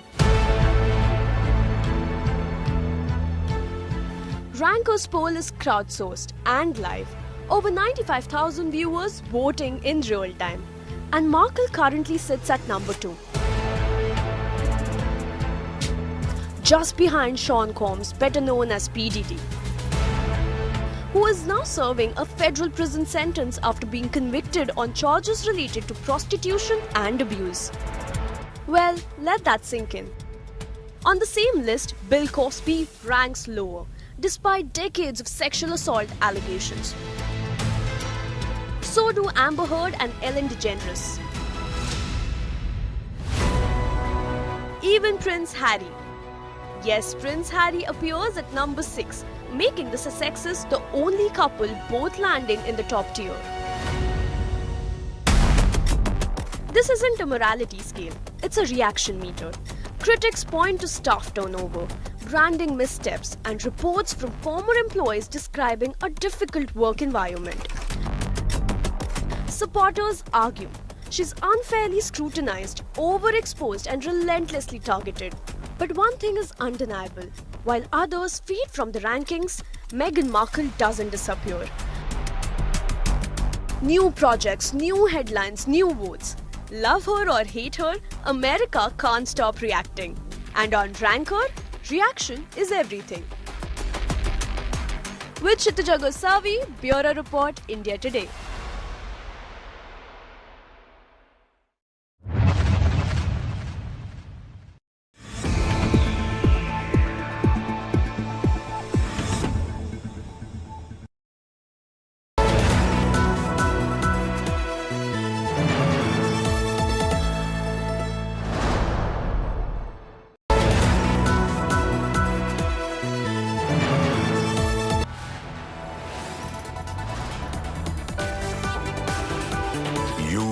Watching India Today.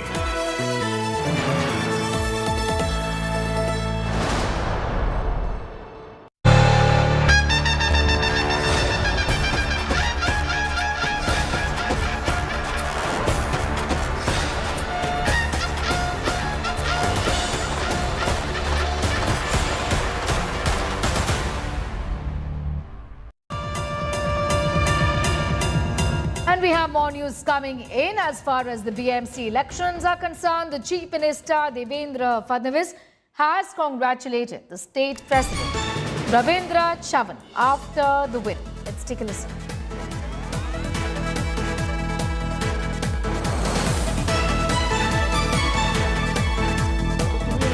कुठे आहे सध्या प्रदेश भाजपला आहे ना? हो, yes yes, येतो येतो तिकडे आम्ही थोड्या वेळाने येतो. चला, खूप शुभेच्छा तुम्हाला. माननीय अध्यक्ष महोदय रवींद्र चव्हाण साहेब, अभिनंदन तुमचं फार फार. तुमच्या नेतृत्वामध्ये संपूर्ण महाराष्ट्रात मिळालेला जो विजय आहे तो नेत्रदीपक अशा प्रकारचा विजय आहे, त्यामुळे तुम्हाला तुमचं मनापासून अभिनंदन. Yes yes yes. आता तुम्ही कुठे आहे सध्या? प्रदेश भाजपला आहे ना? हो, यस यस, येतो येतो तिकडे आम्ही थोड्या वेळाने येतो. मुख्यमंत्री देवेंद्र फडणवीस बीजेपी के प्रदेश अध्यक्ष रविंद्र चौहान को बधाई दे रहे हैं, पूछ रहे हैं कि आप किधर हो. रविंद्र चौहान ने जब से भारतीय जनता पार्टी स्टेट की कमान संभाली है, भारतीय जनता पार्टी को एक आप कह सकते हैं कि लोकल बॉडी चुनाव में बड़ी जीत हासिल हुई है. इसलिए देवेंद्र फडणवीस मुख्यमंत्री उनको फोन कर रविंद्र चौहान को बधाई दे रहे हैं. और कल्याण डोंबिवली जो रविंद्र चौहान का इलाका है वहाँ पे भी बीजेपी ने जीत हासिल की. आता तुम्ही कुठे आहे सध्या? प्रदेश भाजपला आहे ना? हो, यस यस, येतो येतो तिकडे आम्ही थोड्या वेळाने येतो. चला, खूप शुभेच्छा तुम्हाला. माननीय अध्यक्ष महोदय रवींद्र चव्हाण साहेब. Chief minister Devendra Fadnavis is congratulating the president of Maharashtra BJP, asking him where are you. He's saying I'm coming to state office in some time. It's an important win for Ravindra Chauhan after taking over the reins of BJP Maharashtra in local bodies. BMC has done well and hence he's been congratulated by Devendra Fadnavis, the chief minister. प्रदेश भाजपला आहे ना? हो, yes yes, येतो येतो तिकडे आम्ही थोड्या वेळाने येतो. चला, खूप शुभेच्छा तुम्हाला. माननीय अध्यक्ष महोदय रवींद्र चव्हाण साहेब, अभिनंदन तुमचं फार फार. तुमच्या नेतृत्वामध्ये संपूर्ण महाराष्ट्रात मिळालेला जो विजय आहे. Chief Minister Devendra Fadnavis also giving credit to Ravindra Chauhan. Chief Minister is giving credit to State BJP President Ravindra Chauhan, saying that under your leadership, BJP has won such a huge mandate. And he's saying let's meet soon and celebrate. Yes yes, येतो येतो तिकडे आम्ही थोड्या वेळाने येतो. चला, खूप शुभेच्छा तुम्हाला. माननीय अध्यक्ष महोदय रवींद्र चव्हाण साहेब, अभिनंदन तुमचं फार फार. तुमच्या नेतृत्वामध्ये संपूर्ण महाराष्ट्रात मिळालेला जो विजय आहे तो नेत्रदीपक अशा प्रकारचा विजय आहे, त्यामुळे तुम्हाला तुमचं मनापासून अभिनंदन. It's a decisive victory there for the Mahayuti and the Chief Minister. They're congratulating the state president after this win. Mustafa Sheikh continues to be with us on that story. At this point in time, of course, a huge win for Mahayuti. The alliance came together and fought these elections like one alliance in unity, isn't it? And that is something that they would be extremely proud of at this point in time. Given the fact that the opposition had controlled the civic body, this was their citadel for years together, for 3 decades almost, Mustafa. Yes, that's true. The BMC's win for BJP is a big one. They were really eyeing for it. Given a good performance in the state assembly elections, if the BMC had not retained power in the local body, it would have given an impression that after winning a state assembly election, the BJP is not doing well. But that is not so. Their performance and most of the corporations and Jilla Parishad elections in Maharashtra has said that the people are looking forward to give mandate to Mahayuti. And one of the most important observations which also come out is that those in alliance with BJP are doing well when they are in alliance with BJP. For example, with Ajit Pawars NCP or Shiv Sena when they are in alliance with BJP and fighting election alliance, their parties are doing well. If they are fighting against BJP, they are also facing the rout which the opposition party is facing. So clear one-handed mandate to BJP in most of Maharashtra, especially in the BMC now. And it has been a dream of many mayors of BJP in Mumbai, and finally it seems that dream has been realized. After beating their chief minister in Devendra Fadnavis, now the BJP in all likelihood is going to get a mayor in Mumbai back there. Sir, we will also see that question really settle in days to come, as the BJP is all hopeful that as far as Mumbai city is concerned, the mayor would be from their party. Be with us. I'm going to come back to you. In fact, my colleague Maria also had a word with BJP's Rahul Narvekar. Let's take a listen to what he had to say about this huge victory. Well, at the outset, I would like to thank the people of Maharashtra for once again completely trusting the Bharatiya Janata Party alliance and casting their vote in favor of this alliance. As you're aware that the people of Maharashtra through this mandate have voted for progress, have voted for development. The people of Mumbai have done the same. The outstanding coastal road made by the Atal Setu or the brilliant metro network, which has made life much easier for Mumbaikars, is what the Mumbaikars have considered while they cast their vote. So I would like to once again thank Mumbaikars for this support and trust that they've expressed in the Bharatiya Janata Party alliance. After 30 years, now it is the BJP-led Mahayuti which will be dominating it, and perhaps BJP will also get its mayor in BMC. Well, Mumbaikars have waited for this moment a little too long. They were fed up with the lackluster administration of the Mumbai Municipal Corporation in the hands of the Shiv Sena UBT fraction. And now they have expressed their opinion of having a better governance and administration in Mumbai Municipal Corporation. And I'm sure that Bharatiya Janata Party will leave no stone unturned to fulfill the desired Mumbai. Insofar as both the brothers coming together, sentimental about the well-being of Marathi Manus will do. The Marathi Manus will stand up with the party that actually delivers and works towards the progress of the Marathi Manus, who creates job opportunities for Marathi Manus, who creates infrastructure for Marathi Manus, party that makes life easier for the Marathi Manus. Not this sentimental statements and attempts to sway people sentimentally is not going to work any longer. Right. In fact, you heard that from the Bharatiya Janata Party talking about the fact that they've waited for this day for a very long time. At the end of the day, the Mahayuti has in fact, at least as far as the trends are concerned, winning the elections to the country's richest civic body. The Sena, the Thackeray and the MNS, Raj Thackeray, have lost these elections, losing the control that they had over this body for years together. Hrithik continues to be with us. I'm going to go straight back to him for all the celebrations. The BJP has also got a celebration planned. I understand the Chief Minister would be there at the headquarters as well. Hrithik, what more can you tell us about those celebrations which are now planned throughout the evening?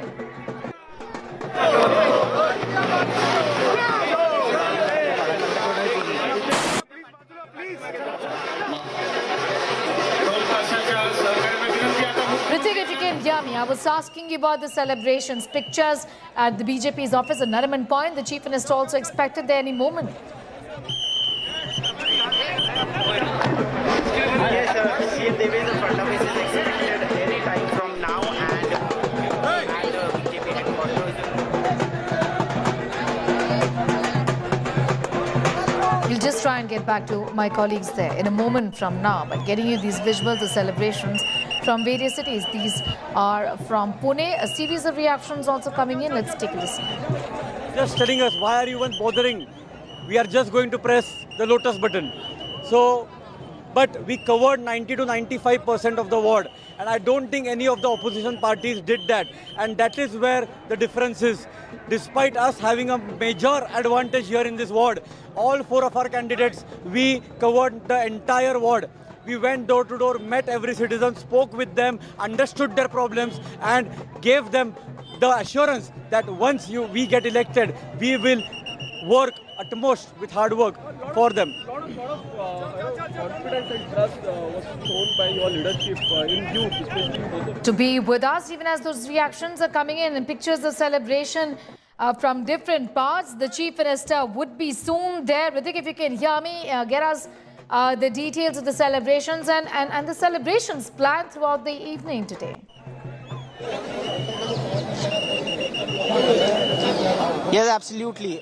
From any time from now, CM Devendra Fadnavis will arrive at BJP headquarters in Nariman Point, Mumbai, and we can see behind me the stage is set for the celebrations, and the banner, the poster which has been put up here clearly indicates that it is taking a jibe at Thackeray brand, because the banner says that now Mumbai is free from corruption and Mumbaikars will take a sigh of relief.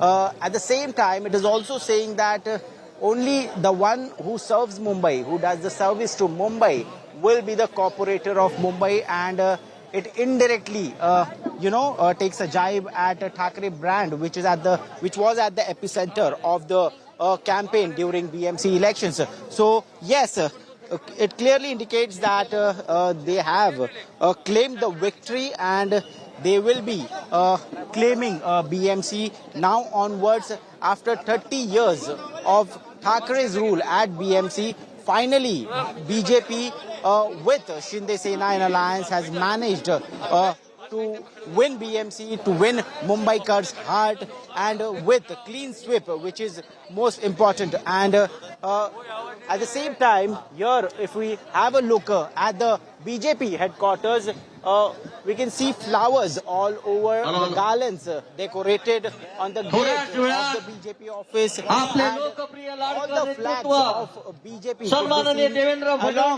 with RPI and Shinde Sena flags, which clearly also indicates that the Mahayuti is intact and they fought it together. I'll rectify that line with my colleagues there in a moment from now. Understandably, there's celebration and there is fair amount of chaos.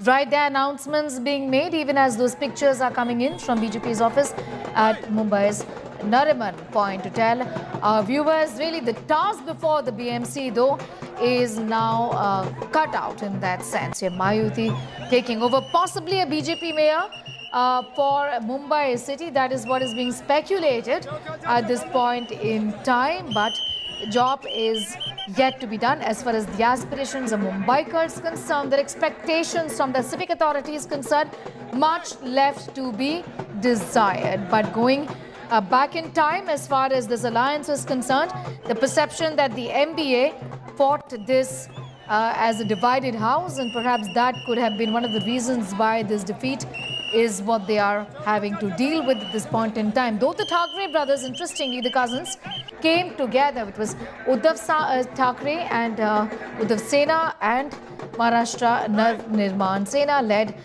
by Raj Thackeray. At the end of the day, it's a victory for the Mahayuti in the state.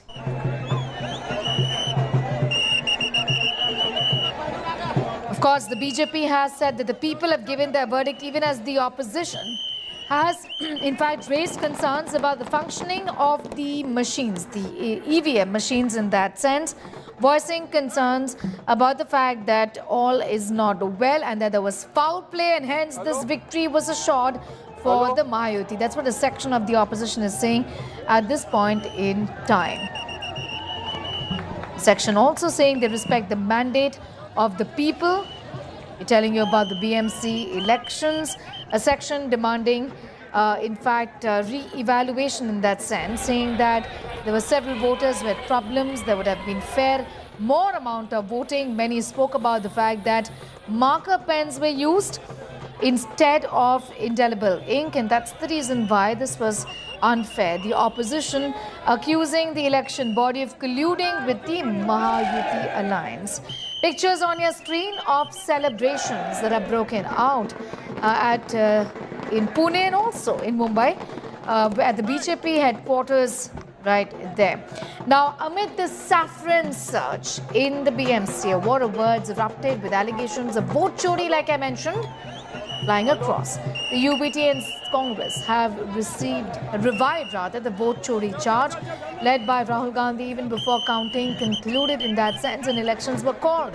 Shiv Sena UBT MP Sanjay Raut raised serious concerns alleging troubling voting patterns, deletion of thousands of voters, particularly in opposition strongholds, and malfunctioning EVMs, electronic voting machines. He's also accused the Election Commission of being in cahoots with the BJP and questioned how exit polls were released even before voting percentages were announced.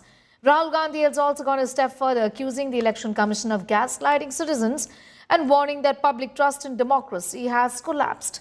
He termed the alleged vote theft an anti-national act. The BJP has hit back sharply, calling the opposition a Bahana brigade, accusing it of accepting defeat even before the results. The party alleged Rahul Gandhi was discrediting, distorting and disinforming the people while also slamming the Khandani Chor jibe, backing the Thackeray's claims. जो voting pattern चलाया सरकार ने, ये बेहद गंभीर बात है। हजारों लोगों के नाम गायब रहे जिसने विधानसभा में वोट किया है, और ऐसे एरिया से गायब हो गए जहां शिवसेना को या महाराष्ट्र नवनिर्माण सेना को या कांग्रेस को वोट हुए, वहां से हजारों लोगों के नाम गायब हो गए हैं। ये पहली बात। दूसरी बात, ईवीएम मशीन बार बार बंद होती रही बहुत से प्रभागों में। जहां राष्ट्रवादी कांग्रेस को बटन दबाया गया है, वहां कमल के ऊपर लाइट ऑन होती है। वैसा मशाल का हो गया, वैसा इंजन का हो गया। और चुनाव आयोग के जो लोग हैं वो हमारी शिकायत सुनने को तैयार नहीं। कल शाम को 6 बजे तुरंत ये वोटिंग खत्म होने के बाद मुंबई महापालिका के कमिश्नर और बीजेपी के लोगों में, वरिष्ठ लोगों में एक मीटिंग हो गई। क्यों हो गई? कोड ऑफ कंडक्ट चल रहा है, आचार संहिता चल रही है। आप 1.5 घंटे तक कमिश्नर के साथ बैठते हो और क्या तय करते हो? आज का जो रिजल्ट है वो आपने तय किया। Major allegation of the opposition, their vote chori, talking about the malfunctioning of EVMs, electronic voting machines, and also remember the controversy about marker pens being used instead of indelible ink. That's what the opposition is saying at this point in time. It continues to be a top focus story right here. For the moment, pausing for a quick commercial break.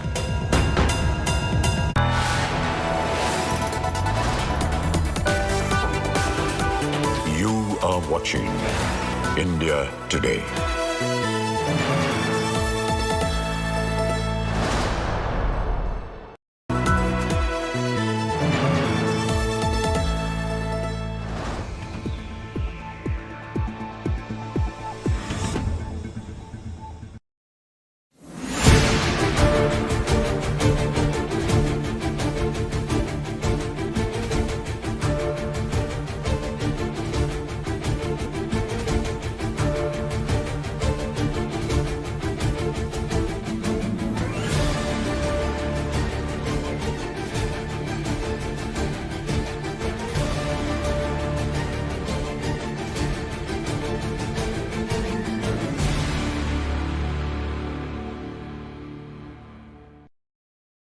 जिस स्थान पर आप सभी बैठे हैं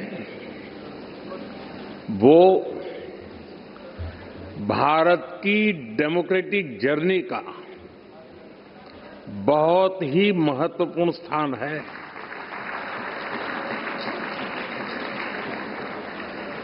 गुलामी के आखिरी वर्षों में जब भारत की आजादी तय हो चुकी थी, उस समय इसी सेंट्रल हॉल में भारत के संविधान की रचना के लिए संविधान सभा की बैठकें हुई थी। भारत की आजादी के बाद 75 वर्षों तक ये इमारत भारत की संसद रही और इसी हॉल में भारत के भविष्य से जुड़े अनेक महत्वपूर्ण निर्णय, अनेक चर्चाएं हुई। अब लोकतंत्र को समर्पित इस स्थान को भारत ने संविधान सदन का नाम दिया है।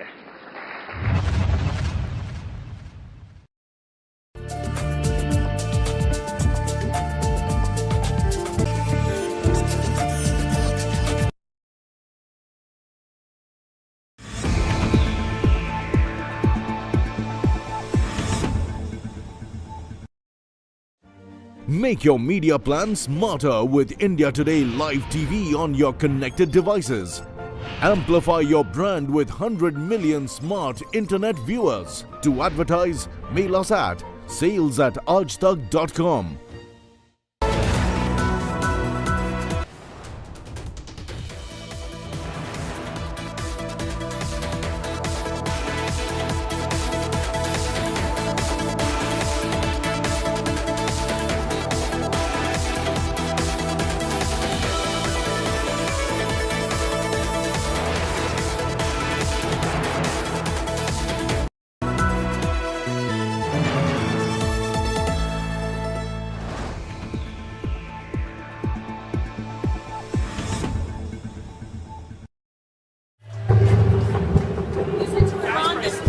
day after US President Donald Trump urged Iranian protesters to continue their protest and take over the institutions of the theocratic regime, while help is on its way, supporters backing the Iranian government held funeral procession for individuals who have been killed in the recent protests. Trucks carrying coffins moved through crowds of people, many displaying photos of Iran's Supreme Leader Ali Khamenei. US-based HRA-NA rights group said it had so far verified the deaths of 2,403 protesters and 147 government-affiliated individuals. Meanwhile, Trump declined to answer about what kind of help was he referring to. Russia has also condemned what it called subversive external interference in Iran's internal politics and said US threats of new military strikes against the country were categorically unacceptable. Certainly, when the US starts acting in the ways that neglect the very rules Americans themselves promoted, calling it globalization, and then abandoning their own principles, it suggests that our US colleagues appear unreliable when they behave in such a manner.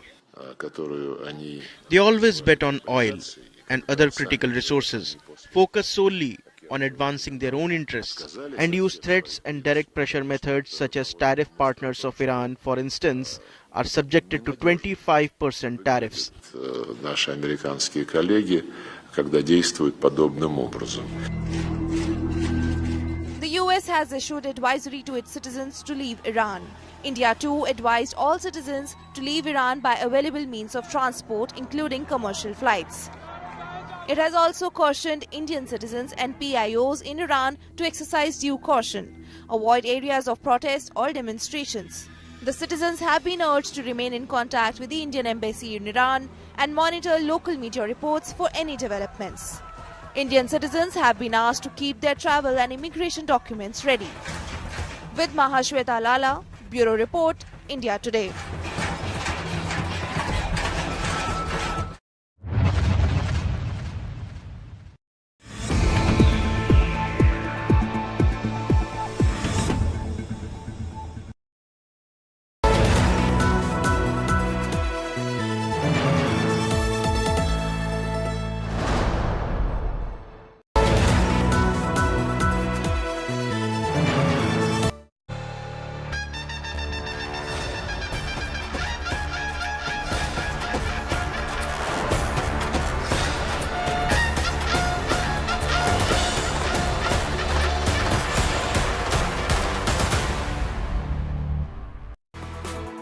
It's a big victory for the Mahayuti, winning these elections as far as the trends are concerned. We're telling you the elections to the country's richest civic body, the BMC. That is a top focus story right here. The fast and exclusive reactions and all the ground reports up ahead on the show. I'm Sneha Mordani. Let's begin this edition with the headlines. Mumbai trends indicate good news for the Mahayuti. Chief Minister Devendra Fadnavis to arrive at the Mumbai headquarters of the party shortly. BJP shatters its 2017 record. Thackerays lose their 25-year-long BMC promise.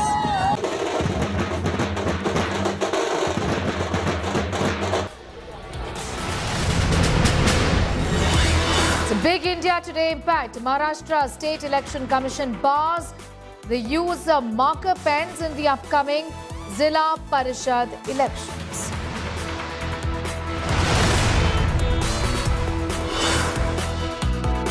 Ahead of the Tamil Nadu polls, India Today speaks exclusively to AIADMK General Secretary E. Palaniswamy.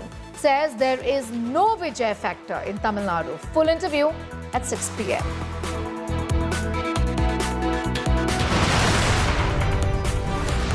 International Monetary Fund lauds India's growth, says strong consumption has pushed GDP figures better than expected. BJP mocks Rahul Gandhi's dead economy jibe. We have seen in India is that India is a key growth engine for the world. Amid US-Venezuela tensions, Venezuelan opposition leader presents her Nobel Peace Prize to Trump. Trump confirms possession of the medal.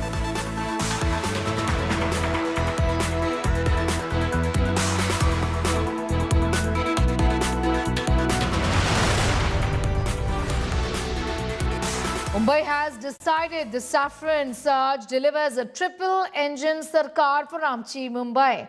BJP clinching victory in the financial capital of the country. I'm going to go straight across now to my colleague Maria Shakil for more on that. Let me go straight to Maharashtra, where Deputy Chief Minister Eknath Shinde ji is joining us. Eknath Shinde ji, बहुत-बहुत बधाई, इतनी बड़ी जीत. कैसे देखते हैं आप इस जीत को?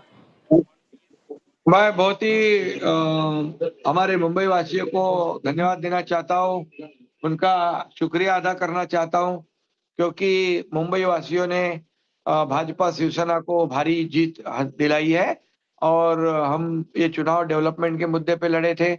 लोग डेवलपमेंट चाहते हैं, डेवलपमेंट को लोगों ने स्वीकारा है और एंटी डेवलपमेंट को नकारा है और इमोशनल मुद्दों को भी नकार दिया है।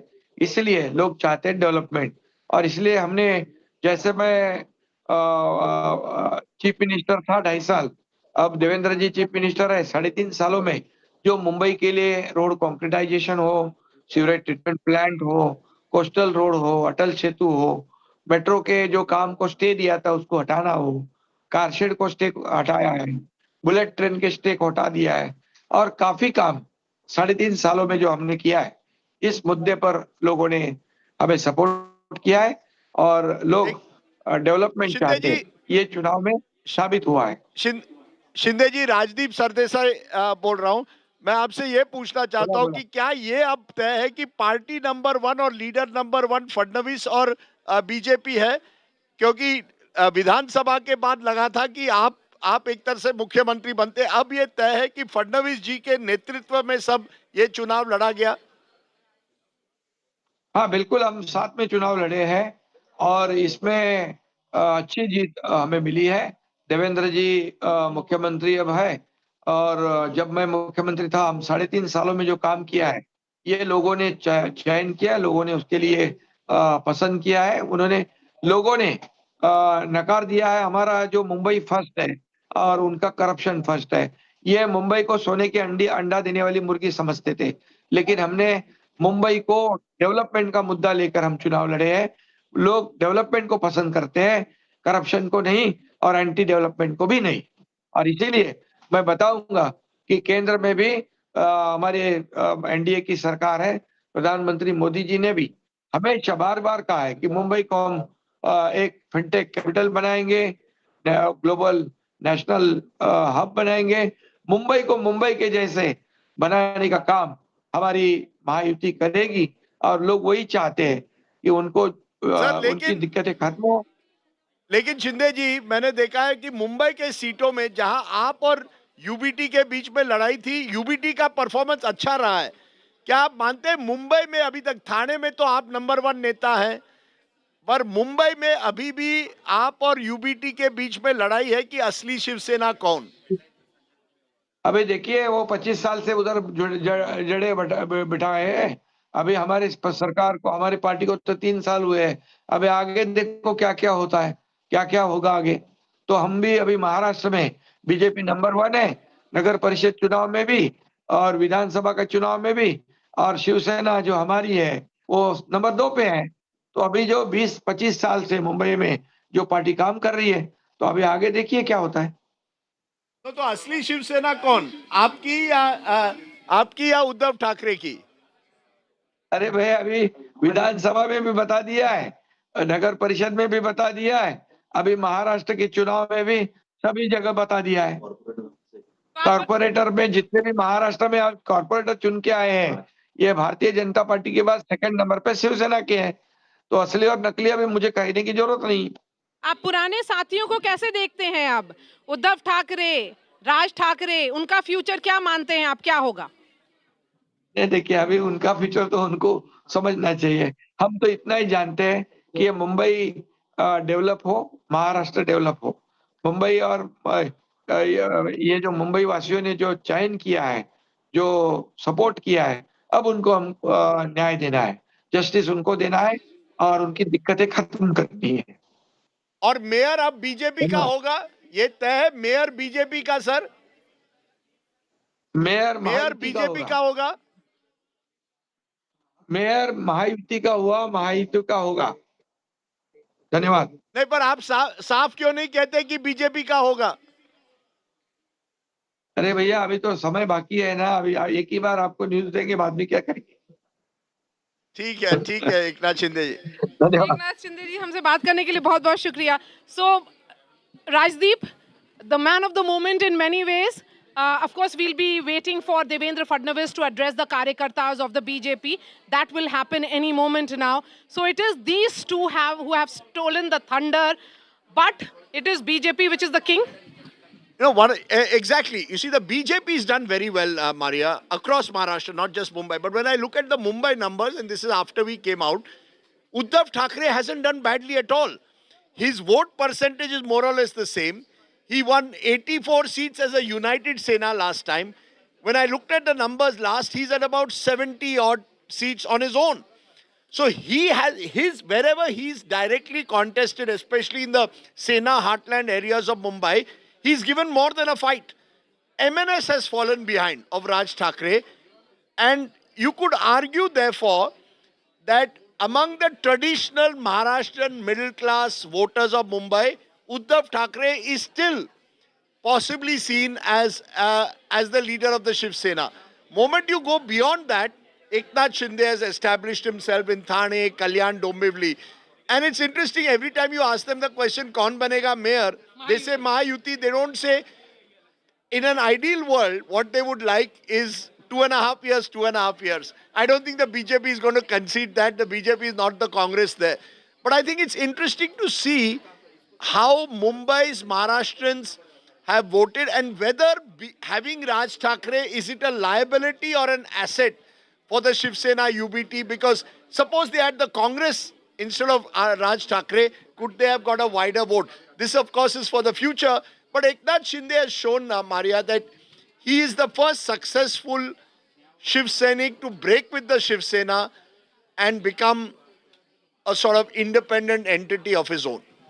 Was it because the Thackerays, Uddhav Thackeray here, was largely seen as inaccessible, and here is the man who is the real Shiv Sena? As he said कि मैं कितने बार ये debate settle करूं, when you asked that question to him, कि ये तो मैंने debates पहले ही settle कर दिया, because when he was the chief minister, Rajdeep, that chief minister's office was open till 2 a.m., 3 a.m. for everyone. That's right. I interviewed him once. I remember at 5 a.m. in the morning, and there were about 100 people waiting to just shake his hand. Look, he's been a more accessible Shiv Sena leader. His office is like a shakha in a way. But he still carries among the core Shiv Sena supporters a sense कि आपने ठाकरेओं को दगा दिया. It has not entirely gone. That Gaddar feeling has not gone among the core Maharashtrian middle class voters. What Eknath Shinde has successfully done is in his own base of Thane, strengthened himself and used the BJP to legitimize himself. So in Aurangabad, for example, he's done very well. So wherever you go beyond Mumbai, I think Eknath Shinde being more resourceful, more accessible, has given him a strong platform to build for the future. But I think he didn't answer that question. He's not anymore in that chief ministerial race. I think today the big winner is Devendra Fadnavis. And the Shinde Sena is also not appearing to be confrontationist. They have accepted the role that the BJP is the big brother and they have to be number 2 in Maharashtra. With one or two exceptions, there were clashes in Kalyan, Dombivli between the two workers, and Ambarnath, where there was a tug of war as to who will get the mayor's post. You see, where Shrikant Shinde, that is Mr. Shinde's son, he's the MP from Kalyan, Dombivli. Thane, Kalyan, Dombivli, Eknath Shinde wants to see as his fortress. The BJP has been breaching it slowly. So there is tension. But beyond that, I think Eknath Shinde has more or less accepted that I have to go along with the BJP. All right, Rajdeep, thank you so much. So Rajdeep there speaking to Eknath Shinde, and the big news point that he certainly certainly that he gave was that as far as the mayor's chair or the mayor's post is concerned, it will be of Mahayuti. Playing it safe, understanding fully well that it is BJP which has been instrumental in ensuring that this BMC election is won. That's right. Besides that, a pan-Maharashtra victory for the Mahayuti has been in many ways scripted by the BJP. That's right. Maria, you pointed out interestingly that at least the tone in Turnout wasn't really that of confrontation, in a way, an acceptance that BJP really is the big brother in this alliance and there will not be any struggle. Little bit of a heartburn maybe, but I think the mayor question in that sense for Mumbai is settled here, isn't it? Because that's something that's going to be deliberated upon perhaps for the next few days. Yes, I don't think the BJP will be giving up the mayor's chair. Because if you look at it, Sneha, this entire campaign was for the BJP fought in the face of Devendra Fadnavis. Yes. That Mr. Fadnavis is the infra man, that he is acceptable to an aspirational class, the youth or the yuva of Maharashtra. And the reason why he was seen as affable or likable leader was that he was, while there was this sense of reaching out to the non-Marathis, that is the North Indians, the South Indians, I would say the North Indians in particular, who were seen as the builders of the new Maharashtra, the sense certainly was that here is a leader that Maharashtra believes who can take them to the next leap, that the generational shift has happened in the BJP in Maharashtra. The acceptability of Devendra Fadnavis cannot be ruled out. And I would say the man of the moment, Devendra Fadnavis, is yet to speak, and we'll be waiting and watching out for what he has to say. But he has managed to navigate the treacherous alliances very carefully, forging careful candidate selection across Maharashtra, campaigning extensively, the big, sabhas, including small meetings. All that has been about the BJP machinery. I've been speaking about the organizational strength of the party. As a journalist who has covered this party for close to 20 years now, Sneha, you sense that here is the party which has fire in the belly. That if they fight their election, they fight it like there is no tomorrow. And then they also believe in consolidating their gains. So while they win states or win elections, they also take leave no election to chance. They do not also believe that anything can be left for future. So it is about today, and today it has to be done well, is the sense that you get from among the BJP leaders, be it the local body elections or assembly elections, and of course the big Lok Sabha elections. The BJP gives its total might. They go with full preparation, and then we see results of this nature. That's right. Maria, before I go across to our colleagues from Mumbai city, tracking that big story from ground zero, we are also on standby for celebrations at the BJP headquarters where the Chief Minister is expected. I also want you to weigh in on this. The very fact that this was, at the face of it, civic body elections. But this has huge ramifications, isn't it, as far as the NDA is concerned, the Mahayuti is concerned. Of course, for the MBA as well, a huge setback. The Thackerays losing their citadel for what, close to 30 years or so. It has a ripple effect just beyond, just being civic elections, isn't it? Yes, and undoubtedly, Sneha, and this is coming in the back of massive success for the BJP in the state of Bihar, where they swept the state election with the similar mandate that Nitish Kumar led NDA won in 2010. So with that kind of mandate, the BJP certainly realizes that they have responsibility, that they understand that every election has to be fought to be won. They have the momentum on their side. And then there are crucial state elections which are scheduled for another 2 months from now. So the message that is coming here is that the BJP is giving its all. As far as national ramifications are concerned, yes, in many ways it will be seen as the rejection of the dynasty politics. Look at the Thackeраys. They have ruled in many ways, have had complete control of BMC for the last 30 years. That control is gone now. Where do the Thackerays go from here on? As Rajdeep was pointing out, that Uddhav Thackray in his pockets, where he has fought the elections, his party appears to be more acceptable. than that of MNS. So MNS hasn't really been a force multiplier. The sense was that if the two cousins come together, it will be a double effort that will be put out. It will be more sympathy, more brand recall of the Thackerays. That is not there. So I would see this as a rejection of Parivarwad as well. If you look at the Pawars, the uncle and the nephew, what has happened in the entire Pune belt, there is a rejection We'll of continue, in fact, Maria, that conversation in a moment from now. I'm going to, in fact, come back to you, but be with us. Going across now to my colleagues, Vidya is with us. I'm going to get an update from Vidya also on how, on the celebrations at this point in time. Mustafa also from ground zero telling us about the mood there, really. The mood, of course, for change, clearly visible, Vidya, isn't it? The Mahayuti with their stupendous victory, as all trends indicate at this point in time, Mumbai has voted and has indicated that they really want a change this time around. Well, I'm right now at Balasaheb Bhavan, which is the headquarters of the Eknath Shinde faction. They just had a whole lot of celebrations where they burst crackers, had all the kinds of sweets. But of course, they're refusing to accept the fact that, when they had actually taken in about 60 corporators from the original Shiv Sena, and yet they have managed only about 30, they still say that it is a win for them. Even though they are riding the wave of the BJP, but they still feel, and right now, if I can just show you, the BJP head office is right next door. You can see the BJP flags way larger in number, only except this particular portion of the Balasaheb Bhavan, where you can really see just a few flags of the Shiv Sena actually being flying high.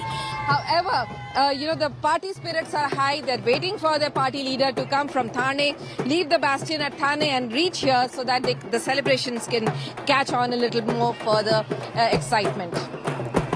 Will absolutely be with us. Getting a word really from Mustafa also for more on that story. Mustafa, tell us, where are you at this point in time as the Mahayuti celebrates today, of course, a moment of reflection for the MBA in totality also, as they fought these elections completely fractured, split, and a big disappointment there for Thackeray's, isn't it? Well, first it was local elections, so it was assumed that all parties will fight on their own to show their own strength. And remember, if you're talking about Shiv Sena, Eknath Shinde doing very well, we should also look at their performances where they have fought against the BJP. They have suffered the same fate as the opposition.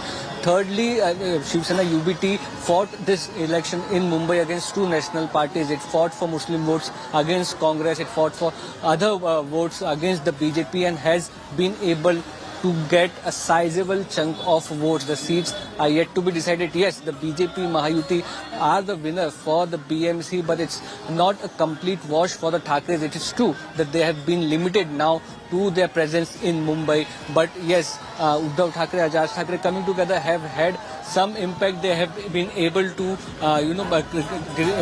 gain a considerable amount of ground. If they would have been supported by a stronger player like Congress doing much better, or MNS doing better than it was expected, then they would have also been in the play to form the government. But as the numbers come in, it's becoming clear that the Thackeray brothers or Uddhav Thackeray mainly will not be having control of the BMC. It raises a lot of questions of how the party will run and without power, and also whether the regional parties in Maharashtra are coming into a standstill as opposed to the juggernaut of the BJP. But remember, the question people will also be asking is that whether BJP will need any of its alliance which exists today in 2029, given that they have been performing well and doing much better than their alliance partners, and the need for them to have a Ajit Pawar for the Western Maharashtra or Pune, or Shinde like the Maratha belt of Maharashtra. Will that need be also there in 3.5 years down the line is also a very relevant question for the alliances of the BJP to ask back to. Mustafa Sheikh with those details, joining us from Matashri in Mumbai. Omkar continues to be with us from Nariman Point at the BJP office, where we are going to be soon seeing the Chief Minister as well, really the man at the moment at this point in time, being credited with leading that stupendous victory for the Mahayuti. Omkar. Ritvik, in fact, that question was to you, Ritvik.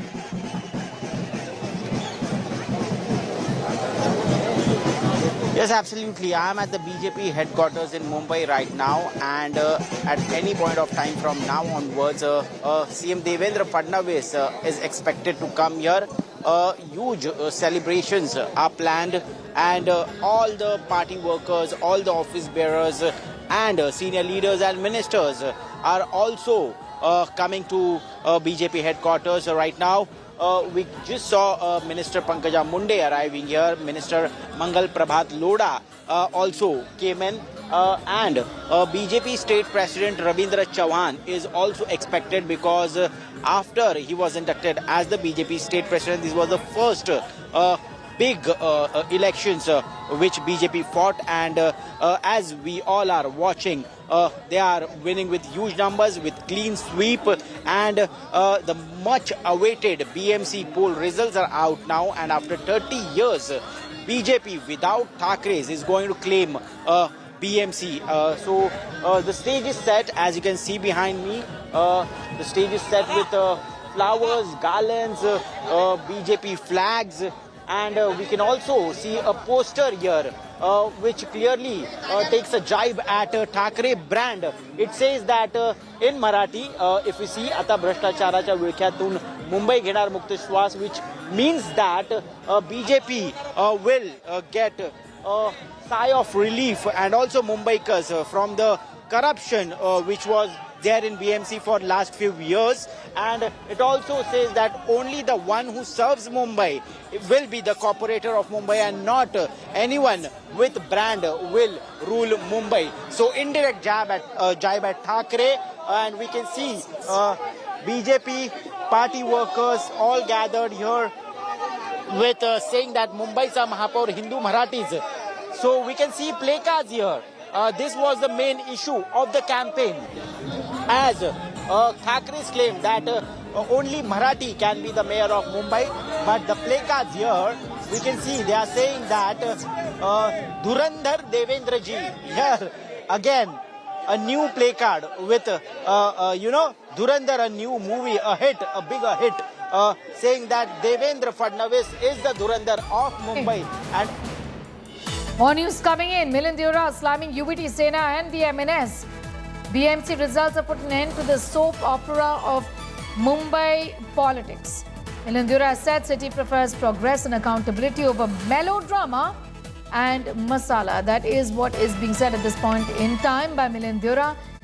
Rejecting melodrama and masala. These are people of Mumbai who have voted. BMC results putting an end to the soap opera of Mumbai politics is what he said. Taking a dig and a jibe there at the Thackeray brothers. Listen to what he said. Firstly, let me say, as a Mumbaikar, I'm very, very grateful to the people of Mumbai for voting for change, for voting for accountability, for voting for development, not for voting for the drama perpetuated by two brothers. Today it's very clear that there are only two brothers in Mumbai's politics. That's Devendra Fadnavis and Eknath Shinde. Their last name is development. And I'm confident that in the years to come, with a government in the center, with a government in the state, and with a government in the municipal corporation of Mumbai, which is the largest and the richest civic body in the country, we will bring development to the people of Mumbai. We will restore the city's lost shine and glory, and we will ensure that our preeminent place as the country's commercial and cultural capital is not just retained but sustained. And a jibe that has now been taken at the opposition, particularly at the Thackerays. Hrithik, who came together, much talked about alliance between the MNS Raj Thackeray and Uddhav Thackeray. However, that failed completely in winning the faith of the people in Mumbai, isn't it?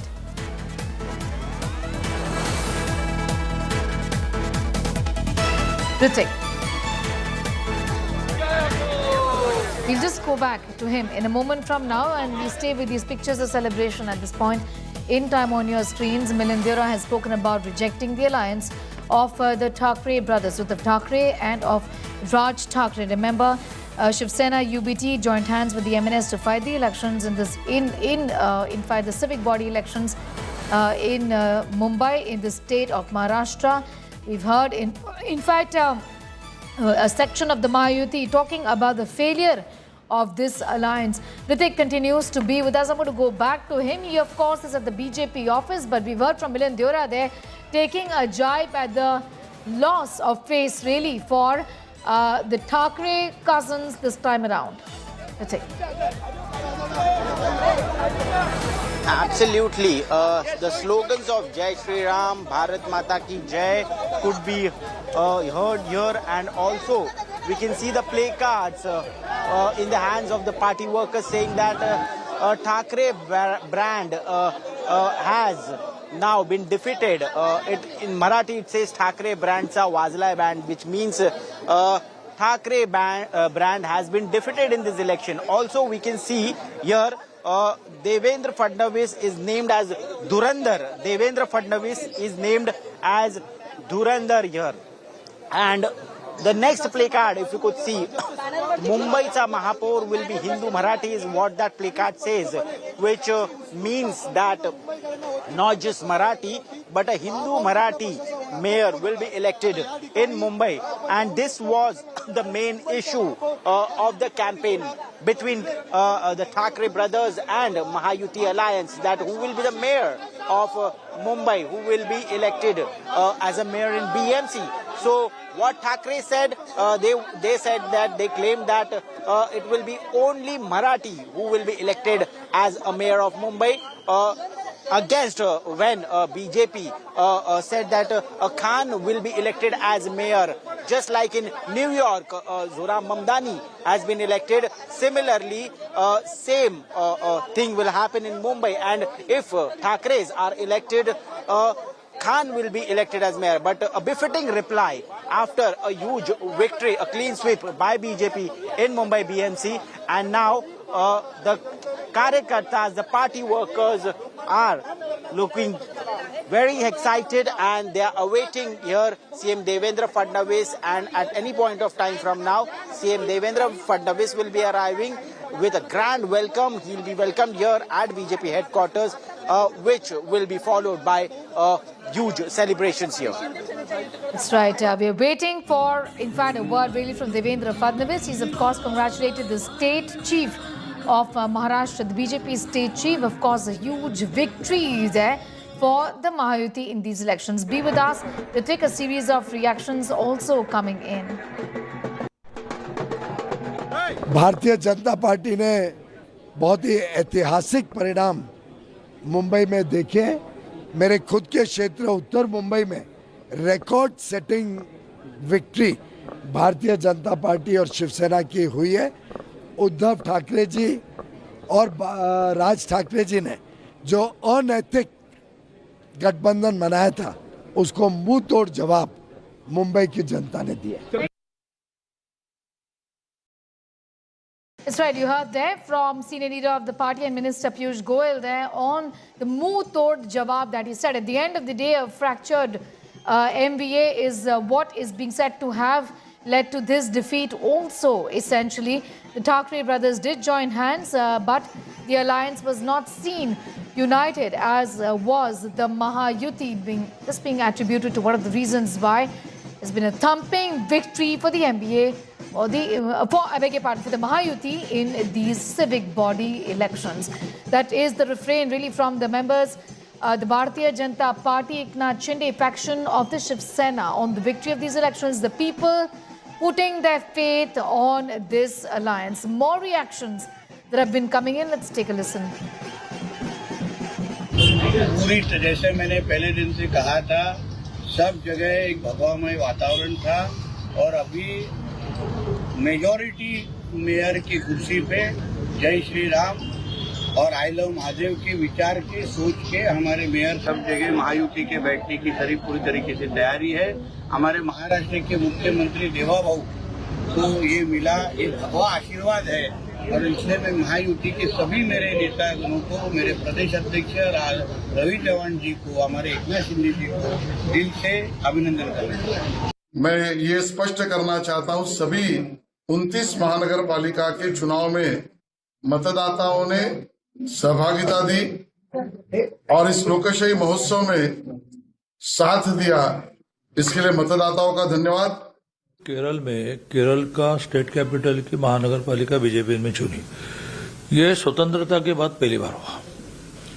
तो केरल में भी result आने लगे, तमिलनाडु में भी result आने लगे, कर्नाटक में तो हमेशा सरकारें रही, आंध्र में अलायंस गवर्नमेंट तो है ही, तेलंगाना में हम अच्छी सीटों में आते हैं और प्रमुख रूप से असम से लेकर मणिपुर से लेकर मेघालय से लेकर नागालैंड से लेकर जम्मू कश्मीर तक सब जगह अभी ये स्थिति है कि भारतीय जनता पार्टी वहाँ के परंपरागत जो गणित है उसको बदलकर अब आगे जाते हैं। जो वोटिंग पैटर्न चलाया सरकार ने, ये बेहद गंभीर बात है। हजारों लोगों के नाम गायब रहे जिसने विधानसभा में वोट किया है और ऐसे एरिया से गायब हो गए जहां शिवसेना को या महाराष्ट्र नवनिर्माण सेना को या कांग्रेस को वोट हुए, वहां से हजारों लोगों के नाम गायब हो गए हैं। ये पहली बात। दूसरी बात, ईवीएम मशीन बार बार बंद होती रही बहुत से प्रभागों में। जहां राष्ट्रवादी कांग्रेस को बटन दबाया गया है वहां कमल के ऊपर लाइट ऑन होती है। वैसा मशाल का हो गया, वैसा इंजन का हो गया। और चुनाव आयोग के जो लोग हैं वो हमारी शिकायत सुनने को तैयार नहीं। कल शाम को 6 बजे तुरंत ये वोटिंग खत्म होने के बाद मुंबई महापालिका के कमिश्नर और बीजेपी के लोगों में, वरिष्ठ लोगों में एक मीटिंग हो गई। क्यों हो गई? कोड ऑफ कंडक्ट चल रहा है, आचार संहिता चल रही है। आप 1.5 घंटे तक कमिश्नर के साथ बैठते हो और क्या तय करते हो? आज का जो रिजल्ट है वो आपने तय किया। आप पहले उम्मीदवार बनी कांग्रेस की तरफ से मुंबई में, जिन्होंने जीत हासिल की, क्या कहेंगी, कैसा लग रहा है? ये बहुत बड़ी जीत है यहाँ की, ये कांग्रेस पार्टी की जीत है। और हमारे जो वार्ड में मतलब जो मतदार है सब, उन्होंने हम पे जो विश्वास दिखाया है, ये उनकी जीत है। कांग्रेस को कोई कंपटीशन के तौर पर नहीं देखा? बीजेपी मान रही नहीं थी, बीजेपी को कंपटीशन में हम लोग नहीं पकड़ रहे। इस जीत पर क्या कहेंगे? लोगों की जीत है, न्याय की जीत है, कांग्रेस की जीत है। There continues to be with us at this point in time, getting in pictures of the celebration for the Mahayuti across Mumbai city and beyond. Vidya, an election. In fact, just coming back to Vidya, this of course is a moment where we have several reactions also coming in. Let's take a listen.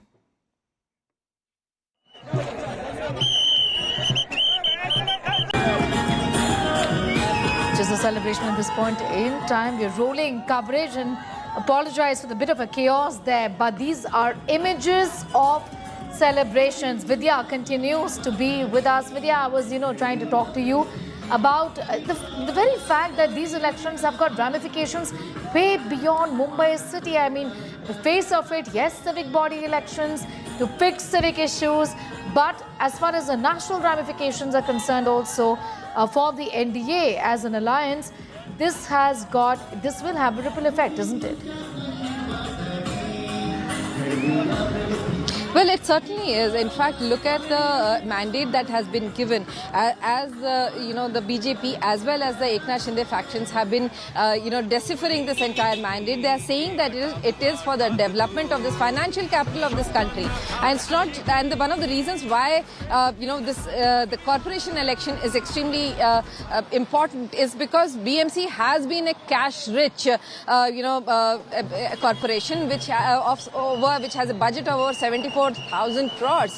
So it's not which is bigger than many states, and certainly it is of prime importance that this particular financial capital of this country be developed further to ensure that it does look world class. As Piyush Goyal was speaking yesterday, this city has to be not just made a mega city but a giga city, and for that the infrastructure development has to be done, and for that he kept appealing to people to come out and vote, and that is exactly what we are seeing now, wherein people have come out to vote, and the entire deciphering that has been done by them is for the development of the city.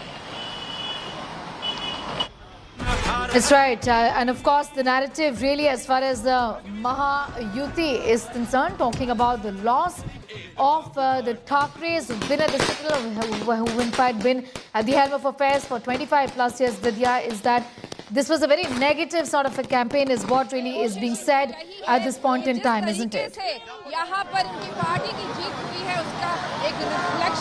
Well, it is. In fact, the UBT, though it's nearing, I mean, the margins are showing that it is about 70 seats. And the Eknath Shinde faction will really have to look into the fact that when they started out, the Eknath Shinde faction had taken in more than 60 corporators from the original Shiv Sena. Remember, they had taken in more than 60 and have won only about 30 plus right now. So out of that, you remember, Eknath, the UBT has almost built their entire team of 70 who have now won the election. So there is much credit that needs to be given to the UBT. But of course, in the entire wave that has come about of the BJP, the Eknath Shinde faction is riding high on it, and they